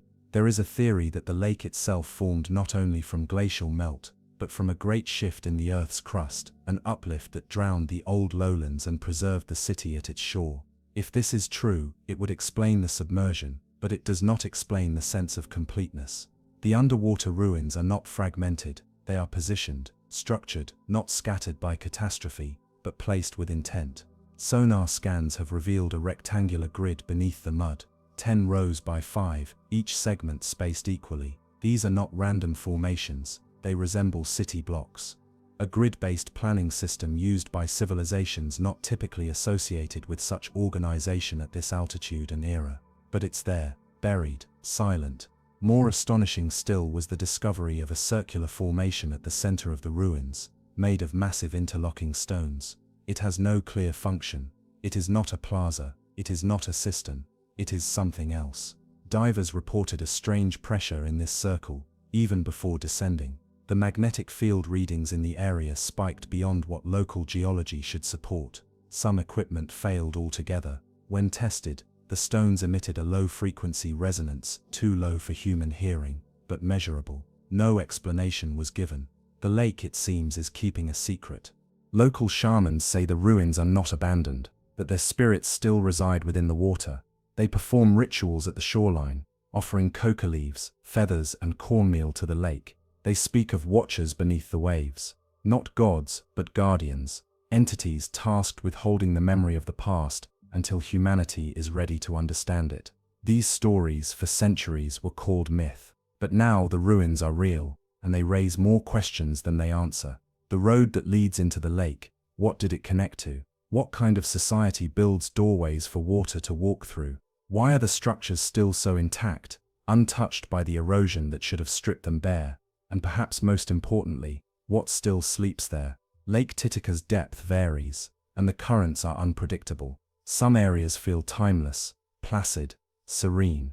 Others churn without cause. Divers who venture too deep sometimes emerge disoriented, unsure how long they were submerged. One researcher claimed to lose 5 minutes of footage from a continuous dive. The clock on his wrist said otherwise. The timestamps did not match. His camera, sealed and waterproofed, recorded only static between frames 137 and 212. Then, just as suddenly, it resumed. The lost footage has never been recovered. Near the Isla del Sol, an island long considered sacred by the Inca, remains of ceremonial structures have also been found underwater. These include altars and raised platforms, some carved from stone unique to distant regions of Bolivia and Peru. How the stone was transported to the lake remains unknown.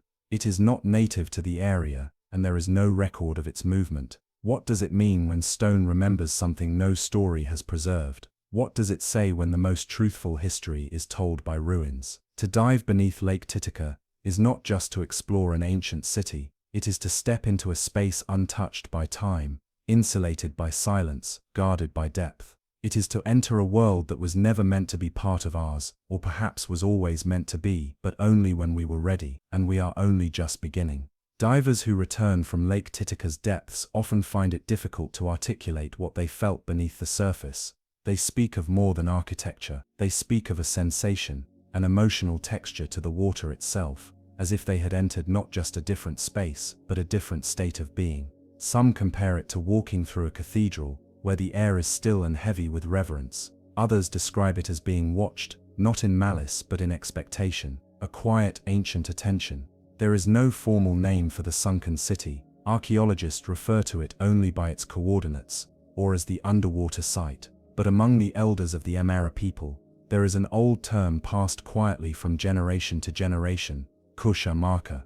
It translates loosely to the lake city, or city of the deep. In some tellings it was the original home of the first people, the place from which the gods lifted the chosen ones to populate the Andes. In others it is a city that fell, not through flood or fire, but through forgetting, a city whose people chose silence and vanished into the lake. Recent underwater excavations have revealed carvings along the base of one of the main walls. Though heavily worn, one section was preserved beneath a protective layer of silt. After careful cleaning, researchers found a sequence of symbols, 3 circles arranged in a triangle, beneath which a line of repeated glyphs flowed like a wave. They do not match known Inca or Tiwanaku iconography. One linguist proposed a connection to early pre-Columbian sign systems, but nothing definitive has been proven. The carvings remain untranslated. They are not alone. On a separate dive, a team discovered what appeared to be an enormous stone disc, roughly 4 meters in diameter, embedded in the lakebed. At first it was mistaken for a boulder, but further inspection revealed its surface had been intentionally shaped, smoothed and engraved with radial lines, as though representing a sun or a compass. The disc was partially tilted, buried on one side. Beneath it, sonar suggested a hollow space, perhaps a chamber or tunnel, though it has yet to be explored. Speculation is rampant. Was the disc a ceremonial calendar, a portal, a lid? And if it was a lid, what lies beneath? No excavation has been permitted yet. Beyond the disc, the lake floor drops away into an underwater trench, a dark gash in the bedrock that extends for several kilometers. Sonar mapping reveals sharp angles along the trench walls. In places the rock appears cut, not broken. There are ledges too regular for chance. Some researchers believe this trench may have been a quarry from which stone was harvested to build the structures now submerged nearby. Others suspect the opposite, that it was a sacred boundary, a void left open to serve as passage, a wound preserved in the earth to mark some lost ritual. The lake does not give answers, it allows glimpses. At sunrise the water near the ruins turns gold, not figuratively, but literally, due to a rare mineral content in the area that reflects sunlight with a warmth unlike anywhere else in the Andes. From a boat you can see the shapes beneath, faint grids, lost courtyards, the shadows of pillars no longer standing. It is said that if you drift above the ruins at dawn and close your eyes, the silence deepens, the wind softens, and if you're lucky, you'll hear it, the distant sound of footsteps, moving across stone. These are not tales spun from romanticism, they are echoes, remnants of a world whose heartbeat continues, faint but firm, beneath the pressure of water and time. More unsettling are the dreams. Several divers involved in long-term study of the ruins have reported recurring visions. In them they walk among towering structures that pulse with faint blue light, although no such illumination exists in the real ruins. In these dreams the city is alive, not bustling with people, but humming, alert. In some versions they are alone. In others they are watched by tall, indistinct figures that do not speak but radiate emotion, curiosity, sorrow, warning. One diver, an experienced military contractor with no history of spiritual belief, quit the project after reporting a dream so vivid he woke in tears. In it he stood at the center of a submerged courtyard, as water poured upward like smoke around him. A voice calm and immense said only one word: wait. He did not return to the lake. Another dreamer, a Bolivian researcher with the National Archaeological Institute, described seeing the city as it was, dry, alive, under a sky thick with red dust. In her vision, people moved in silence, dressed in garments she could not identify. She saw children place stones into the lake one by one, creating patterns along the shore. When she awoke, her notebook was filled with drawn symbols she did not recall writing, some of which matched the undeciphered carvings discovered in the real ruins. None of these stories have been officially documented, but they are shared. In whispers at shoreline fires, in journals buried behind data and diagrams, the people who work at the lake long enough begin to change. They grow quieter, more thoughtful. They look at the water differently, not as a barrier to the past, but as the past itself, still moving, still vast, still filled with the weight of things not yet understood. One of the oldest myths of the lake tells of a golden idol, gifted to the lake by the gods, hidden beneath the deepest point to keep it from unworthy hands. Some believe the ruins were built to surround this gift, to guard it. Others think the gift was not an object, but the city itself. A reminder, a memory, a warning. And if that is true, then the ruins are not the secret, they are the sign. The message is what lies below, and the lake, cold and endless, is still deciding whether we're ready to receive it. In the winter of 2022, a private expedition funded by a cultural preservation organization set out to produce the most detailed underwater map of the submerged ruins yet, using a combination of sonar, magnetometry, and LiDAR-equipped submersibles. They charted over 4 square kilometers of the lake bed around the primary site. The resulting data stunned even the most skeptical observers. The scans revealed not one, but multiple sites, each with unique architecture, different alignments, and varying depths. Some structures sat only a few meters below the surface, partially exposed. Others were buried beneath layers of sediment, requiring algorithmic reconstruction to visualize. The patterns suggested deliberate urban planning, central roads running parallel to waterways, platforms likely used for ritual, open squares surrounded by dwellings. It was not a ruin of random buildings, it was a city. And in the midst of it, toward the lake's central basin, the imaging picked up what appeared to be a stepped pyramid, partially collapsed.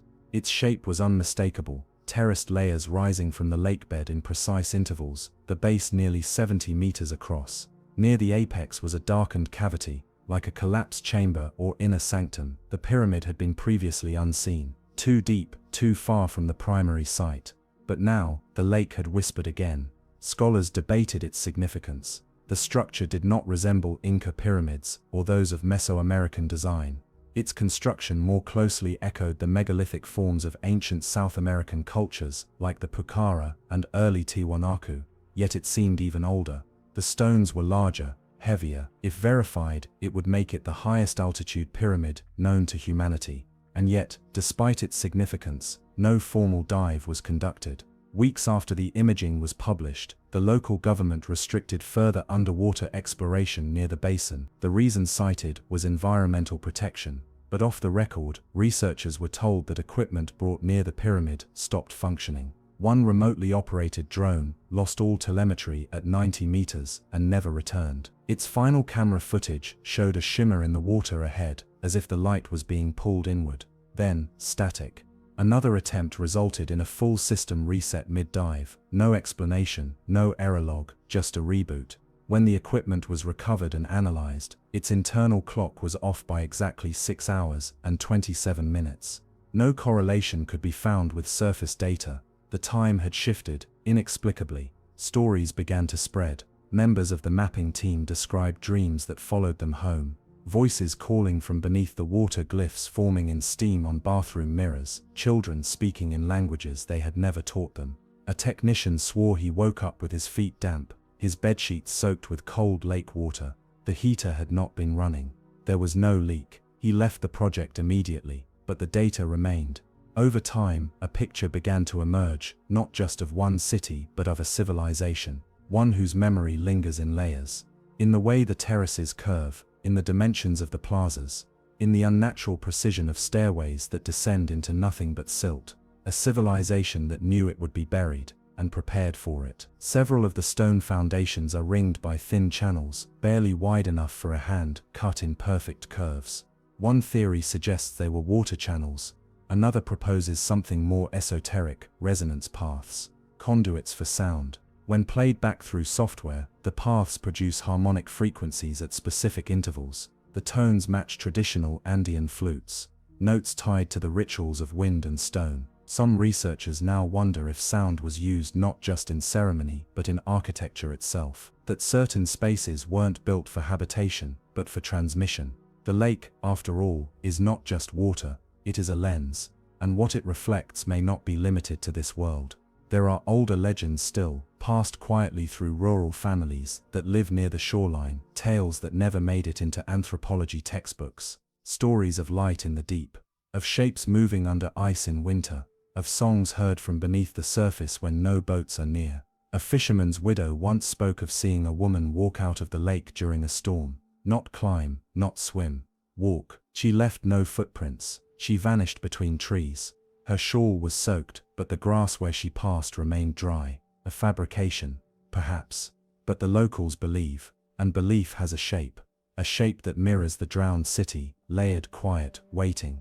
Even the clouds seem to hang differently over the lake's central basin, more tightly wound, more watchful. Pilots who fly over the area report subtle instrument shifts, compasses that drift, altimeters that falter, turbulence where there should be none. One small aircraft once reported static shadows on the water, appearing like underwater buildings lit from within. No explanation was ever filed. The pilot retired months later, and the pyramid remains unmapped. No expedition has reached its upper tier, no stone has been touched. The water above it is often opaque, as if the lake itself refuses to show what lies beneath. Or perhaps it is not hiding but healing, protecting what was left behind, and what was left may not be finished. Some scholars now propose that the lake was once a basin for astronomical observation, that the city's structures aligned not with stars in the present, but with constellations as they appeared thousands of years ago, before even Tiwanaku. If true, it would mean the city's architects tracked celestial patterns beyond the memory of any surviving record.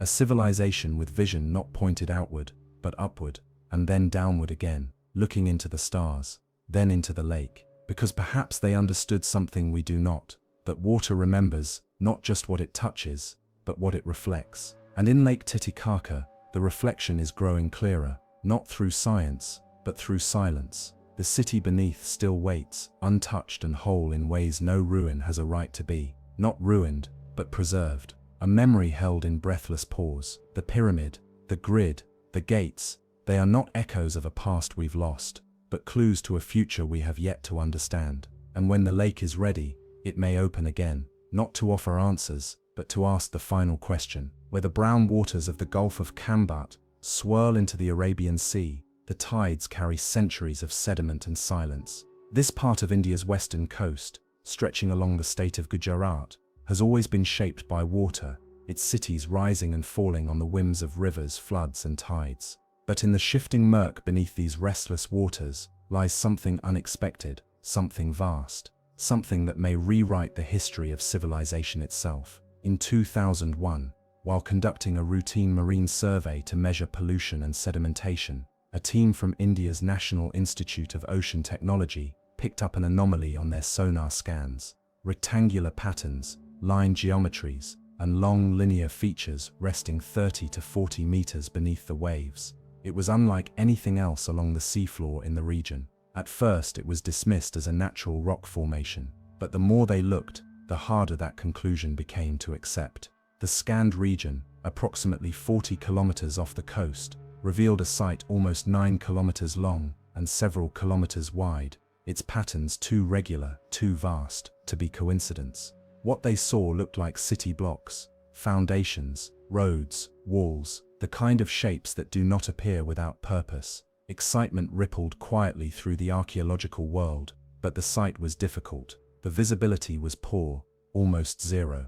The water churned with silt and sand. Strong currents made diving nearly impossible. Only sonar and dredging equipment could reach it. So they began to dredge, and what came up from the depths was strange. Stone tools, pottery shards, beads made of semi-precious stones, pieces of worked material that appeared shaped, polished and in some cases scorched. The samples were sent to multiple labs, and though the data was contested, one radiocarbon test from a piece of charred wood returned a date of nearly 9,500 years old. That would place it around 7,000 BCE, long before the Indus Valley civilization, before Mesopotamia, before Egypt. If confirmed, it would be among the oldest organized urban settlements ever discovered on Earth. But nothing was confirmed, because almost immediately, the pushback began. Mainstream archaeology questioned the dating, the context of the artifacts, the methodology of dredging. Without in situ excavation, without divers able to see the artifacts in their original location, it was difficult to prove anything conclusively. The site became a battleground of belief. On one side, researchers claiming a lost chapter of Indian history, on the other skeptics calling it a mirage of pattern recognition and misplaced enthusiasm. Meanwhile, the sea continued to keep its secret, but the scans remained. Long, straight lines, grids, curves too soft to be natural, too exact to be random, and always the passageways. That's what they were called by those who studied the sonar images in detail. Passageways. Channels that stretched from the presumed edge of the site inward, bending gently in ways that suggested planning. Not simple roads or irrigation lines, but corridors, wide enough to walk through, some with intersections, one shaped like a loop, another resembling a cul-de-sac. No natural process creates a cul-de-sac. There is a theory, whispered but not published, that the site was not just a city but a design, a ceremonial map carved into the land, a blueprint for movement, for ritual, that the passageways were more than infrastructure, they were part of the message. And what was the message? One researcher, working anonymously within the National Institute, claimed the formations in Kampat mirrored Vedic cosmological patterns, the mandala-like organization of space and sacred geometry described in ancient Sanskrit texts. When overlaid with known city plans from later civilizations, the shapes aligned with temples, fire altars, and ceremonial bath enclosures. It was as if the Kampat formation was not a primitive city, but the prototype for everything that came after. But who built it? No known civilization existed at that time. According to established history, humanity in 7000 BCE was just beginning to experiment with agriculture, scattered in tribes across fertile valleys. There were no cities, no temples, no stone-cut architects, unless the sea had simply hidden them. There are folk traditions in Gujarat that speak of a city swallowed by the sea, not Dwarka, though often confused with it, but an older one, a nameless city. A city built from stone that sang in the wind, where birds did not fly overhead, where the moon rose at an angle that cast no shadow. The story says the city vanished not in anger or flood, but in exchange, that it offered itself to the sea so that others might live on land. That is the story. And beneath the waves, the shapes wait. Further studies conducted with bathymetric sonar in 2007 revealed additional anomalies. Stone circles beneath layers of silt. One, nearly 30 meters across, had 8 spokes radiating from its center. Another consisted of 3 concentric rings, with narrow gaps positioned in exact alignment with the rising sun during the equinox. These structures were deep, far too deep for recent construction, and they lay untouched, undisturbed, as if gently placed rather than discarded. The suggestion of ceremonial design re-emerged, but again, no excavation could proceed. The water is too opaque, the currents too violent, and yet the patterns persist. Independent geophysicists studying the region notice something even stranger. Electromagnetic readings taken near the site fluctuate in unnatural rhythms. Not noise but cycles, steady pulses that beat beneath the surface every 6 hours. No known geological process accounts for the pattern, and yet it repeats every day, without fail. Could it be a relic of ancient technology? A natural feature amplified by ancient architecture? A heartbeat? No one knows, because no one has seen it. The site has been mapped, sampled, whispered about, but never truly touched, never truly entered. The passageways remain unseen, and in that absence, the mystery deepens. Some theorists have speculated that the city was never fully built above sea level, that it was a littoral civilization, designed to live with the tides, to rise and fall with the sea. The passageways may have channeled water, reflected stars, echoed voices. They may have been the veins of a city that lived not on land or sea, but in between. A civilization that understood something we do not, that permanence is not strength, but memory is. And in the Gulf of Kambat, memory rests beneath sediment and surf, not erased, just submerged. The further researchers probed into the anomalies of the Gulf of Kambat, the stranger the story became. In one of the later sonar surveys, a series of parallel ridges was discovered running along the southern edge of the grid, ridges not aligned with the natural slope of the seafloor, but with one another at fixed intervals. Each ridge stood just over a meter high, and spaced approximately 4 meters apart. Some were broken or buried, others continued uninterrupted for nearly 150 meters. Theories emerged quickly. Some believed they were foundations of long structures, perhaps stilted buildings or water channels. Others suggested they were ceremonial walkways. But one team, analyzing the echoes of the sonar data in 3 dimensions, proposed something more daring. The ridges were resonance tracks, structures designed not for transit, but for sound. When they modeled the layout and input various low-frequency sound waves, something uncanny happened. Certain frequencies, played through simulation, created standing waves between the ridges, an acoustic pattern similar to those used in modern sound chambers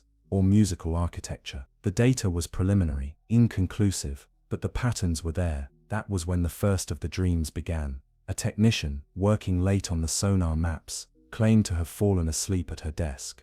In the dream, she walked barefoot through a long tunnel carved from dark stone. The ceiling above her arched like a cathedral, but there were no windows, only water. Water above and below, held in perfect balance. In the distance, she heard a rhythmic drumming, slow, pulsing, organic. When she turned, the passage behind her was gone. She didn't speak of the dream for weeks, not until another colleague, without knowing her story, described the same tunnel, the same sound, the same absence. It became a quiet superstition among the project's inner circle that the passageways weren't just roads, or echoes of them. They were invitations, and that to study them too long, too closely, was to begin to walk them, in mind, if not in body. Meanwhile, the artifacts continued to raise questions. Among the dredged items was a stone sphere, smooth and perfectly shaped, about the size of a coconut. Its surface bore no markings, but when exposed to UV light, a faint grid pattern appeared, etched so delicately into the stone that it was invisible to the naked eye. The grid was not random. It mirrored the layout of the sonar site, almost exactly. The object was passed between institutions for further testing, but each time it was studied, something went wrong. A CT scan returned only noise. A 3D laser map erased itself from the hard drive overnight. The sphere now sits in a secure drawer, unexamined. And then there were the footprints. One of the most controversial claims came from a privately funded dive attempt conducted in 2010. Visibility was low, but one diver claimed to have reached the upper surface of one of the shallowest formations. There, beneath a thin layer of silt, he uncovered indentations, roughly human in shape, spaced as if walking. The prints were not deeply impressed, but they were evenly spaced, deliberate, measured. When he tried to photograph them, his camera failed. When he returned, they were gone. Even now, the Gulf of Kambat holds its secrets behind veils of mud and water. The currents change daily. The sediment shifts, the seafloor reshapes itself in cycles that resist mapping. What appears in one scan vanishes in the next. But some features persist, fixed, patient, waiting. Most haunting is the central chamber. At the approximate center of the mapped site lies a circular depression, nearly 25 meters wide, ringed by upright stones. Sonar cannot penetrate its center. All that returns is static, a perfect void. Some have called it a courtyard, others a temple, but the locals have a different name. They call it Koti Rahasya, the 10 million secrets. They believe it is a place where the gods met before the sea was born, where all memories were written down in water and sealed beneath a lid of stone. To disturb it is to wake the past, and the past, they say, does not like to be woken. There are efforts now to fund a full underwater expedition. New technologies, drones with active silt dispersal systems, AI-driven mapping. pressure-stable cameras could reveal what divers cannot. But each time momentum builds, something happens. Funding collapses, permits are delayed, weather disrupts the season. It is as if the site resists, and maybe it does. After all, not all ruins want to be rediscovered. Some wait not to be remembered, but to be left alone. And yet the passageways call. Their shapes, seen through the grain of sonar, seem to shift with the tide, beckoning, always deeper, always inward, toward a place no one has seen, a place not recorded in scripture or myth, but encoded in stone. And if they are truly corridors, then someone once walked them, not by mistake, not in exile, but with purpose. And their destination still waits beneath the sea. Among the most perplexing discoveries tied to the combat passageways isn't what was found in the sea, but what turned up far inland, hundreds of kilometers from the coast. In 2014, in a village near the banks of the Sabarmati River, construction workers unearthed a collection of stone tablets during a canal excavation. Most were broken, but one fragment, roughly the size of a man's hand, bore a series of inscriptions, symbols not matching any script currently catalogued in India. A visiting linguist, brought in from Pune, noted that while the signs didn't conform to Brahmi or Indus script, they seemed consistent in size and spacing, suggesting syntax, perhaps even grammar. One symbol, repeated several times, appeared to be a coiled loop intersected by a vertical line, identical in shape to a petroglyph found on a submerged stone block recovered from the Gulf just years before. The implications were extraordinary. The culture that built the combat structures may not have been isolated to the coast. It may have spread inland, up rivers, leaving fragments behind in the mud and dust of modern Gujarat. If that was true, then the submerged site wasn't a lone city. It was a hub, a place of gathering, of ritual, of convergence. And the passageways weren't just local infrastructure, they were the heart of a network. This theory gained further weight when a geologist studying sediment cores from the area noticed something unusual. Embedded in one of the lower layers of ocean floor sediment, dated roughly to 8,000 years ago, was a thin band of volcanic ash. The ash didn't match any local geological activity. In fact, its chemical fingerprint matched eruptions from the Indonesian archipelago, thousands of kilometers away. The conclusion was unsettling. A global event, possibly a supervolcanic eruption, may have triggered massive tsunamis and climate shifts that drowned coastlines around the world. And combat, it might have been one of those casualties, not an accident of time, but a chapter erased by cataclysm. It would explain the completeness of the submersion, the placement of structures, the lack of erosion, the silence, and still, the passageways remain intact. Some have begun to suggest that the city was never meant to last forever, that its builders, whoever they were, constructed it with the understanding that it would one day vanish beneath the sea, that the passageways were more than streets. They were ritual conduits, meant to draw power inward, focus energy, and finally, return it to the sea when the time came. What kind of civilization thinks in such terms? What culture designs with vanishing in mind? And perhaps the most chilling question, did they leave, or did they choose to stay? Diverless probes sent into the Central Depression, nicknamed the Eye, have reported anomalies, sudden temperature drops, electromagnetic interference. The readings suggest a cavity below the lakebed, but sonar mapping cannot resolve it. Each time a signal is sent in, it refracts, bounces, returns distorted. On one occasion, a deep field microphone recorded a low rhythmic tone, repeating every 41 seconds, deep enough to register below human hearing. When isolated and sped up, the pattern resembled a heartbeat, or chanting. The audio has never been officially released. One of the researchers later claimed he heard the same sound again weeks later, not through equipment, but in his dreams, always underwater, always in the dark, always in the passageways. The public knows little of the site now. Media attention has faded. Scientific papers were shelved or buried in obscure journals. But among those who have seen the scans, touched the stones, or handled the artifacts dredged from the deep, a quiet understanding remains. We don't know the whole story. We've barely read the first line, and the rest is still sleeping under the waves. In Gujarat, among the shoreline villages, elders still perform nightly offerings to the sea. Tiny lamps placed in folded leaves, lit and set adrift at dusk. They say it is to honor the ancestors, to remember the cities beneath, to keep the waters calm. One woman, a storyteller in her 90s, claimed she had seen the passageways in her youth, not in dreams, in person. She said she and her sister had gone wading during a drought, when the tide was low and the sky was red with dust. They found themselves walking on something firm beneath the silt, stone, grooved, aligned. She remembers touching a corner, smooth, warm though the water was cold. She said she never told anyone, until now. When asked why, she only smiled and said, "It was not my story to tell, the sea is still telling it." And perhaps she's right, because the sea is a patient author. It writes slowly, in tides and sediment, in pressure and salt. It stores its history not in books but in silence, waiting for the one who listens, really listens, to begin reading again. The passageways are still there, beneath the mud, beneath the water, unbroken, undisturbed. And one day when the currents part and the sediment clears, we may find that they were never ruins at all, but roads, leading not to the past, but to what comes next. Sullen wind down, the last drift beneath the waves.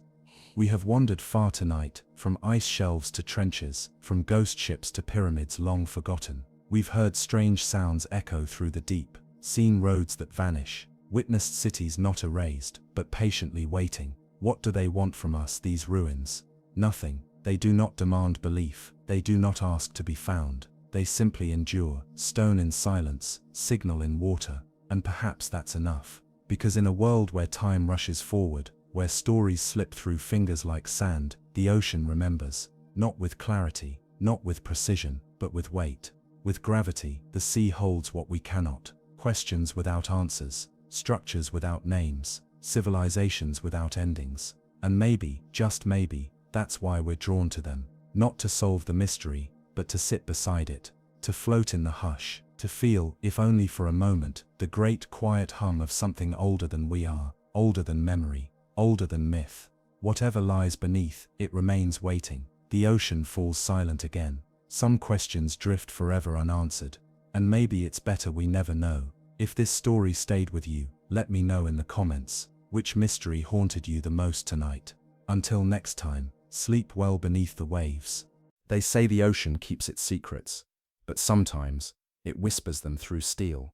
Far beneath the crashing waves, in pressure zones where sunlight never touches and sound travels faster than thought, submarines glide like shadows, invisible to radar, unreachable by most ships, controlled, in theory, yet time and again, something happens down there that leaves even the most experienced officers without answers. This is not a story of theories or speculation. It's a quiet journey into official silence, logs with redacted lines, unexplained signals, and classified maneuvers that ended in confusion, or worse. You're about to hear the stories the military or navy doesn't like to talk about. Moments when sonar returns showed impossible shapes, when seasoned crews reported movement where there should have been nothing, and when deep-sea silence was broken by voices that weren't supposed to exist. So wherever you are, maybe you're winding down for the night, or letting the soft hum of a late hour keep you company, settle in, and as this begins, take a second to notice where you are in the world. What time is it? What city are you in? Sometimes, it's strange to think how many of us drift off to the same mysteries, from completely different corners of the map. If this kind of storytelling speaks to you, calm, slow, and filled with things we're not supposed to know, you can support the channel by subscribing. It's quiet encouragement that helps this project stay alive, and if you've been with us before, welcome back. You already know the sea never truly lets go of its past. In the next 4 hours, we'll explore cases both historic and recent, unexplained contacts under the Arctic, submarine crews haunted by mechanical anomalies, and deep dives that ended with panic withdrawal and no public report. Nothing here is fictional, but none of it is fully explained, and that's why it matters. This is 4+ hours of unsolved submarine mysteries the Navy can't explain. Let's begin. It began with a transmission intercepted off the coast of Iceland in late July of 1945, barely 3 months after Germany's surrender. A brief, fragmented SOS came across a Norwegian trawler's emergency channel, something in German, interspersed with static, panic, and the unmistakable sound of metallic groaning. The coordinates pointed to a stretch of the North Atlantic, just northeast of the Faroe Islands. At first, Allied command dismissed it as interference, or possibly remnants of U-boat crews who had refused surrender. But the details were strange, too strange. The voice, when cleaned up later in a British listening station in Edinburgh, was not pleading for rescue from Allied forces, but rather warning them not to come closer. That message would be the last the world ever heard from U-977. Officially, U-977 was a Type ZIF IC German submarine that left Norway in early May 1945, en route to Argentina on a secret mission. Her captain Heinz Schäfer claimed post-war that the vessel had arrived safely in Mar del Plata after a harrowing 66-day submerged journey, making headlines for its extreme duration and controversial surrender. His version of events was widely accepted, at least until an unexpected sonar contact in 1972 raised new questions that have never been answered. That year, during a routine NATO sonar sweep, a British destroyer picked up an anomalous reading just outside the Icelandic EEZ. The shape, depth, and signal characteristics resembled that of a WWE-era U-boat, lying intact at nearly 400 meters below the surface.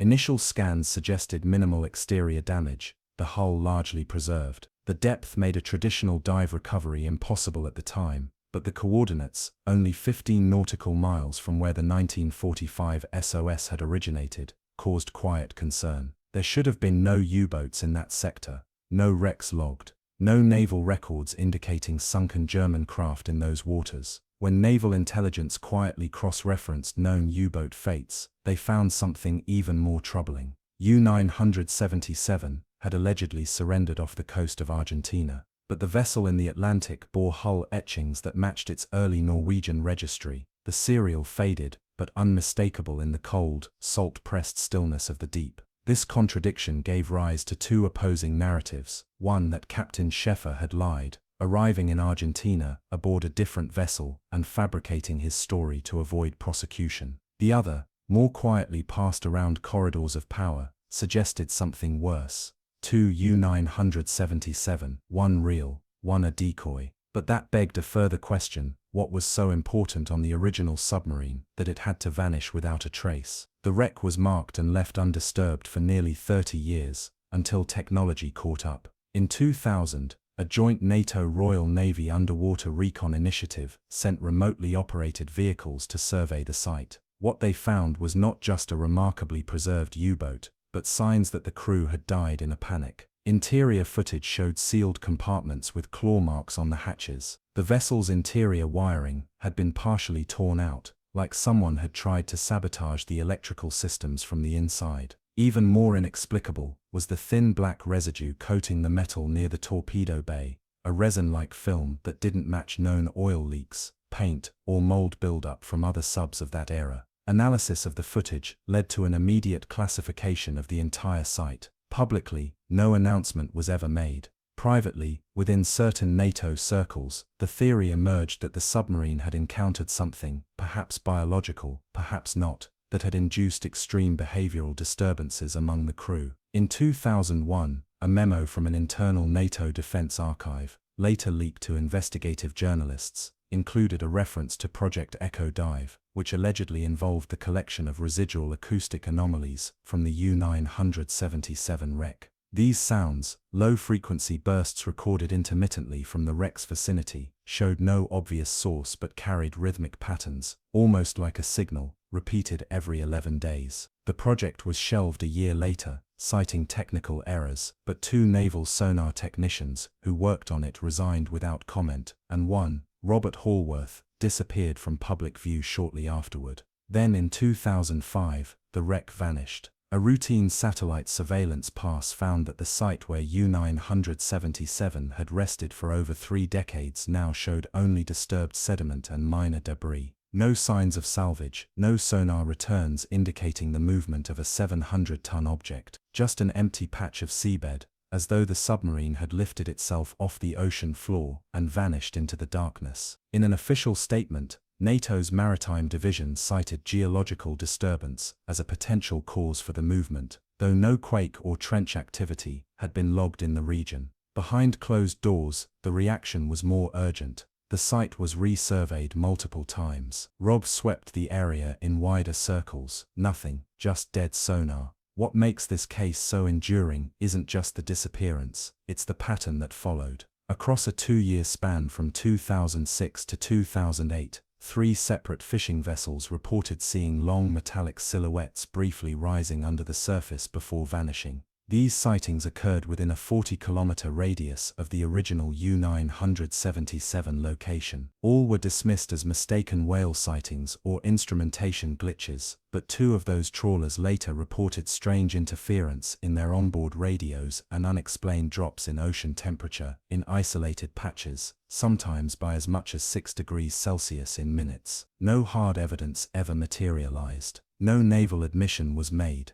But among deep-sea recovery teams and military divers who study the case informally, U-977 remains a ghost, a cold, steel coffin adrift in a sea that never gives back what it takes. The legacy of U-977's reappearance and subsequent disappearance didn't fade, it evolved. Within NATO circles, the incident quietly prompted a re-evaluation of decommissioned submarine records. An internal memo circulated in 2009 listed 8 WWI-era U-boats, whose final positions were listed as unknown, but each had peculiarities in their last known transmissions, references to echo distortion, hull resonance at odd frequencies, or crew reports of disorientation during routine dives. These notes, once dismissed as fatigue-induced errors or poorly translated German logs, were now examined with fresh suspicion. At the heart of these reviews was a question that never seemed to go away: could something have survived in the deep, something capable of interfering with navigation systems, triggering hallucinations, or corrupting the structural integrity of a sub without ever making direct contact? One theory, entertained only behind closed doors, came from a former sonar operator named Jean Pelletier, a Canadian defense contractor who had been part of the original NATO scans in 1972. In a redacted 2011 interview leaked anonymously online, he claimed that the area around U-977 had long been known for its sound traps, layers of thermocline and salinity that bend and distort sonar pulses, forming acoustic dead zones. He recounted how, during one of the early scans, the submarine had briefly appeared to be in 2 places at once, generating duplicate pings with a time delay that couldn't be explained by simple reflection. According to Pelletier, the phenomenon was recorded and then erased by a technician under orders from the British Admiralty. They didn't want another anomaly on record, he said. Not so soon after Shag Harbor and the Barents freeze. His reference to other classified incidents was quickly edited out of the interview, but the implication was clear: U-977 was not the first, nor the last. By 2012, a second expedition was funded by a private maritime research firm under contract with unnamed intelligence affiliates. Their goal was not to locate U-977 again, but to map out the magnetic distortion grid in the area where it had once rested. The findings were strange: a consistent pull toward magnetic north that was 0.6 degrees off the expected axis, with minor pulsing fluctuations every 47 seconds. These pulses didn't align with any known underwater activity. No geological cause, no thermal vent interference, no equipment errors. It was as if the ocean itself was breathing. One of the unmanned submersibles sent to survey the area reported critical navigation drift during its descent, its internal gyros spinning out of sync even in calm water. When the data was reviewed, researchers found that the drift only occurred when the submersible crossed a very specific boundary, a near-perfect circular ring, roughly 300 meters in diameter, etched faintly into the seabed.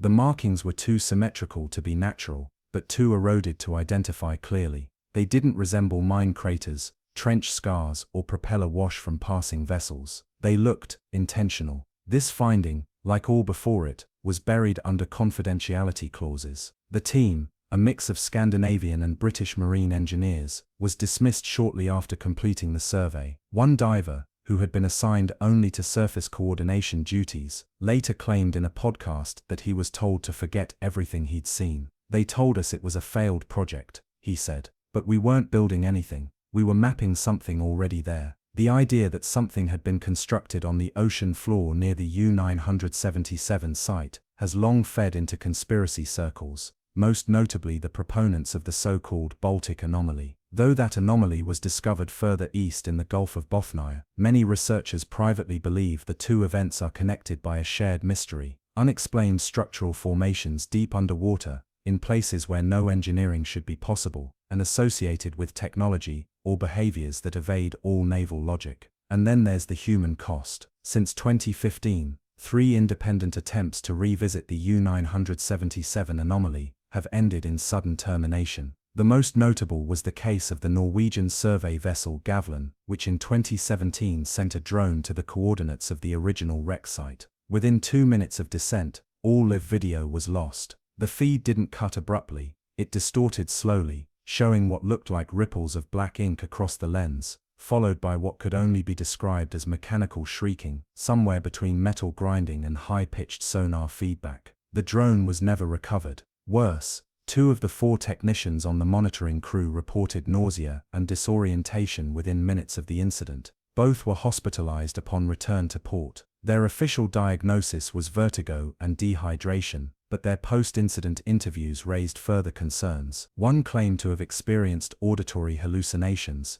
hearing Morse code in his right ear for hours after leaving the ship. The other simply refused to speak about what he saw on the screen before it cut out, repeating a single sentence over and over during his psych evaluation. "It was watching us." This reaction mirrored something found years earlier in one of the archived documents from the U-977 footage in 2000. A handwritten annotation, barely legible at the margin of a debrief transcript, read, "Survivors reported being watched from inside the hull, but sonar showed no movement. The vessel was empty. They insisted otherwise." That single detail, overlooked by most, has become a fixation for those still trying to solve the U-977 puzzle. If no one escaped the submarine, who or what was still inside when it was found? By 2019, the area had been declared a non-navigational advisory zone for military operations. The reason, according to maritime logs, was listed as unpredictable acoustic distortion, posing hazards to submarine communication systems. A bland excuse. But beneath the bureaucratic language, it was clear the region had become off-limits for reasons no one wanted to commit to paper. And still, the questions remained. If U-977 was truly lost in 1945, who sent the SOS? If the submarine was found in 1972, why did it disappear without a trace in 2005? And if no one ever left the hull, then what left the claw marks on the inside of the hatches? The deeper the Navy and Allied forces dug, the quieter the answers became. One officer, retired Rear Admiral Lance Grover, summarized it best in a private oral history recorded shortly before his death in 2020. "There are wrecks that lie silent in the sea, but there are some that whisper, and U-977, that one screams." By 2020, the U-977 case had drifted into that murky twilight zone between official silence and unofficial obsession. A growing web of independent researchers, ex-military personnel, and marine anomaly hunters began sharing data across encrypted channels. Forums like Deep Hydronet and old Cold War naval archives began drawing renewed interest, often centered around declassified files that had sat untouched for decades, until the U-977 re-emergence reignited speculation. One such file, unearthed from a misfiled 1983 Royal Navy folder on oceanic magnetic interference, referred cryptically to an incident labeled Kriegsrelikt Echo. The German term, roughly translating to war relic echo, described a pattern of acoustic returns that mimicked real vessels but showed no thermal or kinetic signature. These anomalies would appear suddenly, emit a brief but detailed sonar profile of a known WWI submarine, then vanish. The file mentioned at least 4 separate contacts resembling the U-977 profile between 1977 and 1981, always in the North Atlantic, always for less than 6 minutes. This aligned uncannily with scattered reports by commercial shipping vessels and deep-sea cable crews, many of whom reported sudden navigational glitches, sonar duplications, or unexplained dips in external pressure readings while passing through the same corridor. Several companies filed private complaints with NATO, citing abnormal magnetic conditions or sustained equipment failures while transiting near what insiders now referred to as the silent ellipse, a 12 nautical mile radius where instruments routinely misbehaved. The Navy never responded publicly, but behind the scenes, special operations began revisiting long-abandoned files. Among the recovered evidence were several pages from the original 1945 Kriegsmarine logs, logs never translated into English during the War Crimes Review process. One entry, believed to have been written by a U-977 crewman just days before their departure from Bergen, Norway, made a vague reference to Die unbekannte Ladung, the unknown cargo. The manifest had no listing for it. There were no extra torpedoes, no classified transmissions stored on board, no passenger records. But the phrasing, appearing multiple times, caught the attention of translators. In one context, it referred to secured at keel depth and unopened to remain sealed unless instructed by Berlin. Another entry implied that the object, or objects, had been placed aboard at night, without the rest of the crew's knowledge. The entire crew was ordered to maintain radio silence for the duration of their journey, with coded messages to be relayed via surface burst transmission only if they had safely passed 30 degrees west longitude.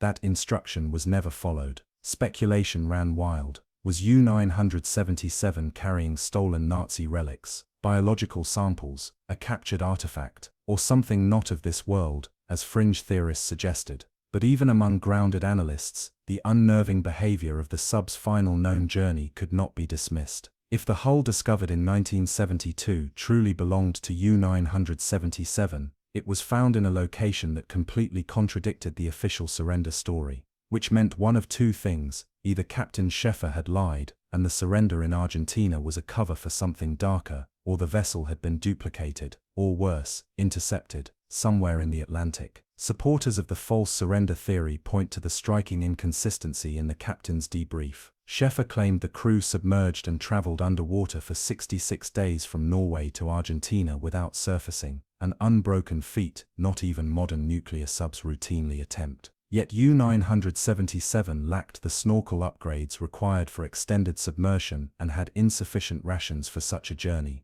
Naval analysts later determined that the claimed route would have exhausted the sub's batteries and oxygen reserves long before it reached the equator. So why wasn't Schäfer challenged more aggressively? One theory suggests that U.S. naval intelligence allowed the story to stand because Schäfer's surrender served a psychological purpose. It signaled the symbolic end of the U-boat threat, drawing a line under years of submarine warfare. In that interpretation, the truth didn't matter as much as the narrative did. But if that narrative was fiction, what really happened to the original U-977? In 2021, new evidence emerged from an unexpected source, an academic research group analyzing Cold War seismic records. Originally compiled to detect Soviet nuclear tests, these sensitive undersea sensors had also recorded countless non-nuclear events, many of which were never analyzed in detail. One such record, dated August 2, 1945, showed an anomalous acoustic pressure wave originating from the area just northeast of the Faroe Islands. It wasn't an explosion, it wasn't tectonic, it was symmetrical, rhythmic, like a pulse, lasting 47 seconds. When processed through modern analysis software, the wave signature bore uncanny resemblance to deep bass resonance used in modern acoustic levitation experiments. In simpler terms, the ocean around U-977 had briefly behaved like a sound chamber, generating a perfectly balanced vibrational pattern with no clear source. The implications were staggering. Could the cargo have been emitting something, an ultra-low frequency vibration capable of influencing matter, or even consciousness? Could that explain the crew's erratic final moments, the claw marks, the mutilated circuitry, and the final SOS? By this point, public speculation was impossible to contain. A popular documentary titled Steel Ghosts, Submarines That Shouldn't Exist, aired in 2022 and referenced U-977 in its first 20 minutes. Though the footage was speculative, it featured simulated models of the wreck site, reenactments of the missing sonar logs, and interviews with two anonymized divers who had allegedly seen structures within the silent ellipse resembling man-made platforms buried under sediment. The documentary was pulled from streaming services within 48 hours, with copyright violations cited. No other episodes aired. Its producer went on record stating, "We were told we had used licensed material we didn't have rights to. But none of our footage was sourced externally, it was all ours." This only added fuel to the fire.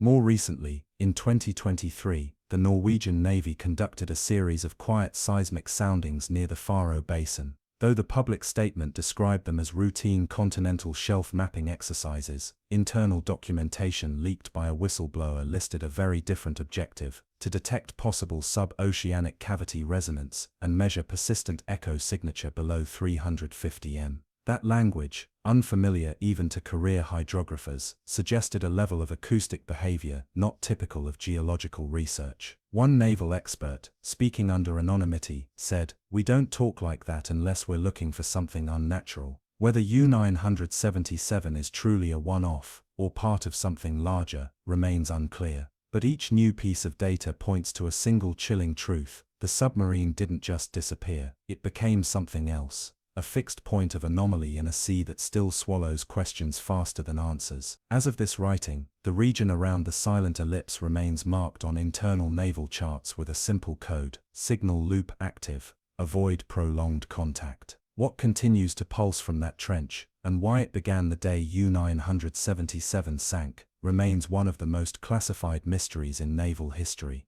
In early 2024, a declassified segment of Operation Turn Blade, a multinational underwater reconnaissance initiative, previously believed to be focused on Arctic pipeline monitoring, added one final and deeply unsettling layer to the U-977 mystery. Hidden in a trove of digital documents, leaked by an anonymous Norwegian analyst, was a memo marked Level 5 clearance only. The memo outlined a preliminary briefing conducted in a closed session among UK, US and German naval intelligence operatives. Its subject line was chilling in its simplicity: bioluminescent interaction report, U-977 coordinates. The report described a brief visual event recorded by a deep-sea drone deployed to remap the trench walls near the wreck's last known location. At precisely 0307 GMT, the drone's onboard cameras captured a flicker of moving light, a slow, undulating band of faint green-blue illumination, weaving through the water just beyond the reach of the floodlights. At first glance,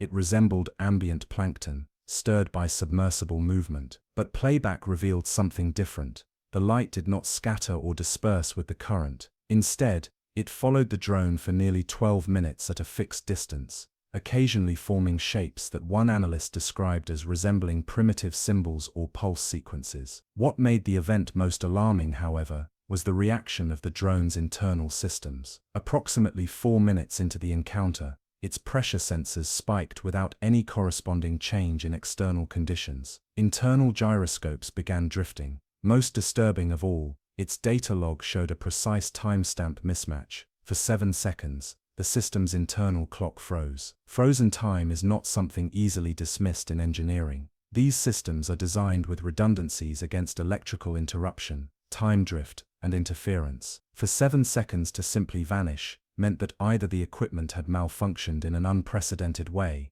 or that the environment had, however briefly, violated the basic assumptions of physics on which timekeeping itself depends. Following the incident, all access to the footage was locked behind internal NATO firewalls. No public acknowledgement was made. But those few who reviewed the tape before it disappeared say the light wasn't random, and that it seemed to come not from any creature or mechanical object, but from the seafloor itself. As if the trench had, in that moment, opened a window into something older and deeper than anyone wanted to admit. This report reignited a fringe theory that had long hovered at the edges of naval folklore, that certain parts of the ocean are not simply deep but hollow in function, not voids of geology, but constructs, intelligent, ancient and possibly active. Within this context, U-977's story takes on a far more disturbing angle. What if the unknown cargo wasn't just experimental? What if it was a response, or an offering to something encountered before? There's historical precedent for such speculation. In 1938, under Himmler's direction, the NNOB, Nazi Germany's pseudo-archaeological institute, began conducting expeditions into Iceland and Greenland. Their public goal was the study of Nordic heritage, but internal correspondence referenced alignment mapping and signal triangulation using U-boat transmitters. One entry found in a recovered notebook, initially dismissed as delusional, makes reference to a crying stone beneath the waves, singing only to the brave. Cryptic, yes, but echoed by a strange detail in the original U-977 sonar logs from 1972. The ROV microphones had picked up a continuous low hum vibration during their descent. At the time, it was believed to be electrical interference, but when replayed and filtered in 2018 by a naval acoustics researcher in Rotterdam, the frequency was found to resonate at 111 Hz, a tone later identified as a standing wave associated with early temple chambers and catacomb resonance in ancient architecture. The finding was brushed aside. It didn't fit the model. But behind closed doors, interest grew. If U-977 had unknowingly been sent to an artificial resonance zone, if the unknown cargo was activated or responded to something, it could explain the crew's descent into madness, the eventual disappearance of the wreck, and the long trail of electromagnetic and sonar anomalies that have followed ever since. In 2024, a NATO white paper was drafted on the increasing number of deep ocean electromagnetic hotspots. Though it made no explicit mention of U-977, a single map in Appendix D showed a red circle drawn around the Faro Basin. The label read only Anomaly Echo 9, persistent, not to be disturbed. At the time of writing, the U.S. Navy has officially closed all further investigative dives to that area. Civilian vessels are warned off with nondescript alerts about shifting currents and failed communication tests. But within certain naval circles, especially among old sonar officers and ROV crews, the name U-977 is still spoken quietly, always with a mixture of dread and wonder. It has become a symbol not of war, but of the unknown, of what happens when something man-made, something steel and rational and mechanical, collides with an oceanic force beyond comprehension. There are those who believe U-977 was the first of many such events, that beneath our oceans lie countless other constructs, vessels or chambers long buried, awakening only when disturbed or deliberately reached, and that the mistake wasn't sending U-977 with unknown cargo into the trench, but that the trench responded. In the final analysis, the mystery of U-977 is not simply about a missing submarine. It is about the limits of what we understand the sea to be, a frontier not of depth, but of memory, of resonance, of something else entirely. One unnamed NATO strategist summed it up in a line buried deep in an internal briefing. The sea remembers what we forget, and sometimes it answers, and perhaps that is the most terrifying truth of all. Off the Aleutian coast, in waters rarely visited by tourists, and barely traversed even by commercial routes, lies a narrow trench known to oceanographers as the Shumagin Drop. It's a cleft, only a few dozen nautical miles wide, but plunges past 5,000 meters in some areas, a trench with little tectonic activity, limited sediment, drift, and almost no acoustic return. Most submariners call it by a simpler name, the Void Gate. On November 3, 1984, the U.S. Navy's Pacific Submarine Command deployed Seawolf 21, an advanced, fast attack sub fitted with prototype acoustic stealth plating, on a classified patrol near the Soviet perimeter. Officially, the exercise was a stress test of Cold War deterrence strategy, but recently declassified logs indicate a secondary objective: to investigate what intelligence briefings, referred to as non-military subaqueous signal returns, anomalous sonar activity that had been periodically recorded by deep-sea listening stations throughout the previous year. Seawolf 21 launched from Dutch Harbour under radio silence and descended into the Shumagin Drop during the early hours of November 4. By all accounts, conditions were normal: clear currents, low salinity distortion, perfect hull response. Sonar techs reported a few minor static bursts, but they were attributed to undersea volcanic vents common in that region. The ship descended to 1,300 meters, then 2,100, then deeper. At 2,430 meters, the first recorded anomaly occurred: a simultaneous malfunction in all three inertial navigation systems. Internal logs show the submarine's digital compass began slowly rotating in place, as if Seawolf 21 was turning, even though hull stabilizers indicated it was perfectly still. The officer on duty, Lieutenant Commander Ray Holter, noted in the log: compass spin rate increasing, hull steady, external water pressure unchanged. Feels like the sea itself is turning, not the boat. This phenomenon persisted for 5 minutes, then it stopped, abruptly. Moments later, sonar detected a perfectly circular object directly below them,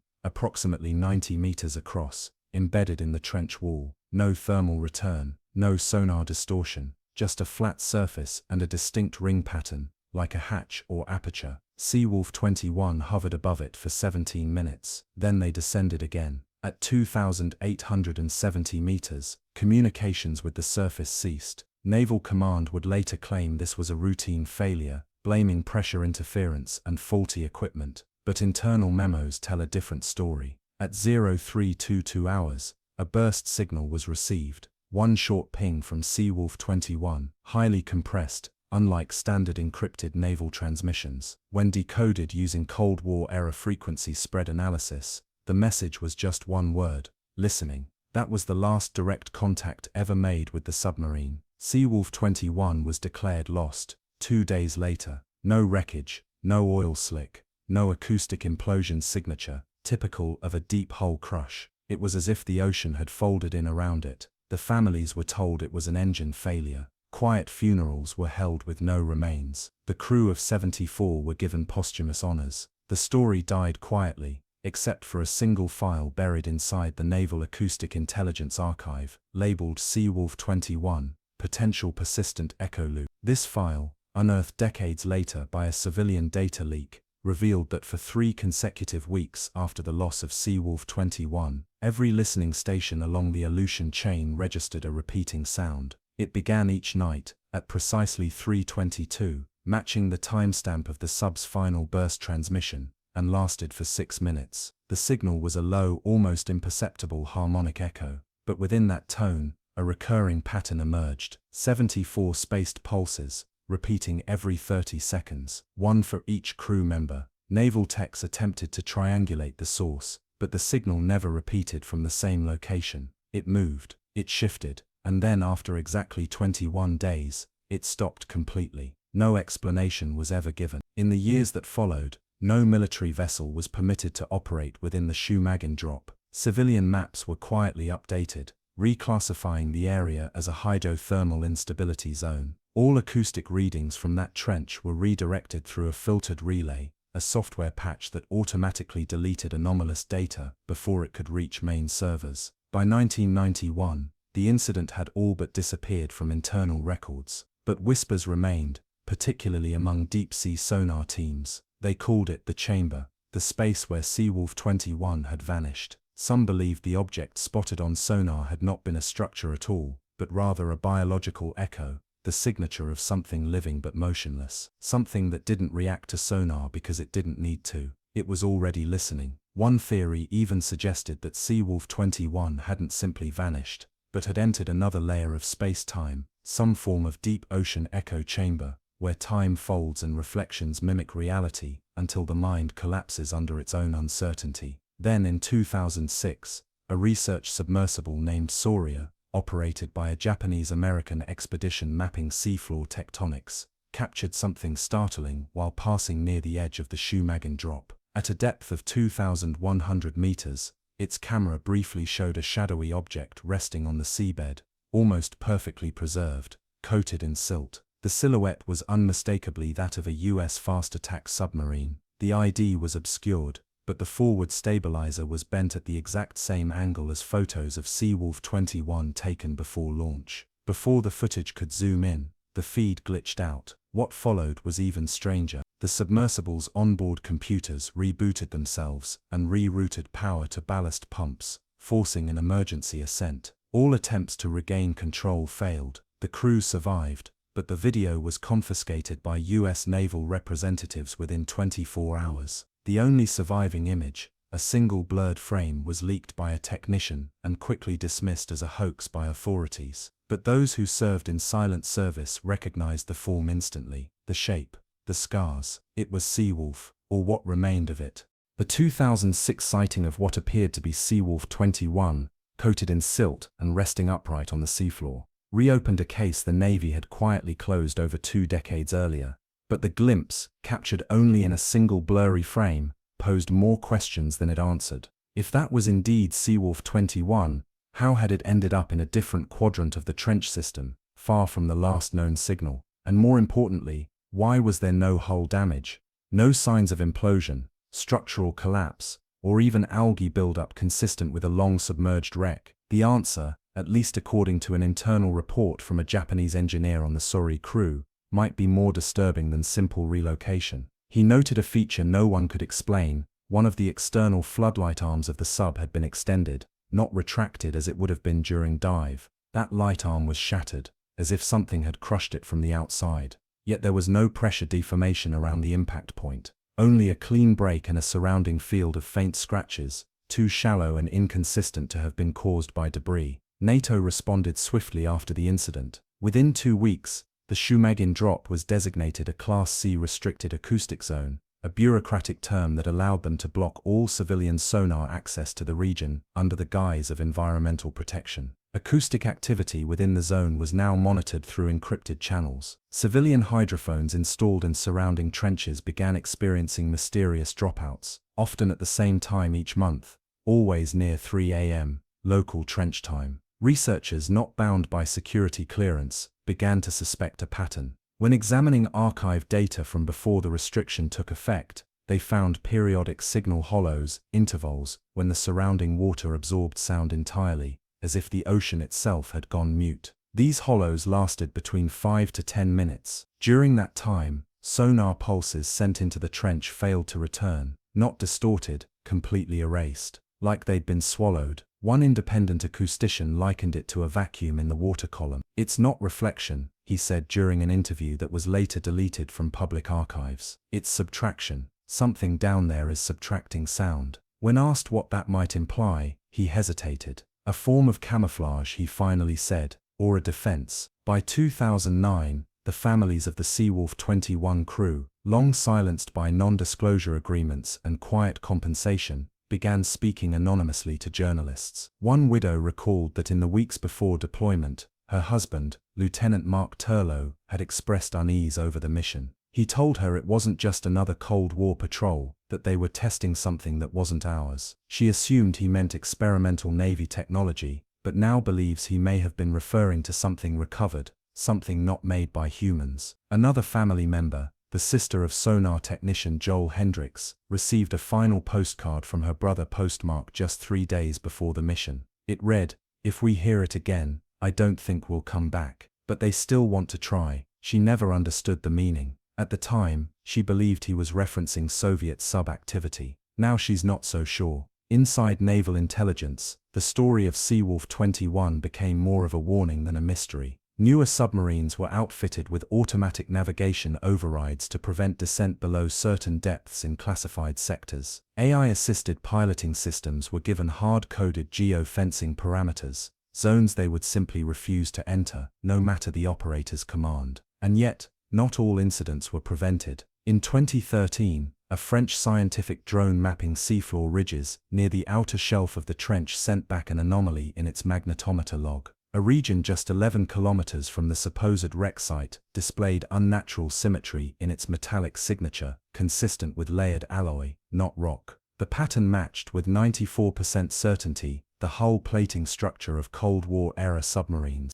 But here's where it becomes stranger. The readings came from 4 separate locations, each nearly equidistant from one another, forming a near-perfect square around the original Seawolf contact site. None of the anomalies were above ground. They were all buried, between 40 and 70 meters beneath the seabed. When analyzed with advanced 3D sonar software, the findings suggested 4 submerged structures, shaped like inverted domes. Each had a hollow center, and faint tunnel-like extensions pointing toward the center of the square, as if they were connected. A dome, a tunnel, and something in the middle. Marine geologists were quick to dismiss the results. They claimed the patterns were misreadings caused by sediment folding and fault echoes. But that didn't explain why the tunnel alignments pointed directly toward the last known coordinates of Seawolf 21. Nor did it explain the sudden spike in mid-frequency sound anomalies detected in the area just months later. These sounds were not natural. They followed no whale song pattern, no tectonic rumble.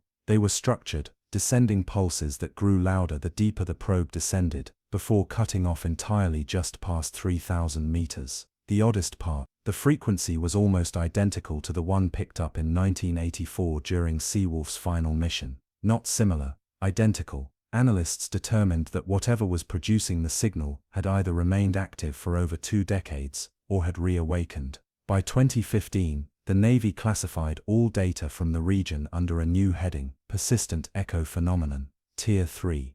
That tier, according to internal documentation, was reserved only for anomalies involving repeated time-locked signal behavior with no known source. At the time, Only one other phenomenon in the Atlantic was given the same classification. No further attempts were made to recover Seawolf 21, but the name was quietly removed from the list of confirmed losses. Instead, its status was changed to inferred non-return no descent signature, a phrase no naval officer could adequately explain, even in closed hearings. One former systems operator offered his own theory in a later interview: if it didn't sink, and it didn't implode, and we know it existed, then maybe it didn't stay here. As the years passed, the incident became more than just a historical footnote. Seawolf 21 was whispered about in the margins of Navy orientation briefings, referenced only in cautionary tones when discussing navigation protocols in high-risk deep ocean sectors. Its name appeared in no formal training manuals, but for submarine crews stationed near the Pacific Rim, it lingered like a superstition, never spoken during dive checks, always acknowledged in silence. In 2018, a low-profile scientific vessel named Talorus, operating under the Joint Oceanic Mapping Initiative, deployed a new class of deep-sea sensors designed to test gravimetric variance at depth. These instruments, built to detect minute fluctuations in Earth's gravitational pull, were part of a broader effort to refine submarine stealth tech. But one sensor, placed near the perimeter of the Shumagin drop, returned something the team did not expect: a persistent dip in local gravity, measurable down to the 4th decimal point. The anomaly was stable, too stable. Gravity fluctuations at sea are normal, usually caused by underwater topography or tidal motion, but this dip was fixed in both location and intensity, as if something below the seabed was interfering with the natural pull of Earth itself. The team submitted the data. It was flagged as a potential fault, but the same reading occurred again, and again, and again. Eventually, a second sensor was dropped, 20 nautical miles east. It recorded the same phenomenon, identical in shape, duration and strength. The Talorus mission was cancelled within 72 hours. No reason was given. At this point, rumors began to circulate about ghost hulls, unidentified sonar shapes, that appeared on mid-frequency scans only to vanish the moment ships adjusted bearing. These echoes weren't hostile or mechanical in behavior. They didn't chase or interfere.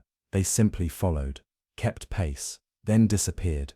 Many sonar techs believed they were reflections of the ships themselves, sonar ghosts caused by deep thermal layers, but others weren't so sure. One encounter in 2019 shifted that belief entirely. During a training patrol, the USS Komoku, a Virginia-class submarine, detected a slow-moving shape at 1,200 meters depth. The object was stationary for 11 minutes, then began ascending, not in a straight line, but in a spiraling pattern that wrapped around the Komoku's depth vector. It came within 60 meters of the hull before vanishing from sonar completely. No visual confirmation was made, but the echo signature was stored. When analysts reviewed the data, they found something chilling. The object's signature was not foreign. It matched that of a Seawolf-class submarine, with minor discrepancies suggesting hull aging and a degraded outer shell. Seawolf 21 had been presumed at rest. This encounter suggested otherwise. Worse, the sonar logs recorded something else. A slow pulse sound that began once the contact vanished. It was faint, stretched across almost 10 seconds, and played only once. But when enhanced, it produced a repeating pattern of tones: 1 long, 3 short, 2 long. Naval intelligence ran the sequence through archived communication patterns. The closest match wasn't a distress signal. It was a sonar ID handshake, a recognition code used in early Seawolf-class comms to identify friendly vessels. Seawolf 21, or something carrying its acoustic fingerprint, was still transmitting. The Navy classified the incident. The crew was rotated and debriefed under confidentiality. But as always, fragments leaked. One crew member anonymously posted on a now-defunct veterans forum. He claimed that before the debrief, the commanding officer, shaken and visibly disturbed, told them something strange. "I don't think we saw a ghost. I think we saw a memory, a living one." That idea became a quiet obsession in acoustic intelligence circles. A theory emerged, radical, untestable, but consistent with observed phenomena. What if the ocean, under extreme pressure and depth, could hold imprints, echoes not just of sound, but of presence? What if a vessel like Seawolf 21, subjected to unknown frequencies or fields, had not simply vanished but become suspended, trapped in some kind of time-locked stasis. Its signals repeating, its identity echoing forward, not as a recording, but as a continuous projection.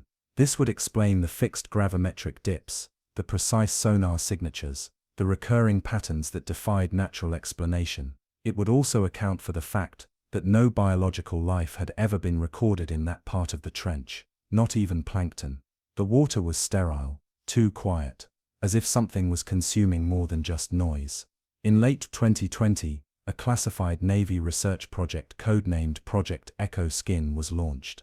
It involved deploying microarray sonar nodes across fault-line regions known for strange acoustic behaviors. One of the test sites, though not publicly acknowledged, was near the Shumagin drop. For a brief period, the nodes returned real-time data. Then in December, all 14 of the devices stopped transmitting within 45 seconds of one another. When recovered, most were intact, but every single one showed internal processor corruption, not from water damage, but as if their software had been rewritten mid-operation.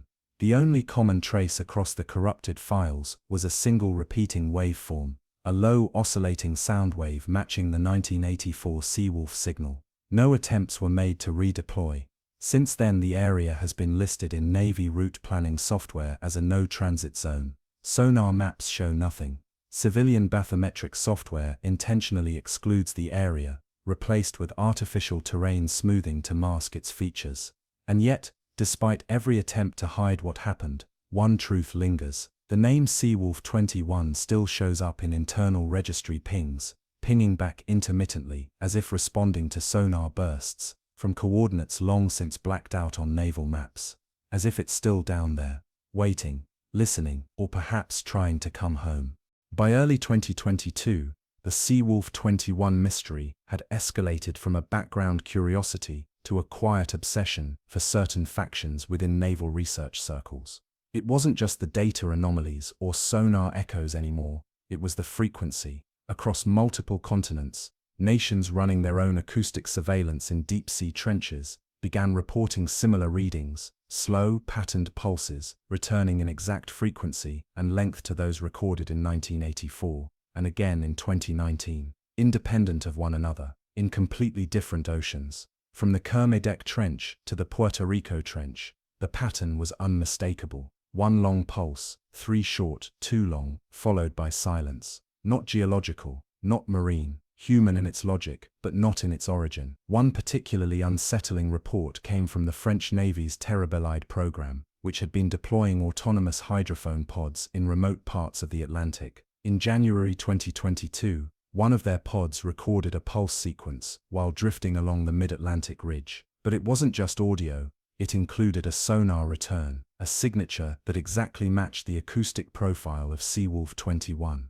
The problem: the signal originated over 3,000 miles from the sub's last known location. Analysts ran simulations to determine whether signal drift, ocean currents, or reflection anomalies could account for the reading. They couldn't. The signal had been local. Whatever had pinged the French pod had been nearby, and it had sounded exactly like a lost American submarine from almost 4 decades earlier. The French did not share this information with NATO. Instead, their internal defense memo raised a single terrifying possibility: that Seawolf 21's acoustic signature had been copied, or worse, replicated in multiple locations at once. Back in the US, those closest to the original incident began to feel the weight of their silence. A retired sonar technician, who'd served on the USS Honolulu, a sub that once crossed paths with Seawolf 21's last coordinates, agreed to speak under anonymity to a civilian marine anomalies researcher. He described the 1984 signal in unsettling detail.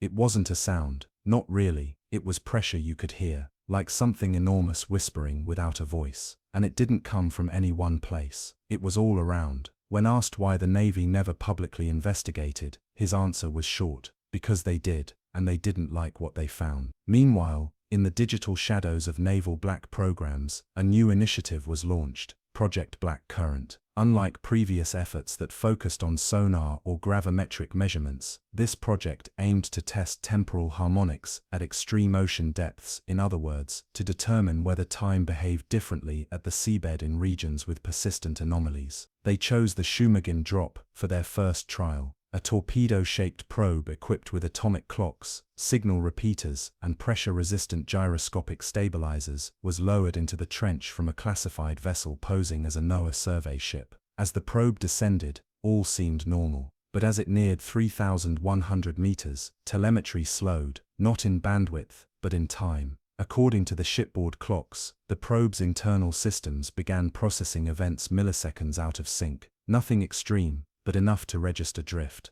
Then after passing 3,350 meters, the signal stopped completely. Recovery teams were dispatched. The probe was never found. However, 31 days later, at 3:22 a.m., the exact time Seawolf 21 had sent its last known signal, the original probe pinged back. But it wasn't from the trench, it was from 240 miles north, off the coast of a region with no significant depth. The probe had surfaced intact, fully operational, broadcasting a clean signal. When retrieved, the data logs were intact but made no sense. The clocks had continued ticking normally. The instruments showed no pressure anomalies. The descent log simply stopped at 3,350 meters, and the next recorded entry was at sea level, 1 month later. When officials opened the internal storage, they found something else. A data corruption signature in the form of repeating binary strings that when translated, formed a phrase, "You're not alone." No one could determine if the message was embedded in the probe before launch, or if it had been inserted during the blackout.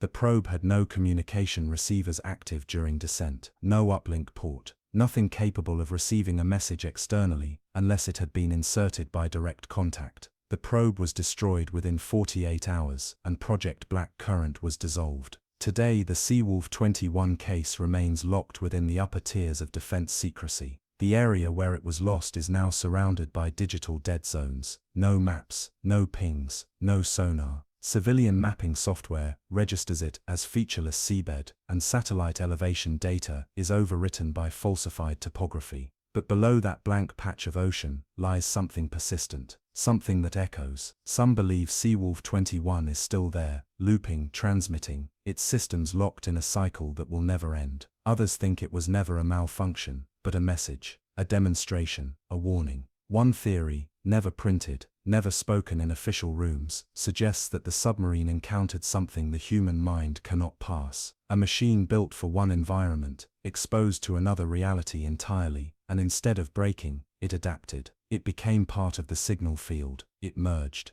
A final unofficial briefing from 2023 included a single phrase at the bottom of the page, typed in a different font from the rest. No one could determine who wrote it. It read, "We didn't lose Seawolf, we gave it away." And perhaps that's all we need to know. In early spring of 1990, the Soviet submarine K-209 departed Murmansk on what was expected to be a routine patrol run through the North Atlantic. The vessel, a diesel-electric Project 641 Foxtrot-class sub, had been operational for nearly 2 decades and was often assigned to long surveillance missions between Iceland and the Azores. On paper, this assignment was no different, but K-209 would never return. What followed would become one of the most quietly controversial submarine disappearances in modern history, not because of what the vessel was carrying or where it went missing, but because of how it vanished. No distress signals, no acoustic collapse, no wreckage, and most disturbingly, no magnetic trace. The last confirmed position of K-209 was recorded on March 17, 1990, at 2:41 a.m. The sub had radioed in from a point roughly 120 nautical miles southwest of the Azores Plateau. The transmission was brief, confirming routine movement and environmental conditions, sea state 3, calm internal systems, and a note about sporadic magnetic compass anomalies. That last entry would later dominate investigation briefings. At the time, it was dismissed as minor, a quirk common in that region, due to underwater basalt ridges. Less than 2 hours later, K-209 ceased all transmission. Tracking satellites lost passive infrared contact. The ship's acoustic signature, previously steady on mid-frequency, vanished entirely. No hull implosion, no cavitation, just silence. Within 48 hours, Soviet naval recovery efforts were underway, but divers and sonar-equipped vessels found nothing. No oil slicks, no metal fragments, just an expanse of unbroken ocean. The submarine, its 78 crew, and all of its onboard systems had disappeared. Then came the anomaly. 3 days into the search, a Soviet hydroacoustic station on the coast of Madeira registered an odd signal originating from the exact region where K-209 had vanished. It wasn't a standard naval ping, it wasn't biological. It was low frequency, repeating at 17-minute intervals, and it pulsed in 3 tones, ascending, descending, ascending. At first, the Soviet response team assumed it was sonar feedback, perhaps the sub's emergency beacon struggling to transmit through damaged systems. But then the pattern changed. On the 4th hour of transmission, the pulse tones began to reverse their sequence every cycle. Ascending, descending, ascending became descending, ascending, descending. Back and forth, over and over. This alone was unusual. But what came next was impossible. On the 12th signal cycle, analysts noticed a tonal overlap, something embedded within the main signal. After frequency separation and inversion, the pattern revealed itself as a Morse sequence. When decoded, the message read simply, "Do not follow." It was signed with the submarine's own identification code, K-209. No further messages were received. Soviet command did not release this information to the public. Instead, they initiated a blackout operation titled Black Current, instructing regional posts to destroy all signal logs from March 17, 21 and classifying the incident under seismic anomaly protocol. The public report stated that K-209 suffered a probable reactor failure and sank during maneuvering exercises. No details were provided to the families. No bodies were recovered. No memorial service was held on land. Only a coded broadcast was played once across the Northern Fleet, a traditional Russian naval hymn sent into the sea without explanation. But behind closed doors, K-209 became an object of quiet obsession. In the years that followed, NATO submarines transiting through the North Atlantic began reporting interference near the same coordinates. Navigation systems flickered, digital compasses showed rapid, localized polarity shifts. Even analog equipment, believed to be immune to software glitches, began spinning or freezing. Sonar sweeps returned ghosts, shapes too small for submarines, too angular for marine life, and too quiet for mechanical debris. A British hunter-killer sub, HMS Starkweather, passing through the region in 1993, recorded a bizarre interference pattern that caused a 2-minute blackout in their onboard comms. When power returned, they found their external depth reading frozen, holding at exactly 2,090 meters, a depth they had not yet reached. The log was saved and flagged, but written off as a system fault. Yet curiously, a post-mission diagnostic revealed the external hull temperature had dropped nearly 4 degrees Celsius during the blackout. No explanation was found. By 1997, even commercial transatlantic cable-laying ships began experiencing unexplainable signal losses when crossing that same region. Engineers dubbed the zone the Triangle Echo for its consistent distortion of both sonar and electromagnetic fields. Some quietly passed on rumors that the Soviets had lost something down there, not a machine but a doorway, a boundary. In 2001, declassified Soviet memos revealed that K-209 had been testing a prototype magnetic shielding array, a classified piece of equipment developed during the late Cold War. Designed to render subs invisible to magnetic anomaly detectors, the system theoretically could neutralize a sub's presence on magnetic maps for short bursts. Some theorists later speculated that if used near an already anomalous region, like the basalt-heavy trenches near the Azores, it could have induced a kind of spatial instability. One document, marked highly speculative, went even further. It hypothesized that the sub may have initiated a magnetic shear, a sudden inversion in geomagnetic alignment that created a micro-singularity. In simpler terms, it may have torn a temporary hole in space. Whether that theory holds weight is debatable, but something happened in that stretch of ocean in 1990, something that left behind no physical wreckage, yet echoes literally through sonar and signal, and then in 2005, it happened again.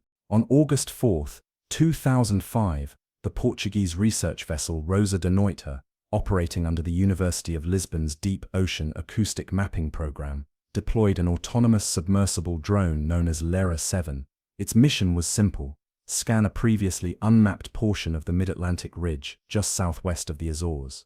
The area had long been excluded from commercial survey routes due to its unstable volcanic terrain, but with better robotics and remote sensing, researchers believed they could chart it safely from a distance. For the first 6 hours, Lyra 7 performed flawlessly. Its onboard cameras captured high-resolution topography. Acoustic pulses mapped out geological folds and subduction zones.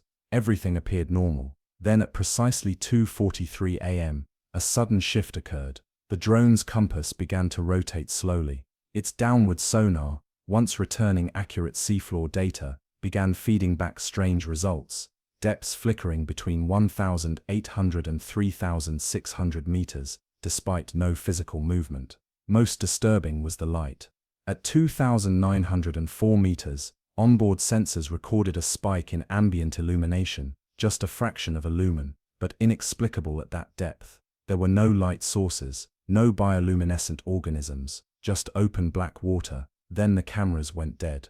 What remained online were only the drone's sonar logs, which continued broadcasting for 11 minutes. During that time, the data showed Lyra 7 had stopped descending and was drifting laterally, slowly moving through a horizontally confined corridor of stable pressure and perfectly smooth terrain. For a moment, it appeared as though the submersible had entered an artificial trench, something too symmetrical to be natural. And then the signal stopped.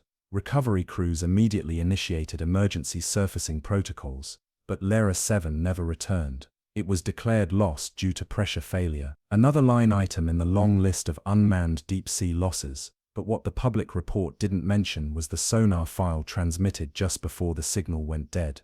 That final transmission, stored and later leaked by a former grad student working with the mapping team, revealed a repeating sonar echo pattern, one with 3 distinct returns bouncing in sequence, spaced precisely 4.2 seconds apart. More concerning, the shape of the return. It was not irregular like a rock or natural outcrop. It was symmetrical. It resembled the hull profile of a Foxtrot-class submarine. Multiple naval engineers reviewed the file anonymously. The return matched the dimensions of K209 to within a margin of less than 2%. But how? The K209 had vanished 15 years earlier, and that specific part of the ridge had never been officially searched, nor had any wreckage ever been detected in surrounding quadrants. Could the sub have drifted, undetected, for years? Unlikely. The sonar profile was too clean, too well preserved. One theory emerged from a former sonar operator with Portugal's maritime authority. He suggested the return wasn't from a current physical object, but a memory imprint locked in thermal layers of the water.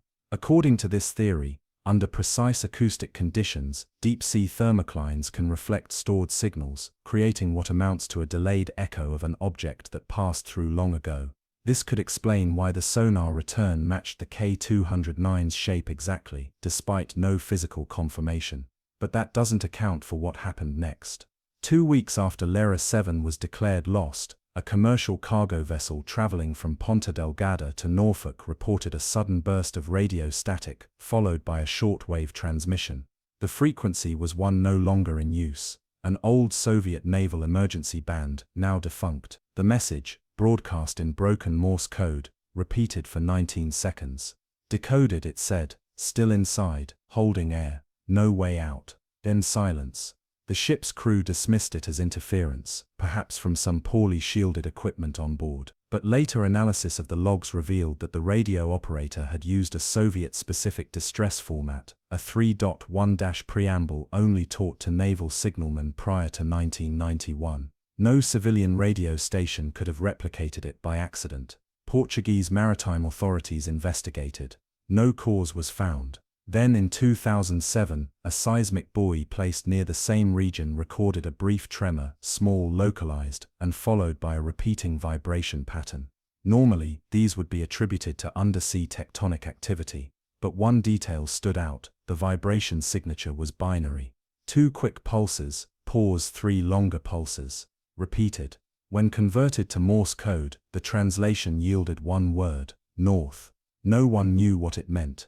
Within weeks, that buoy was removed by military contractors under the pretense of malfunction. In its place, a larger classified array was installed, one designed not to detect earthquakes or marine mammals, but passive acoustic patterns at ultra-low frequencies, the kind associated with distant propulsion systems, or coded pings. Publicly, the region remains closed to deep-sea exploration. Researchers are told the terrain is too unstable, the seafloor shifting, but internal satellite mapping reveals no such instability. Instead, what's been marked are 4 isolated null zones, areas where acoustic, magnetic, and even satellite telemetry return nothing. Not distortion, not static, just absence. These zones form a rough triangle, each corner spaced roughly 60 nautical miles apart. And in the center, still unconfirmed but whispered in leaked reports, is what one document calls a submerged resonance chamber of unknown origin, artificially quiet, capable of masking large metallic structures. Some believe that's where K209 still rests or exists in some form. A few say it was never destroyed, never sank, but passed into something else. Some threshold beneath our ocean that doesn't follow our laws. A place where pressure, time and presence fold into silence.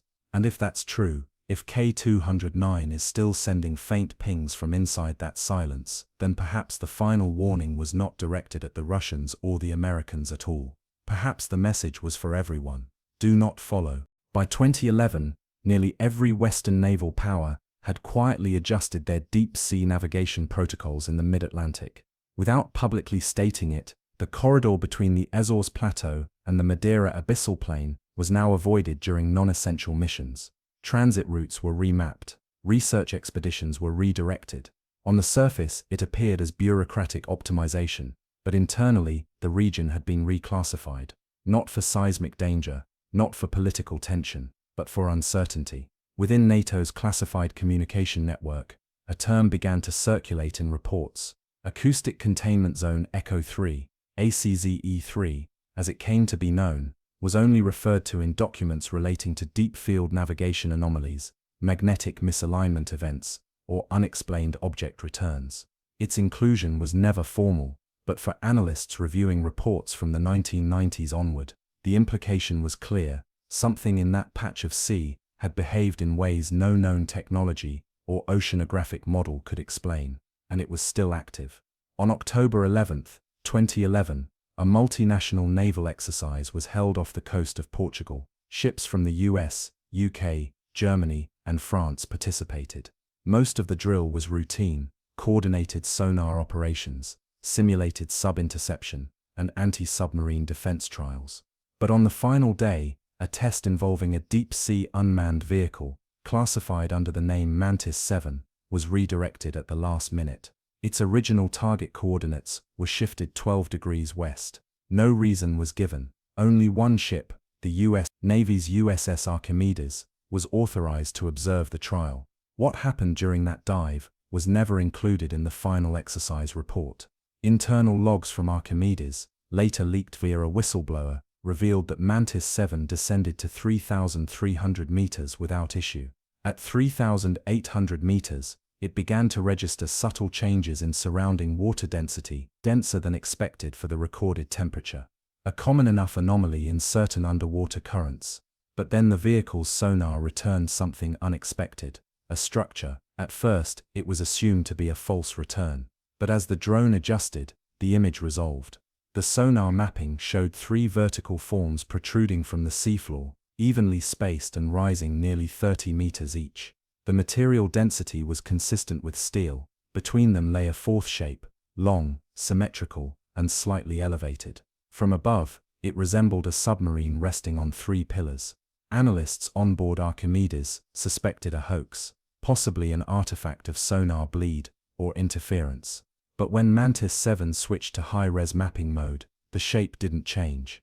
If anything, it sharpened. Then came the pulse. At exactly 3:09 a.m., all 3 vertical shapes returned an identical echo pattern, a short, wideband acoustic blast, followed by 5 seconds of dead silence. The drone's pressure sensors recorded a momentary drop, less than 0.2 psi, but distinct. The signal had moved water. That was the last transmission received. Mantis 7 went offline. Its tether cable, still attached to the surface vessel, was reeled in slowly. At first, nothing seemed wrong. But as the end of the tether surfaced, crew members saw it had been cut, cleanly, at a 45-degree angle. Not snapped, not torn, sliced. A second attempt to send a retrieval drone was denied by command. The zone was immediately marked no re-entry. Official reason: tether failure in a high-risk depth zone. The footage and logs from Archimedes were scrubbed, and the ship reassigned. No report ever surfaced, but the sonar image had already been copied. In December 2011, an anonymous email was sent to 3 independent marine anomaly researchers. It included a single image, grainy blue-hued sonar data, showing the outline of what unmistakably resembled a Foxtrot-class sub resting beneath 3 vertical beams. No coordinates, no context.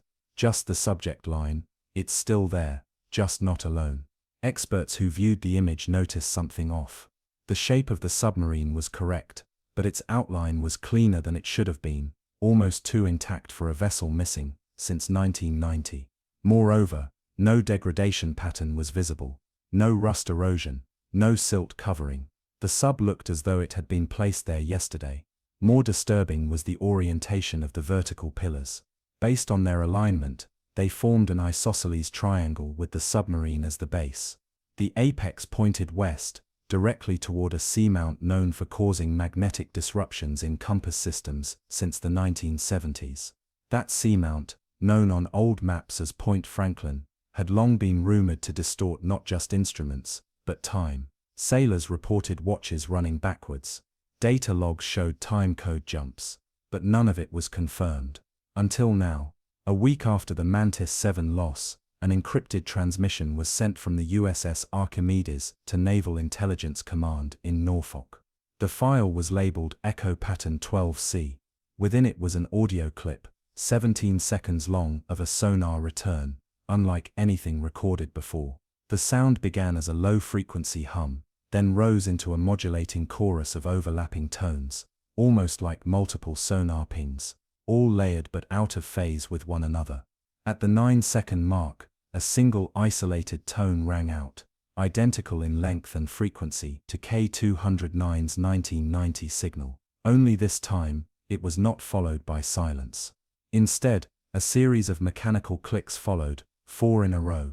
Analysts reviewing the waveform noticed an uncanny pattern. The spacing between clicks matched the rotational signature of a Foxtrot-class periscope, rising to periscope depth, as if something was preparing to surface.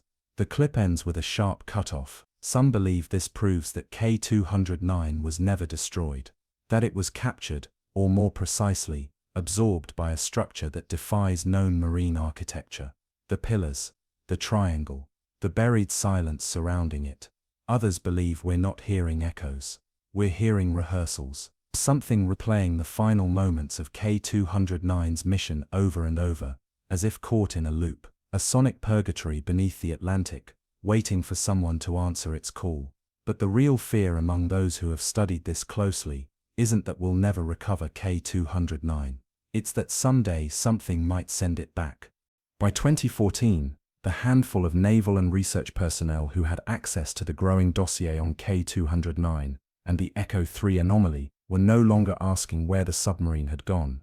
The deeper concern had shifted to a more abstract, and far more disturbing, question: had it ever truly left? At Naval Acoustic Research Facility West, one of the last remaining Cold War-era underwater signal analysis stations, a team of retired sonar analysts had been reviewing decades of low-frequency data from the Central Atlantic. Their mission was part of an archival digitization project. Nothing classified, nothing urgent, just cleaning up the past. Then they found it, buried in a log from June 23, 1996, 6 years after K209 vanished, was a short burst transmission logged by an unmanned buoy system off the coast of Bermuda. It was flagged at the time as probable seismic chatter. No one followed up. But in 2014, one of the analysts, former Senior Chief Petty Officer David Rayner, recognized the structure of the return. It wasn't geological, it was acoustic, and not random. The signal bore the same harmonic signature as K209's last known sonar ping, down to the wavelength. This meant one of two things. Either an identical frequency had occurred naturally in the same general region, an event so statistically improbable it bordered on impossible, or K209 had transmitted again, 6 years after its disappearance. Rayner ran the data through modern frequency matching software. The result: a 99.92% match with the original K209 waveform recorded in 1990. This was not coincidence. This was repetition. But there was a problem. The location of the 1996 ping was 520 miles east of the Azores, nowhere near the site of the initial disappearance. This contradicted everything. To move that far, undetected, would have required propulsion, power, and crew, all things K209 should have been without. Even if drift were possible, the sonar clarity of the signal indicated a source at or near transmission depth, not a wreck on the seafloor. Rayner brought the evidence to the Naval Signals Archive. He was thanked for his diligence and relieved of his project role the next morning. The official reason was a budgetary reshuffle, but weeks later, a former colleague of his noted that Rayner's home computer had been seized under a federal security order. His digital credentials were revoked, and no one was allowed to contact him. Since then, more fragments have leaked, just enough to keep the legend alive. In 2016, a maritime satellite owned by a private imaging company captured a heat bloom in the center of the Echo 3 zone. This was later described as a thermal anomaly, rising from 3,000 meters to the surface in under 3 hours, spreading out in a slow concentric ring visible only in infrared. Navy analysts, who acquired the raw data, noticed that at the center of the ring was a cold void, an absence of thermal signature consistent with a metallic object of significant size. Again, the shape was long, cylindrical, proportional to a Foxtrot-class submarine. Then came the St. Braga incident. In early 2018, a deep-sea oil survey vessel operating under a European contractor picked up a distress signal on an unmonitored frequency, 406.037 MHz, a Soviet emergency frequency not in use since the 1980s. The signal lasted only 5 seconds, but was logged and time-stamped. The transmission translated to containment breached, preparing to surface. The source was triangulated to a location inside Echo 3. No other vessels were reported in the vicinity. The transmission bore a frequency decay profile consistent with older naval hardware, equipment believed to be obsolete. The response team was told the signal was likely a ghost ping, an echo from a Soviet satellite bouncing off the thermosphere. But radio echoes don't carry Morse code. The oil vessel was instructed to vacate the area. Within 48 hours, 3 NATO reconnaissance planes passed over the coordinates. All flight data was classified. Publicly, the incident never happened. And yet something shifted afterward. Civilian vessels using high-resolution sonar were now being blocked from Echo 3. Access denied. Data feeds scrubbed. Even satellite-based bathymetric services began showing the area as a flat, featureless shelf, inconsistent with all prior topographic models. Whatever existed in that trench was now being erased, not investigated. In private military circles, Echo 3 is no longer referred to as a zone or a sector. It's spoken of as a field, a resonant space where the laws of oceanic acoustics, and possibly time itself, are unreliable. A place where objects can vanish and reappear. A place where sound travels not just through space but across years. The K209, in this framing, is no longer just a lost submarine. It's a key, a prototype, an echo chamber of metal and human memory, caught in an environment that doesn't abide by cause and effect. Some say it's sending warnings, others believe it's asking for help. And then there are those veterans of the Signal Corps, men who spent their lives listening to the ocean, who quietly suggest the most haunting theory of all, that the submarine was not taken, not trapped, but transformed. That somewhere beneath Echo 3, under 3,000 meters of pressure and silence, a Soviet vessel built by human hands became something else. Not living, not dead, but ongoing, a presence, a frequency. One that now returns calls in patterns we were never meant to understand. And still, to this day, if you stand on the deck of a slow-moving ship in that sector, turn your instruments off, and listen carefully between the waves, some say you can still hear it. A long pulse, 3 short tones, too long again, then silence. In January of 1968, long before modern satellite tracking or integrated naval communication networks, a Soviet November-class nuclear submarine, the B-122, departed from Severomorsk under sealed orders. Its mission, recorded only in a now declassified black folder labeled Operation KOVSHG, was to map magnetic fluctuations beneath the Laptev Sea shelf, an area of the Arctic increasingly viewed by Soviet geologists